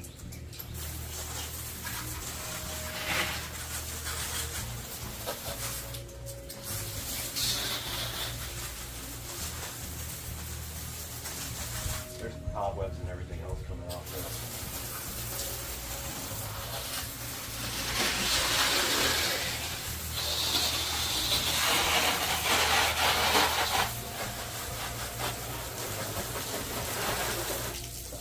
Must. You have to do this a couple times a year. You guys aren't seeing on the ceiling, there's a bunch of bugs or dirt. It's all coming off with the hose.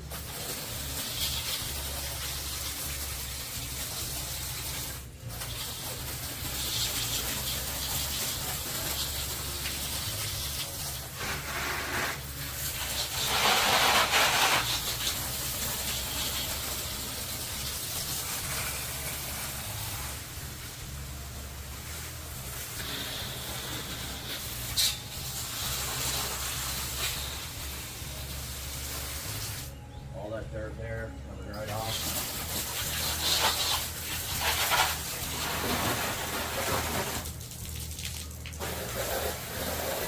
That too. Now I painted this roof about a year and a half ago. Now all you have to do really is just kind of hose it off with a power tool.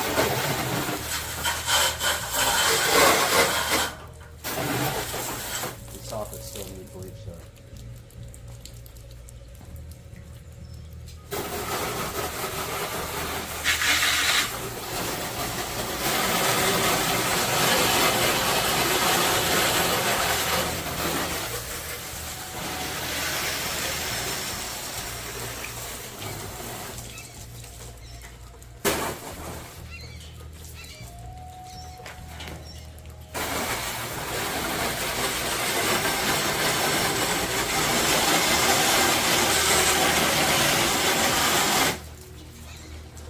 Some areas that are going to need a brush, I see.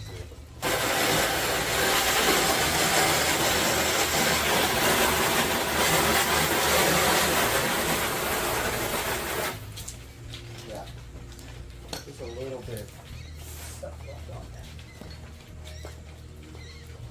A little brush right off.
Spray the front. Hope not.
outer edge, which does not come clean usually. But I'm going to really give it good scrubbing this time. This tree up here is what does it.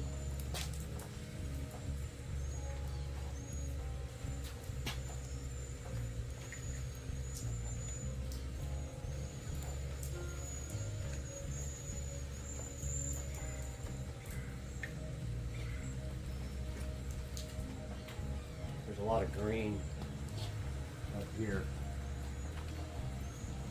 A lot of it.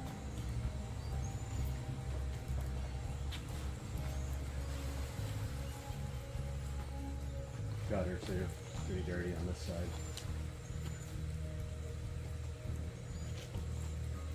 Spray this, let it soak.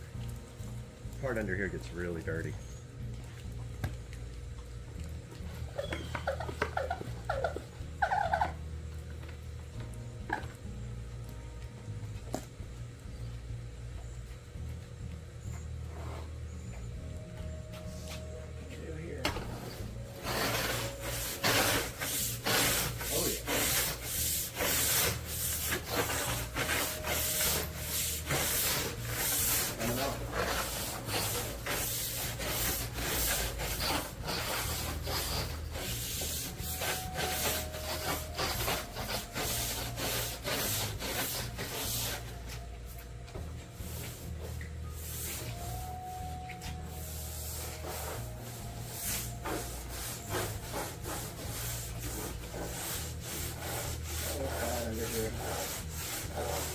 This green,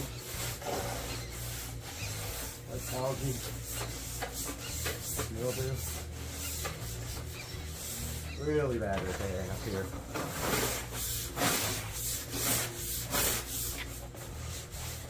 You guys can't see the tunnel.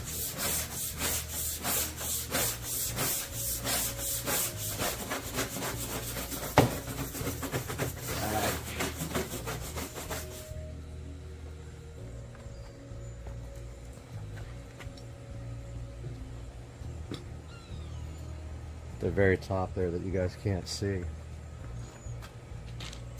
So there's this gutter.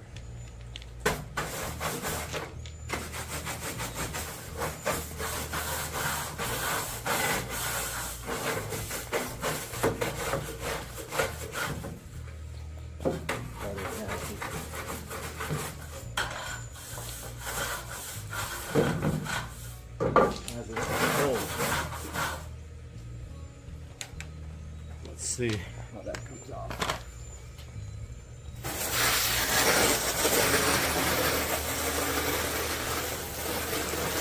You guys can see it coming off, I hope.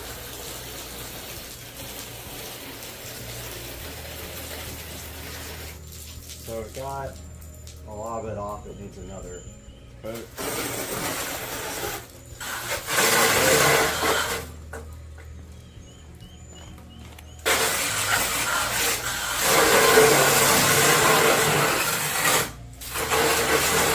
Came clean too. Let's put you guys back a little bit. This part up here in the corner is pretty bad still.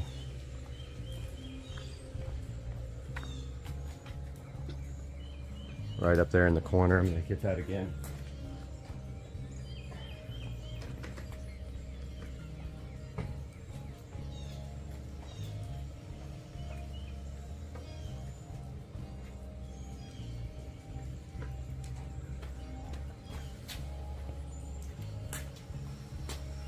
Underneath there too.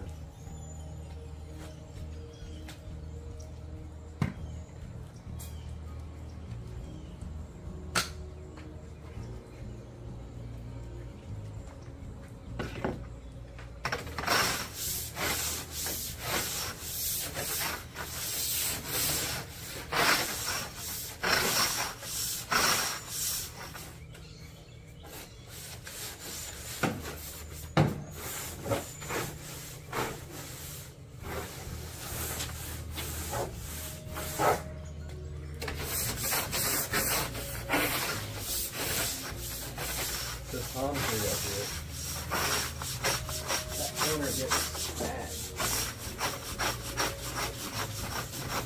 I got it.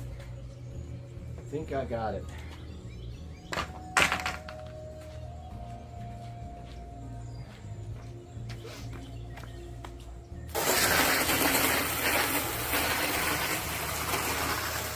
Yep, I see the dirt coming off. Looks good.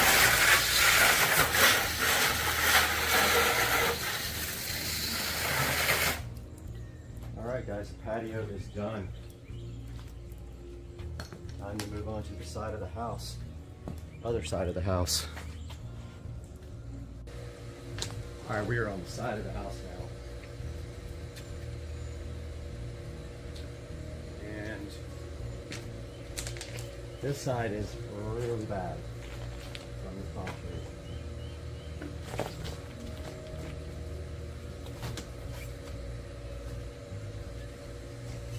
Really bad, the underside too.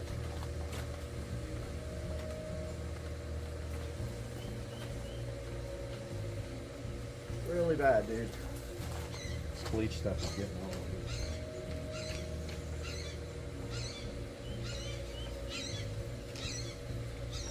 I don't know if you guys can see how green that is. That whole thing is nasty.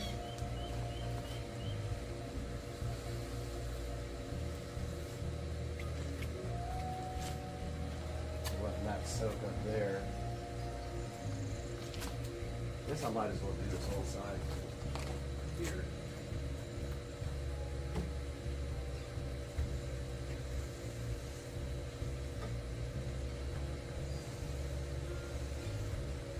Let that soak for a little bit.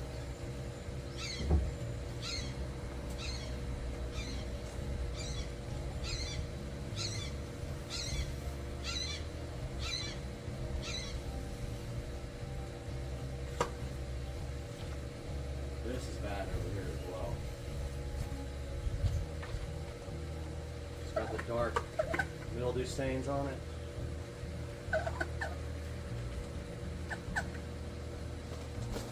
Under the soffits here, pretty bad. Sides up here.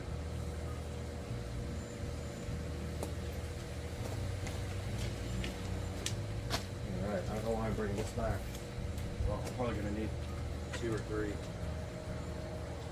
scrubbings over here on the side.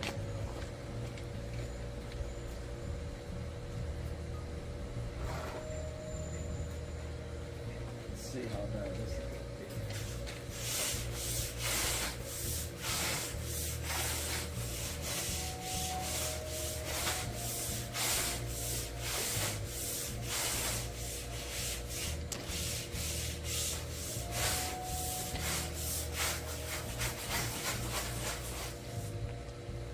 Alright, got that part. Here comes the nasty part.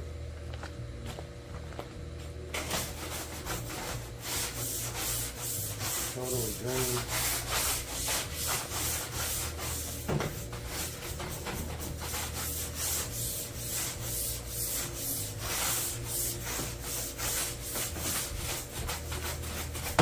Pretty bad.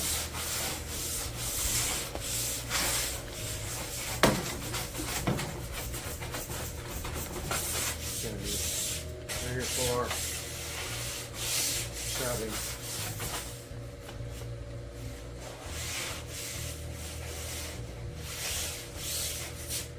I mean, it's coming off, but it's not easy.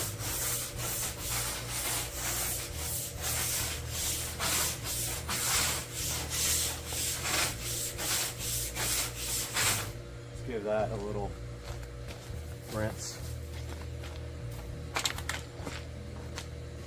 Let you guys check that out as it comes off.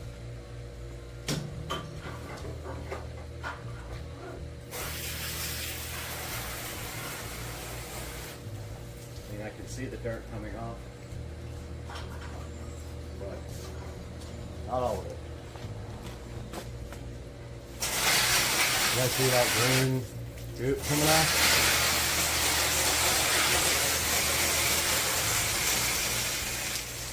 Oh yeah.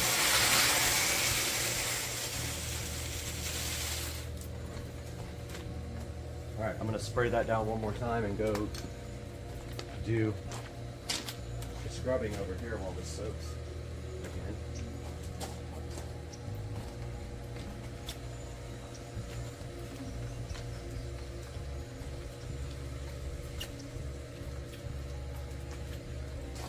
Let that soak for a minute. Grab my broom.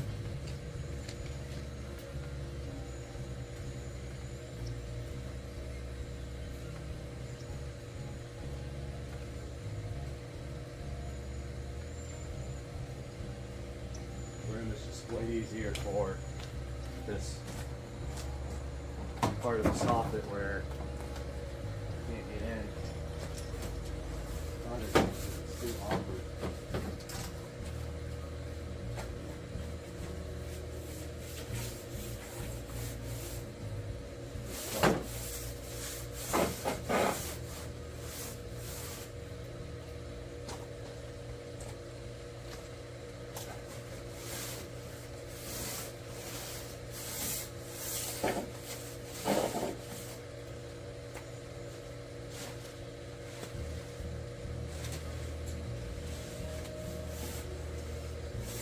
Almost no gap over here.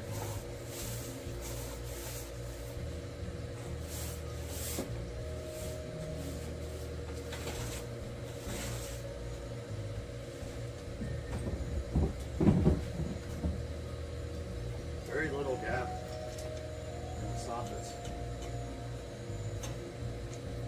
Over there, let's see if you guys can still see me. There's very little gap up here in the V of the soffit, so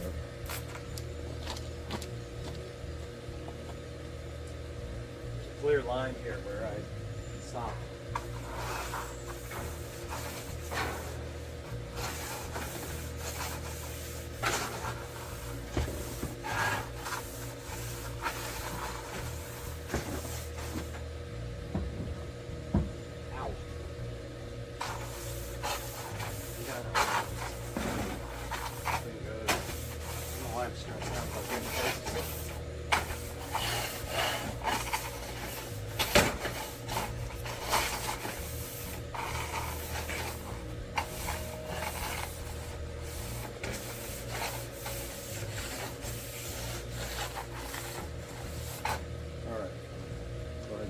This one again.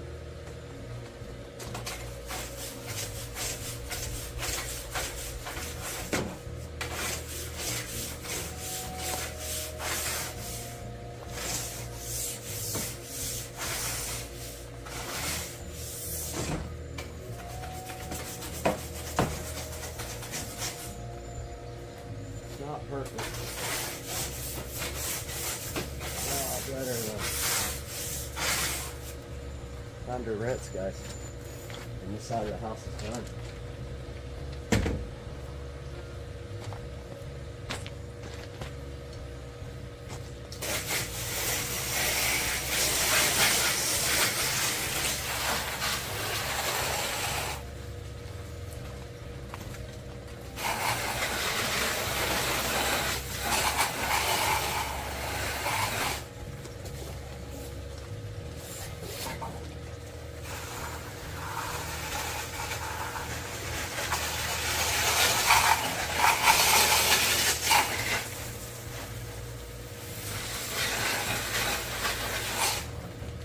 So good.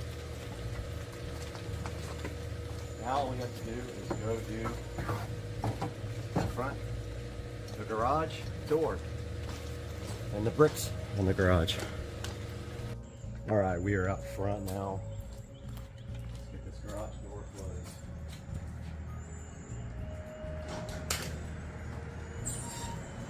Get some switch on here.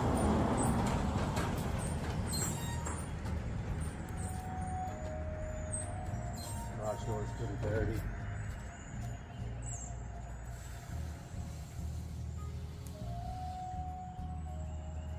And the brick.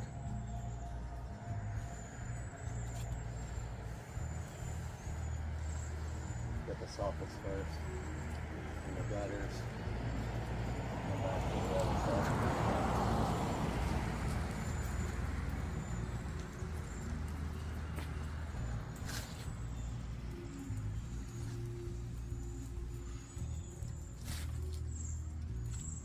Showed you guys how dirty these are at the beginning of the video. I want you to remember that when I show you the end.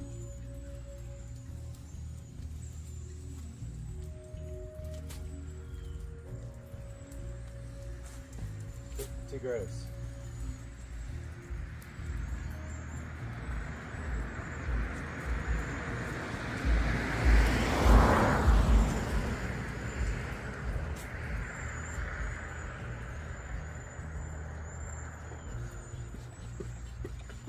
Trying to use up the rest of the stuff on the door. I can already see it working miracles.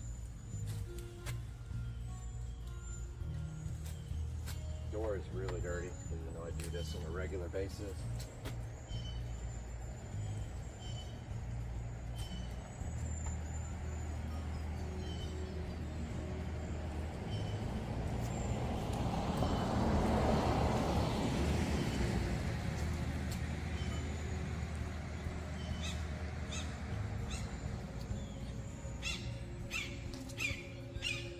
Cobwebs and bugs and all kinds of stuff on here. You'll see. Gonna be good. After.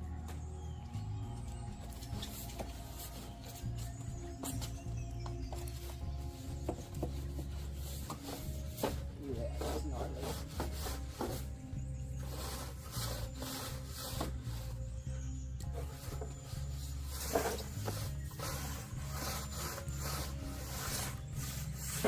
It's bad.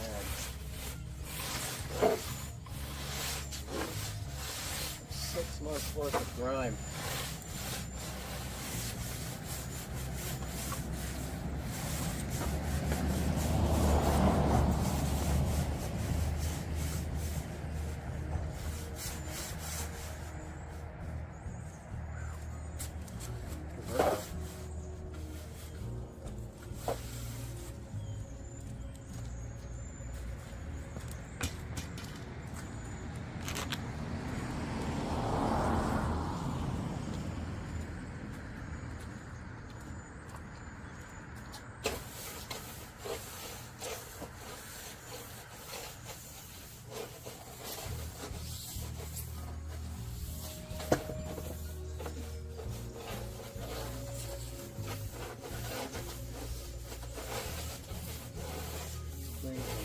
Right here.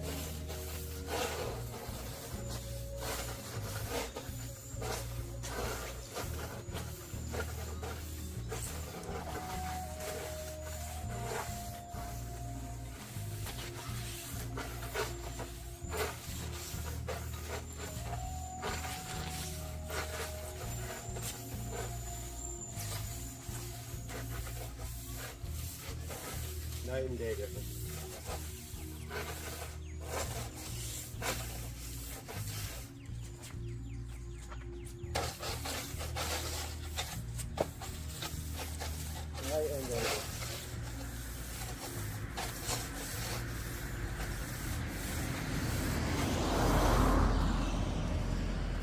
Watch this.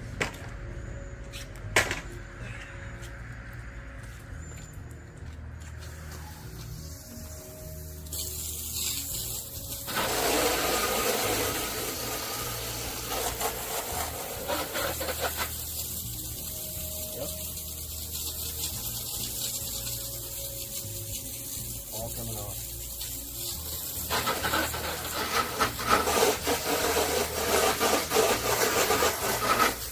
Work my way down.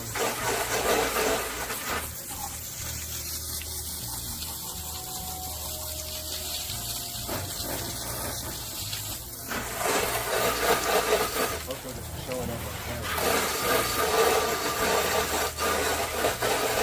Crazy.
actually a place in the middle here that I want to hit again. That looks like night and day. Big difference. Looks so good. Yeah, just that top edge right there needs another scrub. And then after that, kind of good to go. Too bad I can't edit because it crashes every time.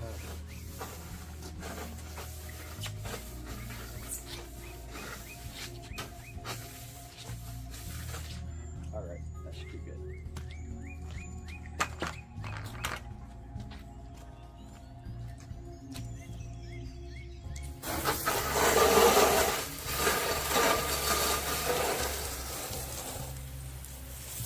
Alright guys, I hope you enjoyed this. Let's take you up close to see the difference here. I want you to see how clean this came out. You saw the beginning. Check it out now. How good that looks. The garage door is awesome. The brick is totally white again. The front of the house looks great.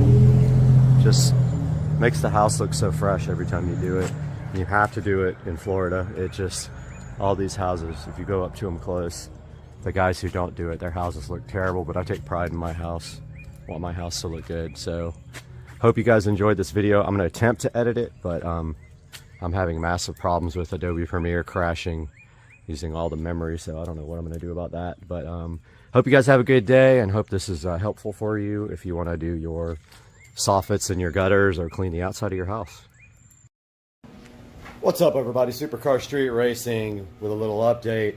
I wasn't able to get a lot of video of the wheels being done, but take a look at the black, satin black powder coated wheels. And is my camera dirty? Satin black powder coated wheels, new brake rotors and powder coated calipers. That's the rear. And that's the front in satin black. Calipers are powder coated red. Out here we've got the DEI high temp paint. On the old calipers, these will be going up for sale if you need any for your 335i. These have been cleaned and they are painted with DEI high temp silicone paint. Those will be going out. And the next thing I want to do is paint this ugly gray, I don't know what it's called. Is it a rear splitter? I'm not sure, but look how it's fading.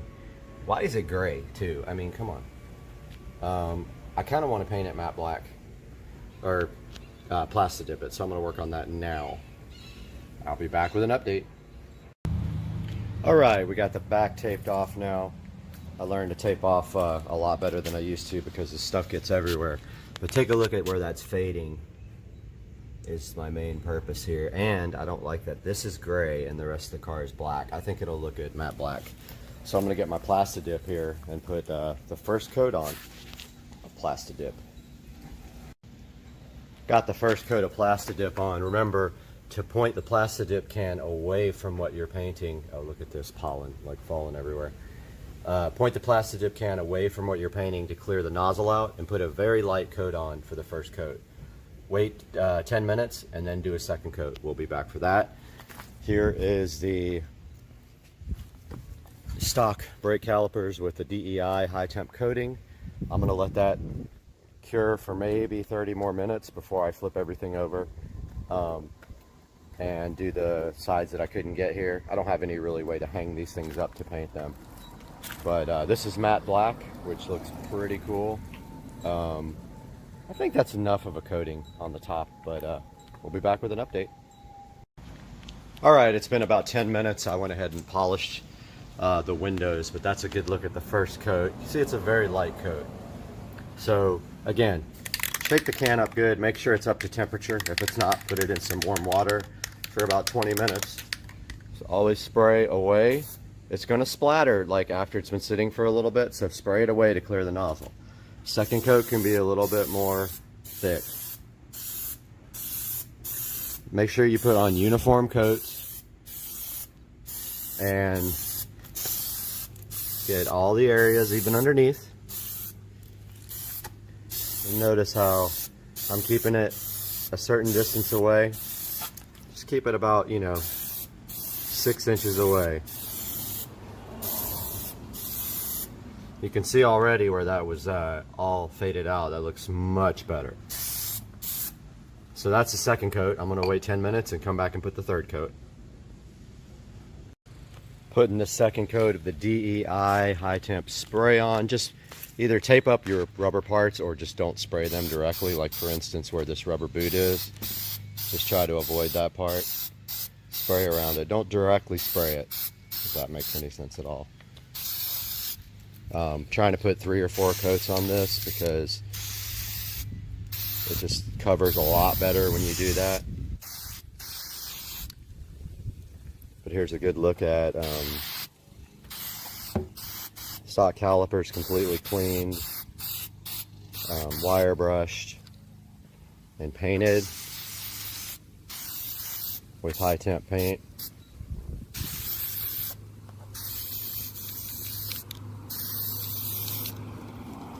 See, I won't spray directly on the boot.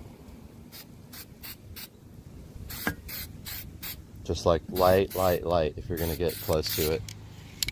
It'll make it crack and be stiff.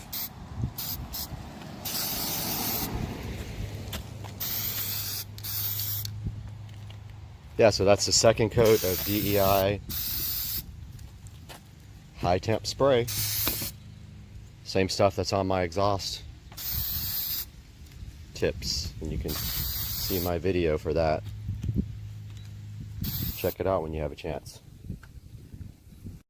Alright, time to put the third coat on. Plastidip. Remember, spray away, clear that nozzle. Every time you do the second, third, fourth, they can be heavier. Keep a uniform distance from the vehicle. Otherwise, you will get kind of, you have the can too far away or too close. It can make a difference in how, sorry about that, I'm not even pointing at it. It can make a difference on how the end product looks.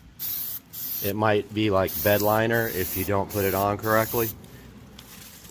So I actually did that on my grill and I don't even know how I made it so bad, but I did. The grill's real rough. You can't see it, but you can feel it when you try to clean the car. I think this might be my last coat. This is, what was it, 4? But that looks awesome. That looks so much better. I'm gonna let that dry and that might be my last coat. Alright, so we're going out here for the final coat because what I forgot to tell you guys is when you do Plastidip, if you tape off trim, so it's easy with logos, like your emblems on your car, because you just tape around them, pull the tape off, and then pull the extra Plastidip off. But when you're doing trim or something like this where you have tape right up against the Plastidip edge, you have to take the tape off while the Plastidip is wet, so we have to do one more coat. So here we go. And I forgot to point the can away, but it didn't splatter, thank goodness. So this is going to be the last coat, and I'm going to pull the tape right when I'm done. See how the tape is right there on the edge? You want to do that while it's still wet. So here's the last coat. I'm going to start pulling tape. I need both hands for that. These are all done, good to go. Anybody needs any 335i stock calipers painted black with high temp coating, let me know. Check this out. This came out absolutely awesome. It looks so good. No more faded paint. Hope you guys enjoyed this video. Make sure you like and subscribe. Hey, and welcome back to Supercar Street Racing. I'm so excited to have you guys back today in our brand new 4K production studio.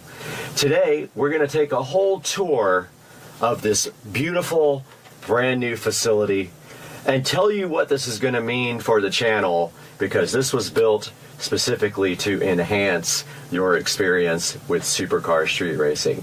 And you can see behind me here this beautiful editing rig set up and ready to go. So let's take a look at the Supercar Street Racing 4K production studio.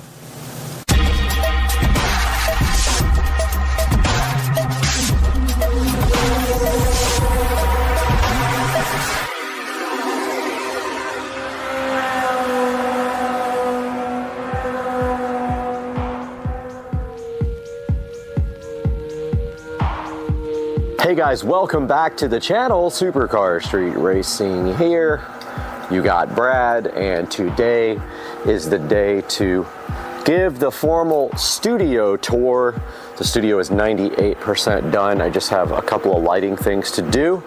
So we are going to start here on the outside. So this is a lean-to building, and yes, the fence is crooked, not the building. The building is straight 100%. The fence goes on an angle, so there is a narrowing path right here. But starting on the outside here, we have the LG Super Quiet dual inverter air conditioner system, and that is the same unit that I have in my bedroom. It is a 10,000 BTU unit that runs on 110 volt AC, and you can see here I did frame around it and cut into the wall to mount the AC, then sealed up everything really nice around the air conditioner. The wiring inside, I will show you when we get inside. It is hidden completely, and that is how the studio is cooled. And in the wintertime, we will just have a small space heater. Now you can also see here on the outside, we have LED lighting installed all the way around the perimeter. It puts a nice downlight onto the studio. And I also did get gutters installed to move the water away from the door and away from the studio, as we had an issue where the concrete was not poured correctly and the water was running towards, so that will fix that. The door eventually will be replaced with a real door. Right now it's just a shed door, does not close very well, so that will be done in the future.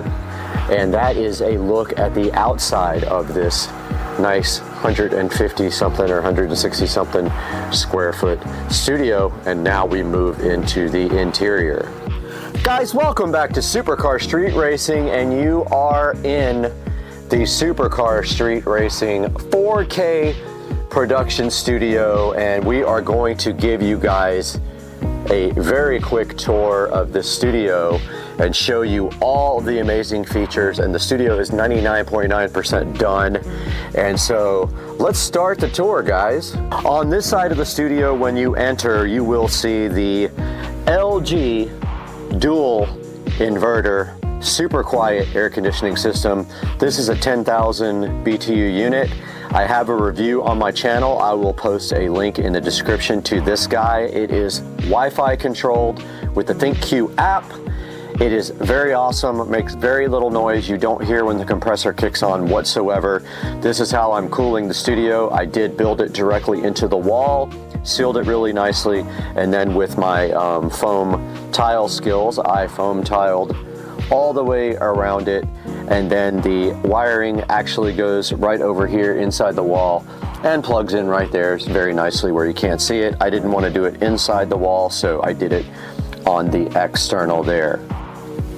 Moving to the right of the AC unit, we've got a wall plate here with a Cat 5 or Cat 6, whatever you want to call it, jack, and an HDMI. That Cat 6 goes to the switch, and the HDMI cable goes up here to the Psyche or whatever you want to call it, 32-inch monitor. Now, we have the HDMI down there, so we are capable of plugging in anything to this guy and displaying it from either the corner of this desk or whatever you want to do. You can easily just plug right there, and there's power conveniently located there as well. So that is the Seiki 32-inch television / HD monitor with a Fire Stick 4K plugged into it. Now this is the only guy that doesn't have Ethernet. Now we can add Ethernet. I do have an Ethernet adapter for these Fire Sticks, so we might do that because I want all Ethernet, not Wi-Fi on my monitors. So yeah, so that is the first thing you see on the left. For reference, the door is right there. You walk in and look to your left, and the television is right there. Stepping back and looking towards the door, we have the Echo Show 15. You guys are familiar with this from my video review, and I will put a link to that video also in the description. Now this Echo Show 15, I did flush mount completely into the wall. I was able to nicely get that to flush all the way in by adding a cross support inside, and I wired it up inside the wall. You guys all know this, the Echo Show 15 does have the built-in Fire TV, and I have a very popular video about how to install Kodi on that. They have disabled a lot of the ability to do that, but we still have the beautiful Echo Show 15 right there, and right below that we have our smart switch for the outdoor lighting and our regular standard switch, because all these lights up here, which I will show you next, are smart. Moving up to the left of the Echo Show, we have a wall plate in the actual wall. There are two of them. There's one over there as well. This is going to be for Govee lighting. The hexagon panels are going here. I have not purchased them yet, but I will be putting the Govee hexagon lighting right there. And moving back to the front, and obviously I forgot a few foam tiles up there, which I will have to get back to. Moving up to the front, we have a switch right there for Ethernet. It's a gigabit switch, and you can see all the active ports on it, and I will put a link in the description to that switch. Those Ethernet cables all run through the entire studio.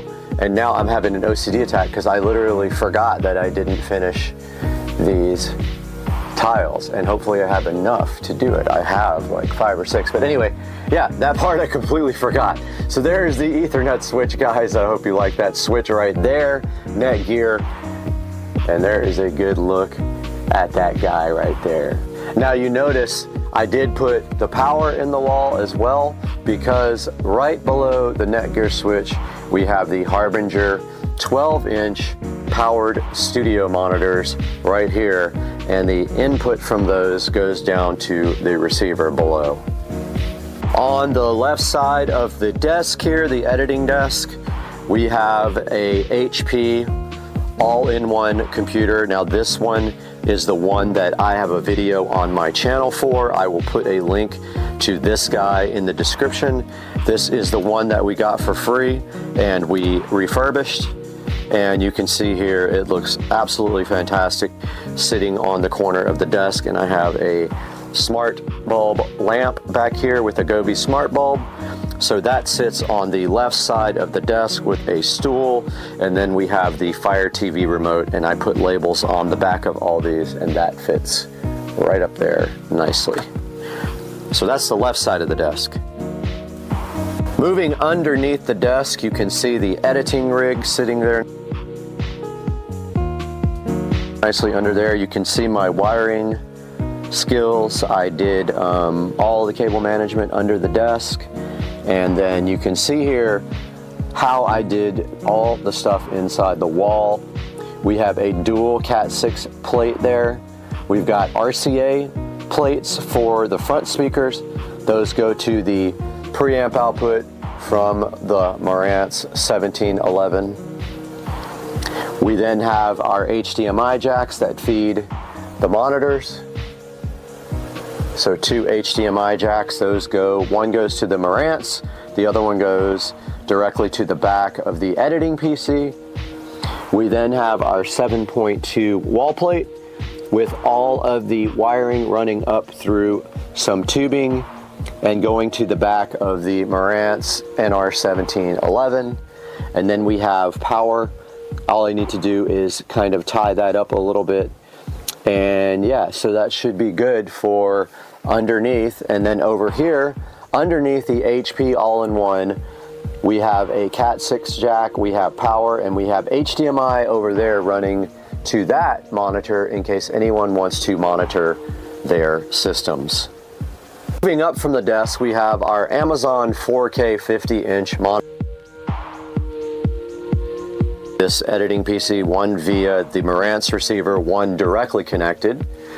And moving behind them, we have the Govee immersive lighting on the back and all of the wall plates. We do have Ethernet, HDMI, and then we have another HDMI plate running to the bottom down here so that anyone can connect their laptop or other device. I know it's hard to see here, but there's an HDMI plate here that says lower plate. It runs down behind here, and there will be a small desk here set up for a laptop as soon as I find one. Same with the second TV, or monitor, there is a wall plate down there, or actually behind it on HDMI running underneath the desk, which is very hard to see because it's dark. And that is the setup for the monitors on the editing rig. Moving to the sound, up above that monitor there, you can clearly see the center channel speaker. I will put a link in the description to these in-wall speakers. I chose to go with square because they're easier to cut the foam around than round. We have the center there. Don't forget our fronts are Harbinger powered monitors here. And we have our side surround there where the foam is coming off that I have to re-glue. And we have our rears there. Those are all the in-wall speakers completing the sound system here for the 7.2 surround sound for the audio rig. Okay, moving to the bass part of the sound system, we have the Polk PSW10, and that is from the house, and I got a brand new one in the house, so I will be showing you guys that at another point when we review it. So that is the sub for the sound system. I wanted to get something that would fit there, but it's not going to happen. So this one will probably go somewhere like in the corner here or somewhere inconspicuous. I'm not 100% sure yet. It depends on what I do with a desk here. It actually could go way under here and be fine. So we will get to that when we get to it. But that is the sound system bass. And then above that we have our refurbished thrift store Mac that may or may not stay in here. Moving to the corner, I originally had planned the subwoofer here, so we have our subwoofer wall plate there with RCA cables and power conveniently located, but for now it is not possible because this is just too big, so I might move the sub underneath the desk over there where it's not in the way. And then moving to the rear, we have a futon with some nice pillows, and that is the rear along with this nice black coffee table that I refurbished myself. That is the rear of the studio for guests to hang out while I edit or to sleep in here. It's possible as well. And that's the rear, or sort of the side. If you're looking at the door here, you rotate around this way, there's the editing, and if you keep going to your right, there is the futon and coffee table. So if you come in the door and you immediately look to your right, we have up here in the corner another wall plate with receptacles for Govee hexagon lighting. We have our 43-inch Amazon TV here, which was not on, but I will show you guys that now.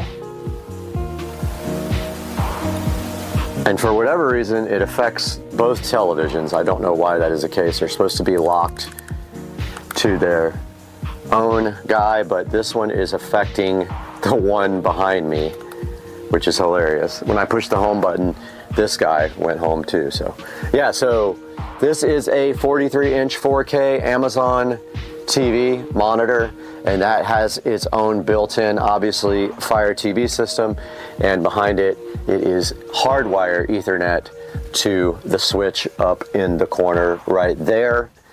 And that completes this side of the room. If we look down here, we have a Cat 6 wall plate, so you can hook up here and chill. and have wired Ethernet. If we look down here, we have Cat 6 and HDMI. HDMI feeds the second input to this monitor, and then you have power. So this is capable of also displaying up here, and that rounds off this side of the room. Guys, moving up to the top of the ceiling, we have the Govee canned recess lighting. It's actually just pucks lighting. It is smart lighting. There are 6 of these. There are 4 in the studio part here, and there are 2 behind the televisions up there. And they are all smart controlled. Alexa, set the studio switch lighting to blue. Alexa, set the studio switch lighting to 5%. Alexa, set the studio switch lights to red. Guys, there we have the Govee puck lighting, and I will have a link in the description to these. They can be synced with the Govee immersive lighting behind the television, or they can run independently, and I have them set in different groups, so these can come on separately and do some backlighting there. And that is rounding off the amazing lighting at the Supercar Street Racing Studio.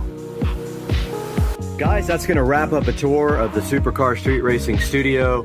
I'm so glad you guys decided to join us today, and I hope you like the studio, and we will see you next time on the channel, hopefully soon with some more exciting things your way.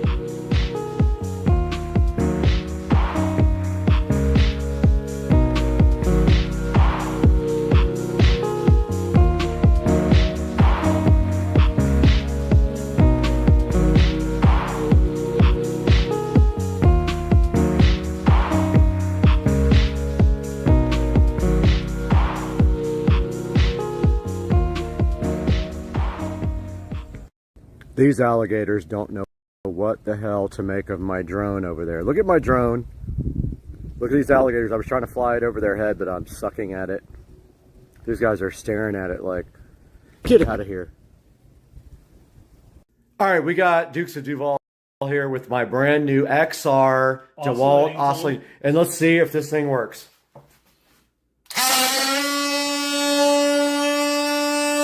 Doesn't work. Guys, back to the channel. We have a new adventure today for you on Supercar Street Racing. You got Brad here, and today, look what we have. Here we've got this Mighty Max battery here. Pretty awesome. And we've also got this switch for the headlight, and we are going to get these both installed today on Supercar Street Racing.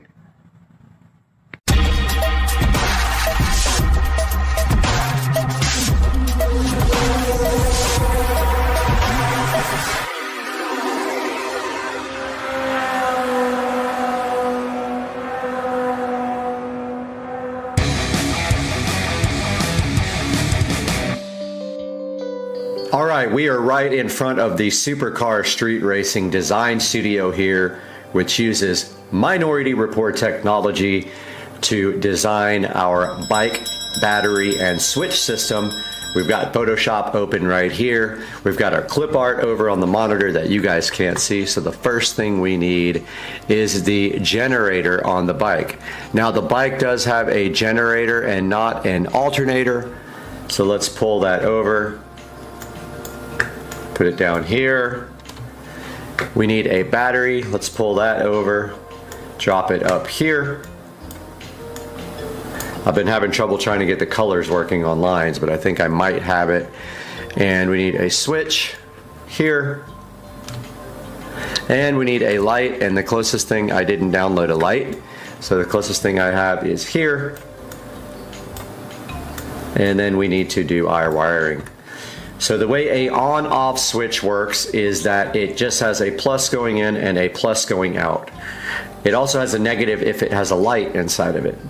So what we need to do is get power from our generator to our battery first. So let's draw a line here.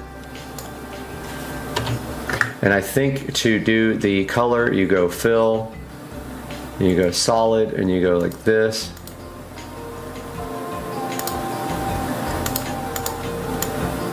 I have had trouble with this. now 3 or 4 times. Let's see, RGB. Okay, there. So let's try that again. So you draw up here, stroke. Okay, yeah. All right, so you hit stroke and then you hit RGB and pick the color. So the positive is green on the bike coming out of the generator. The negative is brown. I don't know how we can get a brown on here. I guess it's close enough. Brown would be negative, and then green would be positive. All right, so we've got our positive and our negative feeding our battery. Now, the switch has a green, I think a black, a brown, and a blue, pretty sure. So then what we do is we go from the black from the actual battery will go to the negative on the switch.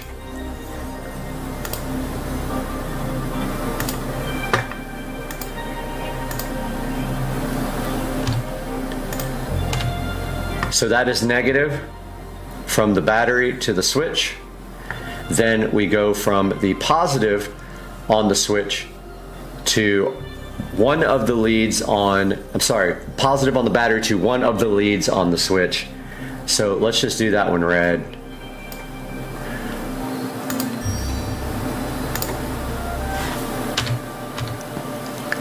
And then we will pull another one over here. Let's do that one blue.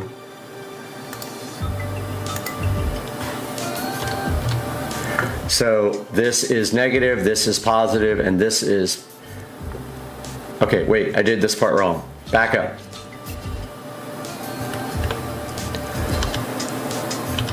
All right, so that's correct there. There's only one positive going to the switch, and then coming out of the switch,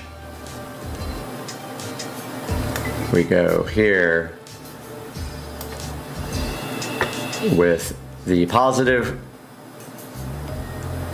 and then we go here with the negative. All right, so this is how the circuit works. So this is positive.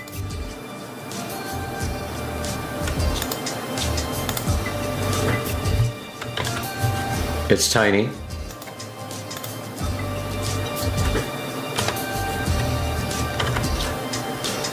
Edit trans, I can't do that.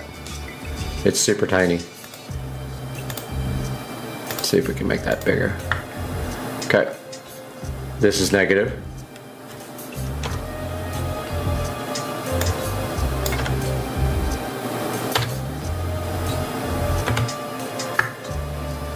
Of course, the blacks are negative here. What does lorem ipsum mean? I don't even know. I wanted to Google that. And this guy is positive here.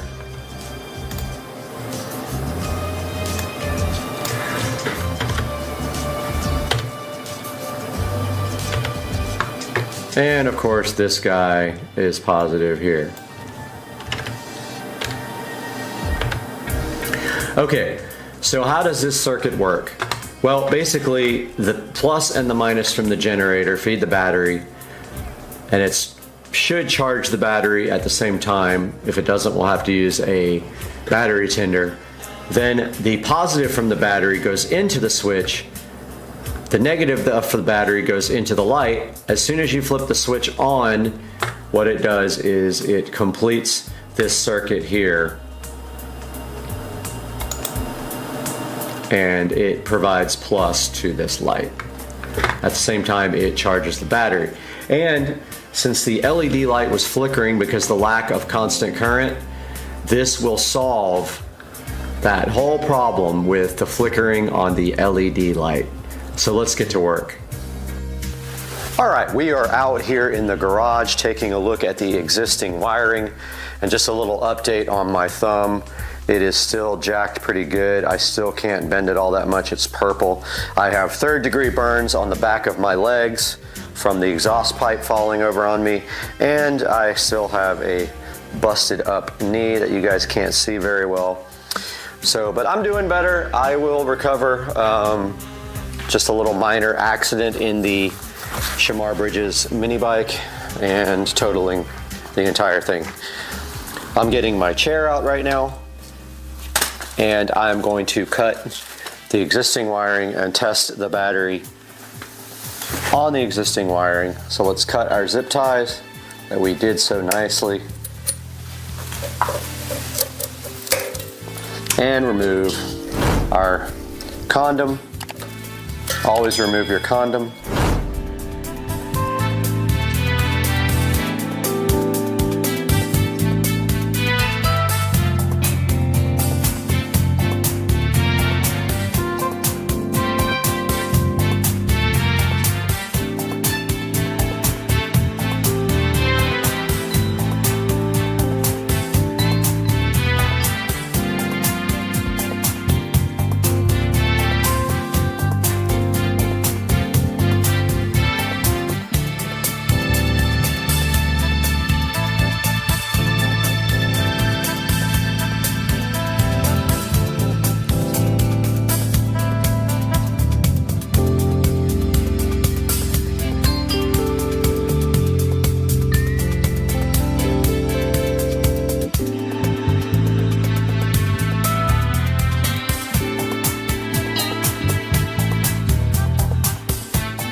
Okay, my thumb is pretty jacked up, so I'm having difficulties using it,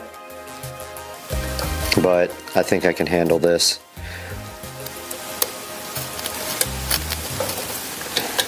And now we need to strip these two, just so we can test the battery. And the battery is charged, by the way. I do have a charger as well.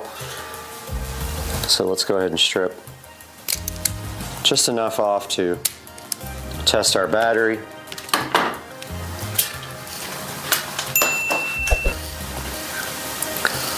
And so here we are, and we have our battery's going to lay kind of sideways in the bike. This should be enough if I can hold on to it. Should be green to positive, and orange is negative. And now you see how adequate that is for power, and that's what we are attempting to do today.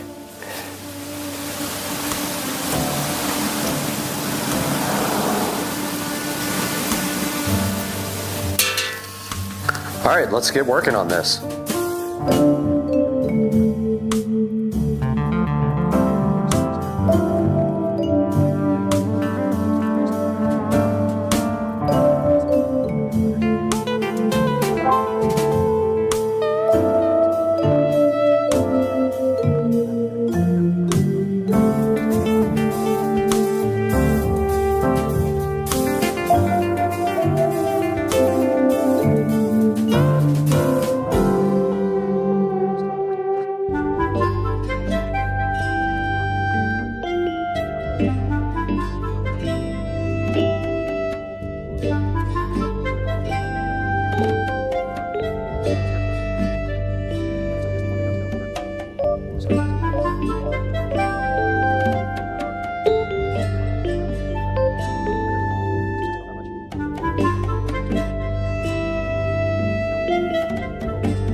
set of connectors now. We're going to go ahead and run this black wire up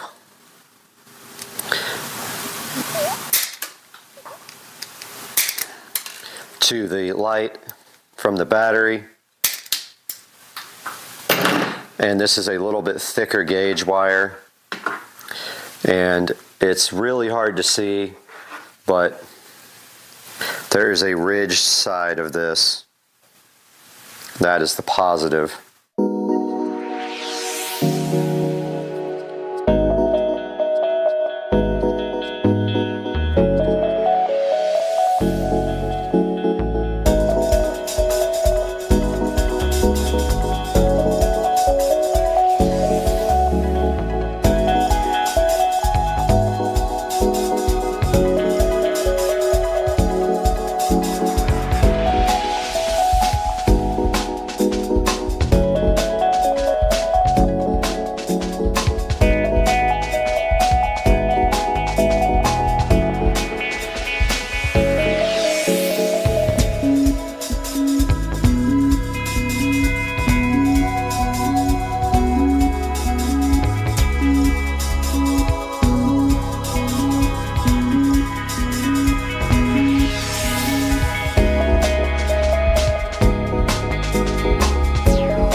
Okay, so after playing around with it, I finally got the configuration correct. The blue wire from the switch goes to the green wire on the headlight, and the brown wire on the headlight goes to ground. And that is how this will be wired up. Okay, with all my frustrations over, we're going to turn our attention to mounting this switch. And it is just a Phillips head right there. So I'm going to grab the Phillips head driver and go ahead and loosen these two screws up. They have to come all the way off in order to put the clamp on.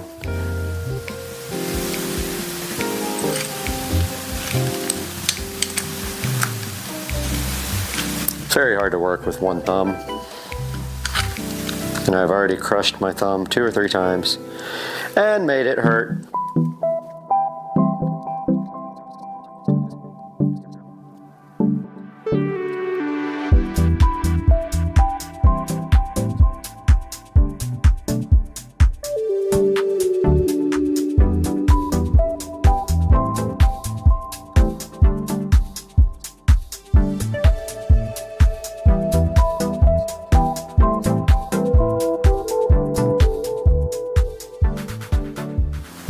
All right, the verdict here is I know nothing about electronics and electricity because I thought I did, and now it does not work with the battery connected to the charger, the coil charger on the bike. No matter what, the wires get super hot, meaning there is a direct short.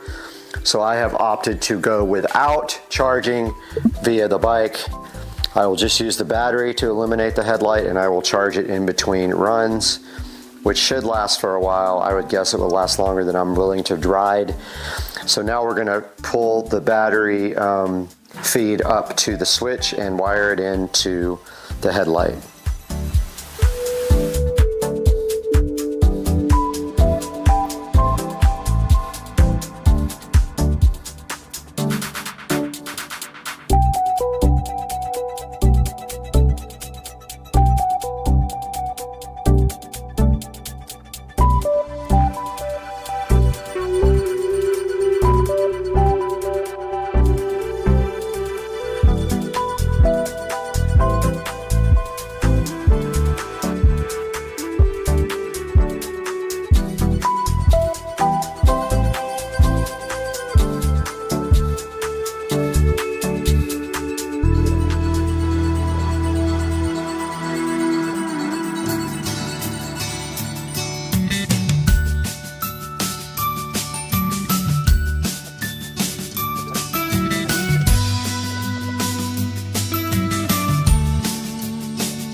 Okay, after a lot of curse words, the wiring is done.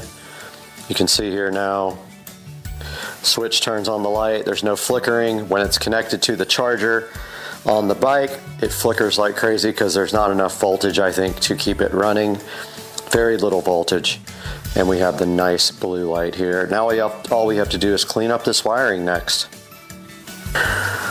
Okay, well, I tried to get the wiring decent for a while, and I couldn't get it any better than this, and I am completely disappointed in myself. This is one of the worst projects I've ever done. I'm ending the video right here and leaving super pissed.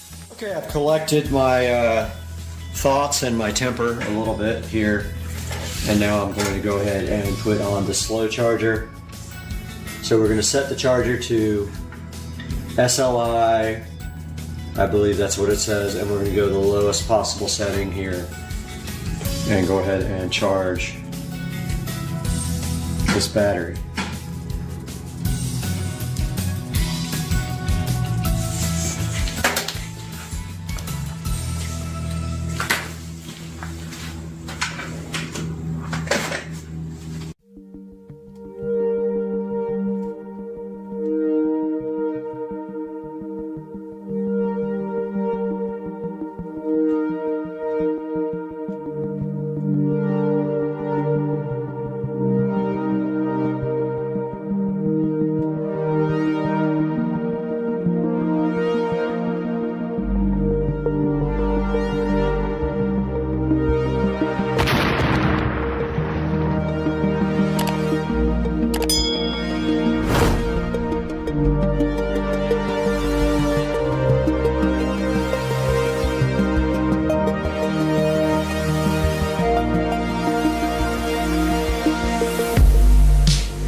What's up, everybody? Supercar Street Racing here, and today UPS just left and there is something out here I want you guys to check out.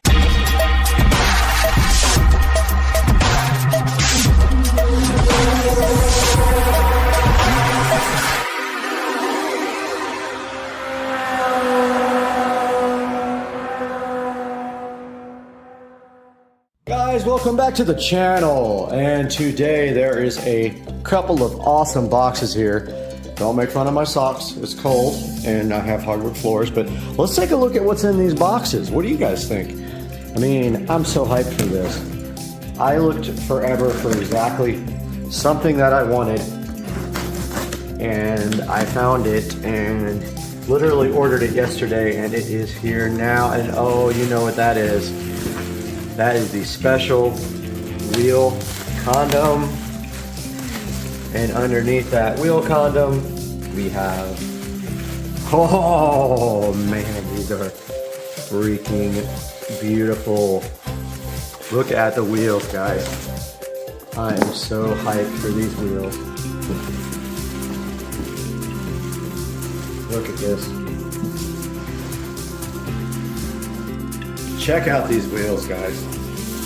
We got the little SS center cap, which I really want to turn black. I'll probably end up doing that black, filling that in with the oil base marker or whatever, but check this out. So these are 14-inch wheels for the Club Car Precedent, and they look just like some of the wheels for some of the cars which I used to own, so I'm really, really stoked about this.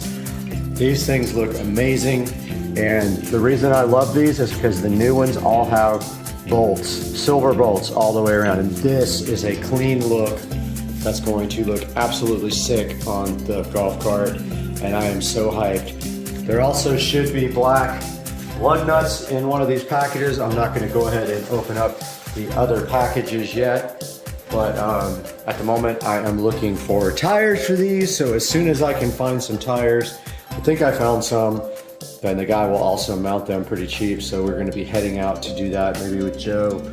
Joe will give us a ride. But yeah, I just wanted to give you guys a little update and let you check out the new wheels that I got. Get you a closer look here. Look at these guys. Things are so awesome. Really, really nice quality wheels, and perfect for a black golf cart if I do get the golf cart to be converted to black somehow. I'm still working on what I'm going to do with that, if I'm going to get the body painted or wrapped or whatever. But stay tuned, guys. These are the new wheels, and I am super hyped about it. All right, guys, I just ordered a VIP carbon fiber dash kit for the Precedent, and I'm about to order the little bezel right here that goes across it in carbon fiber as well. But that is the kit, VIP dash kit here. If we click on it here, it actually has a hole here for a gauge style marine radio. However, I think I'm going to try a tablet on mine and mount it right here over this hole. If that doesn't work out, I will get the marine style, but I really want to do a tablet, like an 8 or a 10-inch tablet on this. I think it would look awesome. But there's a good look at that. And then next I'm going to be ordering the little bezel cover for the dash to match the carbon fiber dash kit for the Club Car Precedent. All right, I know this is confusing because that looks like wood, but this is the carbon fiber dash trim that goes over the top of the dash to round out the carbon fiber dash kit. Hopefully it works out good. The reviews are mixed, so we are going to see. But another place has it, but I already have a credit in Amazon. I'll put a picture of the other place on eBay that has it up on the screen so you know exactly what that looks like. But yeah, I just ordered the dash kit for the marine style bezel gauges, and now I'm going to get the, I think I might even have it up here. Let's see. Oh, we can look at it. Club Car Precedent, carbon fiber dash trim, so you can see a better picture of what it actually looks like. So here's an actual shot of it right there. So that is what makes out the entire kit and makes it all look great. Guys, just wanted to give a huge shout out to ST Wheels, who were awesome in this transaction, and I didn't want to leave them behind. I'm going to put a link in the description to ST Wheels on Facebook. This guy's awesome. He shipped the wheels out literally Saturday, and I had them today, so literally 1 day later. Either Friday or Saturday, I can't remember, but it came really fast. He's also in Florida, so it made it easy. Guys, please do the channel a favor. If you need wheels for your golf cart, check out ST Wheels. The link is in the description and below.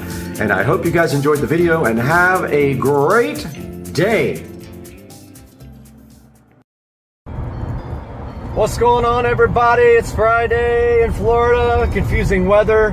Wants to be cold one day, hot the next day. Nobody knows how to act. So today, who knows? Could freeze, could burn up. Little update on the carbon fiber, and then we're gonna reveal it. So I've been waiting for this carbon fiber from Italy it took exactly 1 month to ship carbon fiber pieces from Italy from a forum member via Correios, which is, I believe, the Italian post office.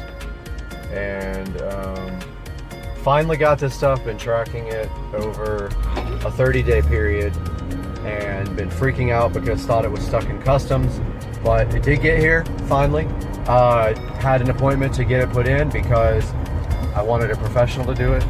So because the door panels had to be taken off, and I also wanted to do the door speakers at the same time. I have had some Infinity Kappas, not the new crappy ones. I have the old school ones from 2008, brand new in the box that I bought about a year ago, and I have not put them in yet. So my plan was to do everything at once, and so I brought everything to Audio Design and Custom Graphics in Jacksonville. Long story short, they had the car for 2 days, charged me like 500 bucks, and had some bad news once I got to see the car. So the next thing you're going to see is the nightmare that I've been going through for about a week and a half now with this carbon fiber that I bought from a forum member who has not responded to my emails since I complained about a few things with the carbon fiber. So headed to the auto parts store, pick up some more Plastidip. I'll update you after that. Headed into Advanced Auto Parts to get some Plastidip, and I'm going to show you guys kind of what they have here, what kind of selection here in a second. Taking a look at what they got here cleaning wise. Looking for some engine cleaner and shine. I don't even know if they carry that anymore. Still looking. Where's engine clean?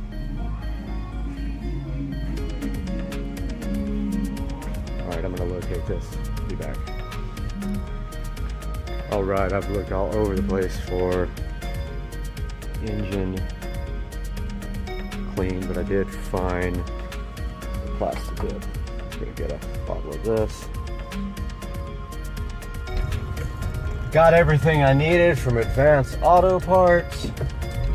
So I'm headed back home. Gonna do the big carbon fiber reveal, except for this line that I don't know if I'm going to be able to get around. So I'm gonna pull a U-turn here, which I'm not supposed to do. Found a bunch of stuff in the auto parts store for a project that is coming up. I've actually got 3 projects in the works, some how-to videos coming up. The first one though for today is the carbon fiber reveal. That's coming up right now. What's going on, everybody, out here in the garage? I'm gonna take a look at the stock parts with you guys first. So these are the stock interior parts. You can see they are made of wood. Those are the door panel pieces there. This is the center console piece here. And, whoops, hit me right in the head. This is the factory shifter without keyless go. And that is the factory cup holder, going to be explained, and the ashtray interior, which I'm going to explain in a moment. So let's take a look at this by putting the top down here. And you can't put the top down in the SL65 with the trunk lid open. So phone tried to pair with the Bluetooth on the joying and it stopped my video. But anyway, trickle charger is plugged in, so I can't shut the trunk. Unplug that, close the trunk, and now we should be able to put this down to get some more light. There goes the roof. If anybody's wondering how that roof works, that's it. German engineering. Go figure. And it says retractable roof closed. All right, let's take a look at the carbon fiber pieces and the nightmares that I have had. First of all, most of the carbon fiber pieces were warped. You can clearly see that right here. It does not fit. It's warped right here. It fits pretty good. You can barely tell, but it bothers me. I'm a stickler. Also, one of the carbon fiber pieces, door panel pieces, was scratched. I think it's that one right there. Yep, there's a scratch right there. That might be able to be buffed out, high-speed buffed out. Now, here is the biggest issue that I have. Very big issue. This center console does not fit at all whatsoever. Here's the problem. Not only was it warped very badly, it's also cracked right here, right across this, which is hard to see, but it is cracked throughout the clear coat right here. It doesn't push down all the way on this side. It's hardly noticeable, but it is there because the whole entire piece is warped. There are no screws in it because you can't push it down enough to get the screws in the side, and two of the bolt screw tabs were broken off from the box, literally out of that packaging that I just showed you. This is the new shift knob. This is the best of everything that came. It is not damaged. It has keyless go on top. However, I do not have keyless go in my car. So basically it is a nice nice looking upgrade, but this button does nothing, as you can see. So there you have it. Center console carbon fiber replacement for the wood. Door panel carbon fiber replacement for the wood. And door panel carbon fiber replacement. Yes, I have contacted the person I bought this from 4 or 5 times and they stopped responding to my emails. I was going to show you guys the biggest issue here, and that was getting this cup holder back in, and it still is not right. It is wanting to, I literally had to remove the cup holder completely, that big cup holder unit, take off the front pieces and glue them to this plastic silver piece, which is then glued to this. And I barely got everything back in, and it is kind of janky looking, and that bothers me because my interior is 100%. What I'm going to have to do, unfortunately, is get a new center console piece at some point. This one just sucks. It's terrible, and I can't get the seller to respond to me. I should have bought it brand new, but I saved $700.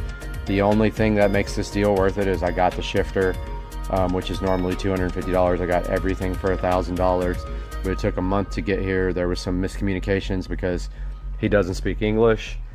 So that's the story. That's what happened with the carbon fiber. We're going to see you guys again pretty soon. I've got a nice little project coming up regarding this interior.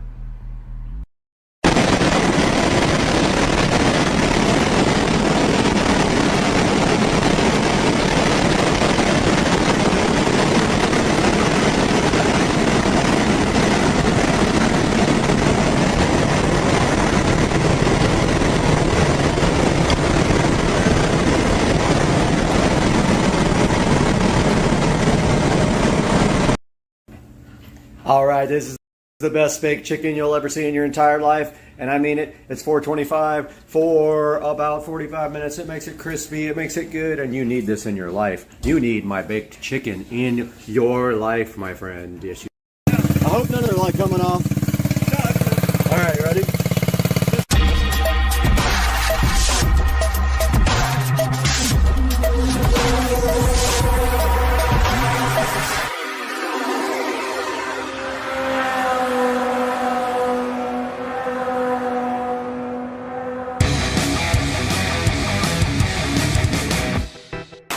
All right, we're back in the garage today. We got Joe here again to come work on some issues with the mini bike. You guys saw in the video that aired today that this bike does run and drive. It went down the street, the brakes fell off, and that's where we are right now. I ordered a new brake cable and new fasteners for the brakes. But for right now, the first thing we did today, we already solved one issue we had, and that is with the tensioner. So we actually went back to the old tensioner and we used the bolt that came with the new one, sorry, the nut, to put the tensioner back on, and now the tensioner has enough play where it can move and do what it's supposed to do. We have a couple of other issues to solve. This governor is free, and as you can see, it's hard to turn with your hand sometimes, but it's free and it rattles because the paddle inside of the engine moves it and it just hits the gear and just keeps rattling. We're gonna JB weld that shut. After that, we need to figure out the castle nut. This is not the correct nut and it's covering the cotter pin hole. That is a safety hazard. This thing can come off at any time. Also, the chain is loose. We probably need to tighten the rear wheel nuts to force the wheel, so the chain will tighten up a little bit there. And then pretty much the only other real issue is the fuel system, that we have to figure out why it cuts out over a certain RPM, and the guy online said that we have a couple of issues that we don't necessarily agree with. One of them being a super long fuel line and the other one being too big of a fuel filter. He said these are junk, but we're gonna investigate that today. But right now we're gonna JB weld this governor. I think I know how you can fix this nut problem. Okay. Drill. So we can back the nut off, and then we can take a sawzall, and because really what you're doing is looking for the slot for that to go through. So if you just basically just cut a groove in it thick enough. Do you have a nut coming already for this? I do have cast iron. So if it doesn't work, we'll do that. But also, I was also thinking just take a drill and drill a hole through it and put a cotter pin in on the end. Or just cut a slot in it diagonally, and then when it turns, it'll line up with it and give you enough space to put one in. Oh, right, sure. Yeah. Okay. I think it's drivable. I don't have this size. I don't even know what size this is. Is that a nylon locking nut? No. Okay. And I bought a 20 millimeter. It doesn't fit it, so I don't know what it is. Yeah, I got you. It might be like a 22. I don't have it. I got stuff. All right, so now we're gonna JB weld this. So let me grab the stuff real quick, and we'll get that going. All right, where's my?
Tighten it up, tighten it up. Oh, Lord. Lord have mercy. My God. Damn, look at that. Whew. All right, I don't know how you put this on. It just flips in, look. Flip, it just literally just pushes in those little clips. Start at the bottom or the top, and then it. Do the bottom first. Dude. Go chase her down. Start it, man. It's ready to go. I never use the choke. It starts right up. Push that. Yep. Is that? Yep. It's trying to leave right now. It runs great until you. Oh, here, go try it. Take it off.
There goes Joe.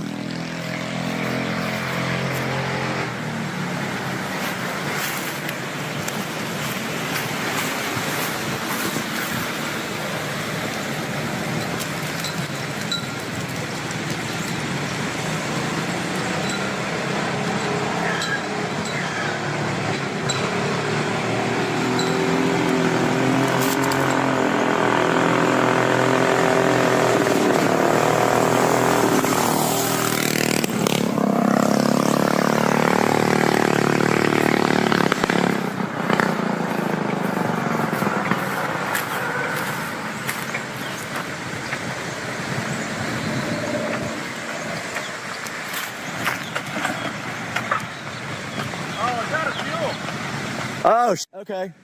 I got fuel. No issues at all? Does it rip? Yeah, it rips. Let me see how fast you're going on the GPS. Hold on, I will turn the GPS on.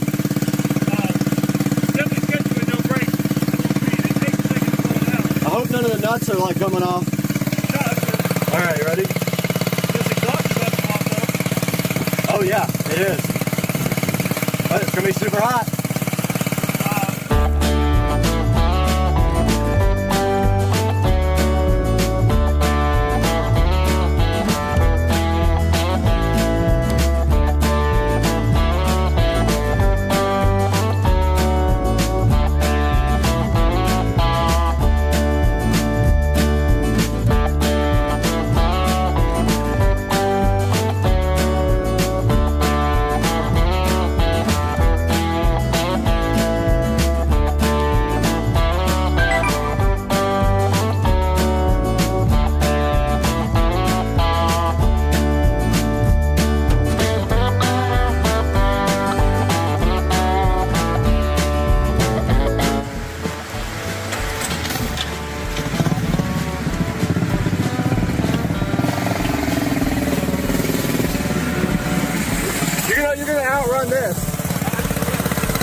real high? We can fix that. All right, let's go downhill.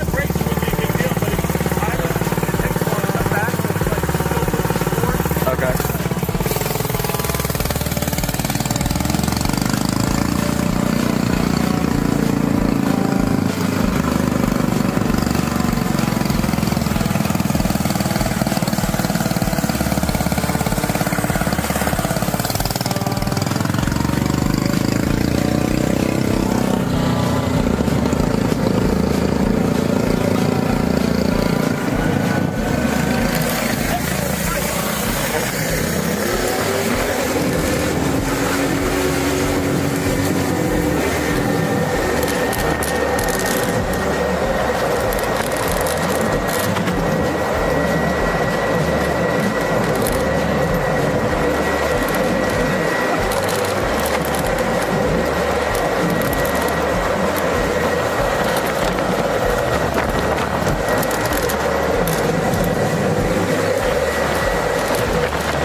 Trying to figure out the idle?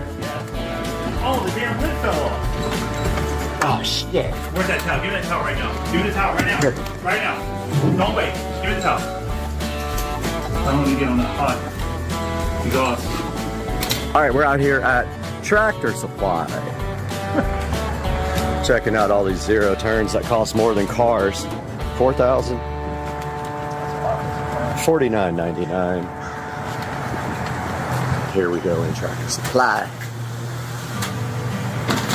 All right, we are at Northern Tool. They didn't have it at the most expensive store, so we're going to Northern Tool to see if we can find it in here. We know it's a widely used nut. You guys don't even know what happened. The nut fell off when we were driving. I don't even know that.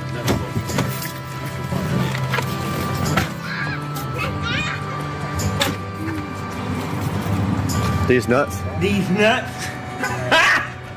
Got him!